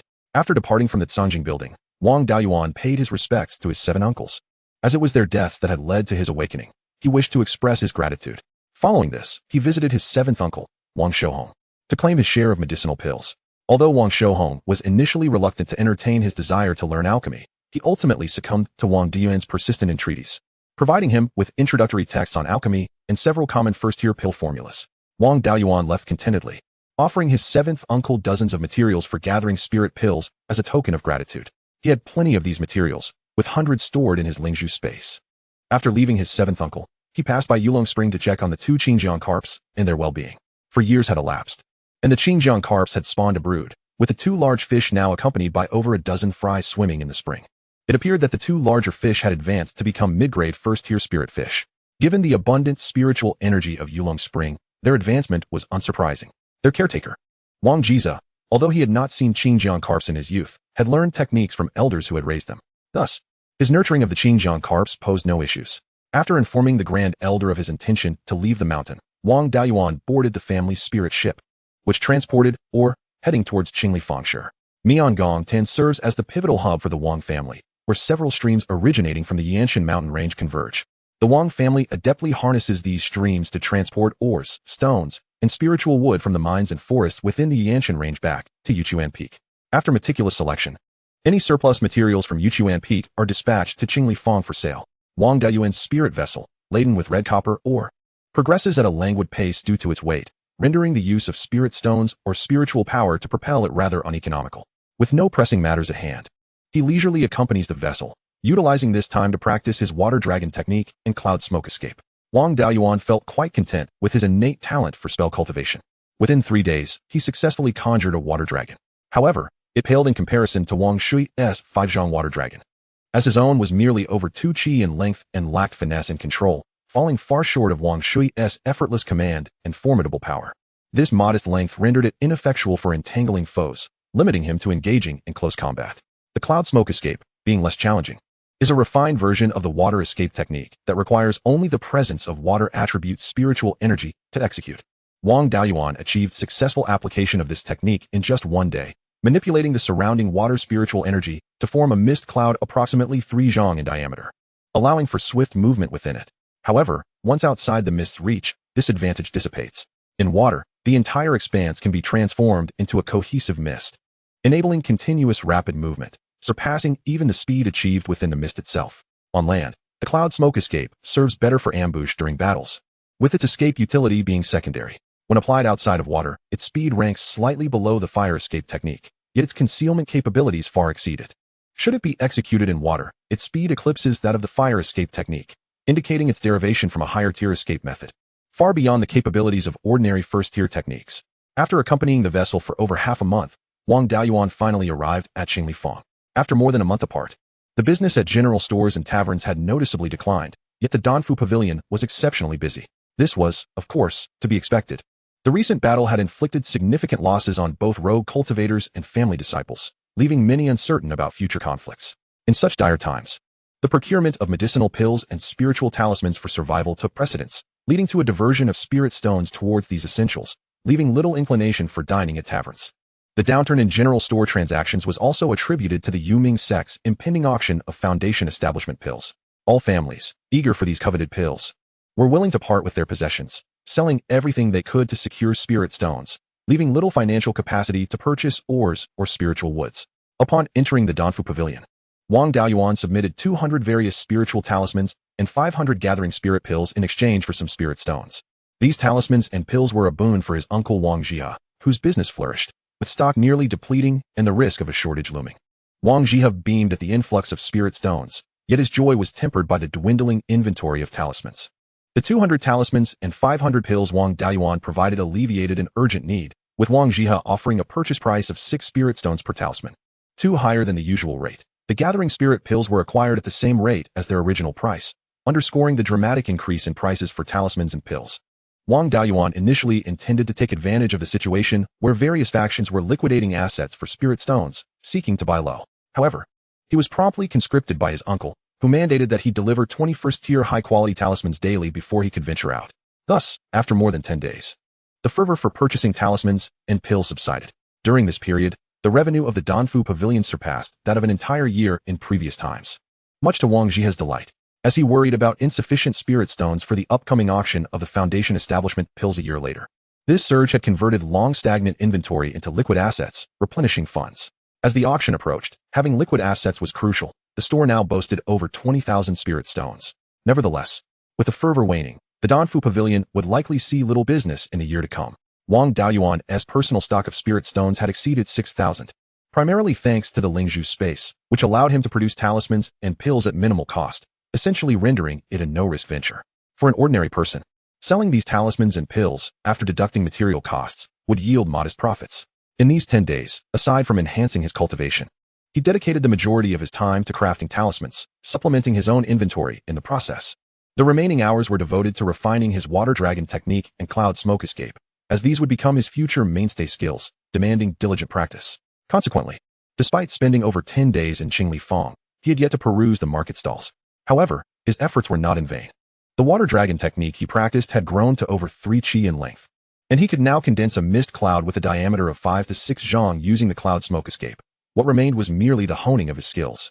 Chapter 56. Procuring spiritual wood. With the fervor for purchasing pills and talismans having subsided, Wang Daoyuan finally found time to explore the marketplace. At this juncture, the wave of families selling their wares was just beginning. In pursuit of the foundation establishment pills, families were parting with items they usually held dear, and the marketplace began to see scattered cultivators and family disciples setting up stalls. Particularly, families who had lost foundation establishment cultivators were eager to sell even their spiritual veins. Admittedly, the atmosphere was somewhat exaggerated, yet it was far from a point where they were willing to part with their most prized possessions. After all, the Yuming sect had announced an auction of 10 foundation establishment pills to take place in a year's time. It had been less than a month since that announcement, and various factions were only beginning to part with some less critical items, far from the point of desperate liquidation. Even so, the goods available in the marketplace were unparalleled compared to typical offerings. For instance, first-tier spiritual herbs and their seeds, which were rarely seen, were now ubiquitous. As Wang Daoyuan stepped out of the Danfu Pavilion and ambled down the broad avenue, he was astounded by the sight before him. Various first-tier spiritual herbs, magical artifacts, and talismans were laid out on stalls, being hawked by their vendors. Were it not for the distinct attire of these individuals, he might have doubted whether he had returned to the bustling markets of his past life, as the dignity of cultivators seemed to have diminished. After some time, he regained his composure and began to use his spiritual sense to search through the stalls for necessary spiritual items. Soon, he stumbled upon 2 saplings at one stall, igniting a spark of excitement within him. He had long desired to cultivate some spiritual fruits and woods within his space, yet such items were rarely available for purchase. The stall was manned by a male cultivator appearing to be in his early 30s, clad in a dark black robe adorned with an embroidered pine tree. This emblem was familiar to him. It belonged to the Meng family of Sangyan Peak. Sangyan Peak lies approximately 2,000 li from Yuchuan Peak, topped by an ancient pine that casts a shadow over the entire summit. From a distance, it resembles a dark cloud shrouding the peak, hence the name Sangyan Peak. The Meng family, while an old clan, has a relatively short history of merely over 400 years and has not produced any remarkable figures. During the rebellion of the 3 major sects, the Meng family was too weak to engage significantly and suffered little consequence afterward, even thriving more robustly post-war compared to the Wang family. The Meng family boasts 2 foundation establishment cultivators, both of whom participated in the recent conflict among the 3 sects, with the family leader perishing in battle, leaving only one elder who is nearing 200 years of age. Foundation establishment cultivators typically have lifespans of about 240 years, yet most do not reach their maximum age. This elder may only have another 40 years left, assuming he does not engage in fierce combat. Should no new foundation establishment successes arise within those 40 years, the Meng family could face potential collapse, with the best outcome being their status as a vassal to other families. The Yuming sect holds a fixed auction for foundation establishment pills every 60 years to secure loyalty from subordinate factions, with the next auction slated for 30 years hence. If the Meng family were to miss this opportunity, it remains uncertain whether the family could sustain itself until the next one. Therefore, in this auction for the Zhuji Dan, the Meng family is resolutely determined to succeed. As soon as news of the auction for the Zhuji Dan spread, the Meng family began selling Lingmu seedlings, which are promising assets for the family business. Wang Daoyuan approached the stall, where the vendor greeted him warmly, saying, "Dear Daoist Wang, feel free to choose whatever catches your eye." Dressed in the official robe of the Wang family, Wang Daoyuan, a descendant of a once prosperous lineage, was well regarded in Qingli County. Moreover, the Meng and Wang families were neighbors with a long-standing friendship. He pointed at the seedlings and said, "I have met Daoist Meng before, and to be frank, I am interested in these 2 seedlings. If I am not mistaken, they must be Jin Sealing Zao and Yin Yang Mu, correct?" The Jin Sealing Zao is a first-tier high-quality spirit fruit known for enhancing meridians and dantian, ranking highly among first-tier spirit fruits, and is quite rare in the market. In contrast, the Yin Yang Mu holds less value. It is not suitable for timber, as its trunk is hard yet brittle, offering only minimal strength compared to ordinary trees. It cannot be used for crafting spiritual tools or as construction material. Its sole virtue lies in its charcoal, which burns steadily and gently, making it ideal for novice alchemists and craftsmen. However, its obvious drawback is its insufficient heat, making it inadequate for refining high-quality first-tier magical artifacts. Although it suffices for crafting first-tier spirit pills, the greatest advantage of Yin Yang Mu is its rapid growth, under ample spiritual energy. It can flower and bear seeds within a year, and the wood can be harvested for charcoal within 5 years. For Wang Daoyuan, who is just beginning his journey in alchemy, Yin Yang Mu charcoal is the perfect choice. Furthermore, its fast growth allows for mass production in the Lingzhou space. Upon hearing Wang Diyuan's intention to purchase the two seedlings, the Ming family cultivator displayed a pleased expression and said, Taoist Wang has a keen eye. These two spirit woods are indeed Jin Si-ling Zhao and Yin Yang Mu. Since you recognize them, I shall refrain from further introduction. The Jin Si-ling Zhao seedling is priced at 100 ling stones, while the Yin Yang Mu seedling is 30 ling stones. What do you think? Wang Dayuan chuckled lightly and replied, Taoist Ming, you are not being very fair in this transaction. Leaving aside the Yin Yang Mu, which is quite common and priced at 30 ling stones, seems a bit excessive. As for the Jin Si-ling Zhao, although it is indeed a rarity, 100 ling stones might seem like a bargain. However, this particular seedling has yellowing leaves, is diminutive, and appears rather wilting, indicating it may be a rejected specimen. I am unsure if I can even manage to nurture it back to health at this price. The Ming cultivator sighed deeply and responded, Taoist Wang, your insight is remarkable. However, I assure you, this Jin Si-ling Zhao is not a rejected seedling. I acquired it during my travels, but it has recently undergone transplantation and has yet to take root properly. Were it not for the current state of our family, I would not part with it so easily. The two transplants have left it looking a bit sickly, but I guarantee that the seedling itself is perfectly viable and will certainly thrive. Wang Dayuan sighed as well, saying, there is no need for such formality, Taoist Ming. The recent conflict has taken a toll on my Wang family as well, and I empathize with the plight of the Ming family. Given our long-standing friendship, let us agree on your proposed price. The Ming cultivator bowed respectfully and said, thank you, Taoist Wang. Wang Dayuan paid the ling stones and stored the two seedlings in his storage bag before departing the stall to search for other valuable spiritual items. The Ming cultivator put away the ling stones, reflecting, this Taoist Wang is indeed a man of integrity. Wang Dayuan's actions were not intended to empower his rivals in the bidding for the Zhujidan. The Wang family had over 20,000 ling stones, and with the additional 20,000 from the Qingli market, they had amassed over 40,000 ling stones. Wang Dayuan planned to exchange a significant portion of his ling stones for family contribution points, even though many families would compete for the Zhujidan, potentially driving up the price. It was unlikely that each Zhujidan would exceed 100,000 ling stones. There had been instances of fierce competition for Zhujidan in the past, some even more severe than the current situation, but the historical record had never surpassed 100,000 ling stones each. While this auction might offer discounts, it was essential to note that most competitors were not well prepared, and their reserves of ling stones were limited, so the prices would not be exorbitant. The Wang family had a considerable chance of securing one Zhujidan. Attempting to acquire two would be reckless, as there were no Zifu cultivators to provide support, and no one dared to undertake such a conspicuous endeavor. Moreover, the second Zhujidan would not have the half-price discount, and the Wang family lacked the resources to produce another 10,000 ling stones after acquiring the first. Since the likelihood of securing one Zhujidan was high while acquiring two was not feasible, it would be more prudent for allied forces to obtain one rather than let adversarial factions take it. Chapter 57. Talented stallholders. The Liang family's influence lies encircled by the Wang, Yang, and Ming families, with the Wang family to the east and north, the Yang family to the south, and the Ming family to the west. As long as these three families endure, the Liang family's expansion can only proceed towards the southwestern corner, which is Qingli Market. Despite their formidable ambitions, the Liang family would not dare to swallow Qingli Market. Although the Liang family may appear domineering, they are effectively cornered by the three families.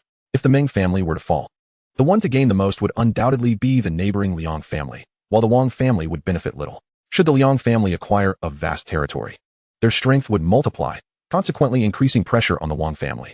The Wang family's consistent strategy has been to ally with nearby elder families to collectively counter the Liang family. It is possible that during future auctions for Zhujidan, if the Wang family secures one, they may lend ling stones to the Ming family if they have a surplus, assisting them in acquiring another. As Wang Dayuan strolled along the main avenue of the market, he was truly astonished to see many talented individuals from various families setting up stalls, a sight that was quite unexpected, as these prodigies typically showed little interest in mastering the myriad arts of cultivation. He wondered whether they were here to earn ling stones or simply to experience life. While walking, he came across a cultivator in a blue robe adorned with the emblem of the Yang family. To his surprise, even a family as prestigious as the Yang family had individuals setting up stalls. Nearby, a familiar figure clad in white caught his eye. It was his third brother, Wang Daochong. Were all the family's talents out here to gain experience? Wang Dayuan approached Wang Daochong's stall, where his brother was engaged in conversation with a cultivator from the Yang family. Oblivious to his presence, Wang Dayuan picked up a sprig of Qingling Chao and inquired, Dear Taoist, how much for this Qingling Chao? Qingling Chao serves as the primary ingredient for crafting Qingling Dan and possesses some restorative properties for consciousness. Wang Dayuan had also planted some in his space. Wang Daochong looked up and smiled. Little Seven, what brings you out? After spending over 10 days cooped up in the shop in Qingli Market, I thought you would have lost your patience. Don't get me started. The 10th uncle has truly treated us like livestock. demanding I submit 20 spirit talismans daily, pushing me to drink spirit wine and consume spirit pills to restore my mana and consciousness. I was only released once the rush for purchases subsided, Wang Daoyuan replied, sitting beside his older brother. Hearing this, both Wang Daochong and the young cultivator burst into laughter. Wang Daochong teased, well, isn't it a testament to your capabilities, seventh brother? You must have earned quite a bit during this time, haven't you? How about lending a hand to your third brother's business? While he had indeed earned a substantial amount of link stones, the spirit talismans he had accumulated during his 4 years of confinement and the spirit pills his seventh uncle had crafted were all seized by the 10th uncle. I am merely here to see if there is anything I need, and once I procure my supplies, I will set aside some ling stones for future use. The rest will be turned over to the family for contribution points. Assisting your business would be redundant, Wang Daoyuan responded. With that, he produced over 100 spirit talismans and handed them to his brother, saying, everyone is selling spirit herbs and ores, so your goods may not sell well. You can sell these spirit talismans at market price and use the earnings to help me convert them into contribution points for the family. While taking out the spirit talismans, he inadvertently revealed the jade pendant gifted by the Yang family ancestor. The Yang cultivator remarked, that jade pendant seems to belong to the Yang family, does it not? Wang Daoyuan produced the pendant and replied, indeed, this is a treasure of the Yang family. For years ago, I caught a Qingjiang carp, and when Yang Laozu came to assist me, he learned of my mother's lineage with the Yang family and gifted me this pendant as a token of our meeting. Yang Jia's prodigy expressed interest and inquired, according to worldly lineage, I am the 8th descendant of the esteemed ancestor. May I ask which generation you belong to, Wang Daoyu? Wang Daoyuan smiled and replied, what a coincidence. My mother is the 7th descendant of Yang Laozu, making me the 8th as well. I should address you as cousin. Yang Jia's prodigy beamed with delight and said, how fortunate. I am called Yang Yulin. May I ask your name, cousin? Wang Daoyuan responded, I am Wang Daoyuan. Since we have met as cousins, I shall lend a hand to your business. The Yang family ancestor was adept at crafting artifacts. Thus Yang Yulin's stall was filled with low-tier magical tools. Wang Daoyuan selected 2 spirit beast bags and over 10 storage bags. In future battles, he might need the assistance of soul-chasing bees, and having a spirit beast bag at his waist would be justifiable. The storage bags were intended for storing matured spirit grains and spirit herbs in the Lingzhu space. These talented individuals from noble families were not particularly skilled in commerce. He assisted in hawking the goods, and soon both stalls had sold several items. Afterward, Wang Daoyuan continued to explore other stalls for valuable items. The stalls of family cultivators offered little of interest. Although everyone urgently needed spirit stones, they were not desperate enough to sell their most prized possessions. Conversely, the stalls of loose cultivators displayed numerous treasures. Typically, the Qinglifang market does not permit street vendors, and loose cultivators struggle to sell their wares, as selling to shops often results in price suppression and potential exploitation. Truly capable loose cultivators still possess valuable items. Moreover, they cannot afford to wait until the end to sell, as that is when various families will dispose of their most precious belongings, and loose cultivators cannot compete. Additionally, they are uncertain how long the allowance for street vending will last, thus the items they present are of greater value. Of course, these are merely first-tier spirit items. Second-tier spirit items are inherently scarce, and even if saved until the end, they would still sell well, making early sales unnecessary. Wang Daoyuan noticed a stall belonging to a loose cultivator, a middle-aged man with the cultivation of the 7th layer of qi refining, exhibiting a shrewd appearance more akin to a shop greeter. His stall showcased an array of spirit herbs and seeds, all first-tier, yet diverse in variety, including several types not found within noble families, and even a few lotus seeds. This was serendipitous, as Wang Daoyuan had recently excavated a 2-acre fish pond in the Lingzhu space and was eager to plant aquatic spirit flora, both to enrich his resources and to provide additional sustenance for the fish. Although he had already introduced a fair amount of algae into the pond, none of it was of any tier. Thus, encountering a tiered aquatic spirit plant was an opportunity he could not afford to miss. After all, using the 2 acres solely for fish was a source of genuine regret.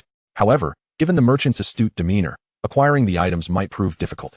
Family businesses were indifferent to offering discounts. As the Meng and Yang families were closely allied, the prosperity of 2 families ultimately benefited the Wang family as well. It was impossible to obtain bargains from loose cultivators, as suppressing them was a common objective among sects and families. Successful foundation building among loose cultivators likely leads to the establishment of their own families, which then competes for spiritual mountains, mineral veins, and shops. Newly established families are viewed as rivals by all established families. Resources are finite. The more factions there are, the less each faction receives. And no established power desires the rise of new forces. Wang Daoyuan approached, and the stall owner, seeing his youth and family affiliation, assumed he was a novice, unaware of the deceptions of the world. The stall owner, perceiving an easy target, immediately donned a wide smile, his eyes gleaming. The stall owner, without waiting for Wang Daoyuan to speak, eagerly introduced, esteemed friend, It is evident you are a scion of a prestigious family. Although my cultivation is modest, I do possess some fine goods. He picked up several seeds and proclaimed, "These are all second-tier spirit herb seeds. You will find no other vendor in the entire market selling such items. Should you pass on this opportunity, it may never arise again." Hearing his boast, Wang Daoyuan turned to leave, a common tactic in purchasing goods, a strategy akin to the ancient method of feigned disinterest. Indeed, as he began to walk away, the stall owner grew anxious, quickly grasping his arm and pleading, "Please do not leave. While second-tier spirit herb seeds are indeed precious, the price is negotiable." Wang Daoyuan retorted with a cold smile, "I shall give you one last chance. What tier are these spirit herb seeds?" The stall owner awkwardly chuckled, "I misjudged. It seems you are quite knowledgeable. Alas, I shall not deceive you any longer. These are all first-tier spirit herb seeds, but I truly possess some worthy items." He then held up the few lotus seeds, stating, "These were collected from a lotus pond during my exploration of an ancient cultivator's cave. I possess some understanding of spirit herbs. This may very well be the Immortal. Given your expertise, I need not elaborate further. The price is a flat 100 spirit stones per seed. What do you think?" Wang Daoyuan scrutinized the lotus seeds before smiling and responding, "You are not being forthright. I am well aware of the Immortal. It flourishes in areas rich in yin energy and blooms within a decade, becoming a second-tier mid-grade spirit herb. With careful cultivation, it can develop into a second-tier upper-grade spirit herb. Both the lotus root and seeds can heal spiritual injuries. However, these seeds must possess a pure yin energy, and I sense none of that in these seeds." The stall owner countered, "These seeds resemble the Immortal perfectly. As for the lack of pure yin energy, it is likely due to the prolonged duration in the ancient cultivator's cave, preserving vitality, which would cause the yin energy to recede. You may use your divine sense to verify. Life still exists within these seeds." Wang Daoyuan was not swayed by his words. "As far as I know, the seeds of the He Shui Lian bear a striking resemblance to those of the Immortal. The only distinguishing factor is the pure yin energy. These seeds are far more likely to be He Shui Lian, even if they were Immortal seeds. The absence of pure yin energy drastically reduces the likelihood of germination. Furthermore, the Immortal thrives solely in areas abundant with yin energy. Where might I find such a place? I shall not waste further words. 10 spirit stones per lotus seed is my final offer. This price is already generous for He Shui Lian seeds. Consider it a gamble. Should these seeds indeed be Immortal and germinate, I shall have profited. Conversely, if they are merely He Shui Lian or fail to germinate, I can afford the loss of several tens of spirit stones. However, I request a few first-tier spirit herb seeds as well. If you are agreeable, we can proceed. If not, I shall take my leave. And I ask that you do not pursue me." The stall owner pondered for a long moment before conceding, "I shall consider you a friend and agree to the sale. However, do select carefully. Do not be too harsh in your dealings. My small business cannot endure much strain." Wang Daoyuan chose 4 varieties of first-tier spirit herb seeds that were not already in his Lingzhu space, taking 2 or 3 of each type, and paid the stall owner 50 spirit stones for the 5 lotus seeds before bidding farewell and departing. The reason he purchased these 5 seeds was due to their apparent age. Thus, they indeed had the potential to be Immortal. Over time, the yin energy may have diminished. Even if they were not, the 50 spirit stones were a trifling sum for Wang Daoyuan at this stage. Furthermore, even if they turned out to be He Shui Lian, his objective had been achieved, as he sought to acquire an aquatic spirit plant. With the Lingzhu space at his disposal, any losses could be swiftly recuperated. Wang Daoyuan continued deeper into the old market. The old market, established long ago, spans a vast area and is home to shops from various factions, making it considerably more lively than the left and right markets. After all shops in the left and right markets belong to the Yu Ming sect, with business dealings and management under their purview, making it likely that customers may encounter exploitation. At this moment, the streets of the old market were lined with numerous stalls, while the left and right markets remained desolate. The Yu Ming sect had considered selling some of the shops in the left and right markets, but aside from families connected to certain elders within the sect, no other factions showed interest. Nobody wishes to invest in a place devoid of clientele. Wang Daoyuan strolled through the market with a casual eye. Having already procured the spirit items he urgently needed, his aimless wandering was merely for amusement. On either side of the street, the stalls offered a limited selection of spiritual items, rendering them rather unremarkable. Just as he contemplated returning, Wang Daoyuan noticed a crowd gathered around a particular stall. Driven by his inherent curiosity, he squeezed through the throng. The stall owner was an elderly cultivator, his weathered face exuding an air of honesty and reliability. In the realm of cultivation, it was exceedingly rare for individuals to judge others by appearance, as those who did were often long deceased, while the living were usually too powerful to be easily eliminated. The items displayed at this stall were indeed quite novel. Unlike other vendors who showcased spiritual herbs, materials, low-tier magical artifacts, and elixirs, this stall exhibited only damaged artifacts. Among them were common magical items such as long swords, sabers, armor, and spirit boots, as well as special function artifacts like pearls, jade pendants, and bracelets, all in a state of disrepair. Some artifacts emanated an ancient aura, likely remnants from bygone eras, while most were relatively recent. According to the stall owner, all these damaged artifacts still possessed some latent powers and had not been completely rendered useless. However, Wang Daoyuan found little interest in these items. Those who might be intrigued were either impoverished loose cultivators or artifact refiners seeking to study the crafting techniques of broken artifacts. Despite the large crowd, only a few were willing to make a purchase. As Wang Daoyuan prepared to leave, his peripheral vision caught sight of a small boat measuring half a foot in length and over an inch in height. The entire vessel was a deep black, seemingly crafted from some type of wood, complete with a mast, rudder, and even tables and chairs within the cabin. Unfortunately, the hull had several holes, and faintly visible were the incomplete characters Zhu Lang. Picking up the small boat, Wang Daoyuan inquired of the stall owner, "Pray tell, what is this item?" The stall owner, pleased to find someone interested in his wares, eagerly explained, "This is a flying boat. When intact, it is a second-tier superior magical artifact, infused with spiritual energy. It can transform into a vessel 5 zhang long and 1 zhang wide. This boat can glide above the water's surface, undeterred by hidden reefs and treacherous shallows. And its speed far exceeds that of ordinary cargo spirit ships, albeit at a much greater consumption of spirit stones." Upon hearing that it was a flying boat and a second-tier superior magical artifact, the onlookers were immediately intrigued, for such vessels had never before appeared in Qingli Fengshi. Seeing the crowd's interest, the stall owner took the flying boat and moved to the center of the street, channeling spiritual energy into it. The once toy-like boat instantly transformed into a grand vessel, 5 zhang long and 1 zhang wide. As he released the boat, it astonishingly hovered over a meter above the ground. A curious individual from the crowd leapt onto the boat, eager to experience its flight. He stepped into the cabin and, using spiritual energy to activate it, found the boat moving slowly forward, its pace barely surpassing that of an average person walking. Another burly man exclaimed, "You worthless thing. You can't even activate a magical artifact." He jumped onto the boat, attempting to take control, but the vessel could not withstand the weight of 2 individuals and crashed to the ground. The crowd erupted in laughter. The primary function of such a large flying boat was to transport substantial cargo or serve as a passenger vessel. Yet, with 2 people aboard, it could barely endure. And even a late-stage qi refining cultivator could only make it crawl at a snail's pace. What use was such a broken thing? Wang Daoyuan, adopting a mocking tone, remarked, "Is that all it can do?" The crowd began to jeer, calling out for everyone to disperse. Many spectators turned to leave, prompting the stall owner to grow anxious. Though this flying boat is currently non-functional, it merely requires repairs to the floating and propulsion formations. Everything else remains intact. With the help of an artifact refiner, it can be restored to usability. A dismissive artifact refiner scoffed, "Does this boat have anything besides those 2 formations? With just those 2 formations, you could fashion a door plank into a flying boat. If the formations are ruined, what good is the rest?" A flying boat is not an ordinary magical artifact. It involves 2 major systems, refining and formations. Restoring this boat would require at least 1 second-tier superior artifact refiner and 1 second-tier superior formation master, both with experience in crafting large magical artifacts. Without such experience, it would necessitate a 3rd-tier formation master and artifact refiner. The expense of such repairs would rival the cost of purchasing a new one. For artifact refiners or formation masters above the 2nd tier, acquiring this for study might hold some merit, but for others, who would buy such a thing? With this remark, the crowd dispersed, and Wang Daoyuan also intended to leave. Initially, he thought that if the repairs were manageable, he might purchase it and engage someone to fix it, thereby executing his uncle's coastal strategy. Unfortunately, the difficulty and cost of repairs were too daunting.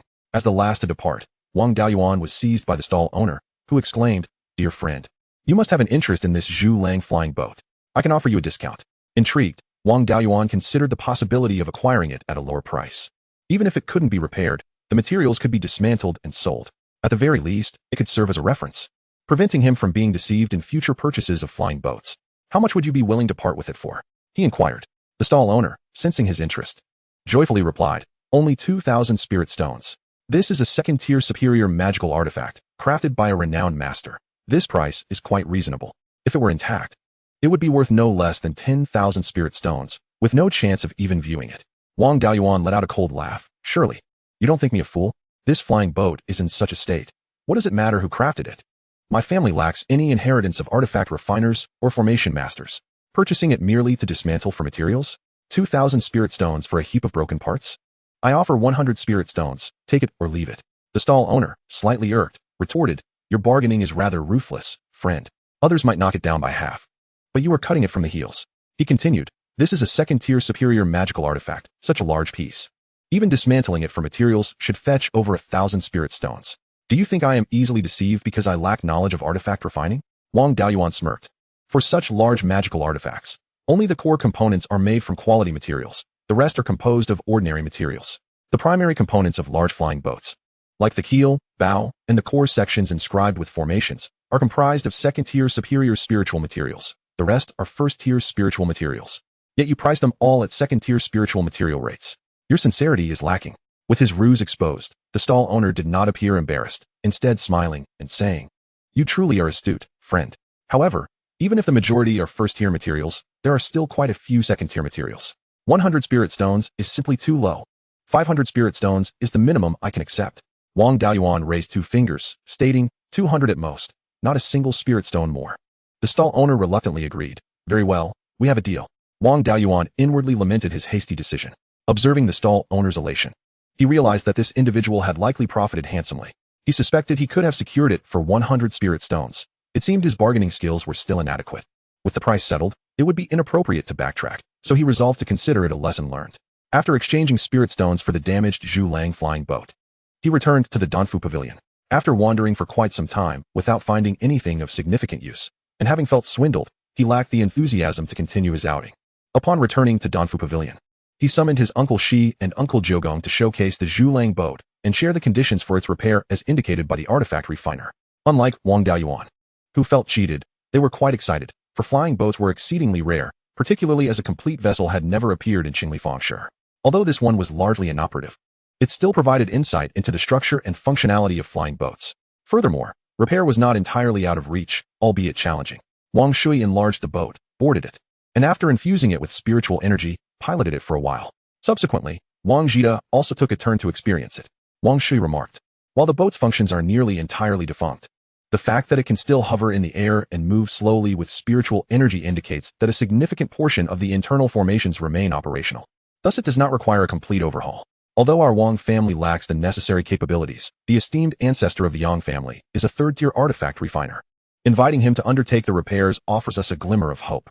In the future, as our family's resources become more abundant, we could also engage a third-tier formation master, thus facilitating the restoration of the vessel. While the costs may be substantial, acquiring a complete flying ship is unattainable. The 3 major sects possess flying warships, yet they are not for sale. These flying warships prioritize speed and offensive and defensive capabilities over the consumption of spirit stones, rendering them unsuitable for passenger or freight transport. Wang Jida expressed his satisfaction, stating that Dao Yuan has made a significant contribution this time. Even if the flying ship is not utilized to connect to the commercial routes of Linhaizhou, it would provide our Wang family with an additional avenue for passenger transport. A complete flying ship is considerably faster than a spirit ship. With it, our Wang family could expand our business to the several markets along the banks of the Wanchuan River, jointly managed by the 3 major sects, which far exceed the Qingli market, established for millennia. Regrettably, these places are too distant, and our Wang family possesses little of value to offer. Conducting business there would be costly, as the resources expended for travel often outweigh the value of the goods themselves. Even if this flying ship cannot be repaired, as our family grows stronger, future generations pursuing paths in artifact refinement or formations can utilize this vessel as a living textbook. Although the ship is damaged, it remains a valuable asset for enhancing our family's heritage. Wang Daoyuan felt a bit embarrassed, admitting that he initially purchased the vessel with the thought that if it could not be repaired, it could be dismantled for materials, which could yield a substantial return from second-tier upper-grade artifacts. Wang Jida shot him a glance, remarking on his short-sightedness, stating that he only focuses on immediate gains rather than long-term benefits. He added that, even if the flying ship were entirely beyond repair, dismantling it was not an option. It was disappointing to see such a lack of foresight. Nevertheless, as you have made a significant contribution this time, I shall refrain from reprimanding you. The flying ship will be presented to the family, and we will ensure you are not at a loss by awarding you 1,000 contribution points. In Chapter 60, Sparring, Wang Daoyuan produced 5,000 spirit stones, saying, "Ninth uncle, the family needs to bid for a foundation establishment pill, and we are in dire need of spirit stones. My cultivation resources are plentiful, and having so many spirit stones is of little use to me, so I would like to exchange them for family contribution points. If we can successfully acquire a foundation establishment pill, Uncle 12's success in establishing his foundation would give our family hope for revitalization." Wang Jida patted Wang Daoyuan on the shoulder, exclaiming, "Good boy, you are in great need of cultivation resources, and it is commendable that you can contribute so significantly to the family." Wang Shui became serious, saying, Beiyuan, your willingness to assist your old uncle is admirable. I shall not speak of the past, but I will ensure you are protected in future matters. Wang Beiyuan jested, Uncle, have you forgotten how you sold me out 4 years ago? Wang Shui, flustered and indignant, lunged to grasp Wang Beiyuan. Eager to test the proficiency of his 2 newly learned spells, Wang Beiyuan saw Uncle 12 as the perfect sparring partner. As Wang Shui lunged, he activated his Yunyan Dun and swiftly evaded several zhang away. Both Wang Shui and Wang Jida were taken aback, as they knew that Wang Beiyuan had not previously mastered Yunyan Dun, and he had become proficient in such a short time. Wang Shui sought to test his abilities further, unleashing a 5 zhang long water dragon towards Wang Beiyuan. Wang Beiyuan used Yunyan Dun repeatedly to evade the water dragon's attacks 5 or 6 times, filling the rear courtyard of the Danfu Pavilion with lingering mist, which provided him with an advantage to escape further. As the water dragon lunged again, Wang Beiyuan evaded several zhang away, gathering a ball of azure spiritual energy, which transformed into a 3-foot-long water dragon that surged toward Wang Shui's water dragon. Given the vast disparity in their strengths, Wang Beiyuan wisely chose not to confront the larger dragon head-on. Instead, he maneuvered the smaller water dragon strategically, occasionally striking the larger dragon or taking a bite. Unfortunately, his control over spiritual energy was far inferior to Wang Shui's. His attempts at stealth failed to yield any advantage. Soon, the smaller water dragon was ensnared, becoming a swirling mass of water spiritual energy. The larger water dragon launched several more assaults against Wang Beiyuan, all of which he evaded effortlessly using Yunyan Dun. Wang Shui withdrew the water dragon, astonished. You were unable to use Yunyan Dun or the water dragon technique during your participation in the battle, yet now you are already so proficient? Wang Beiyuan replied. I spent 3 days gathering the water dragon, learned Yunyan Dun in 1 day, and it took me over 20 days to reach this level. But the water dragon didn't last long against Uncle 12. Wang Jida praised. Are you not satisfied with this? Since our ancestors, only Shui has learned quicker than you. His water spiritual root is far superior to yours, which greatly aids in the cultivation of water-type spells. Moreover, while he was learning the water dragon technique, he received guidance from the clan leader. You have had no one to mentor you, relying solely on your 2-inch water spiritual root. Your speed of spell cultivation rivals that of Shui. If you possessed a water spiritual root as robust as his, you could likely master the water dragon technique in less than a day. Your talent for spell cultivation is among the finest in the entire Qingli County. Wang Shui added. Beiyuan, if you succeed in establishing your foundation in the future, you must shift to cultivating multi-attribute techniques. With your talent for spell cultivation and possessing 5 spiritual roots, if you can acquire a comprehensive 5-attribute technique, you will be able to learn all common spells in the cultivation world and combat others with opposing attributes, rendering you invincible among your peers. The cultivation world recognizes 9 common attributes and techniques and spells, the 5 elements, plus ice, wind, lightning, and non-attribute. Non-attribute represents a balance of the 5 elements. Any cultivator can learn non-attribute spells, though they are not particularly powerful. However, the might of a 5-attribute cultivator utilizing them should not be underestimated. Ice, wind, and lightning are all derived from the fusion of multiple attributes. Ice is primarily water with metal as a complement. Wind is mainly wood with water as a complement. Lightning is chiefly fire with wood as a complement. Beyond the 9 common attributes, there are also rare attributes like yin and yang. Wang Beiyuan, possessing 5 elemental spiritual roots, could potentially manifest spells from all 9 attributes if he acquired a comprehensive 5-attribute technique. He had never contemplated his path following foundation establishment, as it seemed an insurmountable challenge. Furthermore, a comprehensive 5-attribute technique is exceedingly rare. The only one available in the market is the Wuxingju, which can only be cultivated to the pinnacle of qi refining and does so at a painfully slow pace, leading few to desire it. Should he successfully establish his foundation, he would indeed need to seek out a superior 5-attribute technique. After pondering for a long while, Wang Beiyuan remarked, If I am fortunate enough to establish my foundation in the future, I will definitely seek a comprehensive 5-attribute technique, at the very least. It would eliminate restrictions on my spirit rune crafting. Speaking of spirit runes, Wang Jida became intrigued and inquired, Beiyuan, how is your success rate for crafting first-tier upper-grade spirit runes now? Without hesitation, Wang Beiyuan replied, under the pressure of Uncle 10. I must produce 20 spirit runes daily for over 10 days, and my crafting skills have indeed improved. My success rate has reached 60%. Wang Jida sighed deeply. Patting Wang Beiyuan's shoulder, he said, the younger generation is formidable. When I was your age, my success rate for crafting first-tier lower-grade spirit runes was below 60%. You are far superior to this old man.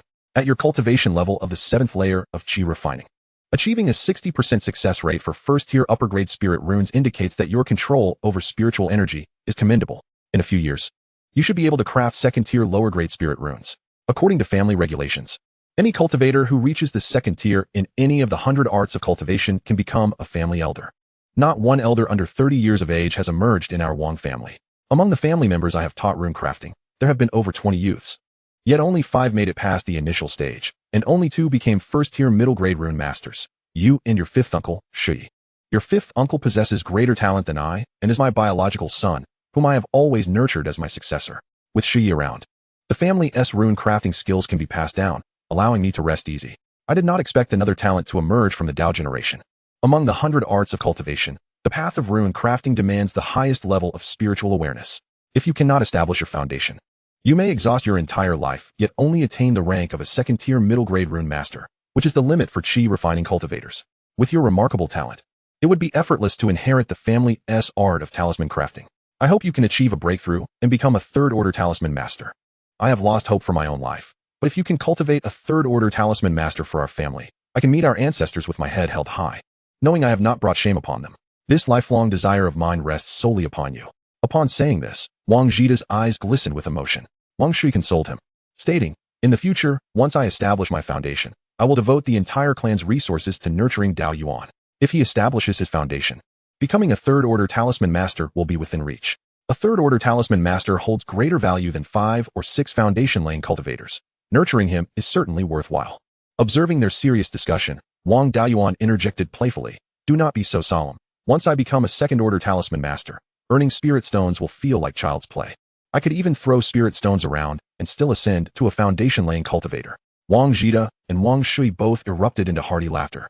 Filled with confidence in the family's future, Wang Daoyuan then bowed to the two, saying, now that matters here are settled, I must embark on my task of exploring the periphery of Tianjian mountain range to find a path for our family, and I still have preparations to make.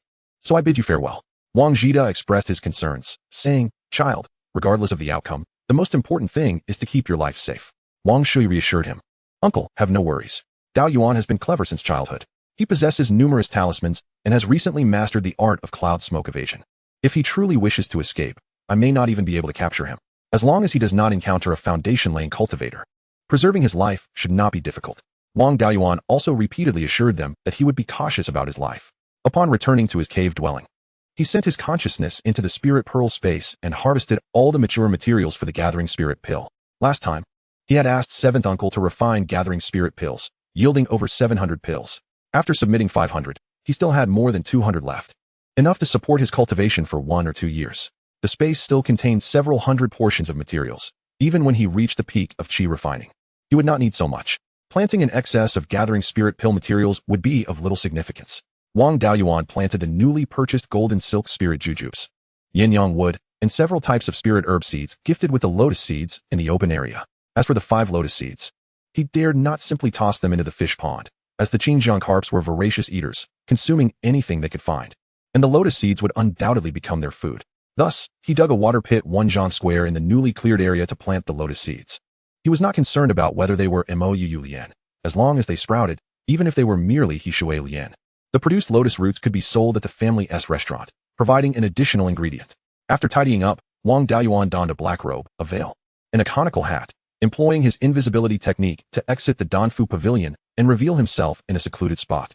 He returned to the Danfu Pavilion to purchase some detoxification and healing pills, along with 100 gene of spirit ink. This spirit ink was made from first-order Zhu, and the Wang family possessed a first-order superior Zhu mine, ensuring an ample supply of first-order spirit ink. Occasionally, the Zhu mine would yield a few less pure second-order inferior Zhu, which could be refined into second-order spirit ink. Thus, the Wang family had an abundant supply of spirit ink, sufficient for personal use, and also available for substantial sale. After leaving the Danfu Pavilion, he headed straight to the Divine Weapon Pavilion to select a first-order superior talisman brush. As he ventured towards Tianjian mountain range, encountering unexpected challenges was not unusual, so it was prudent to be well prepared. Although he still had over 400 talismans, he could not predict when they might run out. With the talisman brush and spirit ink, he could also craft talismans during his leisure time. Once all preparations were complete, Wang Daoyuan boarded the family spirit ship, sailing along the Qingxi River towards the northeast. He could only travel by spirit ship from Qinglifang City to the upper reaches of Qingxi. It was not that the land route was particularly arduous, but upon leaving Qinglifang City, the southern bank of Qingxi was predominantly under the control of the Liang family, with the northern bank also largely dominated by them, barring members of rival families from passage. The Liang family surrounded Qinglifang City from the east, north, and west, attempting to isolate the Wang, Yang, and Meng families. Fortunately, Both the Wang and Ming families had water routes to Qinglifang City, and the Liang family had not been audacious enough to block the waterways. After all, the numerous mines around Huanyan Mountain relied on the Qingli River for transporting ores, and the various factions in Qingli County primarily depended on waterways for transporting goods. Should the Liang family attempt to seal the waterways, the elders within the Yuming sect could easily deal with them. The Yang family also resided on the southern bank of Qingxi, with most of their territory located within a few dozen miles of the river. But their only land adjacent to Qingxi was perilously close to the periphery of Tianzhan mountain range. That area was rife with ferocious beasts, with second-order monsters frequently appearing, making it impossible for foundation-laying cultivators to maintain control, hence unsuitable for establishing a dock. Due to the animosity between the Yang and Liang families, the Liang family forbade the Yang family from using the docks along Qingxi, severely hampering the Yang family's trade and development. However, the Liang family would not last much longer. Their patriarch, Liang, was already over 400 years old, and within a century, he would surely meet his end. Furthermore, the Liang family lacked any extraordinarily gifted individuals, making it difficult for them to produce another Zifu cultivator. In contrast, the Yang family's patriarch, Yang Yong, was only in his mid-300s, with over 100 years of life remaining. Once Liang passed away, the Liang family, notorious for causing trouble over the centuries, would undoubtedly be overwhelmed. Although Liang was an outsider affiliated with the Yuming sect and could seek assistance from external sect elders, those external sect members, driven by self-interest, were unlikely to assist without a significant cost. For the Liang family to engage help, they would have to pay a hefty price. A few times might be manageable, but over time, the Liang family would certainly crumble under the burden. It was likely that they would be devoured by the external forces of the Yuming sect before being eradicated by the Wang, Yang, and Ming families. Moreover, the territory of the Liang family lay entirely encircled by the three families, leaving them with no opportunity for expansion unless they eliminated one of the three families. Hence, the Wang, Yang, and Ming families remained in a defensive posture. As long as they could withstand the Liang family for another century, the Liang family would inevitably perish. As Wang Daiyuan sailed on the spirit ship, he gazed upon the picturesque mountains and rivers lining both banks, feeling a swell of indignation. This was the territory of the Wang family. For 300 years, the Liang family had brazenly plundered and consumed the prime lands. The spirit veins, spirit fields, and mines along the banks of the Qingxi River had all fallen into the hands of the Liang family. Fortunately, the spirit ship was unburdened and swift, covering the 1,000-mile journey in merely half a day, alleviating his frustration. 1,000 miles from Qinglifang City, the northern bank of the Qingxi River was now firmly within the territory of the Wang family. This area had few spirit veins, but several mines were present. Continuing along the Qingxi River for just 500 miles brought him to the outskirts of Tianzhan mountain range, where spirit veins and mines were abundant. But it was also rife with ferocious beasts, making it exceedingly difficult for rogue cultivators to establish strongholds. After sailing over 100 miles, they arrived at Qingxi village, where Wang Daiyuan disembarked from the ship. Observing the familiar village, he felt a surge of nostalgia, considering this his return in glory. Wang Daiyuan landed on the western side of Qingxi village and walked along the small path through the fields towards the village. Beside the path, under a willow tree, a boy of 3 or 4 years old squatted on the ground, playing with mud and urinating, his clothes smeared with dirt, and his face resembling that of a painted cat. Wang Daiyuan approached and noticed that the mischievous child's face seemed somewhat familiar, likely the child of one of his childhood companions. The little boy, oblivious to the approaching figure, continued his muddy play with great delight. Wang Daiyuan walked over and playfully kicked his bottom, asking, "What is your name, little one?" The child turned around, seeing a person in celestial attire. Remembering his parents' warnings not to provoke celestial beings, he immediately burst into tears. The sound of his crying echoed, and not far from the village entrance, the barking of a dog erupted from a deep courtyard, a large black dog charging towards him, barking fiercely. This dog looked strikingly similar to Dahei, albeit larger in size. Tentatively, Wang Daiyuan called out, "Dahei." The black dog ceased barking, gazing at him, and after a moment's hesitation, approached, sniffing him for a long time before recognizing him. It then began to wag its tail and circle around him, rubbing its head against his leg. Wang Daiyuan was somewhat astonished to see Dahei still alive. However, it seemed implausible. An ordinary dog, even with the utmost care, rarely exceeds a lifespan of 20 years. And a free-range dog like Dahei typically lives no longer than 12. When he left home, Dahei was already 6 or 7 years old, and now, after 15 years, Dahei remained vibrant and robust. Could it have transformed into a spiritual beast? Upon examining Dahei closely, Wang Daiyuan discerned that its physical condition surpassed that of an average dog. Akin to a fully cultivated human practitioner, merely a step away from becoming a first-tier spiritual beast. No wonder it had lived for over 20 years and remained so vigorous. Compared to humans, spiritual beasts advance in cultivation slowly, but possess significantly longer lifespans. Even slight improvements in cultivation can greatly extend their longevity. Thus, Dahe's continued vitality and lack of aging were not entirely unexpected. At that moment, a middle-aged woman emerged from the depths of the courtyard, exclaiming, "Who has bullied my grandson?" Upon seeing her, Wang Deyuan's eyes instantly blurred with emotion as he called out, "Mother." Despite being separated for over a decade, the bond between mother and son remained strong, and upon observing Dahe's close affinity with Wang Deyuan, she confirmed that the celestial figure before her was indeed her son, Erwa. She inquired, "Is that you, Erwa?" Wang Deyuan replied tearfully, "Mother, it's me. I am Erwa." Wang Deyuan's mother was a mortal woman from the Yang family, and it was customary for mortal women from immortal families not to have names. Thus, she was referred to as Wang Yangshe after her marriage. Wang Yangshe rushed over to embrace her son, weeping, "Erwa, you have finally returned. You left at 5, and now, after all these years, I have missed you dearly." After much coaxing, Wang Yangshe finally ceased her sobs and urged, "Erwa, hurry home with me. Your father has been boasting about you to the villagers. He will be overjoyed at your return." Wang Deyuan pointed to the still crying little boy and asked, "Is this my elder brother's son?" No wonder he looked somewhat familiar. He wished to embrace his nephew, but the child was covered in filth. Channeling his spiritual energy, he summoned a large amount of water from the clear stream to wash the boy clean, and with a wave of his hand, he dried his clothes. Seeing her grandson transformed, Wang Yangshe was rendered speechless, astonished by her son's abilities. The little boy stared with wide eyes, and Wang Deyuan picked him up, supporting his mother as they made their way toward the courtyard, with Dahe excitedly trailing behind. Upon entering the main gate, a sweep of his divine sense revealed that the residence was indeed a spacious three-courtyard structure, indicating that the family had taken good care of his parents. In his childhood, Wang Deyuan's family resided in a simple brick house with no walls, a stark contrast to the current grand courtyard. Beside the main gate stood a small lodge, which served as Dahe's south resting place. With Dahe as the guardian, few dared to intrude. As they entered the inner courtyard, a cleanly dressed middle-aged man was sweeping the yard. It was Wang Deyuan's father, Wang Fu. Upon seeing the celestial figure carrying his grandson, he hurried forward, clasping his hands in greeting. "I am unaware of the purpose of your visit, esteemed immortal." He then scolded his grandson, "Little rascal, why are you still up there?" Wang Yangshe scoffed, "Old man, your eyesight has truly dulled. Can't you recognize who this is?" After a prolonged examination, Wang Fu finally asked, "Is this Erwa?" Wang Deyuan chuckled, "Father, it's me. I have returned." Wang Fu burst into hearty laughter. "You have finally come back. It has been 15 years, 1 month, and 3 days since your departure." The love of a father is as solid as a mountain, unspoken yet profound, though he did not express it overtly. He had always remembered the duration of his son's absence.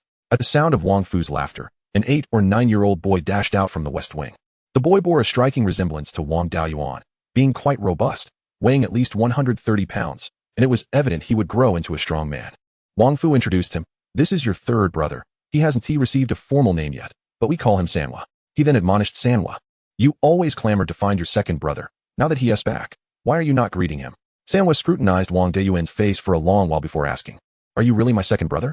Wang Deyuan replied with a smile, "Look at my face. Do you not find it somewhat familiar?" Sanwa scratched his head. "It does seem familiar, but I cannot recall where I have seen you." Wang Yangshe tapped her son on the head. "Go look in the mirror." Sanwa rushed to the fish tank in the yard and exclaimed, "No wonder you look so familiar. It turns out you resemble me quite a bit." Wang Deyuan asked, "Now do you believe I am your second brother?" Sanwa responded with a grin, "I believe you, second brother. Since you are now an immortal, do you have anything delicious? I can hardly fill my stomach at home." Wang Deyuan was taken aback. The house did not appear to be lacking in food, yet how could Sanwa still go hungry? He inquired, "Father, is there a shortage of food at home? Why is Sanwa still hungry?" Wang Fu sighed, "Alas, we are not lacking in food. But Sanwa has an insatiable appetite. Since he was 3 years old, his consumption has been abnormal. Now, he can eat 10 pounds of food in a single meal and still claims he is not full. The family's immortals have examined him and found no issues. I am worried he may overeat, so I restrict his intake. Just look at his physique. Does he look like he could be starving?" Wang Deyuan retrieved 2 pounds of spiritual grain from his space using a fire attribute talisman and instructed Sanwa to fetch a container. Sanwa brought over a basin. Wang Deyuan placed the spiritual grain into the basin, saying, "Eat as much as you like. Once you finish, there is more to ensure you are satisfied." Sanwa eagerly began devouring the contents of the basin, and in no time, he finished the 2 pounds of spiritual grain. Wang Deyuan was astonished. This amount was equivalent to 30 pounds of ordinary grain, and while he could go 3 days without hunger after consuming a pound, Sanwa had polished off 2 pounds in an instant, clearly still unsated. Wang Deyuan continued to cook spiritual grain for him, and Sanwa consumed a total of 5 pounds before patting his belly, exclaiming, "Finally, I am full." Wang Deyuan employed his divine sense to inspect Sanwa thoroughly, but found no issues, only that his body absorbed nutrition exceptionally quickly. Even spiritual energy was rapidly assimilated, suggesting he might possess a unique physique. He chuckled. Sanwa, do you realize how much you have eaten? This 5 pounds of spiritual grain is equivalent to 150 pounds of ordinary food. Wang Yangshi was taken aback and anxiously inquired, Will Sanwa be harmed by consuming so much? Wang Daoyuan reassured her, do not worry, mother. This spiritual grain is simply more sustaining than ordinary food. It is still just 5 pounds. Sanwa could eat 10 pounds of regular grain without issue, so 5 pounds of spiritual grain will not harm him. It may be harder to digest, and he might not feel hungry for several days. Wang Yangshi finally felt relieved and turned to head to the kitchen to prepare a meal for Wang Daoyuan. After so many years without tasting his mother's cooking, he found himself longing for it. However, ordinary food would not only be unbeneficial for his cultivation, but could also be detrimental. Thus, he retrieved several pounds of spiritual grain and 2 2-foot-long pseudo-spiritual fish from his spatial realm and handed them to his mother, saying, Mother, ordinary food is harmful to my cultivation. Let us use these ingredients to cook instead.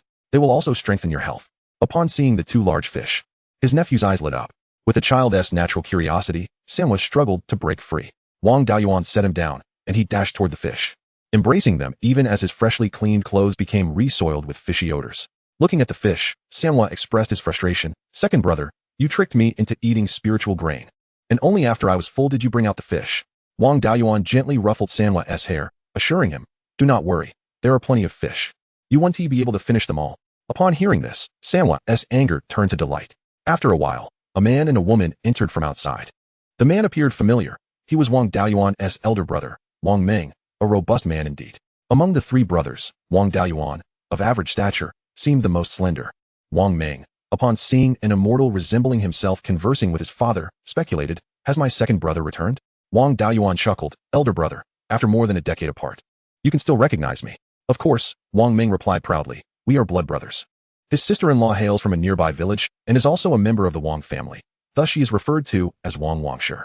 Wang Wangshi approached to pay her respects, and Wang Daoyuan remarked, sister-in-law, there is no need for such formalities. Subsequently, Wang Wangshi entered the kitchen and pulled her son away from a large fish. The mischievous child hastily sought refuge beside Wang Daoyuan, who summoned a stream of water to wash him thoroughly, chuckling. Even before entering the village, I found my nephew playing in the mud at the entrance. I cleaned him up, yet he has become dirty again. Chapter 63. The Ascension of Dahei. Seeing her son cleaned up, Wang Wangshi ceased her pursuit and began assisting in the kitchen, with his mother no longer scolding him.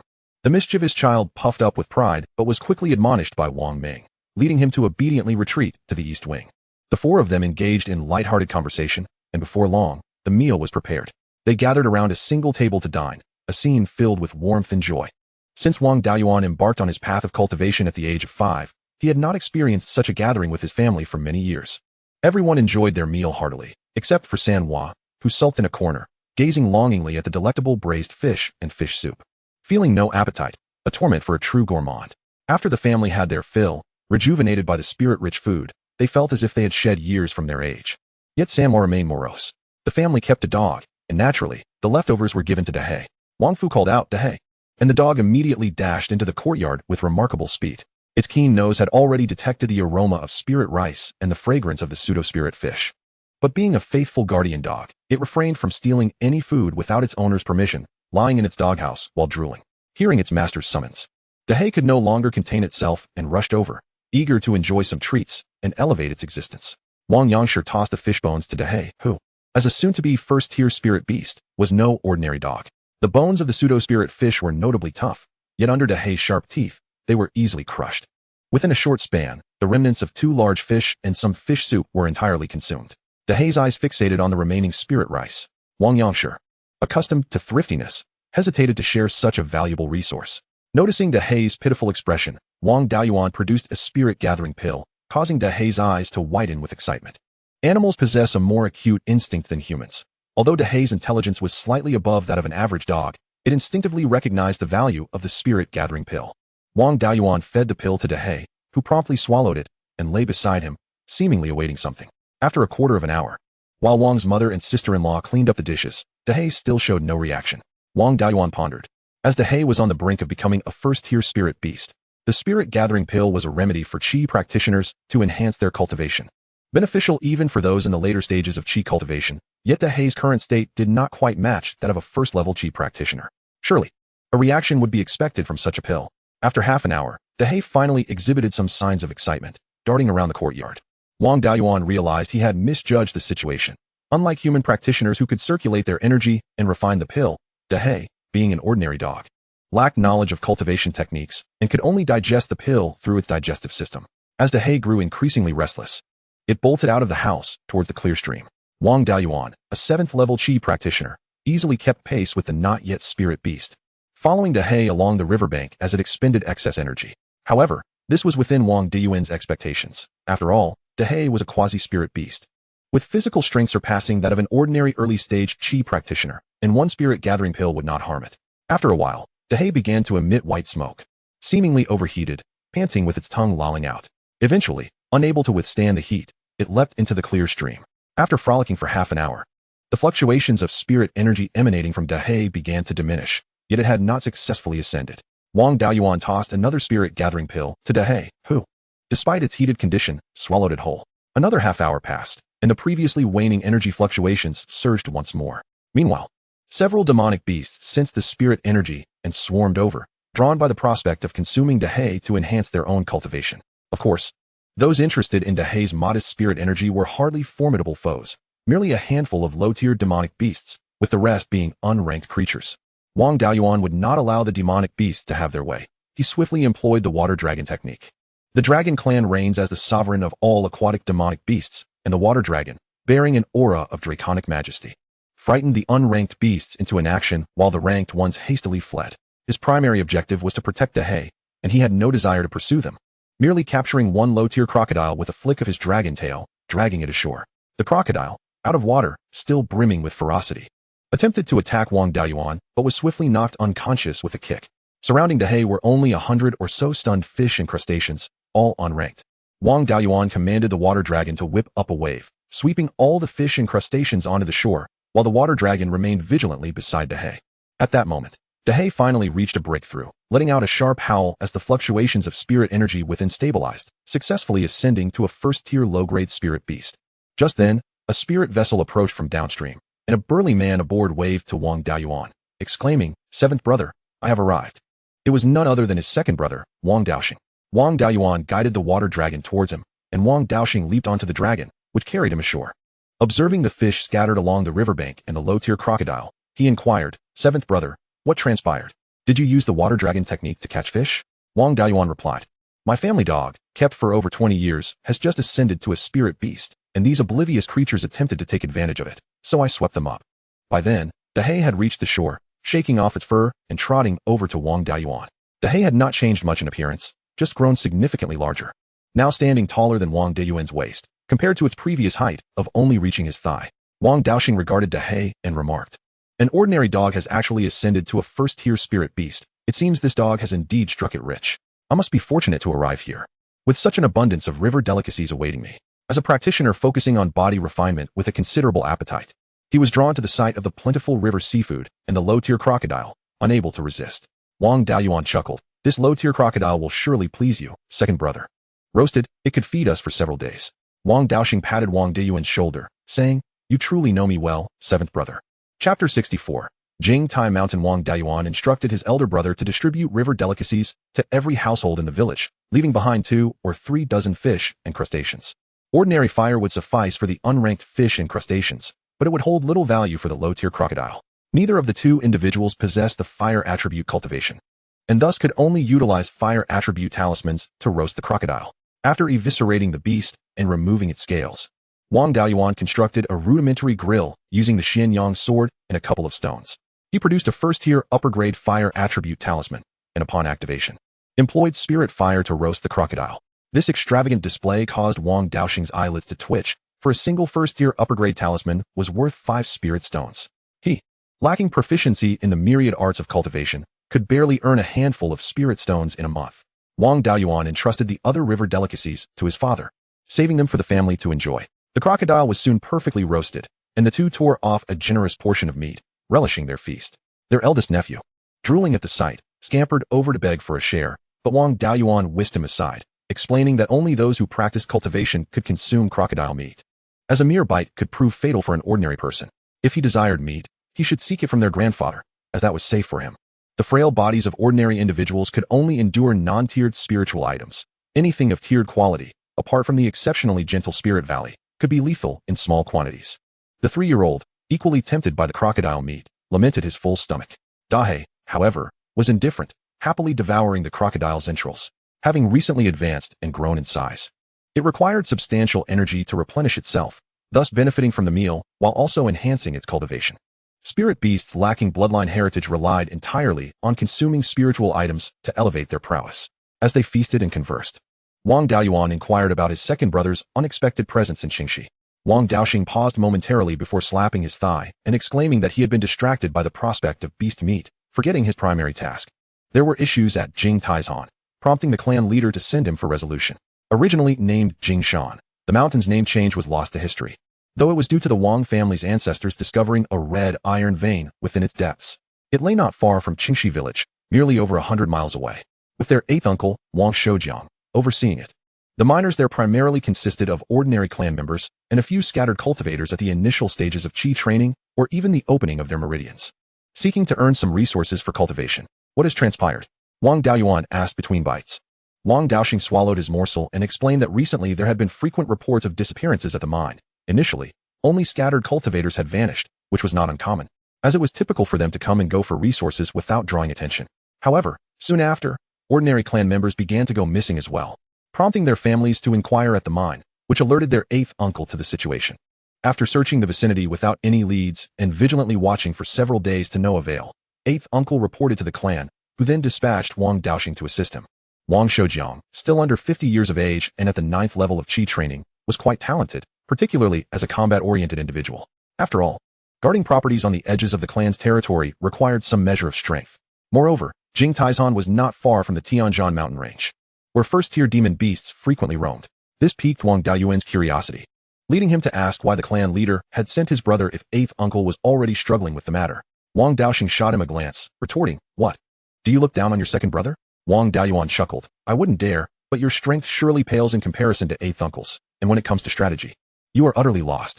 Sending you here seems less about your capability and more about you assisting eighth uncle in the event of a formidable beast's appearance." What could the clan leader possibly intend? Wang Daoxing, still chewing, replied, "How would I know?" The clan leader did not provide specifics, merely instructing me to follow eighth uncle's orders. After pondering for a moment, Wang Daoyuan suggested, "Then allow me to accompany you. We can look out for one another. Since we are searching for adversaries, I shall bring Dahei along, as its keen sense of smell surpasses ours. If only we had the chasing soul bees. Tracking the enemy would be far more efficient." Wang Daoxing readily agreed, as having assistance was undoubtedly preferable to facing the situation alone.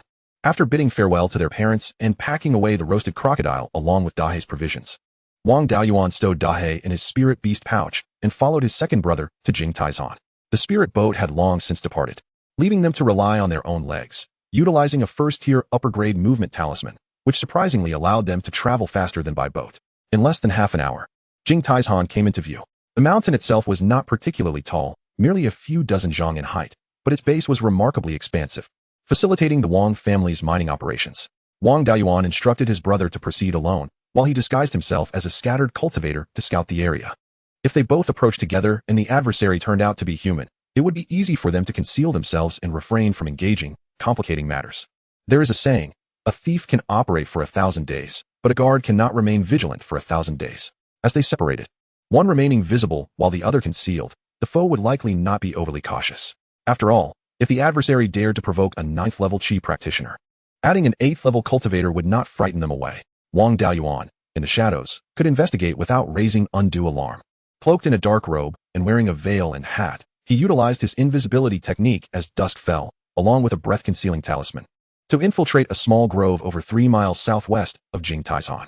He concealed himself within the thick branches of a lush tree. With the combination of invisibility, breath-concealing talisman, and the natural cover of the foliage, it would be exceedingly difficult for anyone below the foundation establishment level to detect him, even if they stood directly beneath the tree. Of course, the adversary was unlikely to be a foundation establishment cultivator. Otherwise, they would confront him directly without resorting to stealth. Perhaps the enemy, noting the arrival of new aid for the Wang family, had refrained from acting prematurely, resulting in several days of peace.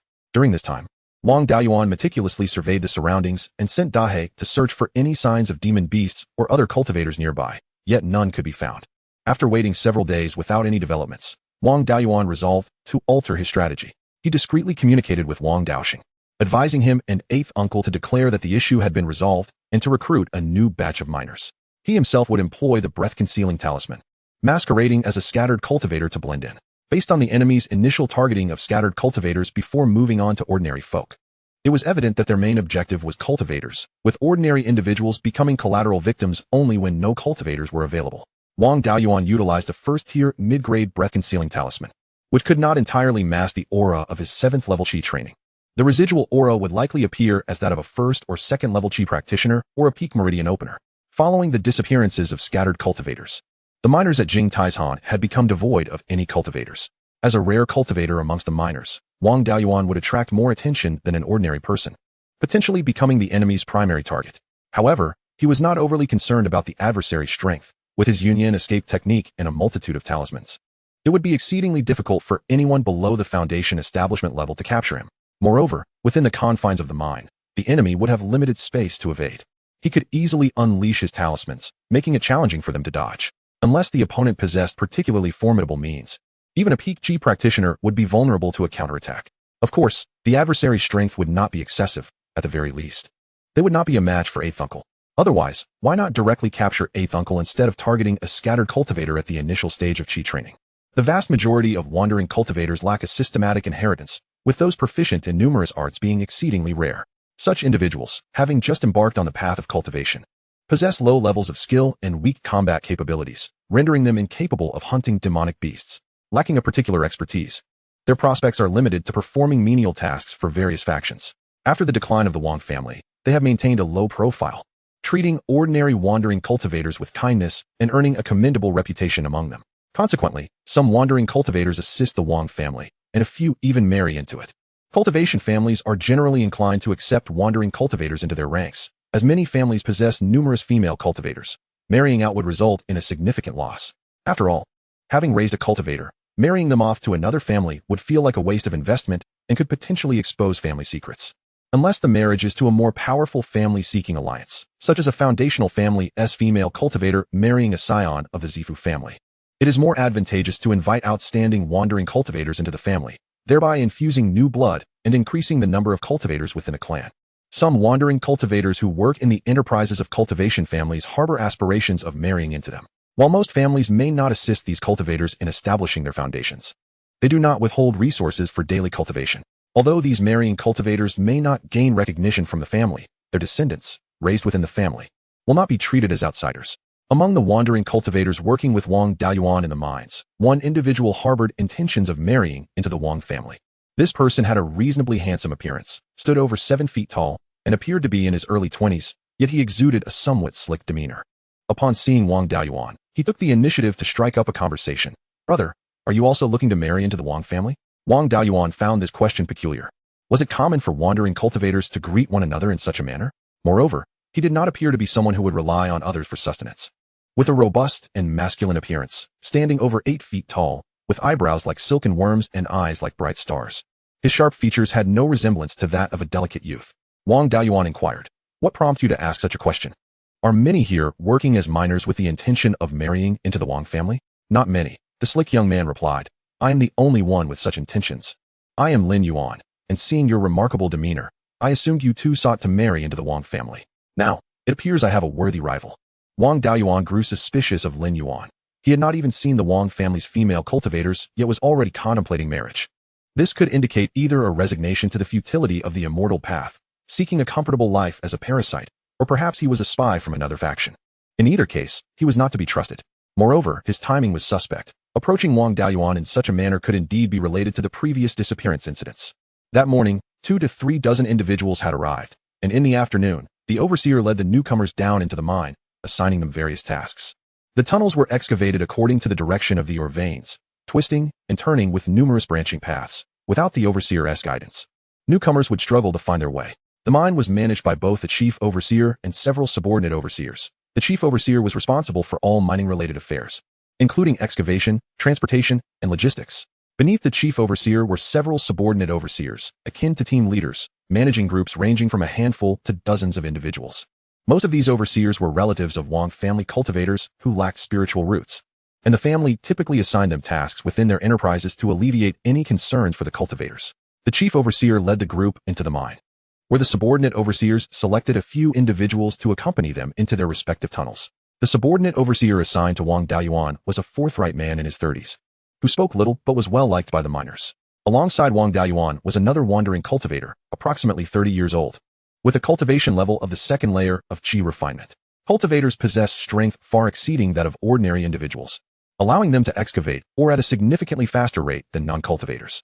With cultivators among them, the amount of ore extracted from the tunnels would be considerable, and the subordinate overseer would receive rewards.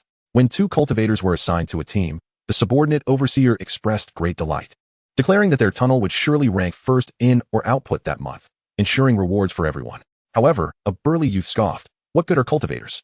Didn't we have plenty in the past?" They all vanished without a trace. The wandering cultivators who had come with Wang Daiyuan felt a twinge of fear and asked, "Wasn't it said that this issue had been resolved?" The burly youth huffed, "Resolved? Just another person sent by the family. There haven't been any incidents lately." But after investigating for days, they still couldn't determine the cause of the disappearances. The subordinate overseer reprimanded him. "What nonsense are you spouting? Do you wish to lose your job?" The burly youth, unwilling to relent, prepared to retort, but was pulled back by a few older companions. After assigning tasks to the newcomers, the subordinate overseer turned to leave. Wang Daiyuan, wishing to engage further in conversation, feigned a reckless demeanor, proclaiming, "What does it matter what mischief is afoot? I, Huang Yun, have cultivated since childhood. Do I fear those demons and monsters?" The burly youth, seeing Wang Daiyuan boast, taunted, "There were several elders more seasoned than you, and they vanished without a sound. No matter how formidable you are, can you compare to the elders sent by the family to guard Jingtai Mountain? If even he could not uncover the reason, what makes you think you can?" With the subordinate overseer absent, the others felt emboldened to speak freely, exchanging opinions vigorously. A middle-aged man in his 40s remarked, "Strange as it is, I'm over 40 now, unlike you young ones who sleep excessively. I can barely manage 2 or 3 hours of sleep a day, yet whenever someone goes missing, I find myself extraordinarily drowsy, able to sleep for over 4 hours." As the discussion grew more animated, Wang Daiyuan gleaned insights into the peculiar occurrences surrounding the disappearances. The miners all slept in the resting area, which was merely a widened section of the tunnel, with each person having a straw mat and 2 blankets. The space was cramped, with dozens resting almost shoulder to shoulder. Yet, whenever someone vanished, the others in the same tunnel remained entirely unaware. Even the remaining cultivators detected no signs of disturbance, coupled with the middle-aged man's observation about his unusually deep sleep during these incidents. It suggested that someone may have used poison or a calming technique. Chapter 66. The enemy's trail. As the group continued their fervent discussion about the disappearances, the newly arrived ordinary workers showed little fear, as the primary targets of the perpetrator were cultivators. With 2 present here, they believed they were safe for now. In contrast, the wandering cultivators accompanying Wang Daiyuan appeared visibly tense and fearful, prompting Wang Daiyuan to feign anxiety to avoid revealing any vulnerabilities. Approximately a quarter of an hour later, the subordinate overseer entered, carrying several tools. The group ceased their discussion, and Wang Daiyuan no longer overheard any useful information. The subordinate overseer distributed the tools, resembling pickaxes, crafted from first-grade red iron, yet merely shaped without the refinement of a true craftsman. The tools bore no engravings. Compared to ordinary tools, they were simply more durable and sharper. The subordinate overseer led the group to the deepest part of the tunnel, where there was no further path. Only the crimson stone walls, which were the red iron ore. These ores were not particularly hard, and could be broken by ordinary individuals, with the red iron pickaxes. Extracting the ore proved relatively effortless. As a late-stage qi refinement cultivator, Wang Daiyuan found it significantly easier than ordinary workers, despite deliberately moderating his strength. Each swing of his pickaxe produced a yield multiple times greater than that of an ordinary person. The output of the other cultivator was less than half of Wang Daiyuan's. However, Wang Daiyuan was raised in a family environment from a young age, enjoying living conditions far superior to those of the wandering cultivators. Moreover, having recently subsisted on lingu and pseudo-lingu, his physique was rather robust. In contrast, the wandering cultivator was slender, making it entirely reasonable that Wang Daiyuan was much stronger than him. Unbeknownst to them, it had become quite late. Although the mine passage offered no glimpse of the sky, the miners' bodies served as the most reliable timekeepers. The vast majority were now hungry and weary, signaling the time to conclude their work and partake in a meal. The foreman guided everyone to the dining area outside the mine, while other foremen arrived with their groups as well. Subsequently, the wandering cultivators and ordinary workers dined separately. The food for ordinary workers consisted of basic grains, supplemented by a small amount of fish or meat. For cultivators, mundane food was harmful. Thus, the wandering cultivators were provided with cooked lingu, distributed according to the amount mined. Wang Daiyuan received half a pound of lingu. He refrained from consuming this lingu, having surmised that it might be poisoned, and therefore dared not eat indiscriminately. He stored the lingu and turned back towards the resting area of the mine. After the meal, everyone returned to the resting area, where the foreman approached and inquired if they were dissatisfied with the food. Wang Daoyuan replied, "How could I be? Such fine fare is hard to come by outside. I only hesitate to eat so much, as I have a younger brother at home who still requires lingu to nourish his health." The foreman replied understandingly, "I can relate. I often save some food to bring home for my children as well. Though you are an immortal, you are working the labor of many. Do not neglect your nourishment lest you tire yourself." Wang Daoyuan expressed his gratitude, assuring him, "Rest assured, I will eat when I am hungry." With that, Wang Daoyuan's consciousness entered the lingzhu space, where he cooked 2 taels of lingu produced within and consumed it, ensuring that no one noticed any discrepancies. After a day of rigorous labor, everyone was fatigued and, having eaten, began to feel drowsy. Even the wandering cultivator succumbed to sleep, unable to resist. Although Wang Daoyuan had worked the hardest, he had conserved his energy, finding this endeavor far less taxing than his usual practice of refining talismans at the Danfu Pavilion. To avoid drawing attention from those who might be watching, he feigned weariness, yet chose to meditate and cultivate. Wandering cultivators, who have not abandoned their path of cultivation, often demonstrate greater diligence than those from established families. Lacking the resources and heritage that family disciples possess, they must strive harder to stand out. Consequently, Wang Daoyuan's choice to meditate rather than rest was not particularly unusual. He remained vigilant, not daring to enter a deep meditative state, wary of potential ambushes. Unfortunately, despite his caution throughout the night, nothing occurred. As days passed with work during the day and vigilant meditation at night, 5 days went by without incident. On the 6th night, while Wang Daoyuan was meditating as usual, a fragrance reminiscent of wine wafted over from the foreman's direction. The scent was faint, imperceptible to ordinary individuals. Even Wang Daoyuan could only catch a hint of it. The foreman typically resided in the same resting area as the ordinary workers, but his quarters were a specially carved single room in the stone wall, complete with a bed and furniture. Upon detecting the aroma, Wang Daoyuan prudently held his breath. Cultivators can hold their breath for extended periods, relying solely on their internal spiritual energy for sustenance. Given Wang Daoyuan's cultivation level, maintaining this for 2 or 3 hours posed no challenge. To avoid arousing suspicion, he regulated his breathing to disguise his state. He extended his consciousness towards the wandering cultivator, mimicking his condition. As his demonstrated strength surpassed that of the wandering cultivator, he always delayed slightly in his imitation. After a brief interval, the wandering cultivator fell into a deep slumber, and Wang Daoyuan transitioned from meditation to collapsing on his bed. The foreman emerged from his room, his previously sincere demeanor transforming into one of menace. His gaze darted between Wang Daoyuan and another wandering cultivator, as if assessing merchandise. After a moment's contemplation, he selected Wang Daoyuan, for both his strength and physique were markedly superior to the other wandering cultivator, making him an attractive choice. He seized Wang Daoyuan, affixed a first-tier superior earth escape talisman to him, and activated it with his consciousness, forcing Wang Daoyuan underground. After completing this act, the foreman returned to his quarters, resuming his slumber as if nothing had occurred. Wang Daoyuan was astonished. The foreman exhibited no fluctuations of spiritual energy. A person without cultivation could actually use spiritual consciousness to trigger a talisman. He was compelled underground, leaving him no time to ponder this anomaly. After a brief moment, he arrived at an underground cavern, landing atop a massive python.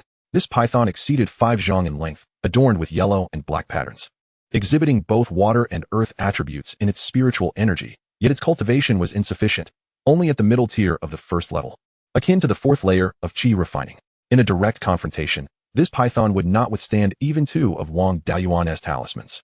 Wang Daoyuan prepared himself. Should this python attempt to swallow him, he would retaliate decisively, then pursue the foreman to demand explanations. Fortunately, the python did not attempt to devour him.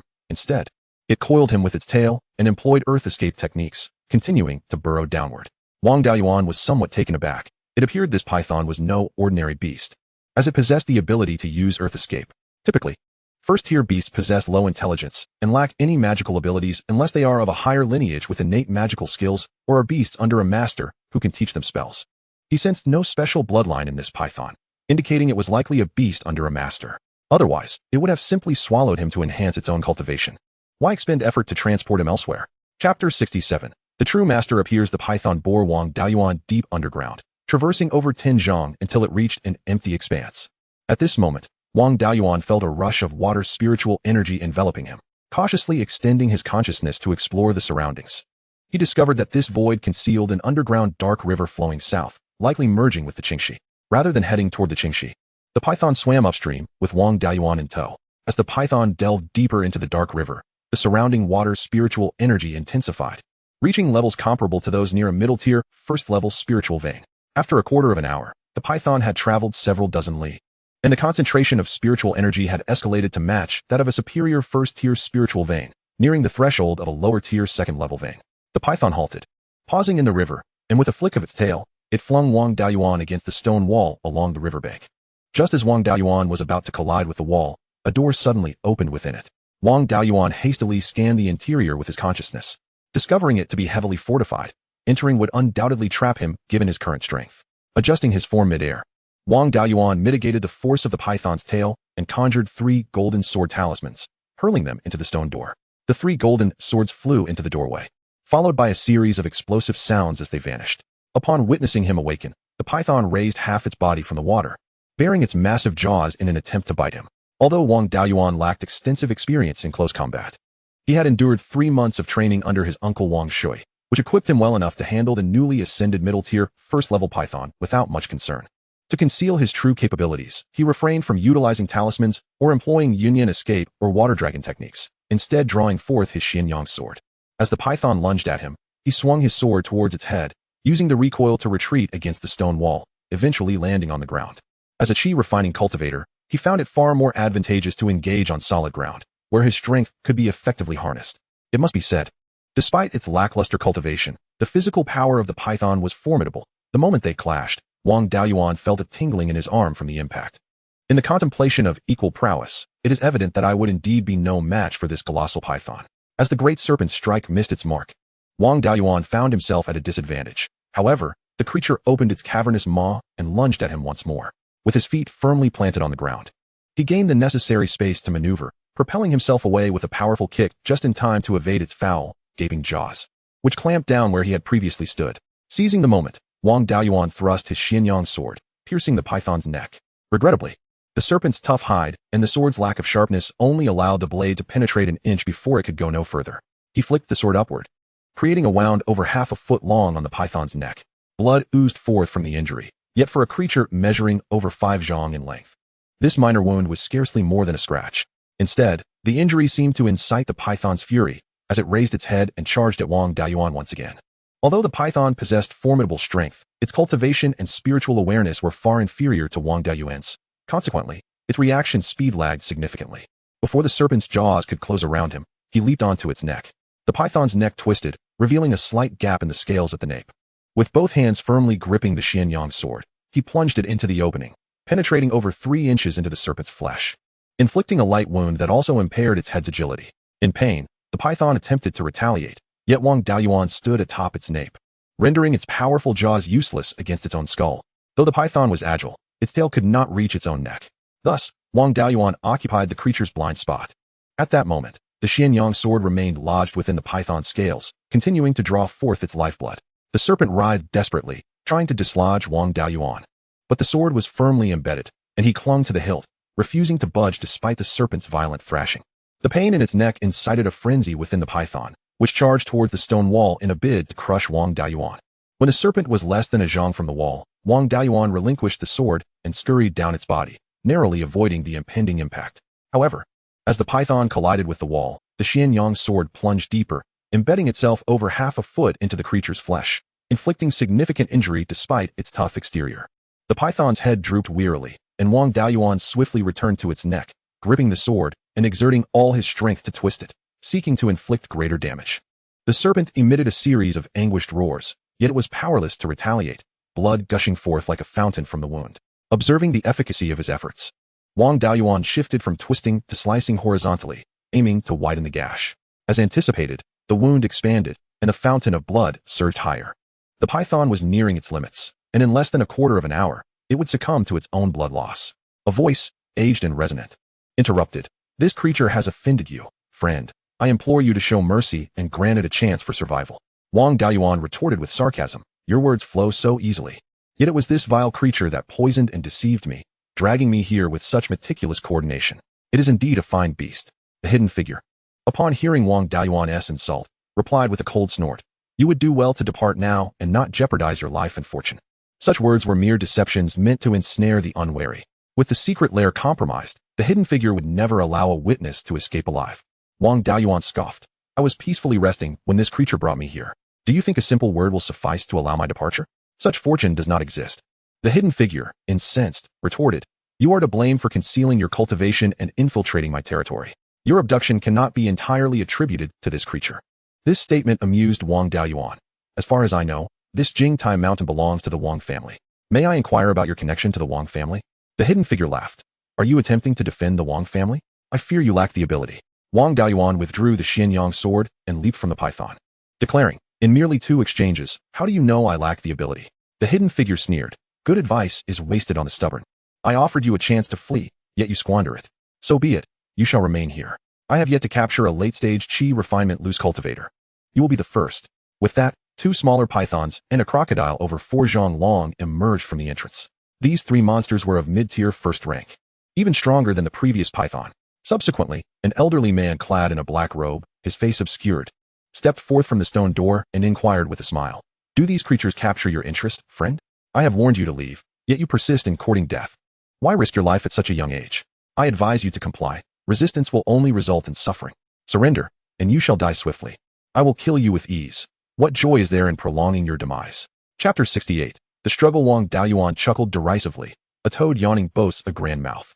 With such pitiful creatures, you dare to demand my surrender? With that, Wang Daoyuan conjured a sphere of water spiritual energy, transforming it into a water dragon over 3 feet long, emanating a faint dragonic pressure. The 3 monsters, sensing this aura of authority, recoiled in fear, retreating a short distance.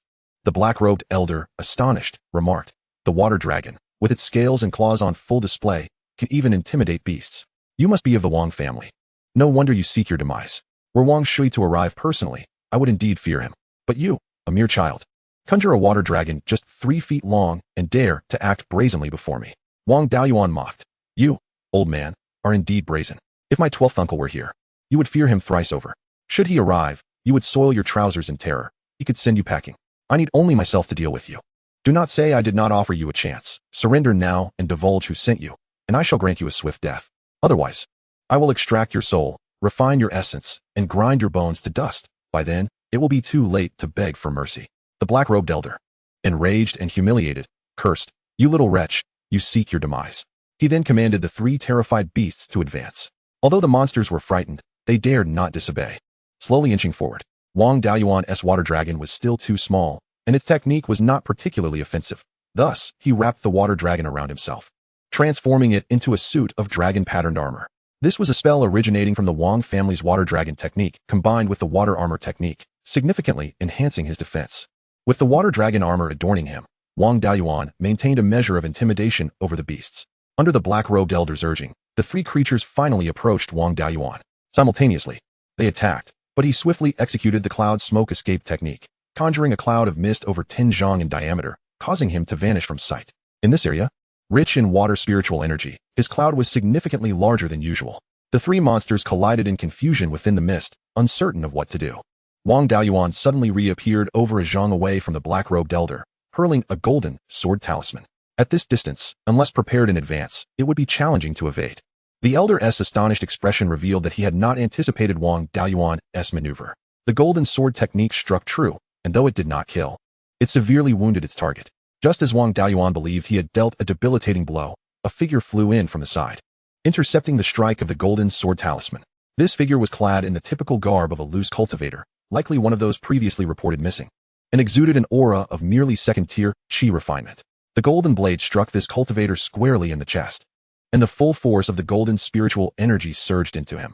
He coughed a mouthful of blood and collapsed to the ground, lifeless. Wang Daoyuan was perplexed.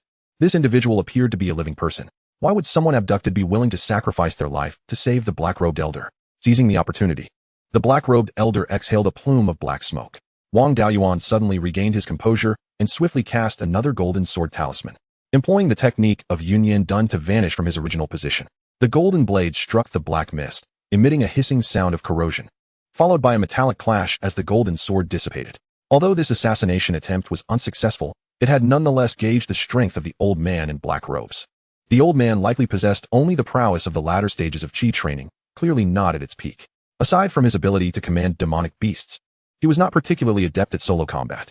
Had it not been for the demonic beasts and the rogue cultivators shielding him, Wang Daoyuan could have easily cleaved him in two with just his Xianyang sword, without needing talismans. The black smoke expelled by the old man contained a metallic hidden weapon, which had already been repelled by the golden sword talisman. The black mist and the cloud merged once more, producing a hissing sound of corrosion. After a brief moment, the corrosive sound ceased, the black smoke vanished without a trace, and a significant portion of the cloud was eroded. The old man in black displayed a pained expression. The black mist was something he had painstakingly nurtured. Wang Daoyuan, however, was unconcerned, for the area was rich in water spiritual energy, and most of the mist he utilized in Yunyan Dun was derived from the external water spiritual energy, resulting in minimal personal consumption. Having discerned the old man's capabilities, Wang Daoyuan was no longer worried about being unable to defeat him. At his age, failing to reach the peak of Qi training indicated a lack of exceptional talent. However, his ability to control demonic beasts and living beings suggested that he had devoted all his time to those aspects, neglecting his own skills. As the battle dragged on, victory was assuredly within Wang Daoyuan's grasp, yet his aim was not merely to defeat his opponent, but to eliminate him entirely. Allowing the old man to escape would lead to relentless assaults on the Wang family's various enterprises, leaving their mines and forests unguarded. At this moment, Wang Daoyuan refrained from revealing his true capabilities, primarily out of fear of frightening the old man into retreat. Should he unleash a flurry of talismans? Just 3 golden sword talismans could dispatch the 3 demonic beasts, but that would only cause the old man to shrink back. It was uncertain whether there were other passages within the stone walls. Should he scare the old man into fleeing through another route, there were numerous restrictions inside. And even if he used talismans to break through, it would take time. By the time he dismantled the restrictions, the old man would have long since escaped, leaving Wang Daoyuan with no recourse. The best approach was to feign weakness, instilling a false sense of hope for victory in the old man, thereby preventing him from fleeing, and then seizing the opportunity to launch a surprise attack to eliminate him. Wang Daoyuan engaged in a brief entanglement with the 3 demonic beasts. His Xianyang sword was not particularly sharp, having expended considerable effort against that massive python, and these 3 demonic beasts were even more formidable. Without talismans, he had no chance of killing them. After a while of grappling with the beasts, he employed the same tactic again, utilizing Yunyan Dun to instantaneously reappear beside the old man in black, throwing another golden sword talisman. However, the old man was prepared, producing a pitch-black shield to block the golden sword, resulting in a metallic clash. Wang Daoyuan surmised that this was a metal-based magical artifact and was about to retrieve a fire attribute talisman when the old man expelled another wave of black smoke, which Wang Daoyuan intercepted with his sword. The old man in black sneered, seemingly confident in his victory. Suddenly, a sharp sound rang out as a pitch-black needle-like magical artifact struck Wang Daoyuan's Xianyang sword, causing it to bounce away. The black smoke subsequently enveloped the sword. Wang Daoyuan twirled his sword to disperse the black smoke clinging to it and activated Yunyan Dun to escape once more. When Wang Daoyuan revealed himself again, the old man appeared momentarily stunned, as he had anticipated the Xianyang sword to be corroded beyond recognition, yet it remained unscathed. Wang Daoyuan was unfazed. When he purchased the Xianyang sword, the merchant Zhao Liang had boasted about its resistance to corrosion. Even if the sword were rendered useless, it would not be a significant loss, as his primary strength lay in talismans, followed by Yunyan Dun and Water Dragon technique. The Xianyang sword was of little consequence. It seemed the old man in black placed great importance on the Xianyang sword, so Wang Daoyuan decided to use it as bait to lure him into action. Nevertheless, the shield posed a considerable challenge. The golden sword talismans had minimal effect, and he needed to find fire attribute attack talismans to destroy the shield before proceeding. Wang Daoyuan continued to employ a strategy of ambush, engaging in combat with the 3 demonic beasts before utilizing Yunyan Dun to sneak up on the old man in black. However, instead of using golden sword talismans, he opted for fire-based talismans such as fire arrow talismans and fire python talismans, not expecting them to deliver a decisive blow but aiming to thoroughly dismantle his shield. Within the 5 elements, fire overcomes metal, making fire attribute attacks the quickest means to deplete the shield's durability. After exchanging blows for a dozen rounds, it appeared as if Wang Daoyuan was recklessly employing his evasion techniques, yet in reality, his spiritual energy expenditure was minimal. The primary energy consumed by Yunyan Dun was the external water spiritual energy, while the attacks against the old man relied on talismans that required only a modicum of spiritual energy or mental acuity to activate. Had he been in an environment with sparse water spiritual energy, his reserves would have long been depleted. Even so, after his earlier tussle with a massive python, followed by an onslaught from the 3 demonic beasts, and utilizing the water dragon technique, his spiritual energy had diminished by 60%. The old man in black was not faring much better. Continuously activating his black shield had also drained his spiritual energy, and the shield bore numerous dents, with some almost penetrating its surface. Wang Daoyuan estimated that the shield could withstand only 2 or 3 more strikes from high-grade fire attribute talismans before it would be rendered completely useless. However, he dared not continue his assault. If he shattered the shield outright, it would frighten the old man into fleeing, leaving Wang Daoyuan with no recourse. It was unlikely that he could eliminate his opponent with a surprise attack unless he resorted to his final golden knife talisman, which was a life-saving item. He was loath to use it unless the old man was determined to escape. A direct confrontation was inadvisable, so he resolved to feign defeat to lure the old man out, and then strike to kill. Under normal circumstances, having cast so many spells while maintaining the water dragon armor, Wang Daoyuan's spiritual energy should be nearly exhausted, making his retreat seem plausible. Determined to feign defeat and entice the enemy, Wang Daoyuan sidestepped the attacks of the demonic beasts and once again invoked Yin Dan. As soon as Wang Daoyuan disappeared, the old man in black immediately activated his shield for defense. When Wang Daoyuan reappeared, the old man realized that he had escaped downstream along the hidden river. To make his act more convincing, Wang Daoyuan dispelled the water dragon armor and swallowed a recovery pill, a Yuan Dan, and a Qingling Dan to restore his spiritual energy and mental acuity. The old man in black, convinced that Wang Daoyuan was genuinely at his limit, was concerned because he had operated in this underground river for many years. If Wang Daoyuan managed to flee, he would be unable to withstand the wrath of the Wang family's experts coming to eradicate him. Reluctant to abandon the stronghold he had invested so much effort into, he was compelled to do everything in his power to detain Wang Daoyuan. Wang Daoyuan activated a swift movement talisman, propelling himself forward at great speed, almost vanishing from the old man's sight. With little time to weigh the pros and cons, the old man leaped onto the back of the crocodile, commanding the 3 demonic beasts to pursue Wang Daoyuan. While the 3 demonic beasts were not particularly powerful, they were water-dwelling creatures, and their speed in the underground river was not to be underestimated. In contrast, Wang Daoyuan, eager to lure the old man into pursuit, chose not to utilize water evasion but rather relied on the swift movement talisman, running on foot, which significantly hampered his speed in the water, thus shortening the distance between them. Wang Daoyuan discreetly consumed a bit of the 30-year-old Qi Xuanyang to replenish his spiritual energy, lest he truly exhaust his reserves and falter. It must be said, the vintage brew aged over 30 years was quite potent, swiftly restoring his spiritual energy without causing any intoxication. After consuming only a small amount, Wang Daoyuan's spiritual energy was nearly rejuvenated. The old man in black was closing in fast. When he was only a few strides away from Wang Daoyuan turned and threw 3 golden sword talismans. 2 of the serpents were pierced through the head, thrashing violently on the ground. However, death was merely a matter of time. The golden sword aimed at the crocodile was blocked by the old man's shield, who wore a broad smile, seemingly confident of his impending victory. The distance from the lair of the old man in the black robe has already exceeded 10 miles. At such a considerable distance, even if Wang Daoyuan were to display his true abilities, he could not possibly return. Thus, Wang Daoyuan decided to abandon his pretense and sheathe the Xianyang sword, which had proven to be of little use, requiring considerable effort to slay even a first-tier mid-grade demon beast. He produced 2 spiritual talismans, one representing golden armor and the other earthen armor, activating them to envelop himself in 2 layers of illusory armor. Subsequently, he employed the Yin Dan technique, instantly appearing behind the old man in the black robe, thereby blocking his escape route. He hurled 3 fire arrow talismans, transforming them into fiery arrows that surged towards the old man. The black-robed elder once again used his shield to block the attack. Although the shield fulfilled its purpose by absorbing the 3 fire arrows, it was left utterly depleted and rendered useless. Wang Daoyuan summoned another golden sword talisman, but the old man, apparently lacking agility, failed to evade it. However, an alligator intervened to shield him from the golden sword talisman. Wang Daoyuan was momentarily perplexed. Whether it was the demon beast or the previous rogue cultivator, how could they be willing to risk their lives to save another? Nevertheless, drawing from prior experiences, he did not hesitate and threw another golden sword talisman. The old man in the black robe exhaled a cloud of black smoke, having learned from earlier encounters. Wang Daoyuan recognized that the black smoke concealed needle-like projectiles and possessed corrosive properties. He swiftly executed the Yin Dan technique to distance himself from the impending danger. From a safe distance, Wang Daoyuan observed the black-robed elder chanting an incantation, and an ancient brass bell materialized from between his brows. Although the bell appeared antiquated and dim, it emanated an imposing aura.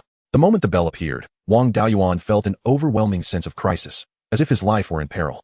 He promptly invoked the water dragon technique, transforming it into a protective water armor, and once again utilized Yin Dan to distance himself from the old man. As soon as he revealed himself, the bell emitted a resounding chime. The sound, while not piercing, had a direct assault on the soul, causing Wang Daoyuan an excruciating headache. As if a massive hammer were striking his skull, the bell's reverberation was indeed formidable. Even at a distance of over 10 zhang, it nearly rendered him unconscious. Had he been in closer proximity, the impact could have severely injured his soul, leaving him unable to maintain consciousness. Although maintaining distance mitigated the bell's harmful effects, it also prevented him from posing a threat to the black-robed elder. In his 20 years of life, this was the first time Wang Daoyuan had encountered a weapon that attacked through sound. Such artifacts were rare and typically possessed the capability to harm the soul. Family records had merely mentioned their existence without detailing their advantages or disadvantages, leaving no one aware of their potential power. At this juncture, Wang Daoyuan was no longer concerned about the opponent retaliating against the Wang family. His primary worry was whether he could survive this encounter. The family had only mentioned the existence of sound wave attacking artifacts without elaborating on their characteristics. Who could predict how many times the old man could strike with this artifact? If activating the artifact did not exhaust him, a few more strikes could spell certain death for Wang Daoyuan. In a moment of desperation, Wang Daoyuan recalled the physics knowledge he had acquired in his past life. After all, he had received a higher education, studying sound waves since middle school and continuing through university. He was not entirely ignorant of the subject. However, the principles of this world differed from those of his previous life. He had attempted to apply his chemistry knowledge to various endeavors in his youth, but all had ended in failure. For instance, he had once tried to generate electricity to create lightning talismans, only to discover that this world did not permit such generation. This realm of cultivation appeared to operate under distinct physical laws. Thus, he was uncertain whether the knowledge he had gained about sound wave attenuation would be applicable here. Nonetheless, he had no other options and resolved to gamble on this theory. According to his previous studies, sound transmission necessitated a medium, such as air or water. However, when sound traversed different media, energy loss was significant. The greater the disparity in density between the two media, the more energy the sound would lose, resulting in diminished volume. For example, if someone were to ride a horse at a distance, the sound traveling through the air would become inaudible. Sound traveled more effectively through solid ground, allowing one to hear the clopping of hooves distinctly with their ear pressed against the earth, whereas lifting one's ear away would render the sound imperceptible, illustrating the energy loss as sound transitioned from the ground to the air. The specifics of the principle had long since faded from his memory, having graduated university years prior and now living 2 decades in this life. However, understanding the principle was not crucial. What mattered was knowing what to do. If he possessed techniques such as earth wall, which could condense spiritual energy into a solid form, he could create an earthen sphere to encapsulate himself. Unfortunately, he did not possess such talismans. The earthen armor and golden armor talismans, as well as the water dragon armor, were all manifestations of spiritual energy and not solid forms. The only non-gaseous substance he could manipulate was water. Wang Daoyuan resolved to take a chance. If he could weaken the sound wave attack, he would eliminate the old man. If unsuccessful, he would simply use a second-tier mid-grade Shenxing talisman to escape. Channeling his water spiritual energy, he manipulated the water in the hidden river beneath him to form a water sphere. This outer water sphere did not tightly envelop his body, leaving some gaps between it and his form. Unsatisfied with a single layer, he condensed a larger water sphere to encase the first, creating a half-foot gap filled with water spiritual energy between the 2 layers. As the bell's sound approached, it would first traverse the air, then the outer water sphere, followed by the space between the 2 water spheres, and finally reach the inner sphere before resonating with the air between him and the inner water sphere, allowing him to hear it. If this principle held true, the sound would be diminished significantly after 4 transitions between media. Wang Daoyuan did not retreat. Rather, he took several steps forward, feigning an attack. The old man in the black robe activated the brass bell once more. Cautiously, Wang Daoyuan retreated a few significant paces, wary of the possibility that his theory might fail, leaving him vulnerable to a devastating sound wave attack without any chance to escape. The distance between them was merely over 10 zhang, and the bell sound reached him in an instant. The outer water sphere trembled under the impact of the sound, creating splashes, while the inner water sphere only exhibited minor ripples. The sound that reached Wang Daoyuan's ears was akin to hearing a bell tolling from dozens of miles away. Unless one listened intently, it was nearly undetectable. This principle proved effective, and Wang Daoyuan felt an exhilarating surge of joy. Indeed, it made no discernible sound. Old man, wait for your demise, he thought. The black-robed elder, astonished that Wang Daoyuan appeared unaffected by the bell's resonance, could hardly believe it and proceeded to activate the brass bell several more times, yet to no avail. Instead, the repeated activation of the artifact caused him to recoil from its backlash, resulting in a spout of blood. Within moments, Wang Daoyuan had closed the distance to stand before him. The black-robed elder, filled with dread, inquired, "How is it possible that you are impervious to the bell's sound?" Wang Daoyuan did not respond. Instead, he unleashed the water dragon technique, summoning a water dragon that ensnared the brass bell. The water dragon, along with the bell, surged towards him, and he swiftly secured the bell, depositing it into his Lingzhu space. Even if the black-robed elder maintained a connection with the artifact, the intervening space rendered it impossible for him to sense the bell, let alone activate it. With the most significant threat neutralized, Wang Daoyuan dissipated the 2 layers of water spheres. The water dragon technique reformed into water armor, and coupled with the golden armor and earthen armor talismans. He was no longer concerned about the injured elder's capability to harm him. Aware of the adage that villains often fall victim to their own verbosity, he, despite now being a righteous figure, proceeded with caution, intent on sending this old man to his demise before anything else. Drawing forth the Xianyang sword, he wasted no time and swung the blade downwards with resolve. The black-robed elder, whether due to his injuries or otherwise, exhibited a shocking lack of agility and could not evade this straightforward strike, barely managing to turn his head aside in time. The sword struck fiercely upon his left shoulder. Though the Xianyang sword was not exceptionally sharp, the outcome depended on the target. Cleaving through the thick-skinned, scaled body of a python or an alligator was one thing. But striking this old man felt almost effortless.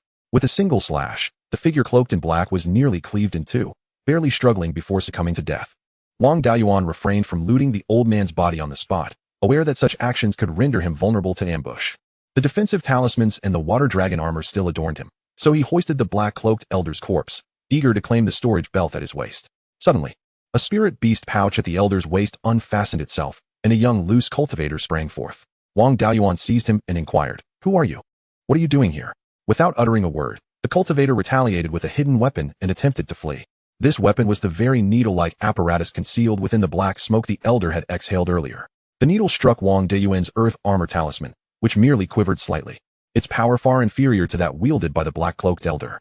Wang Daoyuan, uninterested in further dialogue, pursued him directly, delivering a decisive blow to the back of the cultivator's neck, rendering him unconscious. After all, he was merely a second-layer chi cultivator. Dreaming of causing trouble in Wang Daoyuan's presence was futile. At this moment, he still held the corpse of the black-cloaked elder. Wang Daoyuan promptly opened all 3 spirit beast pouches on the elder's body, ensuring no one or beast was hidden within, before transferring 3 demon beasts into them and placing the pouches into the Lingzhu space. He then stored the elder's corpse in a separate pouch, securing it to his belt. The Huangzhong remained in the Lingzhu space, uncertain of any hidden tricks the elder might have left behind. He decided to deposit the corpse into the Lingzhu space to avoid potential traps, should another loose cultivator emerge. Controlling the Huangzhong could spell trouble for him if his consciousness entered the space at the wrong moment. When probing inside, an attack from the Huangzhong could jeopardize his very soul. Caution is the mother of safety. Even with victory seemingly assured, it is wise to tread carefully. A little inconvenience is worth it, for carelessness could lead to a grim fate. Chapter 71. The underground cavern from the ambush to the demise of the black-cloaked elder. Wang Daoyuan had spent roughly 2 hours. It was still not yet late at night. He resolved to explore the elder's cavern before returning to Jing Taishan at dawn. Earlier, when he was hurled against the stone wall by a gigantic python, his consciousness had swiftly scanned the area, revealing a myriad of restrictions that likely concealed numerous treasures. However, he did not dare to venture inside recklessly, for the elder had numerous underhanded tricks. Falling victim to his schemes would be a great loss. Wang Daoyuan could not fathom how the black-cloaked elder managed to compel both loose cultivators and demon beasts to willingly sacrifice themselves. Yet, given the elder's cunning, Wang Daoyuan felt it prudent to eliminate him. The risk of life for mere curiosity was hardly worth it. Fortunately, a loose cultivator of modest strength remained, adorned with 2 layers of defensive talismans and the water dragon armor, rendering him harmless. To prevent any potential resistance, Wang Daoyuan bound the cultivator tightly and affixed a first-tier superior heart-questioning talisman, capable of suppressing the user's soul, rendering them incapable of independent thought. They would answer whatever was asked. Wang Daoyuan activated the heart-questioning talisman and then struck the cultivator's face, waking him from unconsciousness. Unless the cultivator's consciousness reached the foundation establishment level, the first-tier superior heart-questioning talisman would compel him to respond truthfully. Wang Daoyuan asked, "What is your name? Where do you hail from? What is your purpose at Jing Taishan?" The cultivator replied, "I am known as Qi Yun, hailing from the north of the Huiyin mountain range, a place where humans and demons coexist. I sought to explore the remnants of ancient secrets, hoping to acquire a legacy technique, but I clashed with my companions. After being ambushed and gravely injured, my soul was also severely impacted, causing my cultivation to plummet. I fled south of Huiyin Mountain to evade pursuit and, by chance, arrived at Jing Taishan 10 years ago, due to my severe injuries. I have been recuperating here, only recently managing to stabilize my condition. My body is irreparably damaged, and I seek a suitable loose cultivator to possess." Hearing these words from the cultivator, Wang Daoyuan was somewhat taken aback. The man appeared to be in his 20s, not much older than himself. Yet he referred to himself as old man and spoke of possession. Was he already successful in such an endeavor? That seemed implausible. Even the soul of a foundation establishment cultivator could not seize another's body. Only upon reaching the Zifu stage, after opening the Zifu, Could a soul be fortified into a divine soul capable of existing outside the body for an extended period? It was only a divine soul that possessed the ability to forcibly enter another's consciousness to conduct a possession. Could this old man possibly be a Zifu master? Absolutely not. A Zifu master, regardless of their injuries, would possess a soul that had undergone a qualitative transformation, making it impossible to be subdued by his first-tier heart-questioning talisman. With a multitude of questions swirling in his mind, Wang Daoyuan pressed further. What was your cultivation level before, and how could you attempt possession? Qian responded. Before my injuries, I was at the peak of foundation establishment, and my ability to possess stemmed from a legacy I acquired while exploring a secret realm, which included a technique for cultivating consciousness, detailing methods for possession beneath the Zifu stage. After hearing Qi Yun's words, Wang Daoyuan secretly sighed in relief, thankful that he was not dealing with a Zifu cultivator. Otherwise, he would have been obliterated. Although the soul of a peak foundation establishment cultivator was immensely powerful, closely resembling the divine soul of a Zifu cultivator, it remained fundamentally unchanged and akin to the souls of Qi cultivators. Under severe damage, it was quite possible for it to regress to the level of a Qi cultivator. A wave of euphoria washed over him. A technique for cultivating consciousness that could prompt contention among peak foundation establishment cultivators must be of tremendous caliber, certainly surpassing the Wang family's soul-forging technique by a significant margin. Wang Daoyuan continued to inquire, where is the legacy you obtained? What other treasures do you possess? Qi Yun blankly replied, the techniques I acquired are all within my cavern. Besides the techniques, I also obtained several artifacts, but they were all damaged during my escape. I have left with only a second-tier superior brass bell and a first-tier superior shield I seized on my journey. Wang Daoyuan's interest was immediately piqued. He sensed the brass bell's potency. It was likely a second-tier artifact, and to discover it was a second-tier superior was a tremendous windfall. Although, given his cultivation level and consciousness, wielding a second-tier artifact would be particularly taxing and could even backfire against his soul, it would still serve as an excellent trump card. Moreover, this brass bell employed sound wave attacks, potentially delivering a devastating blow to early foundation establishment cultivators when they least expected it. Wang Daoyuan pressed on. There are restrictions within your cavern. How does one enter? Qi Yun answered, in my storage pouch. There is a pearl that serves as the key to controlling the formations within the cavern. Once refined, it grants mastery over the entire cavern's formations. Eager to search Qi Yun's cavern for techniques, Wang Daoyuan grew impatient with further questioning.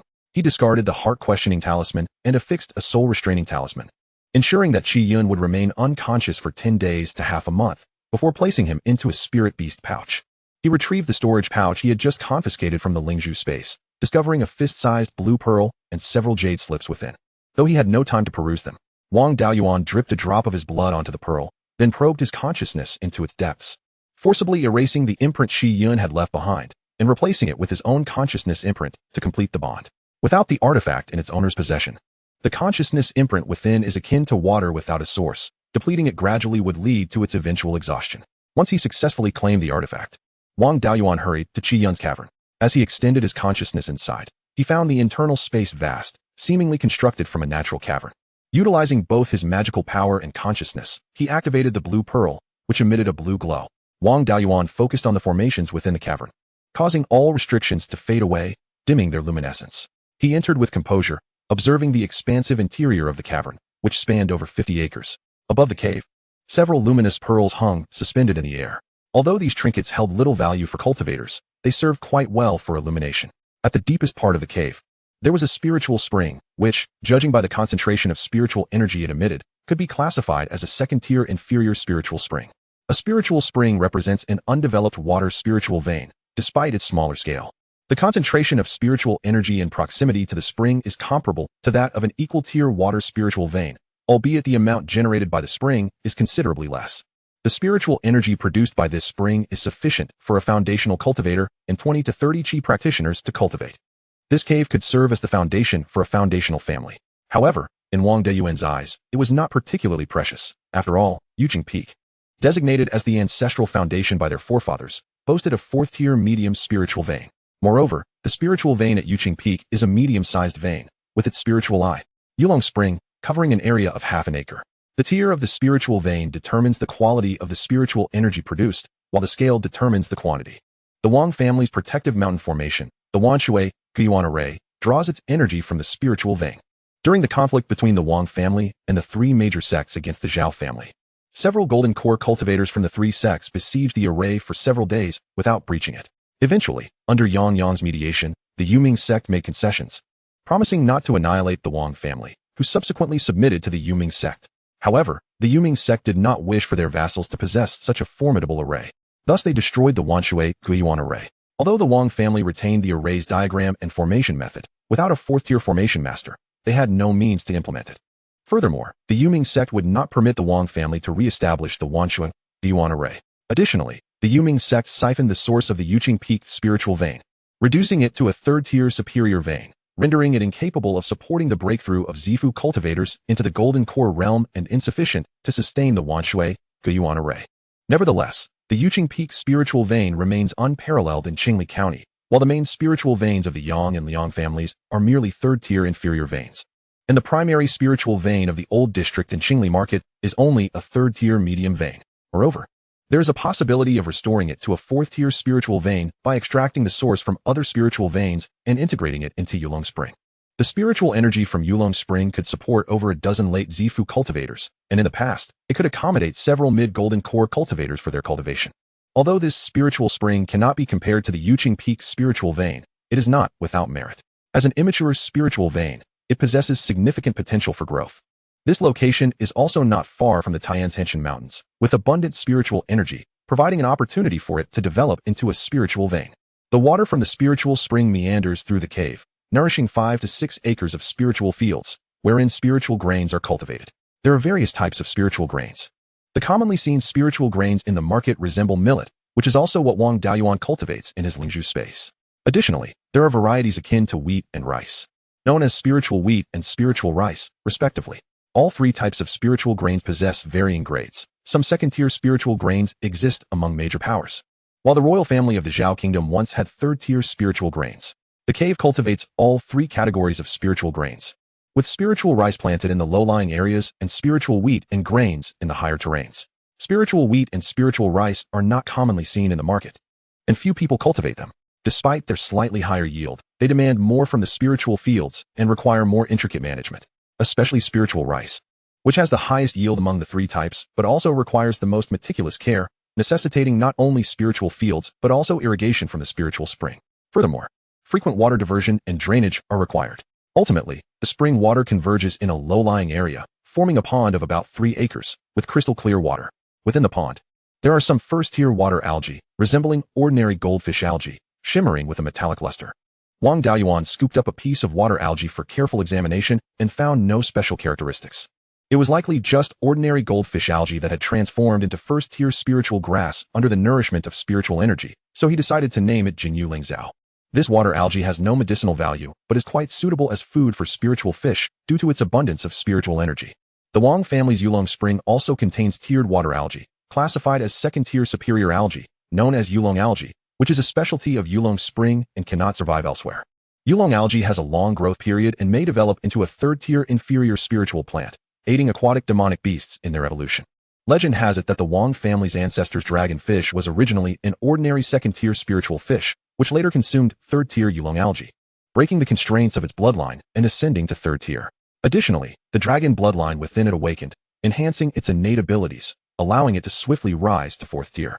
Had it not perished in the war over 300 years ago, it could have potentially become a fifth-tier spiritual beast, due to the high value of Yulong algae. The family manages it with utmost rigor. Only the clan leader and the supreme elder are permitted to handle it. Moreover, Yulong algae grows at the bottom of Yulong Spring, making it inaccessible to cultivators below the foundational stage.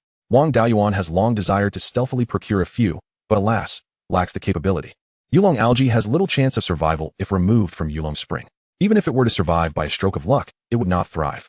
Furthermore, the spiritual fields in the Lingzhu space are barely at the second-tier inferior level, with a spiritual energy concentration of only first-tier superior. While the Lingzhu space possesses extraordinary qualities that cannot be easily dismissed, the hope of cultivating such rare spiritual items as Yulong algae remains slim. The pond also harbors numerous pseudo-spiritual fish, all common varieties without any tier. Wang Daoyuan fished out about half of the Jinyu Lingzhao and pseudo-spiritual fish from the pond, and placed them into the fish pond within his Lingzhu space. With these Jinyu Lingzhao, the Qingjiang carp and pseudo-spiritual fish would require much less artificial feeding. On both banks where the spring water flows, there are approximately 1 to 200 first-tier superior orchids. These are of a variety that Wang Daoyuan has neither seen nor heard of before. Likely a special breed nurtured by this spiritual spring. The orchid leaves grow over a foot long, resembling long swords, while similar orchids are plentiful. This particular flower is rather extraordinary. Its shape resembles a butterfly, its color akin to white jade, and it radiates a faint, ghostly blue glow. Approaching them, one can detect a subtle fragrance that invigorates the spirit, suggesting the flower might possess properties that enhance mental clarity or even elevate one's spiritual awareness. He decided to transplant over 20 of these orchids into the Lingzhu space, planting them by the fish pond. Given their potential to enhance spiritual awareness, it is prudent to cultivate them in abundance. Furthermore, having discovered such a cave, it is only right to return and report his findings to the clan leader. Bringing back some evidence. Beside the spiritual spring, there is a simple thatched cottage, presumably the dwelling of Qiyun. The uneven ground of the cave is strewn with various rocks, with the only flat area being the 5 to 6 acres of spiritual fields and the thatched cottage. If cleaned up, it would be possible to utilize the spring water to carve out over 10 more acres of spiritual fields. Additionally, raising more spiritual fish and aquatic spiritual plants in the pond, this cave could adequately sustain a foundational cultivator and 30 to 40 chi practitioners. From any perspective, it could support a foundational family. Moreover, this location is exceptionally secretive, making it a viable retreat for the Wang family. In the event of future crises, it could serve as a sanctuary where the family's promising talents could take refuge without hindering their cultivation, allowing them to regroup once the storm has passed. Wang Beiyuan did not anticipate that, having accepted an indefinite task, he would find that he had already accomplished more than half of it. It is deemed more than half completed because, while this place can shelter a majority of the family as cultivators, safeguarding their lineage and ensuring the continuation of their fire, it remains within the territory of the Yuming sect. Should the family ever need to seek refuge here, the arrival of dozens could inevitably leave traces. If discovered, the Yuming sect could easily annihilate this place, leading to certain doom. While concealing a small number of family members may be feasible, it is unrealistic for the entire clan to relocate here. Wang Beiyuan must continue to explore the outskirts of the Tianzhanshan Mountains to find a more secure refuge for the family. Chapter 72. The art of cultivating the soul through clones. Wang Beiyuan stepped into the thatched hut, which was adorned with minimal furnishings, a single bed, and a modest table. Upon the table lay a tome bound in beast skin, resembling the Wanling Pu he had confiscated from Zhang Deshang. Each page of this beast skin manuscript served as a superior alternative to a jade slip, allowing one to imprint information with their spiritual consciousness. He carefully stored the beast skin book within his spiritual orb space and extended a thread of his spiritual awareness into its pages. This precaution ensured that even if the manuscript contained malevolent traps, they would only extinguish a fragment of his spiritual energy, sparing his soul from direct harm. As his spiritual awareness delved into the beast skin book, he encountered 5 prominent characters on the first page: the art of cultivating the soul through clones. Upon probing the second page, he discovered the origins of this technique and its subsequent modifications. The records indicated that this method of spiritual cultivation was not indigenous to the Beiyuan Immortal realm, but was derived from other realms of cultivation. Furthermore, it was not the original version. Rather, it had been adapted by later practitioners, with the name of the original creator left unrecorded. According to the account, the original creator had suffered soul damage and, seeing no hope of achieving the Zifu stage in this life, sought to restore their soul, but struggled to find the requisite elixirs. They gathered numerous texts and techniques pertaining to the spirit and ultimately devised a secret method known as Shiling Yanghanshu. This method involved erasing the intelligence and will of others, rendering their souls in a state of profound weakness. The practitioner would then split their own soul and infuse the severed portion into the victim's sea of consciousness. Given that the victim's soul lacked intelligence and awareness, it could not resist the intrusion of the foreign soul, thereby losing control of its own body. In this manner, the victim would become akin to a clone of the practitioner. The practitioner would nourish the divided soul with the victim's body and spirit, and once the divided soul reached a sufficient strength, it would consume the original soul of the clone. The practitioner would then reclaim the divided soul and merge it back into themselves. This process not only allowed for the restoration of the soul's injuries, but also significantly enhanced the practitioner's spiritual cultivation. After undergoing this procedure multiple times, the creator ultimately repaired their damaged soul and successfully opened their Zifu. However, upon the restoration of their soul, the creator was unwilling to relinquish this secret technique and continued to utilize it to augment their spiritual cultivation, eventually reaching the Yuanying stage. Unfortunately, the creator's practices were eventually exposed, and they faced a united assault from righteous cultivators, leading to their demise. Yet, Shiling Yanghanshu did not vanish. It was acquired by a notable figure among those who had besieged the creator. This esteemed individual possessed commendable character and chose not to use the technique for harm. Instead, they improved upon it, renaming it Finshin Yanghanshu. Although the revised method still involved the division of the soul to nurture clones, the clones did not necessarily have to be human. Any sentient entity could serve as a vessel. The divided soul merely utilized the clone for growth without consuming its original soul, allowing the clone's soul to reincarnate. Thus, This technique transcended the realm of malevolent practices, evolving into a legitimate method for repairing soul injuries. Moreover, Fenshin Yanghan Shu refined the technique for erasing the clone's intelligence and awareness, resulting in a more stable soul. Even without the integration of the divided soul, the clone's intelligence would regress to an infantile state, enabling it to survive. The same clone could be reused, as the original divided soul had grown sufficiently strong to allow for the introduction of a new divided soul to replace it. This secret art, capable of splitting and merging souls, could be harmoniously combined with techniques such as puppet mastery, beast taming, and corpse refinement. The progeny of that esteemed figure subsequently established the Yuling sect, which dominated a cultivation realm through its mastery of puppet techniques, beast taming, and corpse refinement, subduing rival factions. However, as often occurs with those who rise too high, the Yuling sect soon faced a coalition of powerful forces, leading to its annihilation, with disciples scattering in all directions. Among them was a foundational disciple who fled to the remote Beiyuan Immortal realm. Unfortunately, this disciple held a low status and could only practice Fenshin Yanghan Shu after achieving foundational cultivation, lacking significant accomplishments in their practice. They were caught in the turmoil of their sect's destruction. Without access to the full scriptures, they attempted to restore Fenshin Yanghan Shu based solely on the fragments they had learned and the rumors surrounding the technique. Regrettably, their limited cultivation and scant knowledge made it difficult to reconstruct the method. The version of Fenshin Yanghan Shu they managed to restore could still enhance spiritual cultivation through clones. Yet it had lost its capacity to repair damaged souls. Although they eventually advanced in cultivation and extrapolated aspects of the Zifu stage, their understanding paled in comparison to that of the predecessors who modified Fenshin Yanghan Shu. The patched version was a far cry from the original. While the clones produced by the remedial technique could still undergo cultivation and elevate spiritual prowess, the integration of the divided soul and the original soul was imperfect. The growth of the clone's power was exceedingly slow, and the ability to practice spells and learn various cultivation arts was significantly diminished, leading to frequent encounters with bottlenecks that were arduous to overcome. Due to the incomplete nature of the soul, the clone could not attain the Zifu stage. To achieve a Zifu-level clone, one would need to confront Zifu cultivators. However, the souls of Zifu cultivators had undergone a qualitative transformation into divine souls, rendering the success rate of using existing techniques against them quite low. Failure to completely eradicate the clone's consciousness could result in resistance during the integration of the divided soul, leading to the destruction of the divided soul and causing permanent damage to the spirit. Although elixirs capable of repairing soul injuries were rare, they were not overly difficult to procure for certain powerful factions.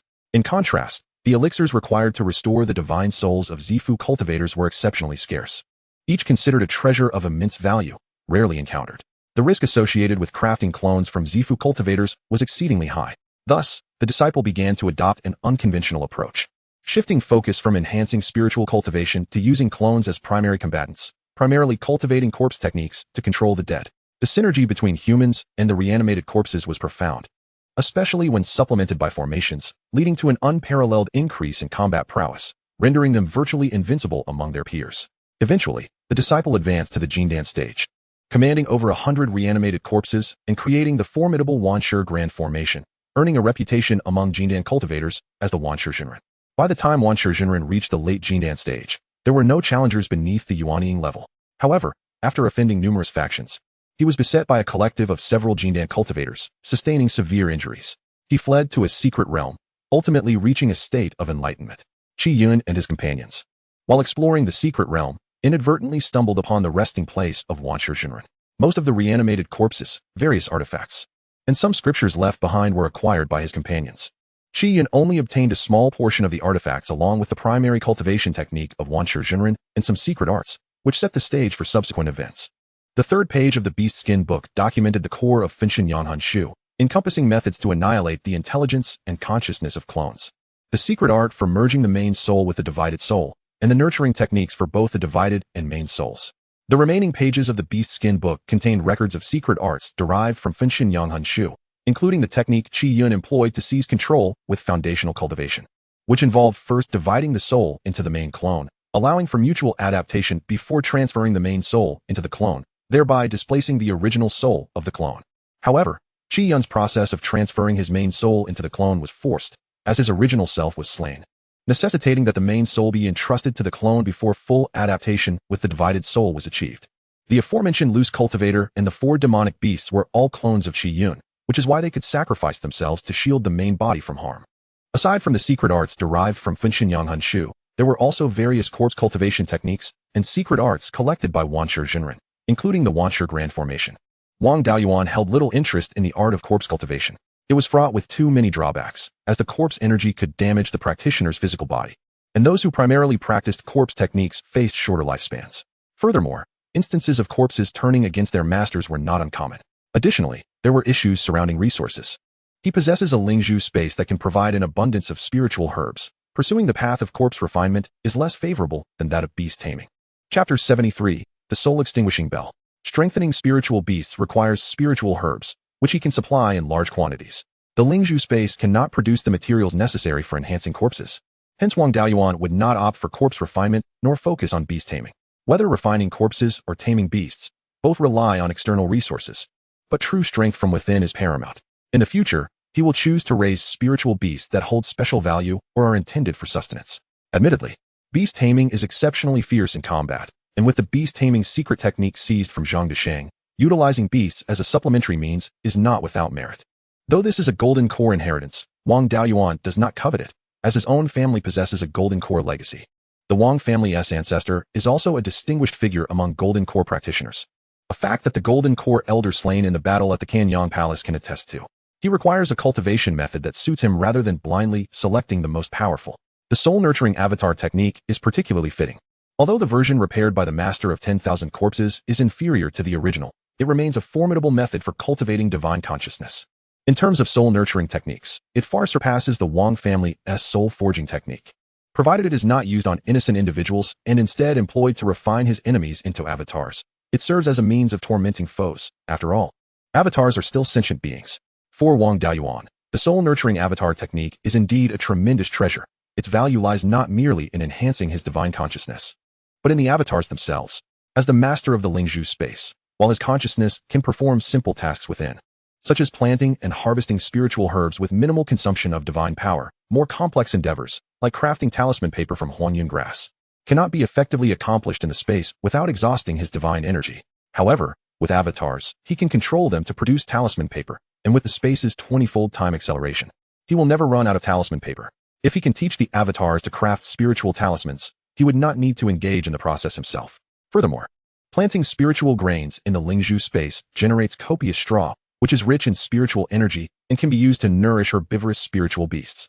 Yet, with no time to oversee them and lacking supervision, these beasts could potentially wreak havoc in the Lingzhu space. Thus, he can only toss large quantities of straw into the spiritual fields and watch them decay, which feels like a waste of resources. Additionally, Wang Daoyuan must frequently enter the Lingzhu space to nourish Qingjiang carp and harvest spiritual grains. Although each visit is brief, the frequency becomes cumbersome. With avatars, these issues can be effortlessly resolved, allowing him to simply relax and collect the resources produced by the space. In the future, with more avatars and the benefit of the 20-fold time flow, he can massively produce spiritual talismans, pills, and other resources. At that point, he would not hesitate to use resources liberally. Stepping out of the thatched cottage, he transplanted several stalks of spiritual wheat from the fields into the Lingzhu space, ensuring that when the harvest comes, he could grind flour to make some food. In this world, there is no such thing as flour. Cultivators primarily consume spiritual grains, and those who eat spiritual wheat do so by directly consuming it as porridge, completely unaware of the process of milling. Even ordinary folk, who do not cultivate, typically eat millet or rice. Once the spiritual wheat is abundant, he must indulge in a feast of dumplings, having not tasted them in 20 years, which is utterly tantalizing. Moreover, developing flour-based foods could bring more business to Zui Xianlu. As for spiritual rice, the lack of a spiritual spring in the space means that the yield will not be substantial. Yuqing Peak is quite suitable for cultivating spiritual rice. However, the clan members managing the spiritual fields also need to cultivate, making the planting of spiritual rice time-consuming. In the future, he may hire some ordinary folk to assist with the cultivation. Next, there is no urgency to practice the soul-nurturing avatar technique, as mastering this secret art requires splitting one's soul. Although this place is tranquil, it is still unfamiliar territory. Who knows what dangers lurk in the dark rivers or caves? It would be wiser to return to Yuqing Peak to cultivate. Additionally, having recently endured an attack from the Huangzhong, his head continues to throb, indicating potential damage to his soul. To practice the soul-nurturing avatar technique and split his soul now would only exacerbate his injuries, possibly leading to permanent harm. The immediate priority is to refine the Huangzhong, for with this spell, he would have no fear of any adversary below the foundation establishment stage. Moreover, its sonic attack is area of effect. Unless his opponent is a Foundation establishment cultivator already on guard, ready to flee on a flying sword, the sound of the bell will certainly incapacitate a multitude. As long as his opponent lacks the means to fly, even using evasion techniques would not escape the sonic assault. Of course, the Huangzhong must not be carelessly revealed. According to the intelligence extracted from Qiyun, his pursuer has likely arrived south of the Return Goose Mountain. Should news of Wang Daoyuan using the Huangzhong reach that individual, they would undoubtedly suspect that the inheritance of the Master of 10,000 Corpses has fallen into his hands. Being able to explore secret realms alongside Qiyun, a peak Foundation establishment cultivator, indicates that his own cultivation is not far behind. Attracting the attention of a peak Foundation establishment practitioner is hardly a favorable situation, especially considering that this individual possesses a plethora of corpse refining techniques and artifacts left behind by the Master of 10,000 Corpses. The Huangzhong must remain as a last resort. It should never be activated unless absolutely necessary, and even then, it must be assured that no living soul witnesses its use. While it cannot be employed yet, it must still be refined. Having a trump card unused is equivalent to lacking one entirely. Wang Daoyuan took out the Huangzhong and examined it closely. The bell is intricately engraved with elaborate patterns, featuring the characters Mia Hun prominently, indicating its name as the soul-extinguishing bell. He dripped a drop of his blood onto the bell and then extended his consciousness into its body, searching for Qiyun's consciousness imprint to obliterate it completely, before leaving his own imprint.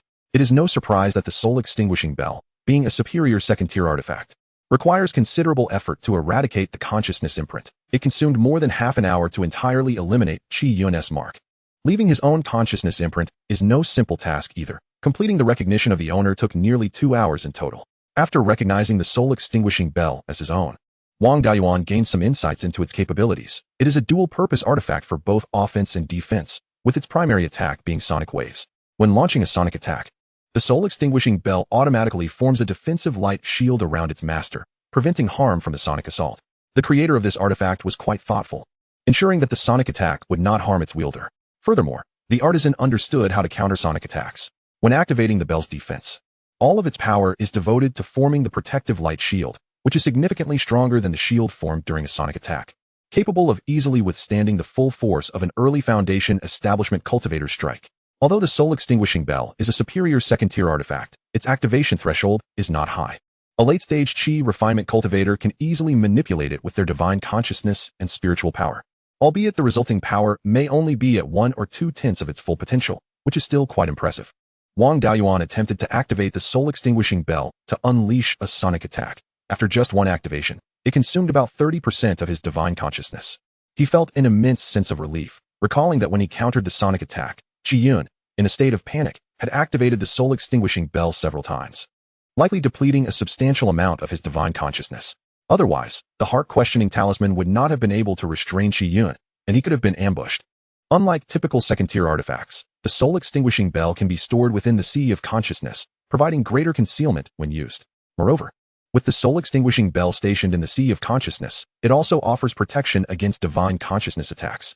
Chapter 74, Resolving the Qiyun Avatar. Wang Daoyuan sits in a cluster of orchids, meditating to restore his divine consciousness, and indeed, the recovery speed is markedly faster than usual. After his complete recovery, he sensed a slight enhancement in his spiritual awareness. Although this improvement was negligible, if one were to cultivate their spiritual awareness amidst the orchid grove for an extended period, the benefits would be substantial. The fragrance of these orchids alone had a pronounced restorative effect on the spirit, as well as some properties that enhanced it. This was merely from the scent. If one were to refine pills using orchids as the primary ingredient, the effects would undoubtedly be even more remarkable. Calculating the time, dawn was approaching outside. Should anyone discover his absence, it would cause quite a stir.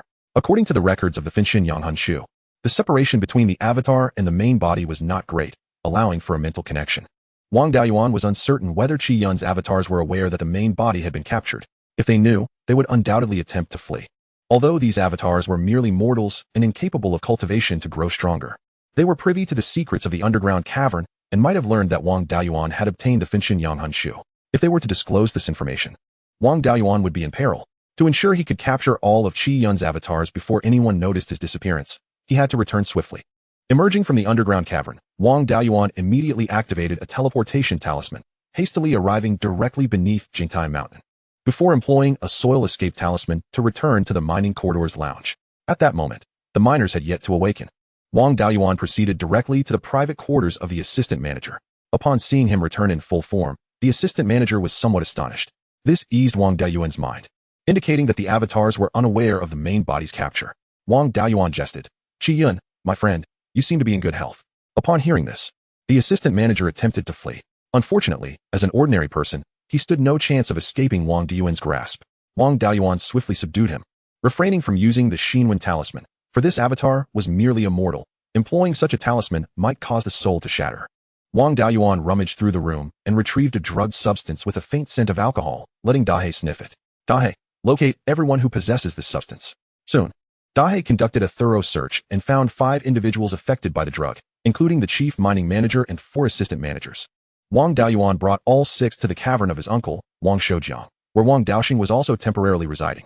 Wang Shoujiang, upon seeing Wang Daoyuan arrive with 6 individuals, inquired, "Daoyuan, why have you brought these managers here?" Wang Daoyuan replied, "Uncle, I am investigating the miner's disappearance. The culprits are right here." The 5 who were still conscious attempted to argue, but Wang Daoyuan posed a question. "Dear friends, can you sense where the main soul is located?"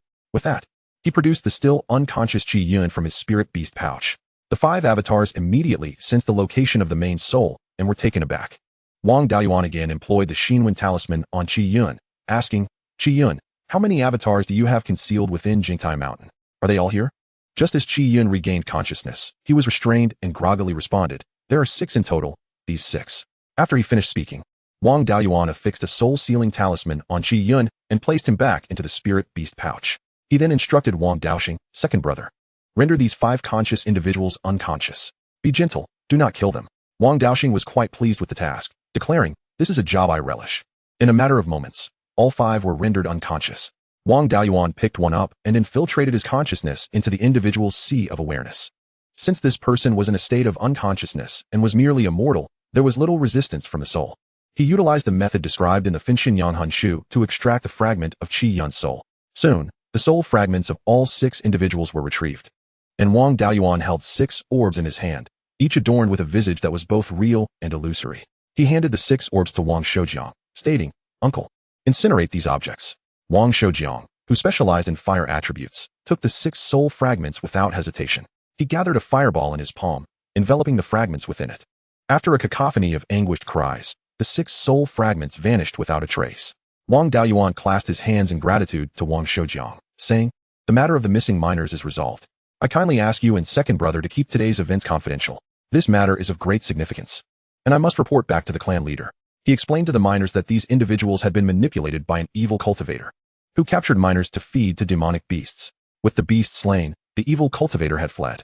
He produced the corpses of 4 demonic beasts from his spirit beast pouch, adding, "Let these 4 wretched creatures serve as evidence. Furthermore, the new arrivals among the loose cultivators may pose a threat. I intend to interrogate them using the Xinwen talisman." Wang Shoujiang was somewhat taken aback and collected the beast corpses, saying, "Such a troublesome matter, and you resolved it so casually?" Wang Daoxing interjected, "Uncle, do not concern yourself with how Daoyuan handles things. Even when he speaks to our 12th uncle, I find it difficult to comprehend. Just follow his lead. We are merely the enforcers, and whoever he instructs us to deal with, we shall deal with." "You are a fool. Do not include me in that," Wang Shoujiang retorted. "Everyone has their secrets, and I shall not pry further. Bring those loose cultivators here. You may interrogate them as you wish. Also, we cannot neglect the treatment of these 6 individuals. They are closely related to the Wang family's cultivators." Wang Daoyuan replied, "These 6 individuals have been harmed by the evil cultivator's influence on their souls. They are not in mortal danger, but their intellect is akin to that of newborns. I cannot guarantee to what extent they will recover." Wang Shoujiang sighed, saying, "Then let us send them home and provide some compensation. I shall fetch those loose cultivators right away." Wang Shoujiang, being adept in fire attributes, acted swiftly and soon returned with 5 loose cultivators, including Lin Yuan. The moment Lin Yuan saw Wang Daoyuan, he inquired, "Oh, you are here as well?" Wang Daoyuan, disinterested in engaging him, addressed the 5 loose cultivators. The root cause of the miner's disappearance was injured and fled, but there may be accomplices still at large. As cultivators, if any of you are in league with them, it poses a significant threat to Jingtai Mountain. For the safety of Jingtai Mountain and your own innocence, I must employ the Xinwen talisman on you. Rest assured, I shall only inquire about your origins and the purpose of your visit to Jingtai Mountain. If all is well, the Wang family will offer 10 spirit stones as compensation." Upon hearing this, 3 of the loose cultivators beamed with joy, while 2 others appeared uneasy, with Lin Yuan being one of them. For cultivators, undergoing the Xinwen talisman experience would only result in temporary fatigue and no lasting harm, especially with 10 spirit stones as a reward, sufficient to purchase 100 pounds of spirit grain. Those genuinely striving to make a living as loose cultivators would undoubtedly be thrilled. However, the two who appeared uneasy likely had ulterior motives. Wang Daoyuan instructed his second brother, Wang Daoxing, to escort the two uneasy individuals outside, while the remaining three, exhibiting no unusual expressions, posed little risk of leaking any secrets. He questioned the three, confirming they were indeed ordinary loose cultivators. After completing the inquiries, the three departed with their spirit stones, seemingly unaffected by any side effects of the Xinwen talisman. Next, Wang Daoyuan summoned Lin Yuan, affixed the Xinwen talisman on him, and asked, "What is your name, and where do you come from?" Lin Yuan replied, "My surname is Liang, and my name is Zixing. I hail from Qingyun Peak." Both Wang Daoyuan and Wang Shoujiang were taken aback. They had indeed caught someone with nefarious intentions. Qingyun Peak was the stronghold of the Liang family, and the younger generation of the Liang family was precisely of the Zixing generation. Wang Daoyuan ceased further inquiries, and, while Liang Zixing was restrained, delivered a decisive blow to the back of his neck, rendering him unconscious. He affixed a soul-sealing talisman on him, removed the storage pouch from his waist, and placed him into a spirit beast pouch. Wang Shoujiang praised, "You are indeed meticulous, Daoyuan. It seems the Liang family's treachery is unrelenting, as they seek to usurp our Wang family's assets." Wang Daoyuan chuckled. This lad infiltrated with me and, upon seeing me, proclaimed his desire to marry into the Wang family. An ordinary loose cultivator with genuine intentions would not boast about such aspirations. The Liang family seems to have intentions of expansion, first sending someone to scout the area. After speaking, he instructed Wang Daoxing to bring in the remaining individual. Upon seeing Liang Zixing enter without exiting, the newcomer felt a pang of fear and contemplated resistance. However, under Wang Daoxing's control, such thoughts were futile. Wang Daoyuan subdued him and affixed a questioning talisman, inquiring, "What is your surname and given name? And from whence do you hail?" The rogue replied, "My surname is Chun, my given name is Liang, and I come from Luliuzhou." Wang Daoyuan turned to his uncle, Wang Shoujiang, and asked, "Where is Luliuzhou located?" Wang Shoujiang responded, "It lies upstream of Qingxi, at the periphery of the Tianjian mountain range, within a vast basin characterized by low terrain and numerous streams converging to form a large lake. In the center of the lake stands an ancient green willow, its roots encircled by accumulated silt, gradually forming a small island. Over countless years, this small island has expanded into a grand expanse of several hundred miles, named Luliuzhou, where several foundation-building rogue cultivators have collaboratively established a small marketplace. Consequently, Luliuzhou has attracted many rogue cultivators, a number of whom are wanted by the three major sections." After this explanation, Wang Shoujiang removed the questioning talisman from Chun Liang's forehead and asked, "What brings you, the Chun Daoist from Luliuzhou, to our vicinity?" The Wang family has neither business dealings with Luliuzhou nor any grudges against it. Could it be that the esteemed friends from Luliuzhou intend to rob Jingtai Mountain? Upon hearing this, Chun Liang realized his identity had been exposed, and he might be handed over to the Yuming sect. Nevertheless, he held his ground, responding neither servilely nor arrogantly. "Why not continue using the questioning talisman?" Wang Shoujiang replied, "The Wang family bears no desire to be adversaries of Luliuzhou. Now that we know you hail from there, we shall treat you with courtesy. However, we would appreciate it if you could disclose the purpose of your visit." Realizing that Wang Shoujiang did not harbor intentions of harming him, Chun Liang stated, "My master has sent me to contact the Wang family, seeking to engage in trade, but lacking connections. I had no choice but to come to Jingtai Mountain to gather information." Wang Shoujiang, with an expression of intrigue, questioned, "Does your esteemed master not know of the Yuming sect's prohibitions?" The Yuming sect forbids affiliated forces from conducting trade with the rogue cultivators in the Tianjian mountain range. The Wang family does not possess the resilience to withstand the Yuming sect's scrutiny, so we must decline this business proposal. Chun Liang hastily replied, "My master is indeed aware of the Yuming sect's prohibitions. However, these restrictions are merely superficial. In reality, many families maintain trade with Luliuzhou, including some elders from the Yuming sect. Situated at the periphery of the Tianjian mountain range, Luliuzhou, while relatively better off, still pales in comparison to the peace of Qingli County. In a land overrun by demonic beasts, large-scale cultivation of spiritual herbs is unfeasible, and even spiritual grains are scarce. The cultivators of Luliuzhou, in their quest for spiritual materials, must delve deep into the territories occupied by these beasts, and due to a lack of magical artifacts, talismans, and elixirs, the losses suffered by those hunting in the mountains are substantial. My master does not seek any exceptional goods from the Wang family, but merely requests some spiritual grains, elixirs, and talismans. If the Wang family fears being implicated, Luliuzhou can dispatch individuals to collect the goods. Selling items to rogue cultivators within the Yuming sect's territory surely does not violate their prohibitions, does it?" Wang Shoujiang pondered for a moment, while Wang Daoyuan asked, "What benefits would the Wang family derive from trading with Luliuzhou? Do not mention spirit stones. Such commodities can also be acquired in the Qingli marketplace, without the risk of losing one's head." Chun Liang glanced at Wang Daoyuan, sensing that this young man would be difficult to persuade, and smiled. Rest assured, this trade will not solely rely on spirit stones. My master has stated that we can settle in spirit stones or barter with spiritual herbs and minerals from the outskirts of the Tianjian mountain range in exchange for the Wang family's spiritual grains, talismans, and elixirs. Moreover, if the Wang family is interested in the marketplace of Lu Liuzhou, my master can permit the Wang family to establish a shop there. Wang Shoujiang felt a flicker of interest and responded, I cannot make a decision on this matter. It requires consultation with the clan leader. To prevent any leaks of information, I kindly ask you to remain at Jingtai Mountain for a few days. After saying this, Wang Shoujiang handed Chun Liang 10 spirit stones. Chun Liang took the stones and exited with the same joyful demeanor as the previous 3 rogue cultivators. Wang Shoujiang turned to Wang Daoyuan and inquired, Daoyuan, what is your perspective on collaborating with Lu Liuzhou? Wang Daoyuan contemplated briefly before responding. There seems to be no loss in this venture.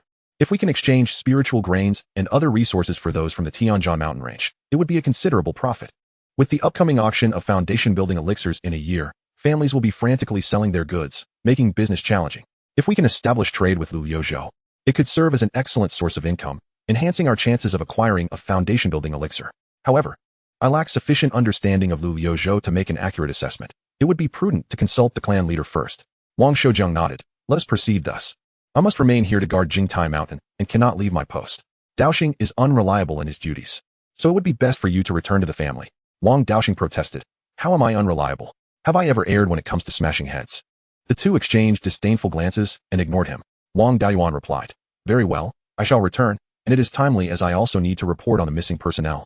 So I will attend to both matters at once. There is no time to lose. I shall set off immediately. Wang Shoujiang cautioned, be careful on the road. You have Liang Zixing in your spirit beast pouch.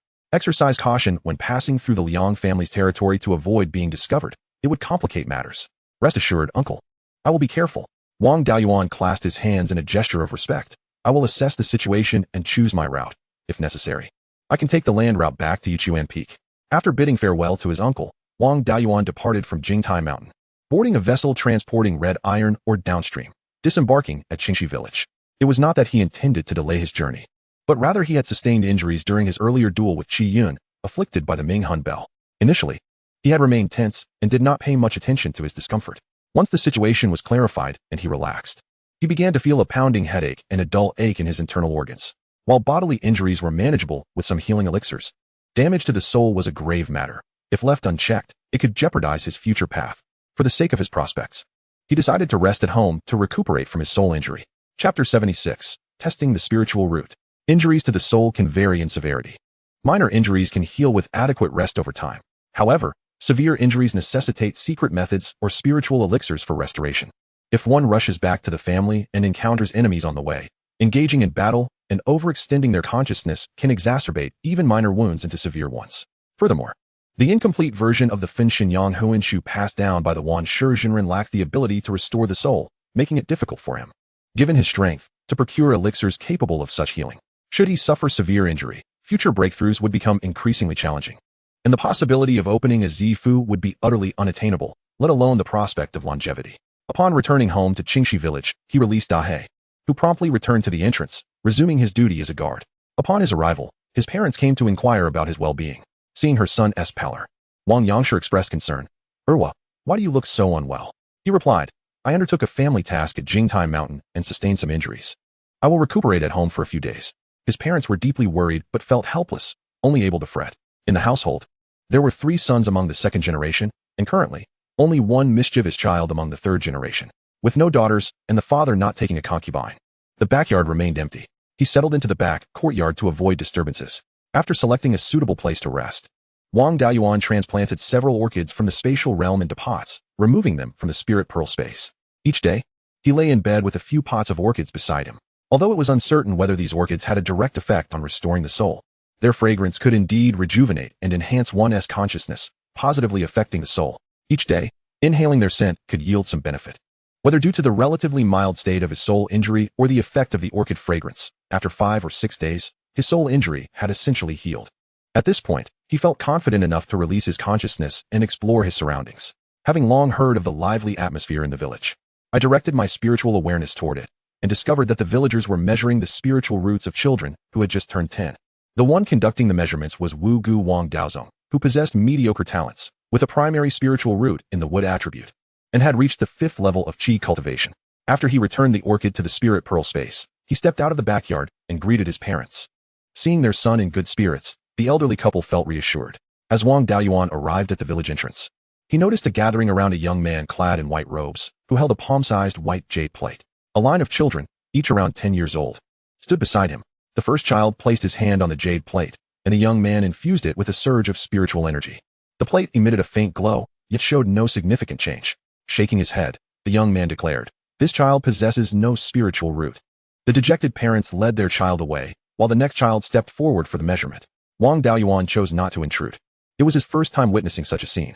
After all, he had been taken back to Yujing Peak by his 12th uncle Wang Shui at the age of 5. And the measuring of spiritual roots had been a secretive affair conducted by several elders. Soon, it was the turn of the last child, a girl. Wang Daozong infused her with spiritual energy, and the jade plate shimmered momentarily. Suddenly, 3 pillars of light appeared on the plate, black, white, and green, representing the water, metal, and wood attributes respectively, with the black pillar reaching a height of over 5 inches. Wang Daozong's face lit up with joy as he remarked, "This year seems fortunate. We have encountered a promising candidate." In the Wang family, a new generation emerged every 50 years, typically comprising only 20 to 30 cultivators, with an average of 1 emerging every 2 years. Furthermore, over a third of these were descendants of family cultivators, making it rare for common clan members to produce a cultivator. Thus, encountering even one was considered fortunate. The girl's parents thanked Wang Daozong with deep bows, but he quickly stopped them, saying, "There is no need for such formalities. This child will become my sister once she returns to the family shrine with me. There is no need for such grand gestures. By the way, little sister, you may call me Wu Ge." The little girl timidly called out, "Wu Ge." Wang Daozong smiled in response. Upon seeing that he had finished, Wang Daoyuan approached and called out, "Wu Ge, why does the task of measuring spiritual roots fall to our generation?" Wang Daozong turned and, upon recognizing him, laughed. "Ah, it is Qi Di. Over the past few years, the family has opened 2 new shops, and we are short on manpower. Recently, with the unfortunate demise of the 7 uncles, we have become even more understaffed, which is why I have been sent here. By the way, Qi Di, what brings you here?" Wang Daoyuan replied, "Before entering the family, I was from this village. A few days ago, I sustained some injuries near Jingtai Mountain, so I have been recuperating here. Now that I have recovered, I chanced upon you, Wu Ge." After saying this, he turned to the girl who had just measured her spiritual roots and said, "Little sister, call me Qi Ge." The girl obediently addressed him as Qi Ge. "Since you have called me Qi Ge, I shall give you a small gift." He produced a first-tier upper-grade movement talisman, a life-saving charm that she would be able to use once she began her cultivation. He then turned to Wang Daozong and asked, "Wu Ge, I also have some first-tier lower-grade alligator meat. Would you be interested?" Wang Daozong was indeed interested. The meat of a first-tier demon beast would greatly benefit his cultivation. He replied eagerly, "How could I not be interested?" Wang Daoyuan led his elder brother home. As they walked, Wang Daozong turned to the little girl and said, "Little sister, stay with your parents for a while longer. This afternoon, I will take you to the family. You won't see your parents again until you turn 20. Upon reaching the entrance, Wang Daozong remarked, "Qi Di, your home is quite impressive, using a first-tier lower-grade spirit beast as a guard." Wang Daoyuan chuckled, "I returned recently, and Dahei just leveled up." This alligator was caught when Dahei was upgrading. It was trying to take advantage of the situation. Coincidentally, the second elder brother passed by and received half of the alligator meat. Upon entering the inner courtyard, Wang Fu saw his son accompanied by a celestial being and immediately instructed his wife and daughter-in-law to prepare a meal. Wang Daoyuan brought Wang Daozong to the main hall and called for Sanhua, saying, "Wu Ge, may I borrow the spirit measuring plate? My younger brother is 9 years old, and I would like to measure his spiritual root." Wang Daozong inquired, "Is it possible to measure a child who is not yet 10? Wang Daoyuan replied with a smile, "My brother has an extraordinary constitution. He can eat 5 pounds of spirit grain in one sitting. Do you think he qualifies?" Wang Daozong was taken aback, exclaiming, "My heavens! This little fellow has an appetite equal to that of 5 cultivators. His constitution must indeed be exceptional." Afterward, he retrieved the measuring plate and followed the procedure. Once he infused it with spiritual energy, the plate responded quickly.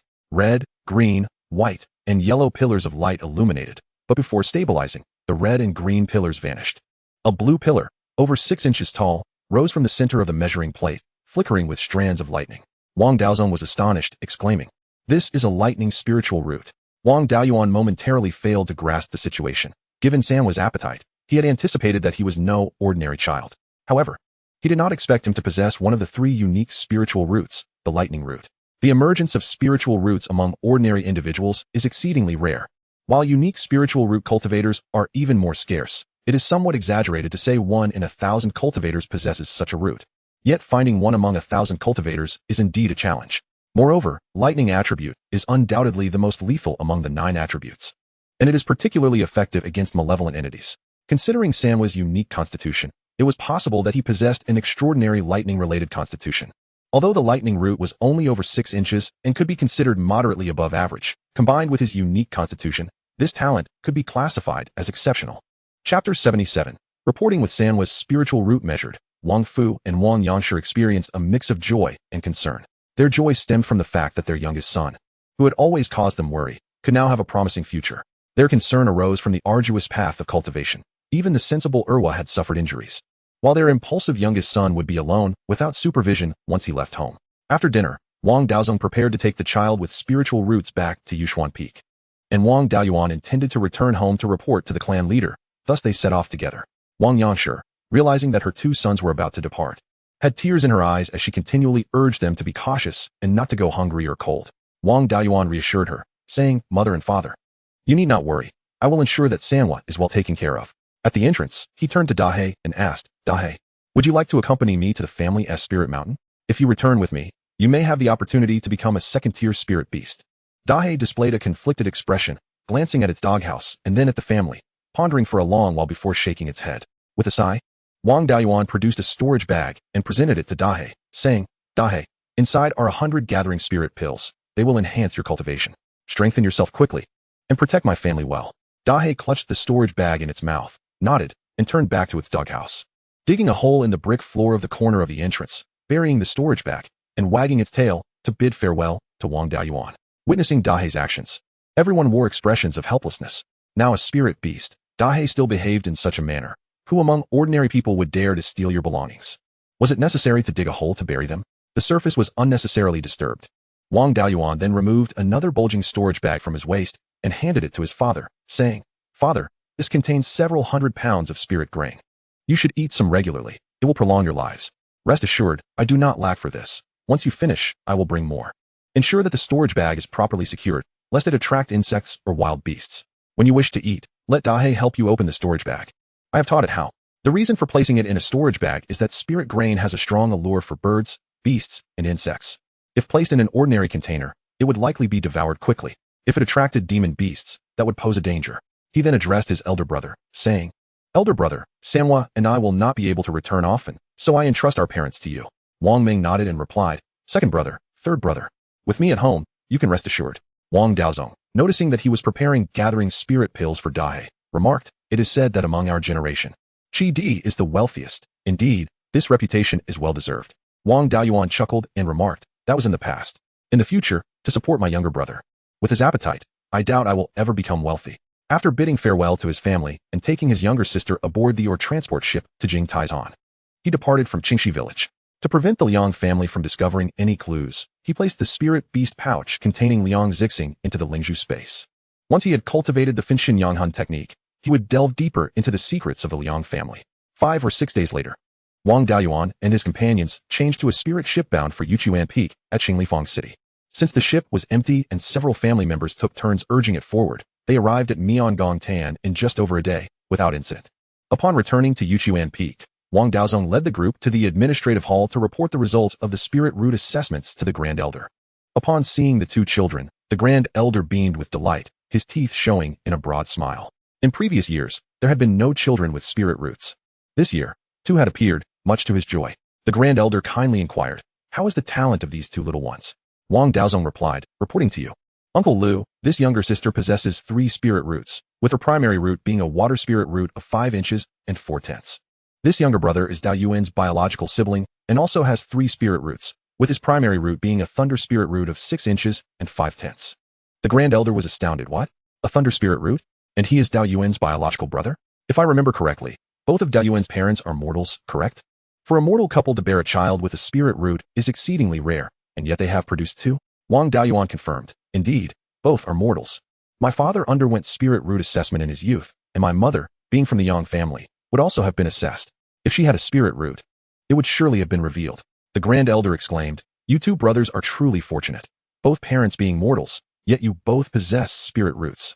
This little one even has a thunder spirit root exceeding 6 inches. Quite remarkable. I shall make arrangements for these two little ones to acknowledge their ancestors in the ancestral hall tomorrow, early the next morning. The two children donned family garments in smaller sizes and entered the ancestral hall, bowing in reverence before the ancestral tablets. Subsequently, the clan leader conferred names upon them. The little girl was named Wang Daoxian, and the boy, Wang Daoyin. The name Wang Daoyin carries profound significance. As he possesses a primary thunder spirit root, it counters the forces of evil, with the Yuming sect being the most significant of those sinister powers. Although the Yuming sect may not overtly seek to eliminate Wang Daoyin, they would certainly not welcome his growth. Therefore, it is best for Wang Daoyin to keep his thunder spirit root concealed. Moreover, his spirited nature necessitates a reminder to remain discreet. After the naming ceremony, the clan leader personally inscribed their names into the family genealogy. Finally, a fragment of their souls was extracted to create soul lamps, which would remain lit as long as the individuals lived and extinguish upon their passing. These soul lamps were acquired at a considerable cost. Having drawn lessons from the past regarding the uncertainty of the fate of their kin, the extraction of this fragment was minimal, causing little harm to the soul, allowing for quick recovery without permanent damage. Once all was accomplished, they bowed to the elders present, formally integrating the two children into the family. Following the integration ceremony, the two children were sent to their great-grandfather Wang Jiza for guidance. Wang Daoyuan sought to report on events at Jing Taizhan, addressing the clan leader, Uncle Wu. I have matters regarding Jing Taizhan to report. The situation is grave and requires the elders to deliberate together. Noting his serious demeanor, Wang Jian recognized the gravity of the situation and promptly summoned the elders remaining at Yuchuan Peak to the council hall for discussions. The elders quickly assembled, and Wang Jian remarked, Daoyuan, all the elders are present. What transpired at Jing Taizhan? Please share. Wang Daoyuan clasped his hands in respect and stated, Clan leader, esteemed elders. There are two reasons for convening this meeting. The first is that I have made progress regarding the clan leader's directive to secure a path for our family. Before he could finish, the elders began to murmur. Once they settled, he continued. The incident at Jing Taizhan was caused by an evil cultivator who utilized secret soul techniques to control our clansmen and several demonic beasts, coordinating to capture the miners and use their corpses for corpse refinement. I disguised myself as a loose cultivator to infiltrate the mine, and the evil cultivator targeted me. I feigned being ensnared and was led to the lair of that evil cultivator by the demonic beasts. After a fierce battle, I subdued the evil cultivator. The lair of that evil cultivator is situated beside an underground river, hidden within the stone wall. It spans 50 acres and contains a second-tier low-grade spirit spring. The elders became excited once more, with Grand Elder Wang Jiren eagerly asking, So, our Wang family possesses a secret lair? Wang Daoyuan affirmed, Indeed. The spirit spring is more than sufficient for a foundation-building cultivator. Within the lair, 5 to 6 acres of spirit fields have been established, along with a water pond. If properly renovated, we could further cultivate over 10 acres of spirit fields and raise spirit fish, sustaining a foundation-building cultivator and more than 30 chi refining cultivators. He then produced a pot of orchids, stating, Within the lair grows a unique variant of orchid, and this specimen in my hand is one of them. The fragrance of this orchid can restore spiritual consciousness and enhance spiritual cultivation. Chapter 78. Cultivating the Finshin Yanhan Technique. Is this truly the case? Fourth Uncle Wang Shouyuan immediately expressed interest. As a spirit planter, encountering a unique spirit plant warranted thorough study. He swiftly snatched the orchid and examined it closely. Seventh Uncle Wang Shouhong approached as well. Inhaling the orchid's scent deeply, this orchid's fragrance indeed has an effect on the soul, invigorating and enhancing spiritual cultivation, while also restoring spiritual consciousness. Just based on its ability to restore spiritual consciousness, it far surpasses the Qingling pill. As for whether it can heal soul injuries, that remains uncertain, as my soul has not been harmed, so I cannot judge. If used in alchemy or talisman crafting, the fragrance could greatly improve efficiency. We can further investigate its potential for pill formulation. By the way, Daoyuan, what is the name of this orchid? Wang Daoyuan replied, I am unaware of its name. It differs from any orchids I know. It grows beside the spirit spring and emits a ghostly blue glow in the shadows. It must be a new variety. Perhaps the elders could name it? Wang Shouyuan, though intrigued, declined. Since it was discovered by you, Daoyuan, you should name it. Wang Daoyuan modestly responded. I have little knowledge of spirit plants. Fourth uncle, you are a spirit planter and understand this better than I. Please, bestow a name. Being entrusted with naming a spirit plant is a great honor for a spirit planter. After much humility on his part, Wang Shouyuan no longer held back. Since Daoyuan has given me this opportunity, I shall shamelessly name it. Given that the orchid resembles a butterfly and emits a ghostly blue glow, let us call it Yude Yuan. What do you think, Daoyuan? Wang Daoyuan had no objections. Fourth uncle, that name is quite fitting. I have no issues with it. He then took out the orb that controlled the array within the lair and remarked, this orb governs the array in the lair. The array is unusual. Utilizing the spirit spring as its focal point, drawing energy from the spirit vapor emanating from the spring, allowing it to operate without spirit stones. Previously, I had already recognized it as mine to explore the lair. I will now relinquish ownership and present it to the clan. Clan leader Wang Jian waved his hand. There is no need for such formality. The item is of equal value regardless of who possesses it. Since you discovered it, it shall remain with you. You mentioned 2 matters for report. What is the second? Wang Beiyuan clasped his hands again, reporting to the clan leader. While I was investigating for any internal evil cultivators at Jingtai's Han, I also looked into the 5 loose cultivators currently present. 3 pose no issues. But the remaining 2 include one from the Liang family, whom I dealt with, and another named Chun Liang from Lvizu.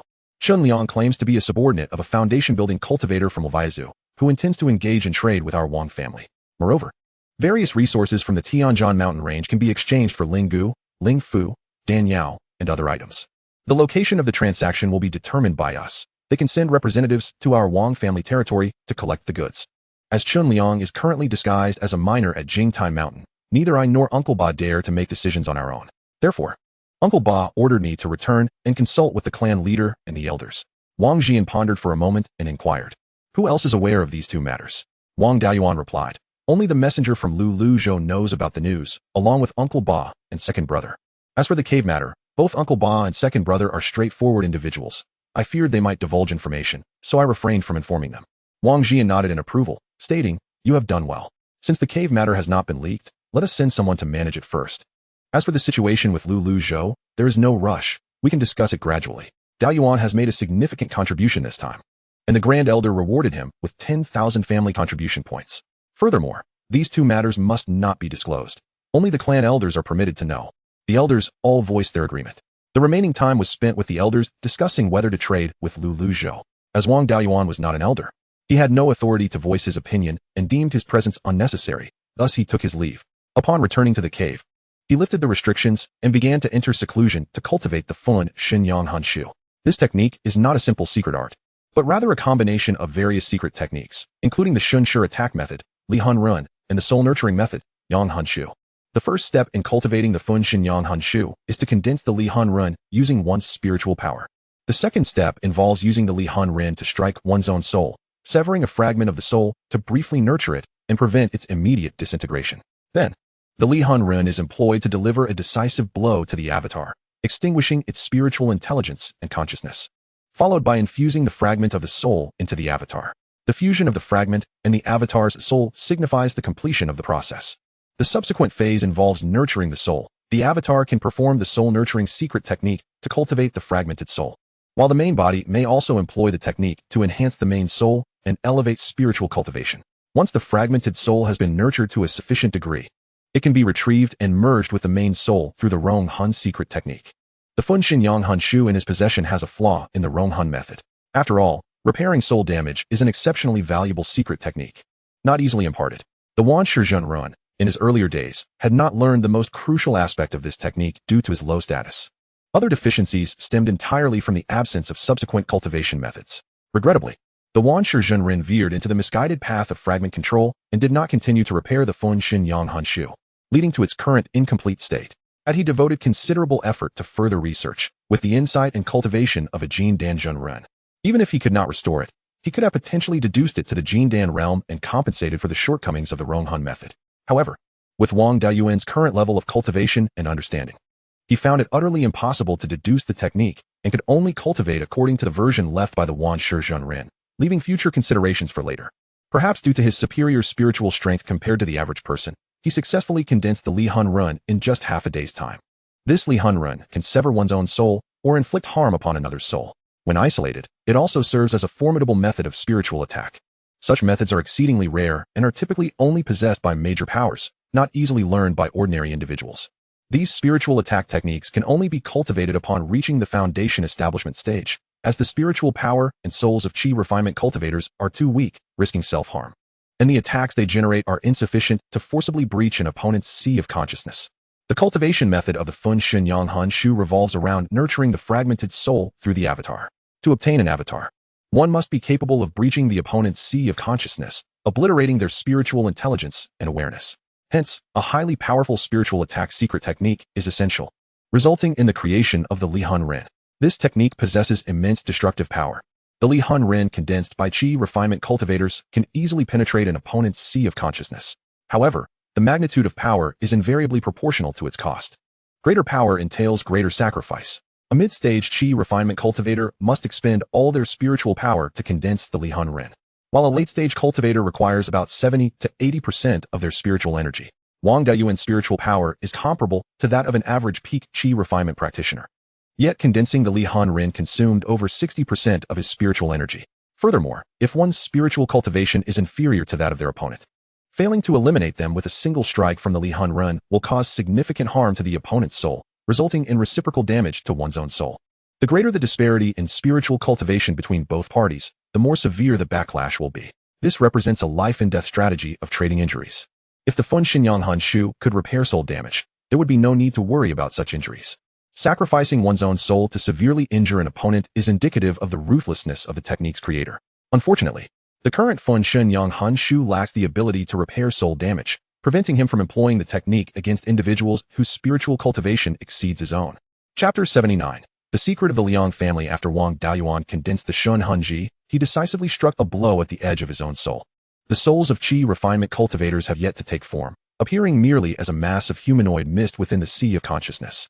With this strike, Wang Dayuan severed nearly 1% of this mist, nearly causing him to faint from the pain, which felt even more severe than the last injury he sustained from the Miahan Bell. Enduring the excruciating agony, he enveloped the fragment of his soul with spiritual power, employing the soul-nurturing secret technique to stabilize it and prevent automatic disintegration. If the fragment were to dissolve, Wang Dayuan's soul would bear irreparable wounds. He practiced the soul-nurturing technique for 3 days and nights, solidifying the fragment to meet the criteria for merging with the avatar. Wang Dayuan's entire soul entered the Ling Zhu space, retrieving Liang Zixing from a spirit beast pouch, where he was still soundly asleep, his head adorned with a spirit-restraining talisman. Wang Dayuan had no desire to torment him further. It sufficed for him to meet his end in a dazed state. Condensing the Lihan Ren, he struck directly at Liang Zixing's forehead. Liang Zixing, at the 5th level of Qi refinement, had far inferior spiritual awareness than Wang Dayuan, and being unconscious, he offered no resistance. The Lihan Ren pierced through his sea of consciousness and struck at his soul, causing the humanoid mist within Liang Zixing's sea of consciousness to disperse. Seizing the opportunity, Wang Dayuan's fragment of soul entered Liang Zixing's sea of consciousness, transforming the Lihan Ren into pure spiritual power, coalescing the scattered mist around the fragment of the soul as its core.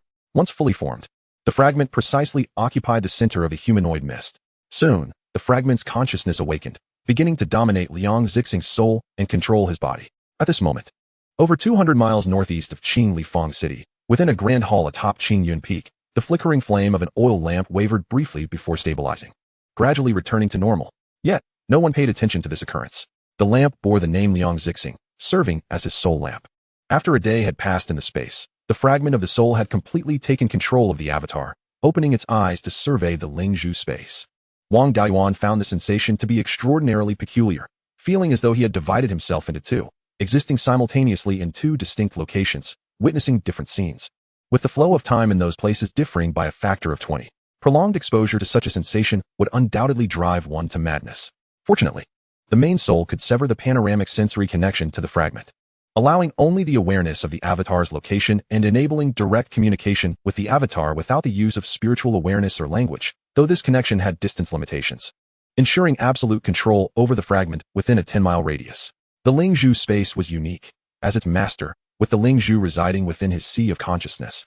The distance between the main soul and the fragment in the space was effectively zero. If another individual were to practice the Fun Xinyang Han Shu, placing the avatar into the Lingzhu space, the distance between that person's main soul and fragment would be infinite.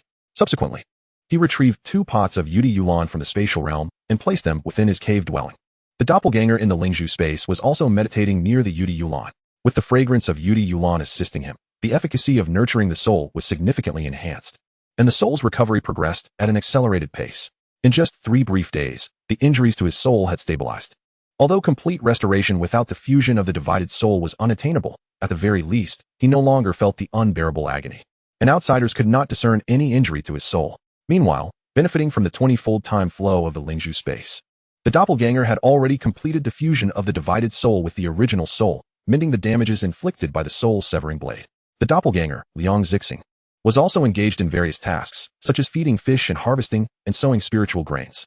The soul-nurturing technique of the doppelganger also possessed a soul-searching effect, After the soul-severing blade extinguished the doppelganger's intelligence and consciousness, the memories did not vanish. They continued to exist within the doppelganger's sea of consciousness. Of course, the memories might be incomplete, as suffering a blow from the soul-severing blade would inevitably inflict damage on the memories, erasing intelligence and consciousness. Once the divided soul merged with the soul, it could glimpse into the doppelganger's prior memories. Wang Daoyuan would not miss such a splendid opportunity to probe into the secrets of the Liang family. During these days of undertaking trivial tasks, the divided soul was diligently exploring Liang Zixing's memories. This method of memory exploration resembled watching a film from a previous life, with the doppelganger's past experiences unfolding one by one. Fortunately, Liang Zixing still retained his youthful form. Otherwise, such memory scrutiny could have been rather awkward. Through this means, Wang Daoyuan discovered that Liang Zixing was indeed not a superfluous figure within the Liang family, but rather the son of a foundational elder. This elder had two sons who practiced cultivation. One was utterly inept, while the other was relatively competent, possessing a 3 spiritual root talent, with the primary root being a 6-inch 9-point fire root. This talent was not lacking, though it could hardly be deemed exceptional, ranking below the top tier within the Liang family. In terms of status, the Liang family boasted 6 or 7 foundational cultivators, with this elder being subordinate to the clan leader, the grand elder, and several ordinary elders, thus lacking significant standing. With Liang present, acquiring foundational pills from the Yuming sect was not overly challenging. However, the Liang family had several promising foundational seedlings and could not simply bestow a foundational pill upon Liang Zixing. This elder, unwilling to see his progeny languish, sought a perilous task for Liang Zixing to serve as an undercover agent in Jingtai Mountain. By working in tandem from within and without, they aimed to seize control of Jingtai Mountain, thereby potentially earning the qualification to vie for a foundational pill. The Liang family had long harbored ambitions to annex the Wang family, driven by numerous reasons, with factional disputes being one of them, though not the primary motive. Liang's animosity towards the Wang family stemmed from his days as a wandering cultivator, when several friends ultimately joined the Qinyang Palace. During the rebellion of the 3 sects, the Wang family's ancestor, Wang Qingzu, instilled terror among the Qinyang Palace cultivators, resulting in the deaths of 2 of Liang's friends. Thus, Liang held a deep-seated enmity towards the Wang family. Later, in a bid for self-preservation, the Wang family allied itself with the Yang family under the command of the ancestor Yang Yong. Liang and Yang Yong already had a grudge, which further fueled his disdain for the Wang family. Additionally, the Wang family possessed the finest spiritual vein in Qingli County. Although it had now degraded to a 3rd-tier upper-grade vein, it had originally been a 4th-tier middle-grade vein, and there remained a possibility for restoration in the future. Yuqing Peak could serve as a foundational spiritual vein for a golden core family, far surpassing the Qingyun Peak of the Liang family in both scale and grade. Given these factors, coupled with the Liang family's notoriously unreasonable and predatory nature, their eagerness to annihilate the Wang family was hardly surprising. Wang Daoyuan had also gleaned a secret from Liang Zixing's memories. The ancestral figure of the Liang family maintained contact with the Qinyang Palace. Liang's friends who had joined the Qinyang Palace were not entirely lost. One had even become an elder of the Zifu. Furthermore, this Qinyang Palace elder had continued correspondence with Liang, and with recent developments involving 2 sects uniting against the Yuming sect, the Liang family had begun to contemplate contingency plans. However, the Liang territory was encircled by the Wang, Yang, and Ming families, leaving little room for development, let alone escape routes. Consequently, Liang conceived the notion of covertly collaborating with the Qinyang Palace. Of course, Liang was not a fool. He merely hinted at this intention to the Qinyang Palace elder without taking any tangible action. This matter was known only to the clan leader and a few elders of the Liang family, with Liang Zixing having stumbled upon it by chance when he overheard his father mention it. Upon discovering this secret, Wang Daoyuan harbored the desire to send Liang Zixing back to the Liang family as an undercover agent, seeking to uncover irrefutable evidence of the Liang family's collusion with the Qinyang Palace and subsequently expose them. However, such aspirations remained mere thoughts for the time being. If the doppelganger's soul-nurturing technique could still restore the damaged soul, he would dare to proceed. Currently, with the soul-nurturing technique lacking this capability, should Liang Zixing venture out and meet with misfortune, Wang Daoyuan's divided soul would also struggle to escape, until he found a spiritual object capable of mending the soul's deficiencies. He would unequivocally refrain from taking such risks. Chapter 80, The Legacy of Qiyun. Wang Daoyuan also delved into the cultivation techniques and spells practiced by Liang Zixing. Unfortunately, this youth had not cultivated any formidable techniques. As he was not a foundational seed of the Liang family, he practiced only the most mundane fire attribute technique, the Li Huaju, which had long become commonplace. Nevertheless, the spells Liang Zixing had cultivated were somewhat intriguing. He himself was at the 5th level of Qi refinement. Yet when he infiltrated Jingtai Mountain, he only exhibited the demeanor of a 2nd-level Qi refinement cultivator.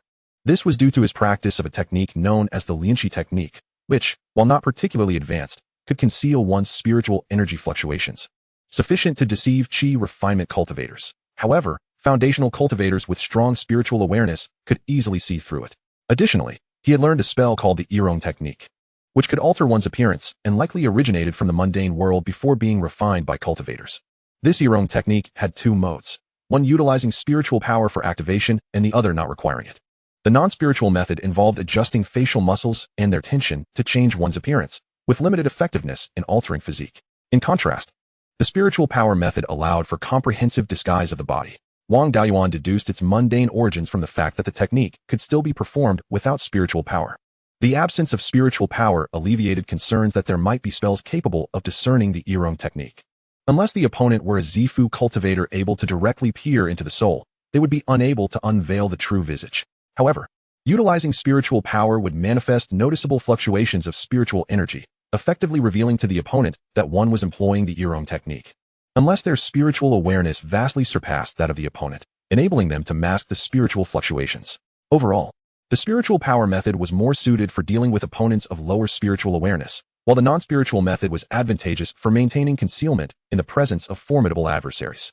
Armed with these two spells, Wang Daoyuan could attempt to infiltrate LVL Liuzhou, marketing spiritual talismans and spiritual grains without fear of implicating the Wang family. Beyond the Lianqi technique and Immortal technique, there were several fire attribute spells, which held little utility for Wang Daoyuan. Since seizing Qiyun, he had been occupied with various matters, momentarily neglecting to inspect Qiyun's storage bag.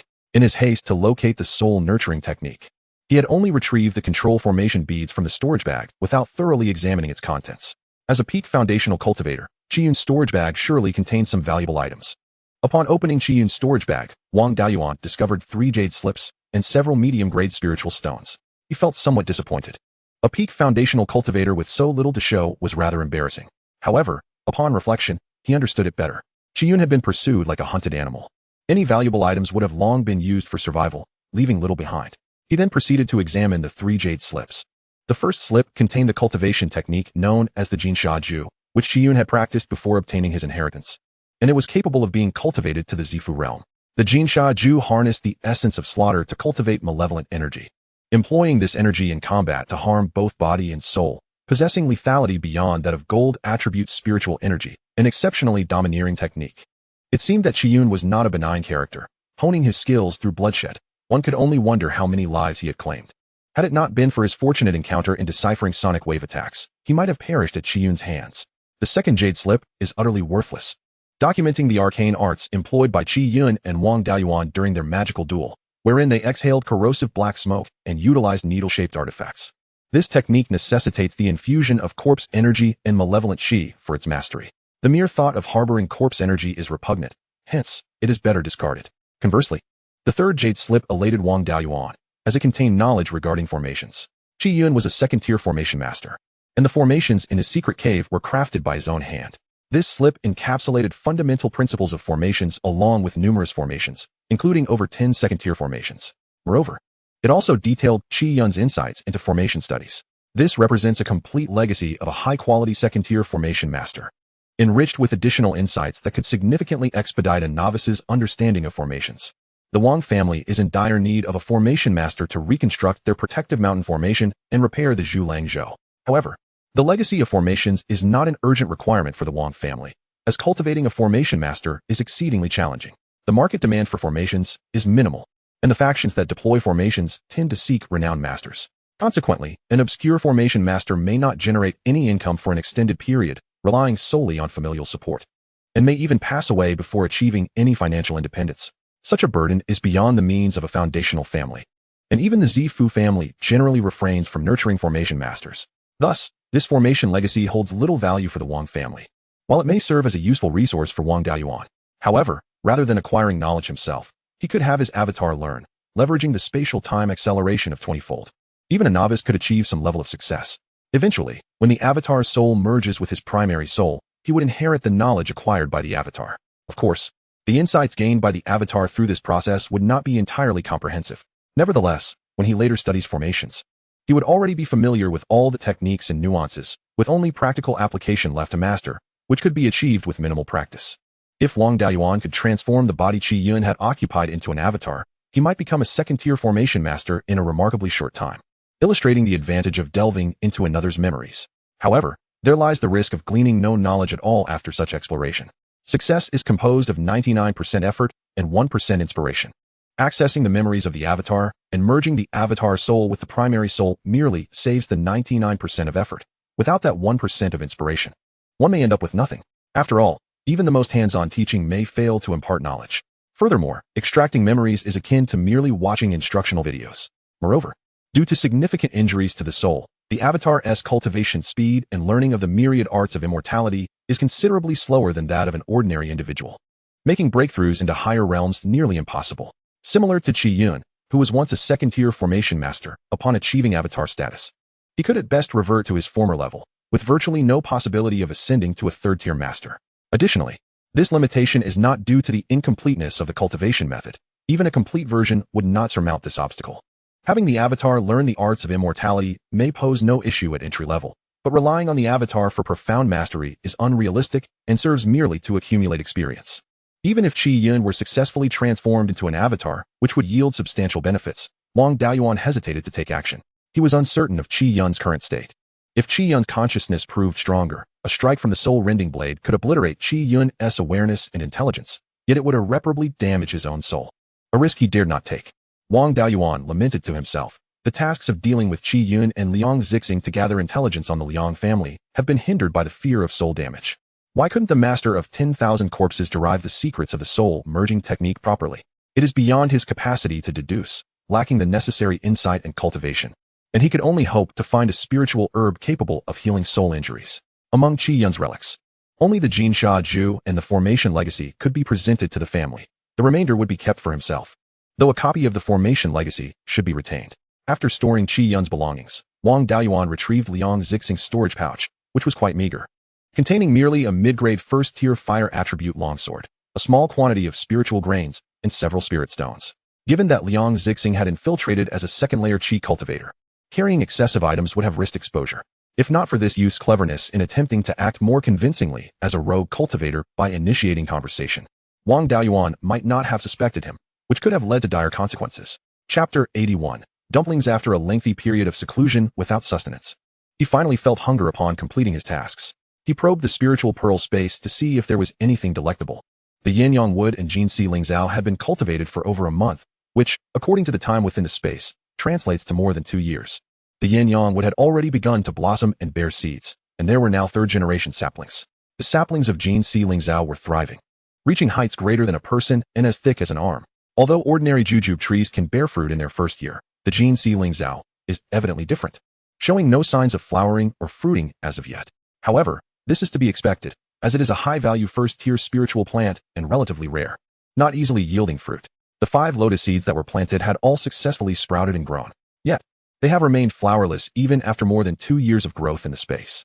They are undoubtedly not blackwater lotuses, which are first-tier inferior spiritual plants and can bloom and seed within a year under ample spiritual energy. The spiritual pearl space boasts second-tier inferior spiritual fields, and in 2 years, it should have produced 2 harvests. They resemble blackwater lotuses, but are not. They could very well be Mo Yulian. Since the occupied space is not extensive, he would allow them to grow further. The spiritual wheat transplanted in the underground cave has flourished across several generations in the spiritual pearl space, initially consisting of only a few stalks. Wang Daoyuan sowed all harvested grains as seeds, and through successive generations, their scale has expanded significantly. He converted an acre of spiritual grains in the space to cultivate spiritual wheat, which has a slightly longer growth period than spiritual grains. However, with the 20-fold time acceleration, it takes merely 5 days to yield a harvest. The output of spiritual wheat is also slightly higher than that of spiritual grains. While the external yield is 200 pounds per acre, the internal space, free from pests and aided by the assistance of soul bees for pollination, boasts an output of approximately 260 to 70 pounds, and spiritual wheat is estimated to exceed 300 pounds per acre. After setting aside 20 pounds of spiritual wheat for seeds, there remained 50 to 60 pounds available for consumption. Wang Daoyuan instructed his avatar to grind all this spiritual wheat into flour, then mixed it to create dumpling skins. Unfortunately, the only meat available in the space was fish, so he could only make fish dumplings, with the filling consisting solely of fish and salt, devoid of any other vegetables. Even so, Wang Daoyuan found himself moved to tears After 20 years, he finally tasted dumplings again. Although the filling lacked variety, it was still dumplings.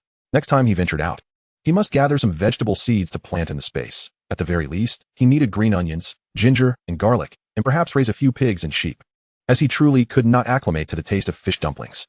After satiating his hunger, he recalled that his younger brother had been in the family for several days. The resources allocated to underage family members are limited, and given his brother's unique situation, the family had not encountered such a case before. Hence no special provisions had been made.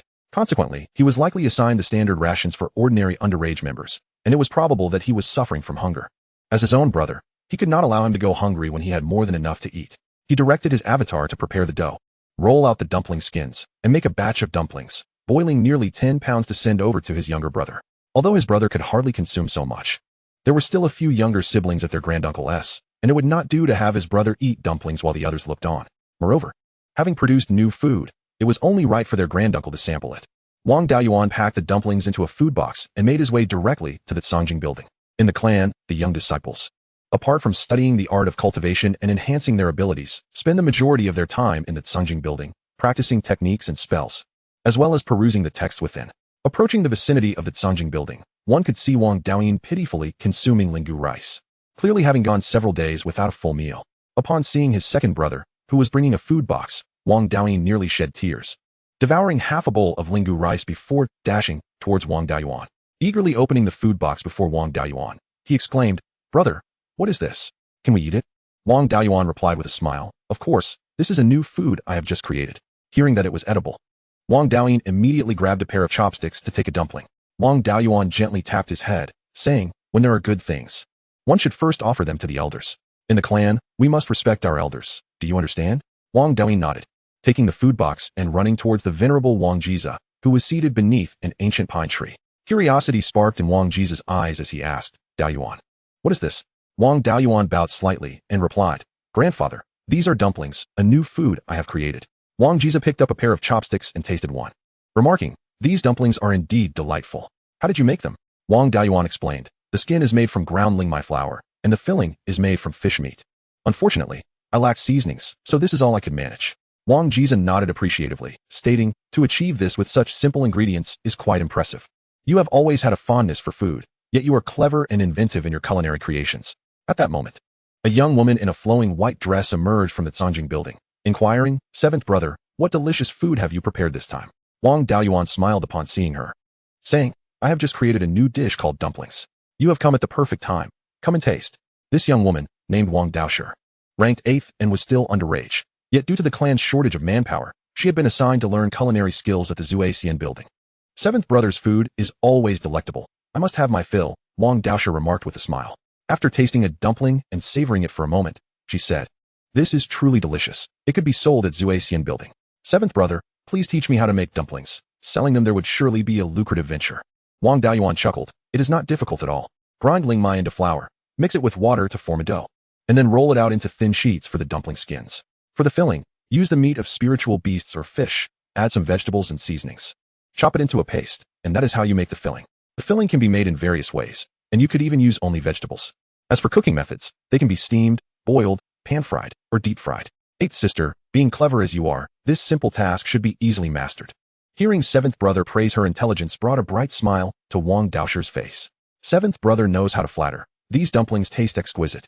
May I have a bit more?" "Feel free," Wang Daoyuan replied with a grin. "I have prepared over 10 pounds of dumplings to ensure grandfather and all my younger siblings can eat their fill." Upon hearing that they could eat their fill, Wang Daoyin beamed, filling his bowl to the brim. "Second brother, during my few days in the clan, I have not had enough to eat." Wang Daoyuan laughed. "Who told you to have such a large appetite? Even if I reserved a plot of Lingtian just to support you, it would not suffice for your every meal. Remember, once you enter the clan, you must adhere to the hierarchy and call me seventh brother." All the younger siblings came with their bowls to gather rice, and Wang Daoyuan also served a bowl to grandfather Wang Jiza. Subsequently, Wang Daoyuan produced a storage pouch and handed it to Wang Daoyin, saying, "This contains 500 pounds of lingu. Eat slowly. I still have the means to ensure you are well fed. Your talent surpasses mine. Cultivate diligently under grandfather's guidance, and do not waste such exceptional potential."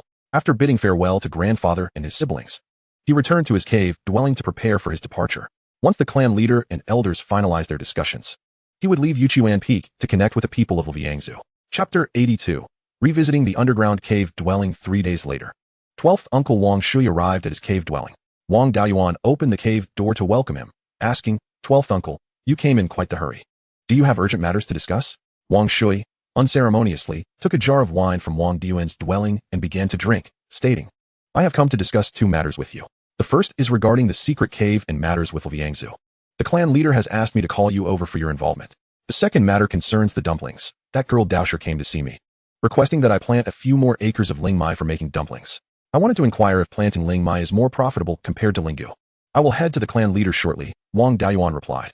As for lingmai, its yield per acre is somewhat higher than that of lingu, though it is more troublesome to cultivate. However, once lingmai is milled into flour, it can be transformed into various delicacies, and once the market opens up, it should prove more profitable than planting lingu. If it is indeed profitable, I will feel reassured. After this season's harvest of lingu, I will clear a few acres of lingtian to plant lingmai, Wang Shui declared with satisfaction. Daoyuan, if you have no other matters, let us go see the clan leader. He is awaiting us. And do keep the method of making dumplings confidential. The clan is counting on this for profit, Wang Daoyuan said. Having no other matters to attend to, and followed Wang Shui to the council hall. Upon their arrival, Wang Jian wasted no time, stating directly, Shui, Daoyuan, come with me to the cave dwelling beneath Jingtai Mountain and discuss matters with the people of Liangzu. The two replied in unison. The trio chose to travel overland instead of by water, disguising themselves and heading southeast towards Jingtai Mountain. After the decline of the Wang family, a significant portion of their traditional territory north of Qingxi and east of Qingli River was taken over by the Liang family, particularly the prime locations near Qingli Commercial District. Both Qingli River and Qingxi are vital waterways controlled by the Liang family. Their journey aimed to inspect the clan's secret cave, and traveling by water would risk detection by the Liang family. The clan leader's personal involvement indicated that the matter was of considerable importance. Should the Liang family become aware, they would undoubtedly dispatch foundation-building cultivators to follow and monitor, thereby compromising the secrecy of the Wang clan's cave. Furthermore, any business dealings with the cultivators of Liangzu could lead to severe repercussions if reported to the Yuming sect, spelling disaster for the Wang family. The trio disguised themselves as loose cultivators, occasionally separating and regrouping, utilizing streams to conceal their tracks. Ultimately, they met at a small lake situated more than 200 miles north of Jingtai Mountain. Wang Shui inquired, Daoyuan, what is our next course of action? Wang Daoyuan responded, the hidden river beside the cave should be upstream in this vicinity. We can utilize the earth escape technique to delve underground and locate that river, then proceed along it. The three began their search underground, and perhaps due to their shared affinity for water attribute techniques, they quickly discovered the location of the hidden river. Entering the underground river, which lay several dozen fathoms deep, even golden core cultivators would find it challenging to detect. Thus, they no longer needed to conceal their presence and sped through the river.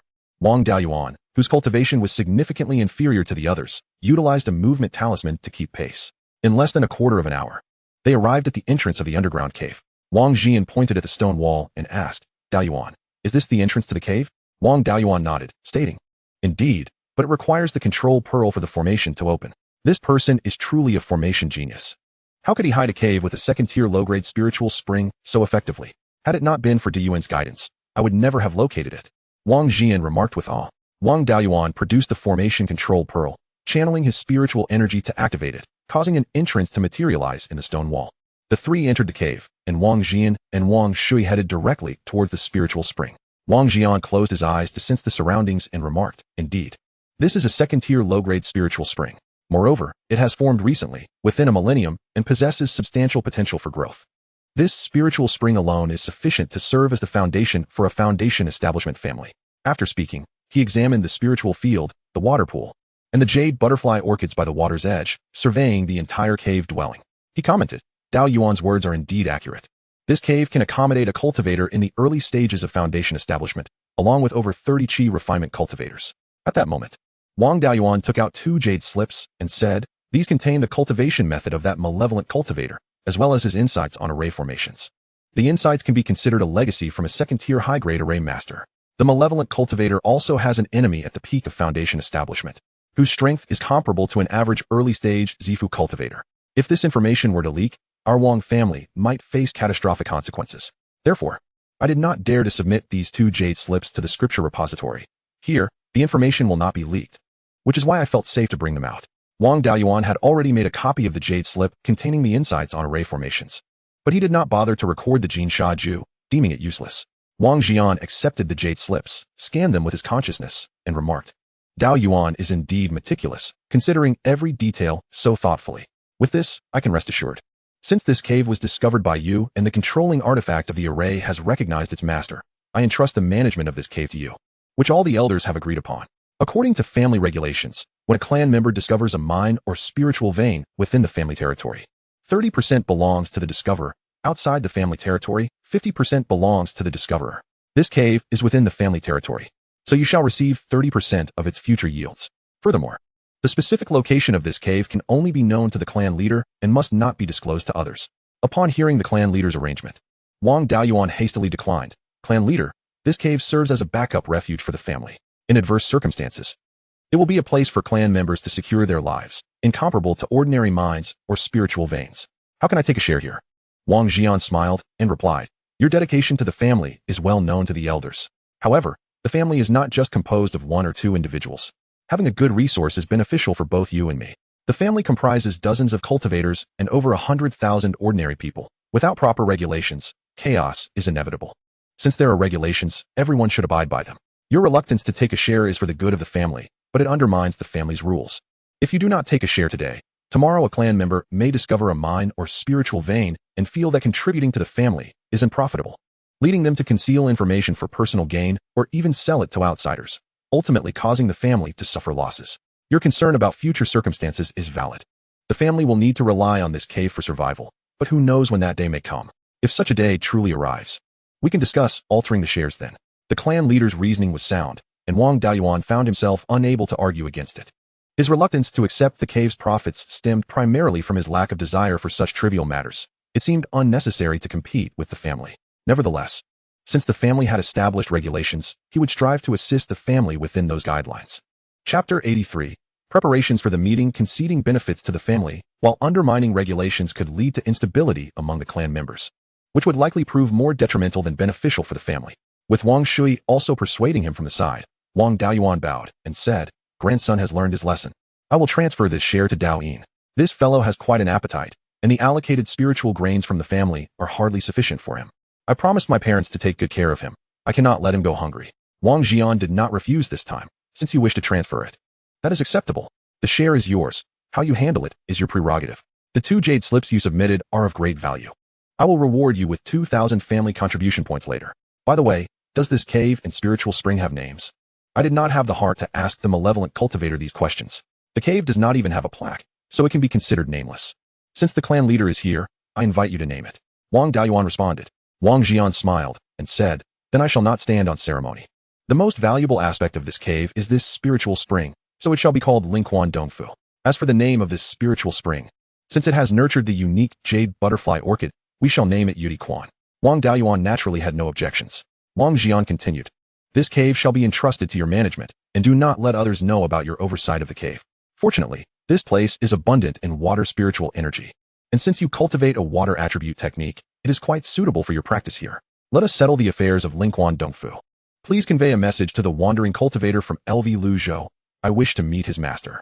The meeting place will be on the northern bank of Qingxi, at the junction of the Tianzhan mountain range and our Wang family's territory, with a time to be determined by them, ideally within 2 months. Before the meeting, Shui and I will wait in this cave. Wang Daoyuan handed the controlling spirit pearl of the array to the clan leader, stating, since the cave is named Lingquan Dongfu, let this spirit pearl be called Lingquan Zhu. Although this spirit pearl cannot recognize its master and control the array, it can still manage the opening and closing of the entrance. Please take it for now, clan leader. I will go contact Chen Liang now. Wang Jian accepted the Lingquan Zhu and nodded. Go ahead.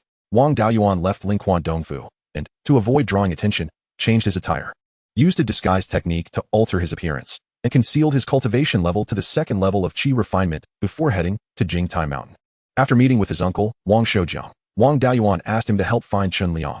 When Chen Liang arrived at Wang Shoujiang's cave, Wang Daoyuan said to his uncle, 8th uncle, this matter is highly confidential. The clan leader has instructed that it must not be disclosed to those who are not involved. So I ask you to step aside.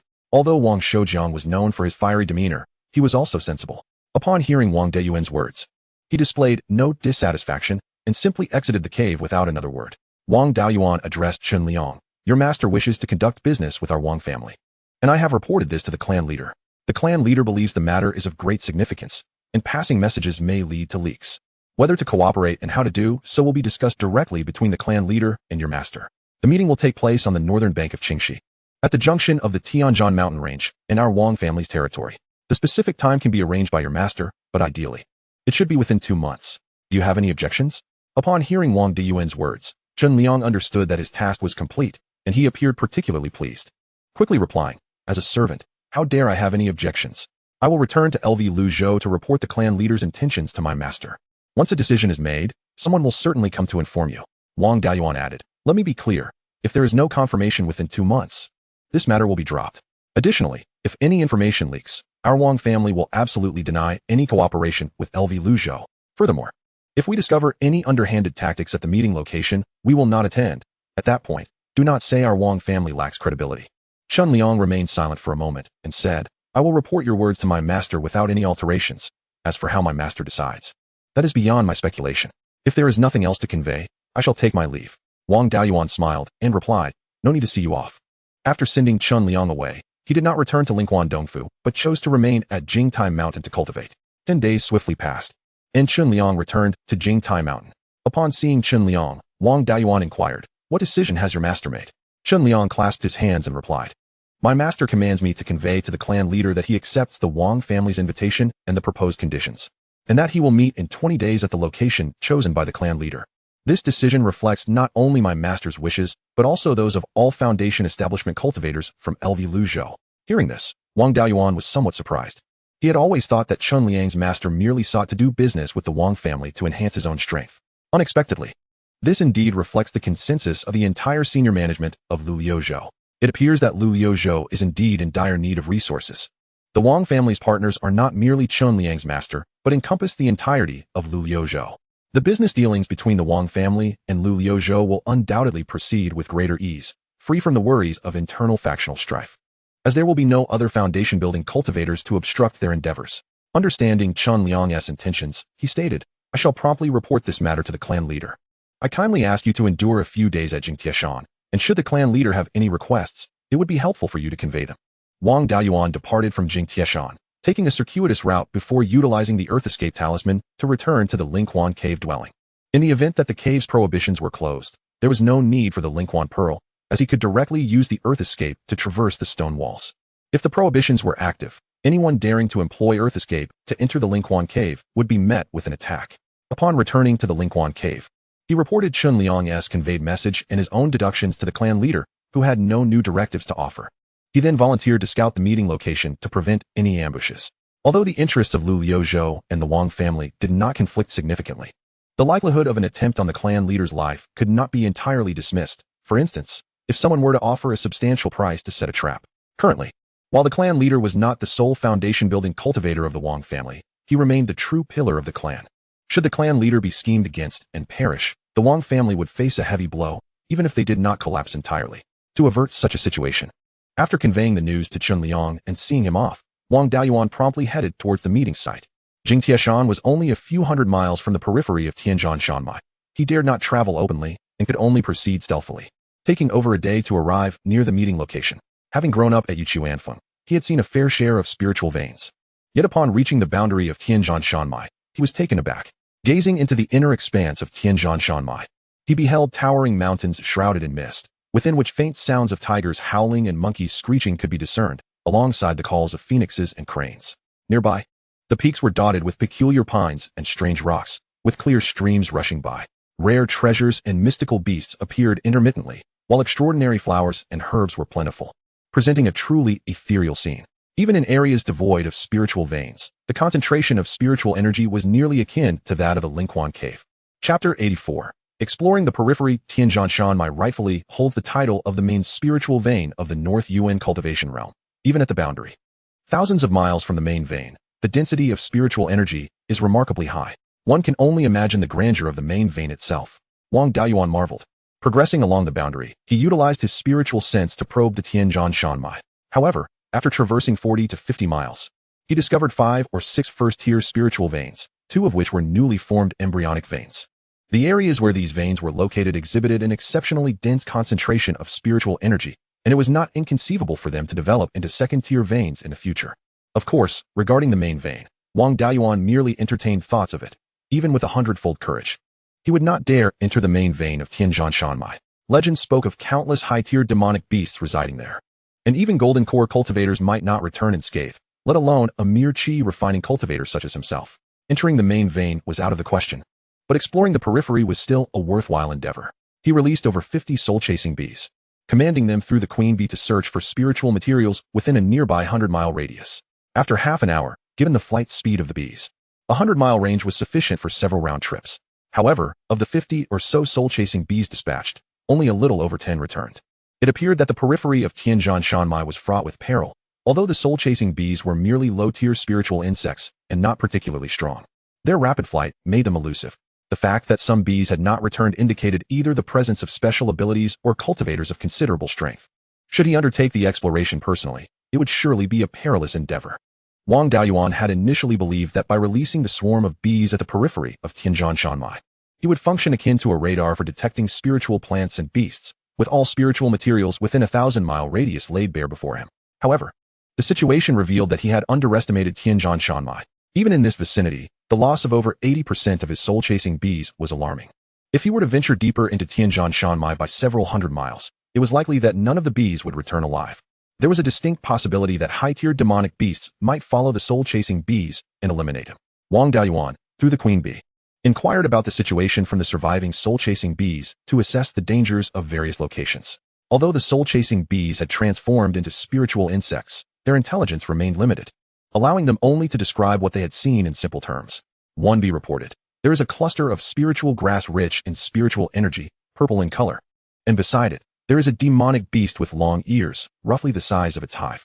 Based on this description from the long-tailed bee, the cluster of purple spiritual grass was likely a second-tier spiritual herb, and the long-eared, hive-sized beast was possibly a rabbit demonic beast. Rabbit-type demonic beasts are known for their timidity. Upon encountering an enemy, they flee swiftly and will not attack unless cornered. Previously, Wang Daoyuan had refrained from raising herbivorous spiritual beasts, only daring to keep spiritual fish, primarily due to concerns about them damaging the spiritual plants in his space. Now, with a clone managing the Lingzhu space, he no longer harbored such worries. It would be beneficial to capture a few rabbit demonic beasts to raise in the space, making full use of the spiritual straw from the spiritual valley within. Additionally, as rabbits breed rapidly, Wang Daoyuan would not lack for meat in the future. Once he cultivates a rabbit population, he could also provide a few to his family, thus contributing to Zue Xianlu's culinary offerings. He instructed the surviving soul-chasing bee to lead the way, while he employed the breath concealment technique to follow closely behind. After all, being on the periphery of Tianzhan Shanmai, encountering a demonic beast could easily result in his demise. The paths safe for the soul-chasing bees did not guarantee his own safety. With their low cultivation and small size, the majority of demonic beasts showed little interest in them. However, Wang Daoyuan was different. To demonic beasts, he represented a more substantial and nourishing meal, being richer in spiritual energy and unable to fly. Thus, whenever he approached areas dense with vegetation, he diligently scanned the surroundings with his spiritual sense to prevent any hidden venomous snakes or insects from launching an attack as he passed by. Exercising caution would ensure his survival, and guided by prudence, Wang Daoyuan followed the soul-chasing bees for over 20 miles, successfully avoiding 3 ambushes from venomous snakes and insects. Thanks to his use of the breath concealment technique, as long as he did not venture too close to the demonic beasts, he remained undetected. Furthermore, his route consistently kept him near the boundary of Tianzhan Shanmai, where second-tier demonic beasts were rare, and he deliberately avoided their nests, allowing his journey to proceed with minimal danger. Before long, Wang Daoyuan arrived at the area where the soul-chasing bees had detected the purple spiritual grass. He scanned the surroundings and quickly located the spot where the purple spiritual grass thrived. Beside the grassy patch squatted a gray rabbit with ears half its body length. Leisurely grazing, he refrained from releasing his spiritual sense to observe, fearing he might startle the rabbit. At this moment, Wang Daoyuan was no more than 10 zhang away from the cluster of purple spiritual grass. As a cultivator, his eyesight was keen enough to clearly discern both the spiritual grass and the rabbit from this distance. For Wang Daoyuan, both the spiritual grass and the rabbit were familiar sights. The rabbit was a low-tier spiritual beast known as the long-eared rabbit, possessing little combat capability, yet boasting acute hearing and remarkable speed. This breed of rabbit is easy to raise, consuming any spiritual plant they encounter, and they reproduce at an astonishing rate, with a pair capable of producing over 10 offspring in 4 litters each year. If he could capture a pair of these rabbits, he would have a steady supply of long-eared rabbits for sustenance. The spiritual grass the rabbit was currently munching on was all too familiar to Wang Daoyuan. As a spiritual talisman master, how could he not recognize the raw materials for crafting talisman paper? This purple spiritual grass was none other than the second-tier low-grade spiritual herb known as Zijin Cao. A decade's worth of Zijin Sao could yield second-tier low-grade talisman paper. 50 years could produce second-tier mid-grade talisman paper. And a century could create second-tier high-grade talisman paper. Although the Wang family possesses several varieties of second-tier spiritual plants, they have yet to cultivate Zijin Kao, primarily due to the absence of live specimens or seeds. The second-tier inferior talismans crafted by Uncle Gio rely on purchased talisman paper. The discovery of Zijin Kao can be regarded as a newfound source of wealth for the Wang family. It will significantly reduce the costs of producing second-tier talismans and allow for the sale of second-tier talisman paper. With the Zijin Kao rooted in place, it does not require immediate attention, as devising a strategy to capture the Chang'e-2 is of greater priority. Wang Beiyuan pondered various methods to ensnare the Chang'e-2, aware of its acute hearing. Approaching it directly would likely lead to detection. Should the Chang'e-2 become startled and flee, in this perilous environment, he could not recklessly pursue it, for he might inadvertently stumble upon a lair of second-tier demonic beasts, leading to an untimely demise. The only means at his disposal to subdue the Chang'e-2 were twofold, the first being the spirit-extinguishing bell, which, upon ringing, would leave the Chang'e-2 barely alive. The second was the illusory cloud talisman, which could ensnare the creature in a mirage, allowing him to seize it. Utilizing the spirit-extinguishing bell was out of the question, as employing indiscriminate sonic attacks would surely provoke nearby demonic beasts, potentially resulting in a fray. With over 10 zhongs separating him from the Chang'e-2, any slight movement would startle it away. If he were to throw the talisman directly, by the time it reached its destination, the Chang'e-2 would have already fled several li. Employing the cloud smoke escape to swiftly approach before casting the talisman offered a glimmer of hope, albeit a modest one, as, although the area was rich in spiritual energy, it was not solely comprised of water spiritual power. At present, the cloud smoke escape would only allow him to traverse about 6 or 7 zhong, necessitating the talisman to be thrown several zhong away from the Chang'e-2. Reluctant to abandon the pursuit, he resolved to attempt it, for hope beckoned. Even in failure, he would merely lose an illusory cloud talisman and a few spirit stones, minimal costs. Chapter 85. Annihilating the nest without hesitation, Wang Beiyuan immersed his consciousness into the Lingzhu space, manipulating an illusory cloud talisman. He then executed the cloud smoke escape, conjuring a cloud of mist over 7 zhong in diameter before propelling himself forward while activating the talisman within the Lingzhu space. In an instant, he found himself merely 3 zhong away from the Chang'e-2, as a veil of mist erupted from his brow, enveloping the creature. The Chang'e-2, alerted by the sound of his swift approach, had already begun to flee by the time he deployed the illusory cloud talisman. It became a race against time, whether the talisman could envelop the creature faster than it could escape. In less than half a breath, the mist descended. Yet the Chang'e-2's head remained outside its grasp. For the illusory cloud talisman to ensnare an adversary in a mirage, it must cover the target's head. And since this was not accomplished, the Chang'e-2 remained unfazed.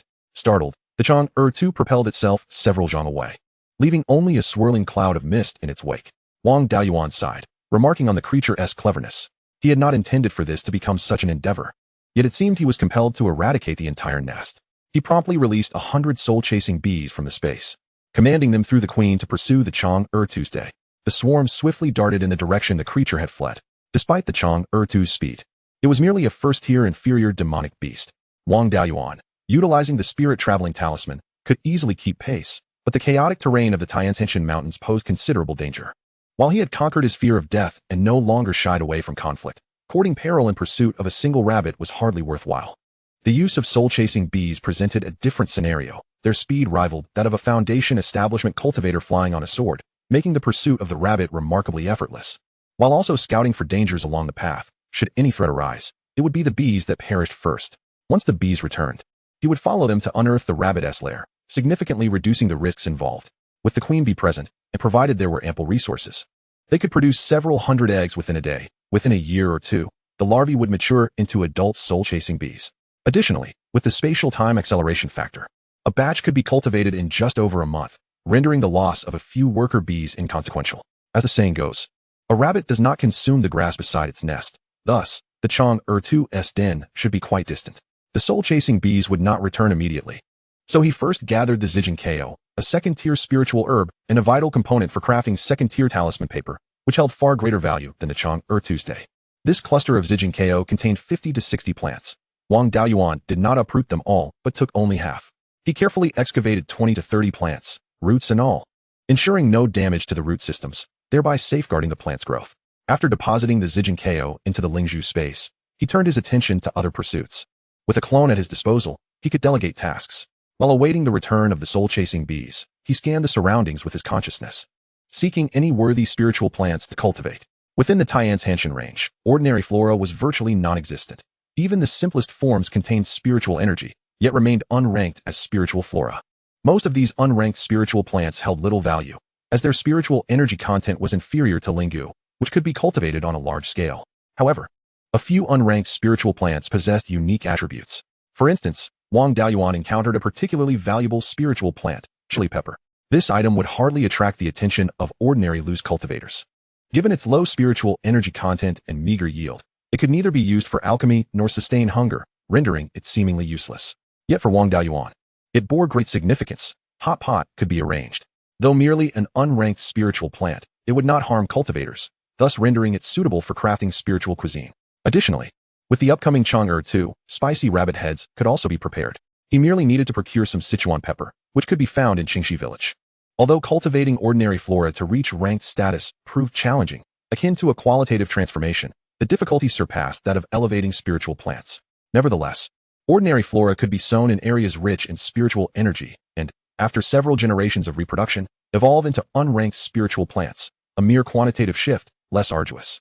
While unranked spiritual plants may not significantly benefit cultivators, they at least did not introduce impurities into the body as ordinary food would. Planting common Sichuan pepper trees in the second-tier spiritual fields within the Lingzhu space would not take long to yield unranked spiritual plants. This realization inspired Wang Daoyuan. Previously focused solely on seeking spiritual plants, he now contemplated the value of cultivating ordinary flora within the second-tier spiritual fields, allowing them to evolve into unranked spiritual plants. In doing so, he would ensure a steady supply of various seasonings. By circling the populated areas within the Wang family as territory, he could gather nearly all necessary ingredients. At this moment, Wang Daoyuan was imbued with a profound sense of purpose. Believing perhaps that fate had granted him a second chance in this world to promote the rich culinary culture of China. In the future, he might capture a malevolent spiritual chef, employ the clone technique to cultivate a spirit, and meticulously explore culinary creations within the Lingzhu space. The Wang family could one day flourish through the culinary prowess of a spiritual chef. As Wang Daoyuan envisioned this promising future, the soul-chasing bees returned from their pursuit of the Chang'er Tuesday. Evidently, the rabbit's instinct for self-preservation was commendable, as only a few bees had perished in the process, indicating a high degree of safety along the path they followed. He stored the chili pepper in the Lingzhu space, and then followed the bees to the Chang'er Tu's den. Despite the safety afforded by the scouting bees, Wang Daoyuan nonetheless employed the breath-concealing technique to minimize his presence. The journey was uneventful, leading him seamlessly to the hiding place of the Chang'er Tuesday. It must be said that the Chang'er Tu was quite adept at concealment, having chosen a burrow at the base of a towering tree. The tree's roots formed a natural hollow, obscured by loose stones and foliage, creating an ideal refuge. Wang Daoyuan extended his consciousness into the hollow of the tree, discovering a space approximately 2 zhang in diameter, inhabited by 2 mature rabbits and over 10 tiny rabbits, each no larger than a palm. The tree hollow possessed 2 additional exits, confirming the cleverness of the long-eared rabbits. He summoned 200 Chuhan bees from his spatial domain to block the other 2 openings. Although each Chuhan bee lacked formidable combat prowess, 100 of them could easily overwhelm a rabbit of the same tier. If they failed, it would hardly deserve their name. Once the Chuhan bees secured the exits, Wang Daoyuan cast a Huanyun talisman into the tree hollow. The mist conjured by the talisman surpassed the space within the hollow, leaving the 2 rabbits with no refuge. Moreover, with a nest of little rabbits present, the larger rabbits had no intention of fleeing. Both mature rabbits fell into the illusion. Rendered powerless to resist, he summoned his spiritual energy to form a water dragon, effortlessly extracting the nest of rabbits from the hollow and placing them directly into his Lingzhu space for his avatar to manage. Only then did Wang Daoyuan take the time to observe his surroundings. This location was not far from the boundary of the Tianzhan mountain range. As long as he refrained from reckless movements, it was not particularly perilous. He scrutinized the grand tree before him, noting its impressive height of over 10 zhang and a trunk so thick that it required 3 people to encircle it. This was no ordinary tree, but a second-tier inferior mulberry tree. Chapter 86, A Bountiful Harvest.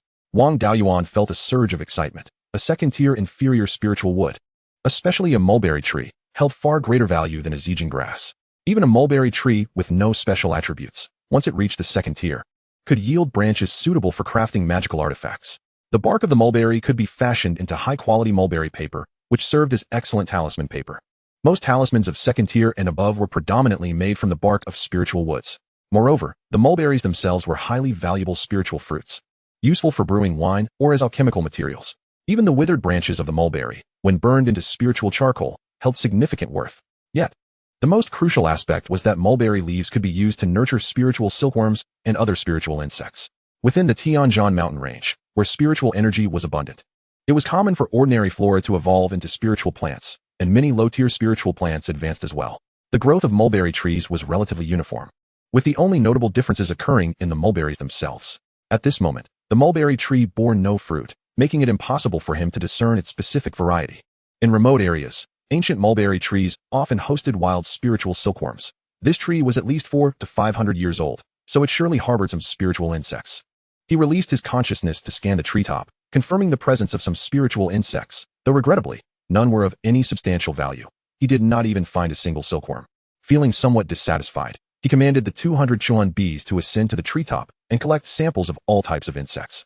As combative spiritual bees, the Chuihan bees were adept at such tasks, swiftly sweeping through the vast treetop and bringing down dozens of types of insects, though unfortunately, they were all useless pests. Wang Daoyuan inquired whether the bees had discovered anything peculiar, to which several replied that they had found a white object visible only to the eye, yet undetectable by their consciousness. Though the Chuihan bees possessed a feeble consciousness, they did have some awareness. The inability to sense this object with their consciousness indicated that it likely possessed the ability to evade such probing. He ascended the tree to investigate what this elusive entity might be. Having already been thoroughly scoured by the Chuihan bees, the treetop should pose no danger. Nonetheless, Wang Daoyuan took out the jade pendant gifted to him by Elder Yang years ago, fastening it to his waist as a precaution against any ambush. Ready to activate it for self-protection. The Jin Jia Talisman and Tu Jia Talisman, once activated, would produce significant fluctuations in spiritual energy, attracting beasts, and their defensive capabilities paled in comparison to the jade pendant. Furthermore, using the pendant required no cost, and with fewer than 500 talismans remaining, it was prudent to conserve them. After the Chuihan bees had cleared the treetop, no living beings remained, and Wang Daoyuan was not attacked. Upon reaching the treetop, he refrained from releasing his consciousness. After all, this entity could evade such detection, rendering his consciousness ineffective. He relied solely on the guidance of the Chuihan bees. Soon, under their direction, Wang Daoyuan discovered the object they had mentioned. It was approximately the size of an adult thumb, elongated and entirely snow white, with fine threads visible upon closer inspection. Clearly, it was a silkworm cocoon, and having raised silkworms in his past life, he recognized it without error. Wang Daoyuan thoroughly searched the treetop, ultimately locating over 30 silkworm cocoons, which he collected into his Lingzhu space. He instructed his avatar to consult the Wanling spectrum to acquire information about this species of silkworm. This silkworm, known as the Jingshan silkworm, was generally classified as a first-tier superior spiritual insect, and if it could feed on second-tier spiritual plants, there was a high probability it would advance to a second-tier inferior spiritual insect. The silk produced by the Jingshan silkworm could evade consciousness detection. When crafted into spiritual armor, it could conceal the wearer from consciousness probing, making it highly sought after by assassins. The price of Jingshan silk was also considerable, with a pound of raw silk fetching 200 to 300 spiritual stones. Next came the task of transplanting the mulberry tree. Though it would not be feasible to move such a large tree, even if he exhausted his consciousness, he could not uproot a tree of this magnitude. Furthermore, a tree of such stature would have deep roots, making it impossible for a foundation-building cultivator to extract it entirely. A tree that had thrived for hundreds of years would undoubtedly have offspring nearby, so it sufficed to find a few saplings for transplantation into his space.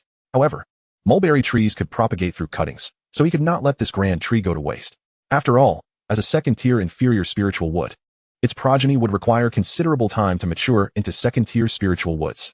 By taking some tender branches from the large tree for propagation, they would grow into second-tier spiritual woods more rapidly. He harvested over 100 new branches and around 10 older branches, each as thick as an arm. Wang Daoyuan wished to cut more older branches, but unfortunately, his strength was insufficient. Although the older branches were not as strong as the trunk, they were comparable to first-tier mid-grade magical artifacts, making them particularly arduous to cut with the Xianyang sword. These older branches could already be utilized to forge first-tier superior magical artifacts, but for crafting a second-tier inferior artifact, the trunk of the mulberry tree was necessary. Based on his understanding of spiritual wood, new branches rooted easily and survived, but lacked sufficient spiritual energy, taking longer to mature into second-tier spiritual wood. In contrast, while older branches were harder to survive, they were rich in spiritual energy and could quickly grow into second-tier spiritual wood once they took root. Having completed these tasks, Wang Daoyuan descended from the treetop, locating a few saplings of mulberry trees, uprooting them along with the surrounding soil, and placing them into his Lingzhu space. The transplantation of these saplings aimed to ensure the survival of this unique variety of mulberry, should the cuttings fail to thrive. His avatar and true self communicated effortlessly. Requiring no commands, it promptly cleared 2 mu of spiritual fields, one for planting mulberry trees and the other for Zijin grass. Within the space, 3 mu of Huanyun grass had yielded a considerable stock over the years. He anticipated that he would soon be able to craft second-tier inferior talismans, diminishing his need for Huanyun grass. Thus, planting in excess would serve little purpose. He decided to allocate 2 mu, with 1.5 mu for mulberry cuttings and half mu for Zijin grass. While capturing rabbits, cutting branches, and transplanting saplings, Wang Daoyuan had made quite a commotion, necessitating a swift departure.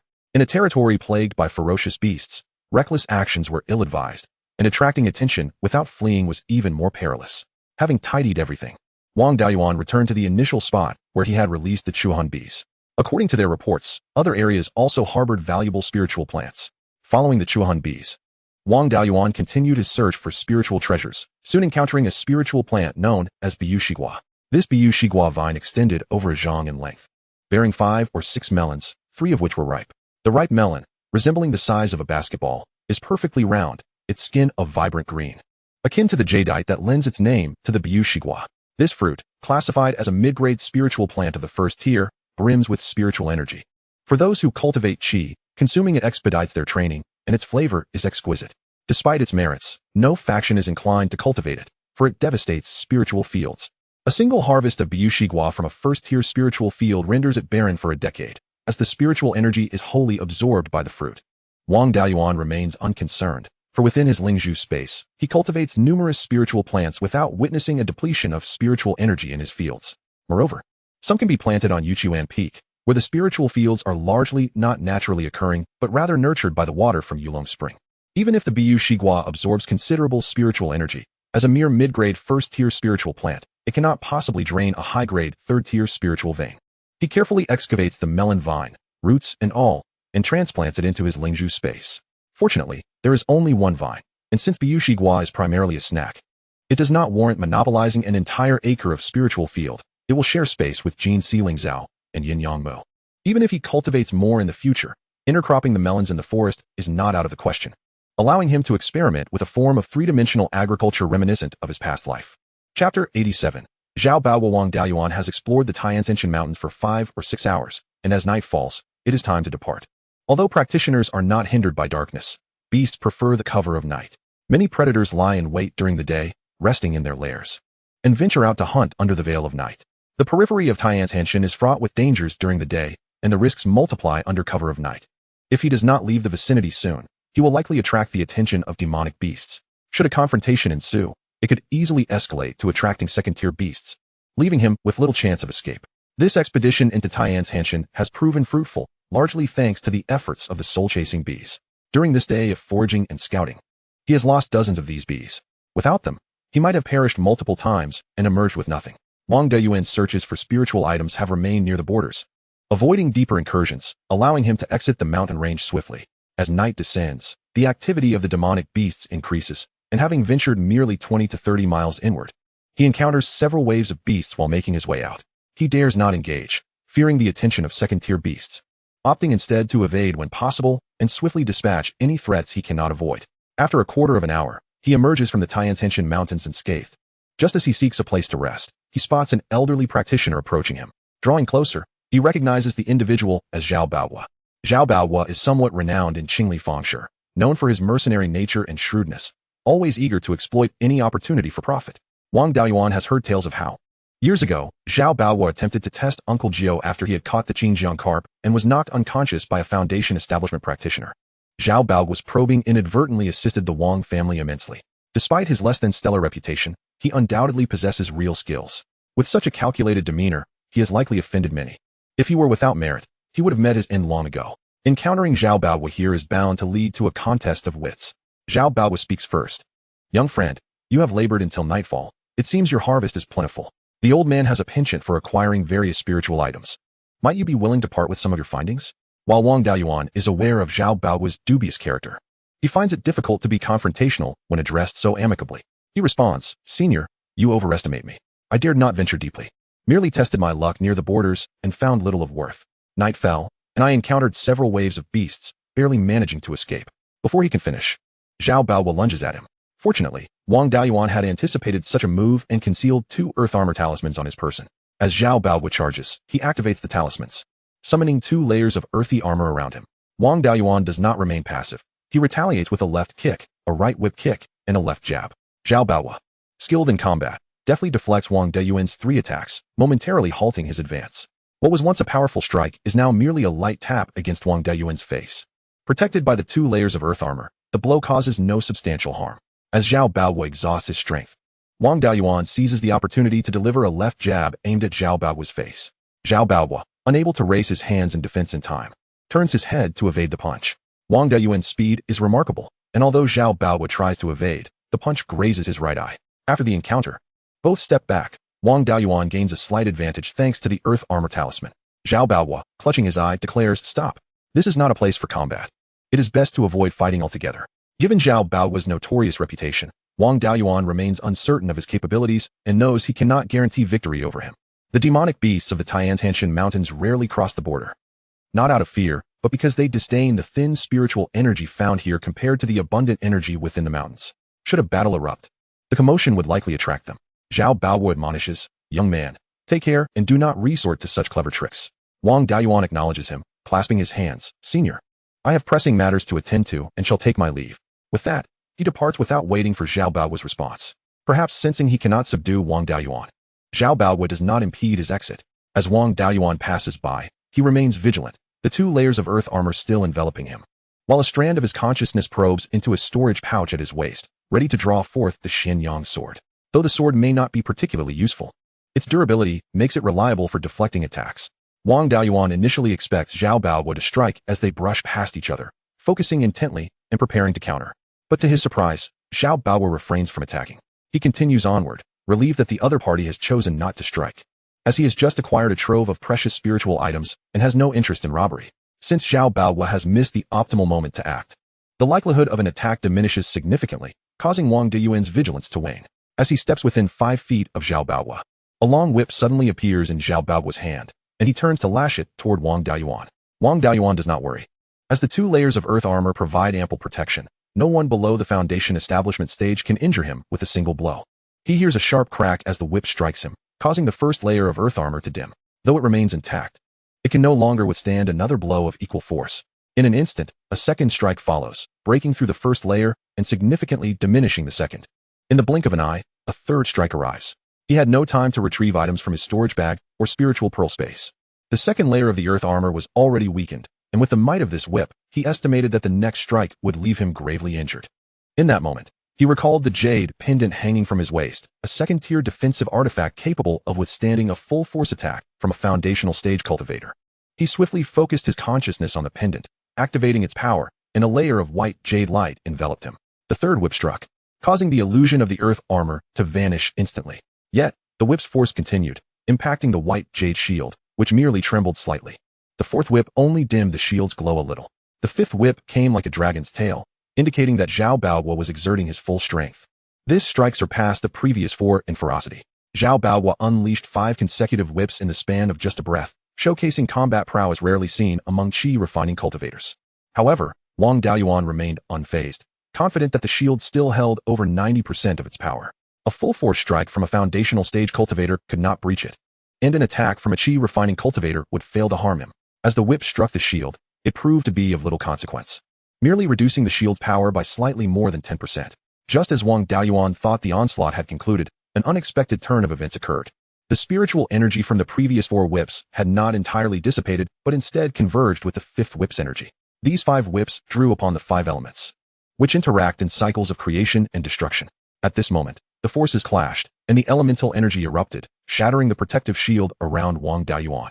After breaking the shield, the unleashed spiritual energy did not diminish but continued to assault Wang Daoyuan. With no time to activate a protective talisman, he could only channel all his strength into his silk armor to withstand the residual force of the strike. With a thunderous boom, the aftermath of the strike collided with him, sending him flying over a yard before he crashed to the ground. He felt his chest surge with blood, akin to being scorched by fire, and after spitting out a mouthful of fresh blood, he felt somewhat relieved. He had sustained serious injuries this time, but thankfully, the silk armor had mitigated some damage, allowing him to retain his capacity to resist. He realized he had been careless. He had not anticipated such explosive power from an 8th layer chi refining cultivator. Had he activated Yin Dun earlier, he might have avoided this blow. The final eruption of energy from the 5 consecutive whips was comparable to a full-force strike from a foundational stage cultivator using sword control techniques. Without the jade pendant gifted by Ancestor Yang for protection, he would have undoubtedly faced death. Rising to his feet, he affixed 5 earth armor talismans to his body. Activating them immediately, 5 layers of earthy yellow armor enveloped him, and then he summoned a golden sword talisman, launching it toward Zhao Baohua. Yet, after Zhao Baohua unleashed his 5 consecutive whips, he still had strength to spare. He swung the long whip again, shattering the golden sword. And this strike required little spiritual energy. Observing this, Wang Daoyuan pondered that this whip possessed considerable power, likely a second-tier artifact. And Zhao Baohua appeared to wield it with ease. Continuing in this manner, even if he employed all his tactics to defeat Zhao Baohua, he would likely attract the attention of demon beasts or opportunistic rogue cultivators. It was impossible to resolve the situation quickly. This old fellow was despised even by the dogs in Qingli County, yet still thrived, which indicated he possessed life-saving measures. Furthermore, with this long whip artifact, Zhao Baohua's combat strength could rival that of Tu Zhang Deshang's. It was estimated that even deploying a low-grade second-tier golden knife talisman might not guarantee victory over him. Besides the talismans, he had 2 trump cards, the Maihun Bell and the Lizhun Blade. The Maihun Bell was too conspicuous and could not be used unless absolutely necessary. The Lizhun Blade, however, was worth considering, albeit with risks. His spiritual consciousness was on par with peak qi refining, yet Zhao Baohua was not to be underestimated. If his spiritual consciousness surpassed Wang Daoyuan's, using the Lizhun Blade might result in backlash. Nevertheless, the consequences would not be dire, as Zhao Baohua was merely a qi refining cultivator. Even if his spiritual consciousness were somewhat superior, it would not be significantly so. Even if using the Lizhun Blade caused backlash, it would be recoverable. He resolved to seek an opportunity to use Yunyan Dun to close the distance, and then attack Zhao Baohua with the Lizhun Blade. Taking advantage of Zhao Baohua's brief pause after unleashing the 5 consecutive whips, he first drew forth the Xianyang sword. Given his current strength, the Xianyang sword had limited utility in combat, but its durability made it useful for deflecting attacks. Relying solely on talismans would lead to significant consumption, and his body would still endure part of the attack's impact. He had already sustained serious internal injuries. If he continued to bear the brunt of the assaults, his condition would worsen. He needed to find an opportunity to launch a surprise attack with the Lizhun Blade. If unsuccessful, he would need to flee. Lingering any longer might cost him his life. Zhao Baohua, seeing that he still had the strength to resist, struck again with his whip. This whip was incredibly swift. Taking less than half a breath from the moment he initiated the attack to its impact. Although it lacked the potency of the previous 5 whips, it was not to be underestimated. Wang Daoyuan raised the Xianyang sword to block the whip's tip and felt a tremendous force reverberate through his arm, leaving it numb. Such power from a mere casual strike indicated it was undoubtedly a second-tier artifact. Zhao Baohua, surprised, remarked on the sword's resilience, noting that a mere mid-tier first-grade artifact could contend with a mid-tier second-grade artifact. Before he could finish speaking, another whip lashed out, and Wang Daoyuan raised his sword to defend. Zhao Baohua deftly flicked his whip, avoiding the Xianyang sword, and struck Wang Daoyuan directly. The 5 layers of earth armor he had conjured began to dim, the remaining force now barely half. The power of this whip had exceeded that of most peak qi refining cultivators. Though he had the earth armor for protection, the residual force still caused his blood to surge violently. He inwardly cursed, wondering how a mere 8th-layer qi refining cultivator could unleash such relentless attacks without tiring. Before he could react, another whip came at him. After exchanging over 10 blows, Wang Daoyuan found that only 1 layer of earth armor remained. He repeatedly attempted to retrieve a talisman, but Zhao Baohua's lightning-fast attacks continually interrupted him. While he could activate talismans from the spiritual pearl space and draw them out, this would likely expose the spatial secret, and he lacked absolute confidence in subduing Zhao Baohua. Up to this point, Wang Daoyuan had relied on overt tactics. Capturing Zhao Baohua was not essential, and allowing him to escape would not incur significant losses. He initially intended to launch a surprise attack before retreating, but given Zhao Baohua's rapid response, the likelihood of success was slim, and it would risk revealing the Lizhun Blade. As another whip lashed out from Zhao Baohua, Wang Daoyuan, after barely parrying the attack, immediately activated Yunyan Dun, covering 7 zhang in an instant. The moment he vanished, Zhao Baohua's next whip struck the spot he had just vacated. Seeing him escape, Zhao Baohua refused to relent. After expending so much effort, he would not let this fat sheep slip away. Indeed, Zhao Baohua demonstrated his seasoned experience in battle, moving with astonishing speed. His application of Xinqing technique surpassed Wang Daoyuan's use of a first-grade superior Xinqing talisman. This forced Wang Daoyuan to frequently employ Yunyan Dun, consuming several bottles of aged red blood brew to restore his spiritual energy along the way. The two engaged in a relentless chase, traversing dozens of li until they reached the banks of Qingxi. Without hesitation, Wang Daoyuan leaped into the stream. Yunyan Dun was a water-based evasion technique, and upon entering the water, The entire area transformed into a mist he created. In the water, he could sustain the use of Yunyan Dun with minimal spiritual energy expenditure. Zhao Baowu pursued him to the stream's edge, but was unwilling to give up, diving into the water as well. However, his ordinary water evasion technique paled in comparison to Wang Diyuan's Yunyan Dun, and he quickly fell behind. Zhao Baowu, driven by desperation, forced himself to accelerate, closely tailing Wang Dayuan. In the depths of the water, the relentless pursuit made it exceedingly difficult to detect the enemy once the distance was widened. Thus, Zhao Baowu refused to relent in his chase. Wang Dayuan, like a fish in water, swiftly traversed over 100 miles without exhausting much of his spiritual energy. Upon glancing back, he was astonished to find Zhao Baowu still trailing him, a mere 20 zhang behind. Although the chase appeared laborious, Zhao Baowu gritted his teeth and persevered, refusing to fall behind. In frustration, Wang Dayuan muttered, "Is this old man a tortoise? Once he bites, he refuses to let go. He actively seeks to rob me. And I am the one who suffers injuries, yet he pursues me with such fervor?" Zhao Baowu remained undeterred, and Wang Dayuan, with no other recourse, continued to employ his cloud and smoke escape technique. Although this method did not consume much spiritual energy in the water, he still needed to replenish it as a precaution. Drinking the qi xuan yang in the water was somewhat cumbersome, necessitating the use of spiritual energy to envelop the wine and deliver it to his mouth. Not a single drop could leak into the water. This was a vintage brew, and a spill would attract a horde of aquatic monsters, leading to a perilous predicament with enemies in front and pursuers behind. Chapter 89. The second avatar Wang Dayuan could not fathom how Zhao Baowu managed to sustain such an exhausting pursuit without consuming any spiritual pills for recovery. Had it not been for Wang Dayuan's repeated consumption of spiritual wine, he would have long since succumbed to fatigue. After traversing another 100 miles, Zhao Baowu continued his relentless chase, leaving Wang Dayuan in despair. He had never encountered such stamina. A cultivator at the 8th level of qi refinement, Zhao Baowu possessed spiritual energy surpassing even that of Zhang Deshang, a foundation establishment cultivator. Coupled with his formidable whip technique, he could easily be treated as a foundation establishment cultivator, barring his inability to fly with a sword. As Wang Dayuan pressed on through the water, he suddenly spotted a large hole along the bank. Peering into the cave with his divine sense, he noted that the entrance was exceedingly narrow, allowing only a single person to pass. Inside, a winding path led to a chamber measuring 5 zhang in circumference, where a first-tier high-grade python resided. Its breath, not particularly strong, likely at the 7th level of qi refinement, seemingly asleep. The entrance to the snake's lair lay submerged underwater, rendering it relatively concealed, presenting the perfect opportunity to unleash his hidden cards and eliminate this old man. Continuing to flee was not a viable plan. Should he encounter a monster, it would spell trouble. Thus, he decided to hide. If he could evade detection, he would remain concealed, but if discovered, he would unleash his full arsenal to deal with this old man. Employing his invisibility technique and using a breath-concealing talisman, he slipped into the cave. The python, deeply in slumber, failed to notice his presence immediately.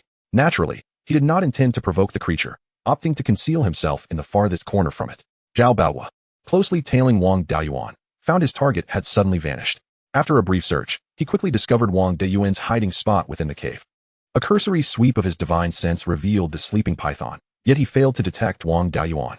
At this moment, Wang Dayuan utilized his breath-concealing technique, allowing him to evade detection unless one possessed a higher level of divine sense cultivation. Zhao Baowu, unwilling to abandon the cave so easily, especially since it was where he lost his target, entered without masking his presence. The arrival of a living person stirred the giant python from its slumber, prompting it to attack Zhao Baowu. Zhao Baowu, unperturbed by the python, retaliated with his whip, piercing through the creature's tough scales and leaving a wound over a foot long and an inch deep. In agony, the python became ferocious, lunging at Zhao Baowu. However, this creature was merely an ordinary first-tier high-grade beast, lacking any advanced bloodline or awakened innate abilities, making it far inferior to the formidable Zhao Baowu.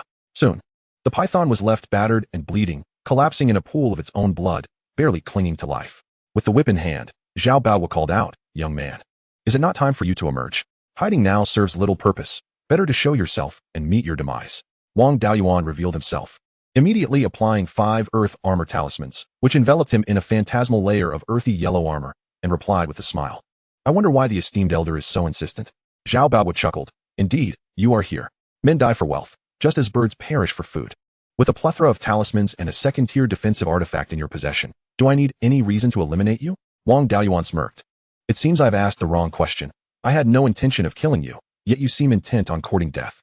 Before he could finish his sentence, 3 golden sword talismans shot forth, targeting Zhao Baowu. To Zhao Baowu, such an assault was trivial. With swift movements of his whip, He dismantled the 3 golden swords and remarked, "Such youthful arrogance. Thinking you can subdue me with mere first-tier talismans?" Wang Daoyuan hurled 5 additional golden sword talismans. Zhao Baoguo scoffed, swinging his whip once more to counter the golden swords. At that moment, Wang Daoyuan activated the soul destruction bell hidden within his sea of consciousness, causing a brass bell to materialize out of thin air. Previously, he had refrained from revealing the bell due to fears of exposure by Qi Yun's enemies.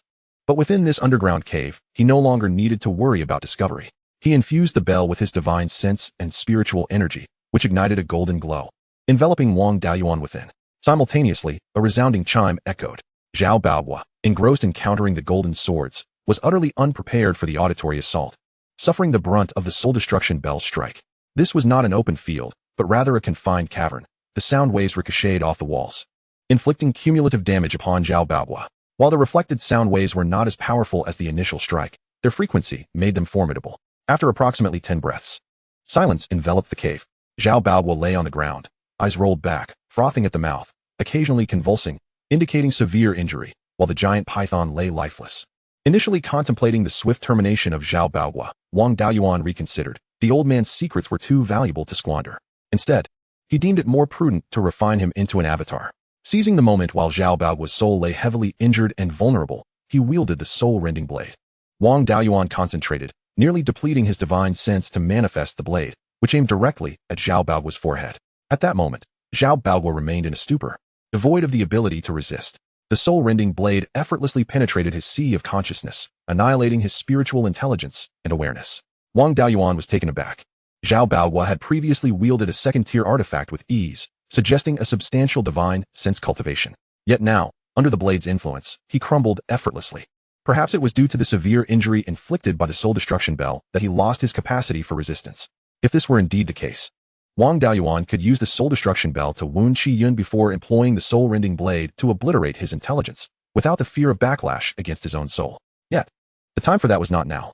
His divine sense was nearly exhausted, rendering him incapable of executing another soul division to control an avatar. He retrieved several pots of Yudai Yulan from his spatial storage and consumed Qingling Dan and Huanchun Dan, meditating on the spot to restore his divine sense and heal his injuries. 3 hours later, Wang Daoyuan's divine sense had largely recovered. He once again coalesced the soul-rending blade, severing a small portion of his own soul, nurturing it before integrating it into the avatar. Having learned from the previous experience, the process was expedited significantly. Completed within a day, he stored the avatar within the Lingzhu space and promptly focused on healing his own wounds. After 3 days, his physical injuries had fully healed, and his soul wounds stabilized. Within the Lingzhu space, aided by the 20-fold acceleration of time, the fragment of his soul had completely mastered the avatar and began managing the affairs within the space. Wang Daoyuan, through the avatar, delved into Zhao Baoguo's memories, uncovering the man's life story. Zhao Baoguo hailed from a mortal family and had the fortune to apprentice under an unconventional wanderer in his youth. This wanderer was no ordinary individual, but a cultivator with 5 elemental roots, mastering a comprehensive cultivation method encompassing all 5 attributes. This cultivation technique was acquired by a wandering cultivator during his exploration of ancient practitioners' caves. For those with 5 spiritual roots, practicing the 5-element technique is far more advantageous than focusing solely on a single attribute. However, the arduous nature of mastering a comprehensive 5-element technique not only results in a slow progression, but also demands significant resources. After over a century of cultivation, this wandering cultivator had only attained the 7th layer of Qi refinement. With lifespan dwindling and foundational establishment seemingly unattainable, he sought a successor to pass down his teachings. Ultimately, he discovered Zhao Baoguo, who also possessed 5 spiritual roots, making him the perfect candidate to inherit his legacy. In Chapter 90, titled Great Gains, the wandering cultivator accepted Zhao Baoguo as his disciple and imparted his technique. Shortly after Zhao Baoguo entered the Qi refinement stage, the cultivator passed away, leaving his entire life's savings to Zhao. This inheritance included several spirit stones, a 5-element technique known as Wuxing Hunyuan Gong, a second-tier middle-grade whip, and a treasure map. Both the technique and the whip had been acquired by Zhao Baoguo's master during explorations of ancient caves. The treasure map, meticulously crafted by the cultivator himself, detailed the location of the ancient practitioner's cave and the route he took during his explorations. The ancient practitioner, also possessing 5 spiritual roots, had synthesized various techniques and secret arts to create a unique method suitable for those with 5 roots. He successfully cultivated to the golden core stage using this technique and was known as the Wuxing Zhenren. However, the technique he practiced differed from the Wuxing Hunyuan Gong learned by Zhao Baoguo. The latter is but the original version of the former. Subsequently, the Wuxing Jinren continually refined it by integrating other techniques and secret arts, ultimately creating a method that enables 5-root practitioners to cultivate to the golden core and even the nascent soul stages. The Wuxing Jinren's attempt to break through to the nascent soul failed, resulting in his demise within a secret realm. Prior to his passing, he sought a successor but sadly found no suitable candidate, leaving his legacy behind in that place. The inheritance of the Wuxing Jinren comprises 2 parts, the Wuxing Hunyuan Gong and the second-tier middle-grade whip. Any practitioner with 5 spiritual roots may access this inheritance. However, to obtain the golden core inheritance, one must cultivate the Wuxing Hunyuan Gong to perfection. Neither Zhao Baohua nor his master ever achieved this standard. The second-tier middle-grade whip that Zhao Baohua possesses was also crafted by the Wuxing Jinren. This whip, named Wulong Zuihan Bian, was the Jinren's experimental creation. He hunted 5 second-tier giant pythons, utilizing their sinews as the primary material, with each python representing one of the 5 elements, and combined it with several 5-element spiritual materials to forge the Wulong Zuihan Bian. Because the Wuxing Hunyuan Gong and the Wulong Zuihan Bian share the same lineage, they complement each other remarkably well. Practitioners of the Wuxing Hunyuan Gong wielding the Wulong Zuihan Bian can unleash greater power while consuming less spiritual energy. This synergy explains why Zhao Baohua is capable of executing intense attacks for prolonged periods. Another reason for this is that the Wuxing Hunyuan Gong emphasizes foundational training, continuously expanding and fortifying the practitioner's dantian and meridians throughout the cultivation process. Consequently, Zhao Baohua's dantian is significantly larger than that of his peers, and his reservoir of spiritual energy far exceeds that of others at the same stage. When the Wuxing Hunyuan Gong reaches perfection, the practitioner's dantian, meridians, and spiritual energy capacity achieve the pinnacle for qi refinement cultivators, narrowing the gap with those newly established at the foundation building stage. Practitioners with 5 spiritual roots inherently progress slowly, and coupled with the Wuxing Hunyuan Gong's emphasis on foundational strength, without abundant resources, it is nearly impossible to reach perfection in a lifetime. This is, in fact, a method employed by the Wuxing Jinren to select successors.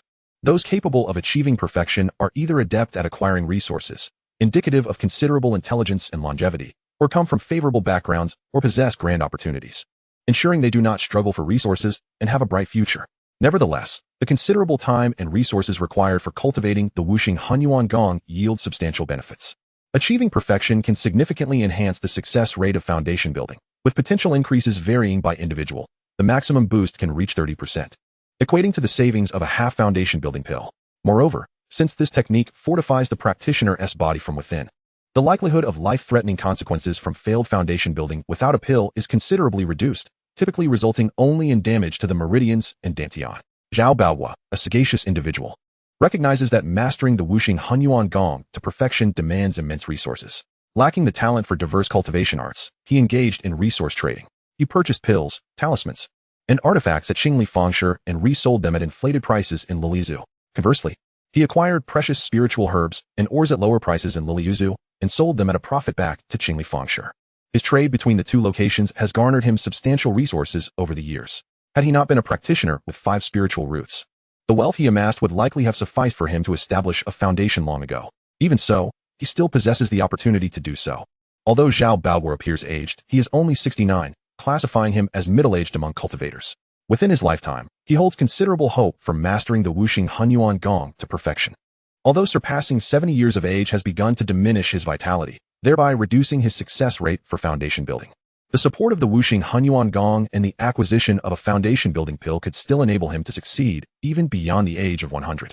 Furthermore, if he truly achieves perfection, he could inherit the legacy left by the Wuxing Jinren, resolving his foundation building issues. Upon glimpsing Zhao Baohua's memories, Wang Daoyuan could hardly contain his excitement. The Wuxing Hunyuan Gong and the legacy of the Golden Core practitioner seemed tailor-made for him. With the spatial capabilities of the Lingzhu, the abundance of resources at his disposal renders consumption a trivial matter.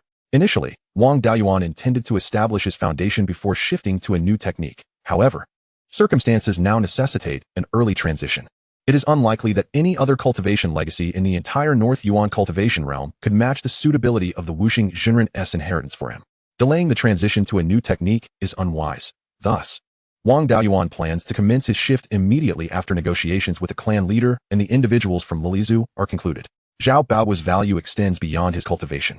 His decades of trading experience and connections for resource transactions are invaluable.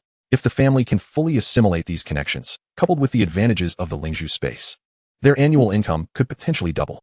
The matters regarding the Wuxing Junren's inheritance and Zhao Baoguo's connections are not urgent and require careful consideration. Zhao Baoguo carried 2 storage bags, and for someone as resourceful as he was, being a wandering cultivator without a steady profession, it was certain he possessed numerous valuable items. Upon opening the first storage bag, it was filled with pills, talismans, and artifacts, albeit all of first-tier quality. Although the individual value may be low, the sheer quantity is impressive. Hundreds of first-tier pills, hundreds of first-tier upper-grade talismans, and over 30 first-tier artifacts. Collectively, these items must be worth at least 10,000 spirit stones. Upon opening the second storage bag, the contents were sparse, merely a few jade slips, a long whip, a treasure map, and a second-tier lower-grade alchemy furnace. Most astonishingly, there were over 100 middle-grade spirit stones, equivalent to more than 10,000 lower-grade spirit stones. Zhao Baoguo indeed amassed considerable wealth. His savings from decades of trading, aside from daily cultivation expenses, are likely contained within. The second-tier lower-grade alchemy furnace arrived at a fortuitous time. Wang Beiyuan intends to learn alchemy, and with everything prepared, he only lacked a furnace.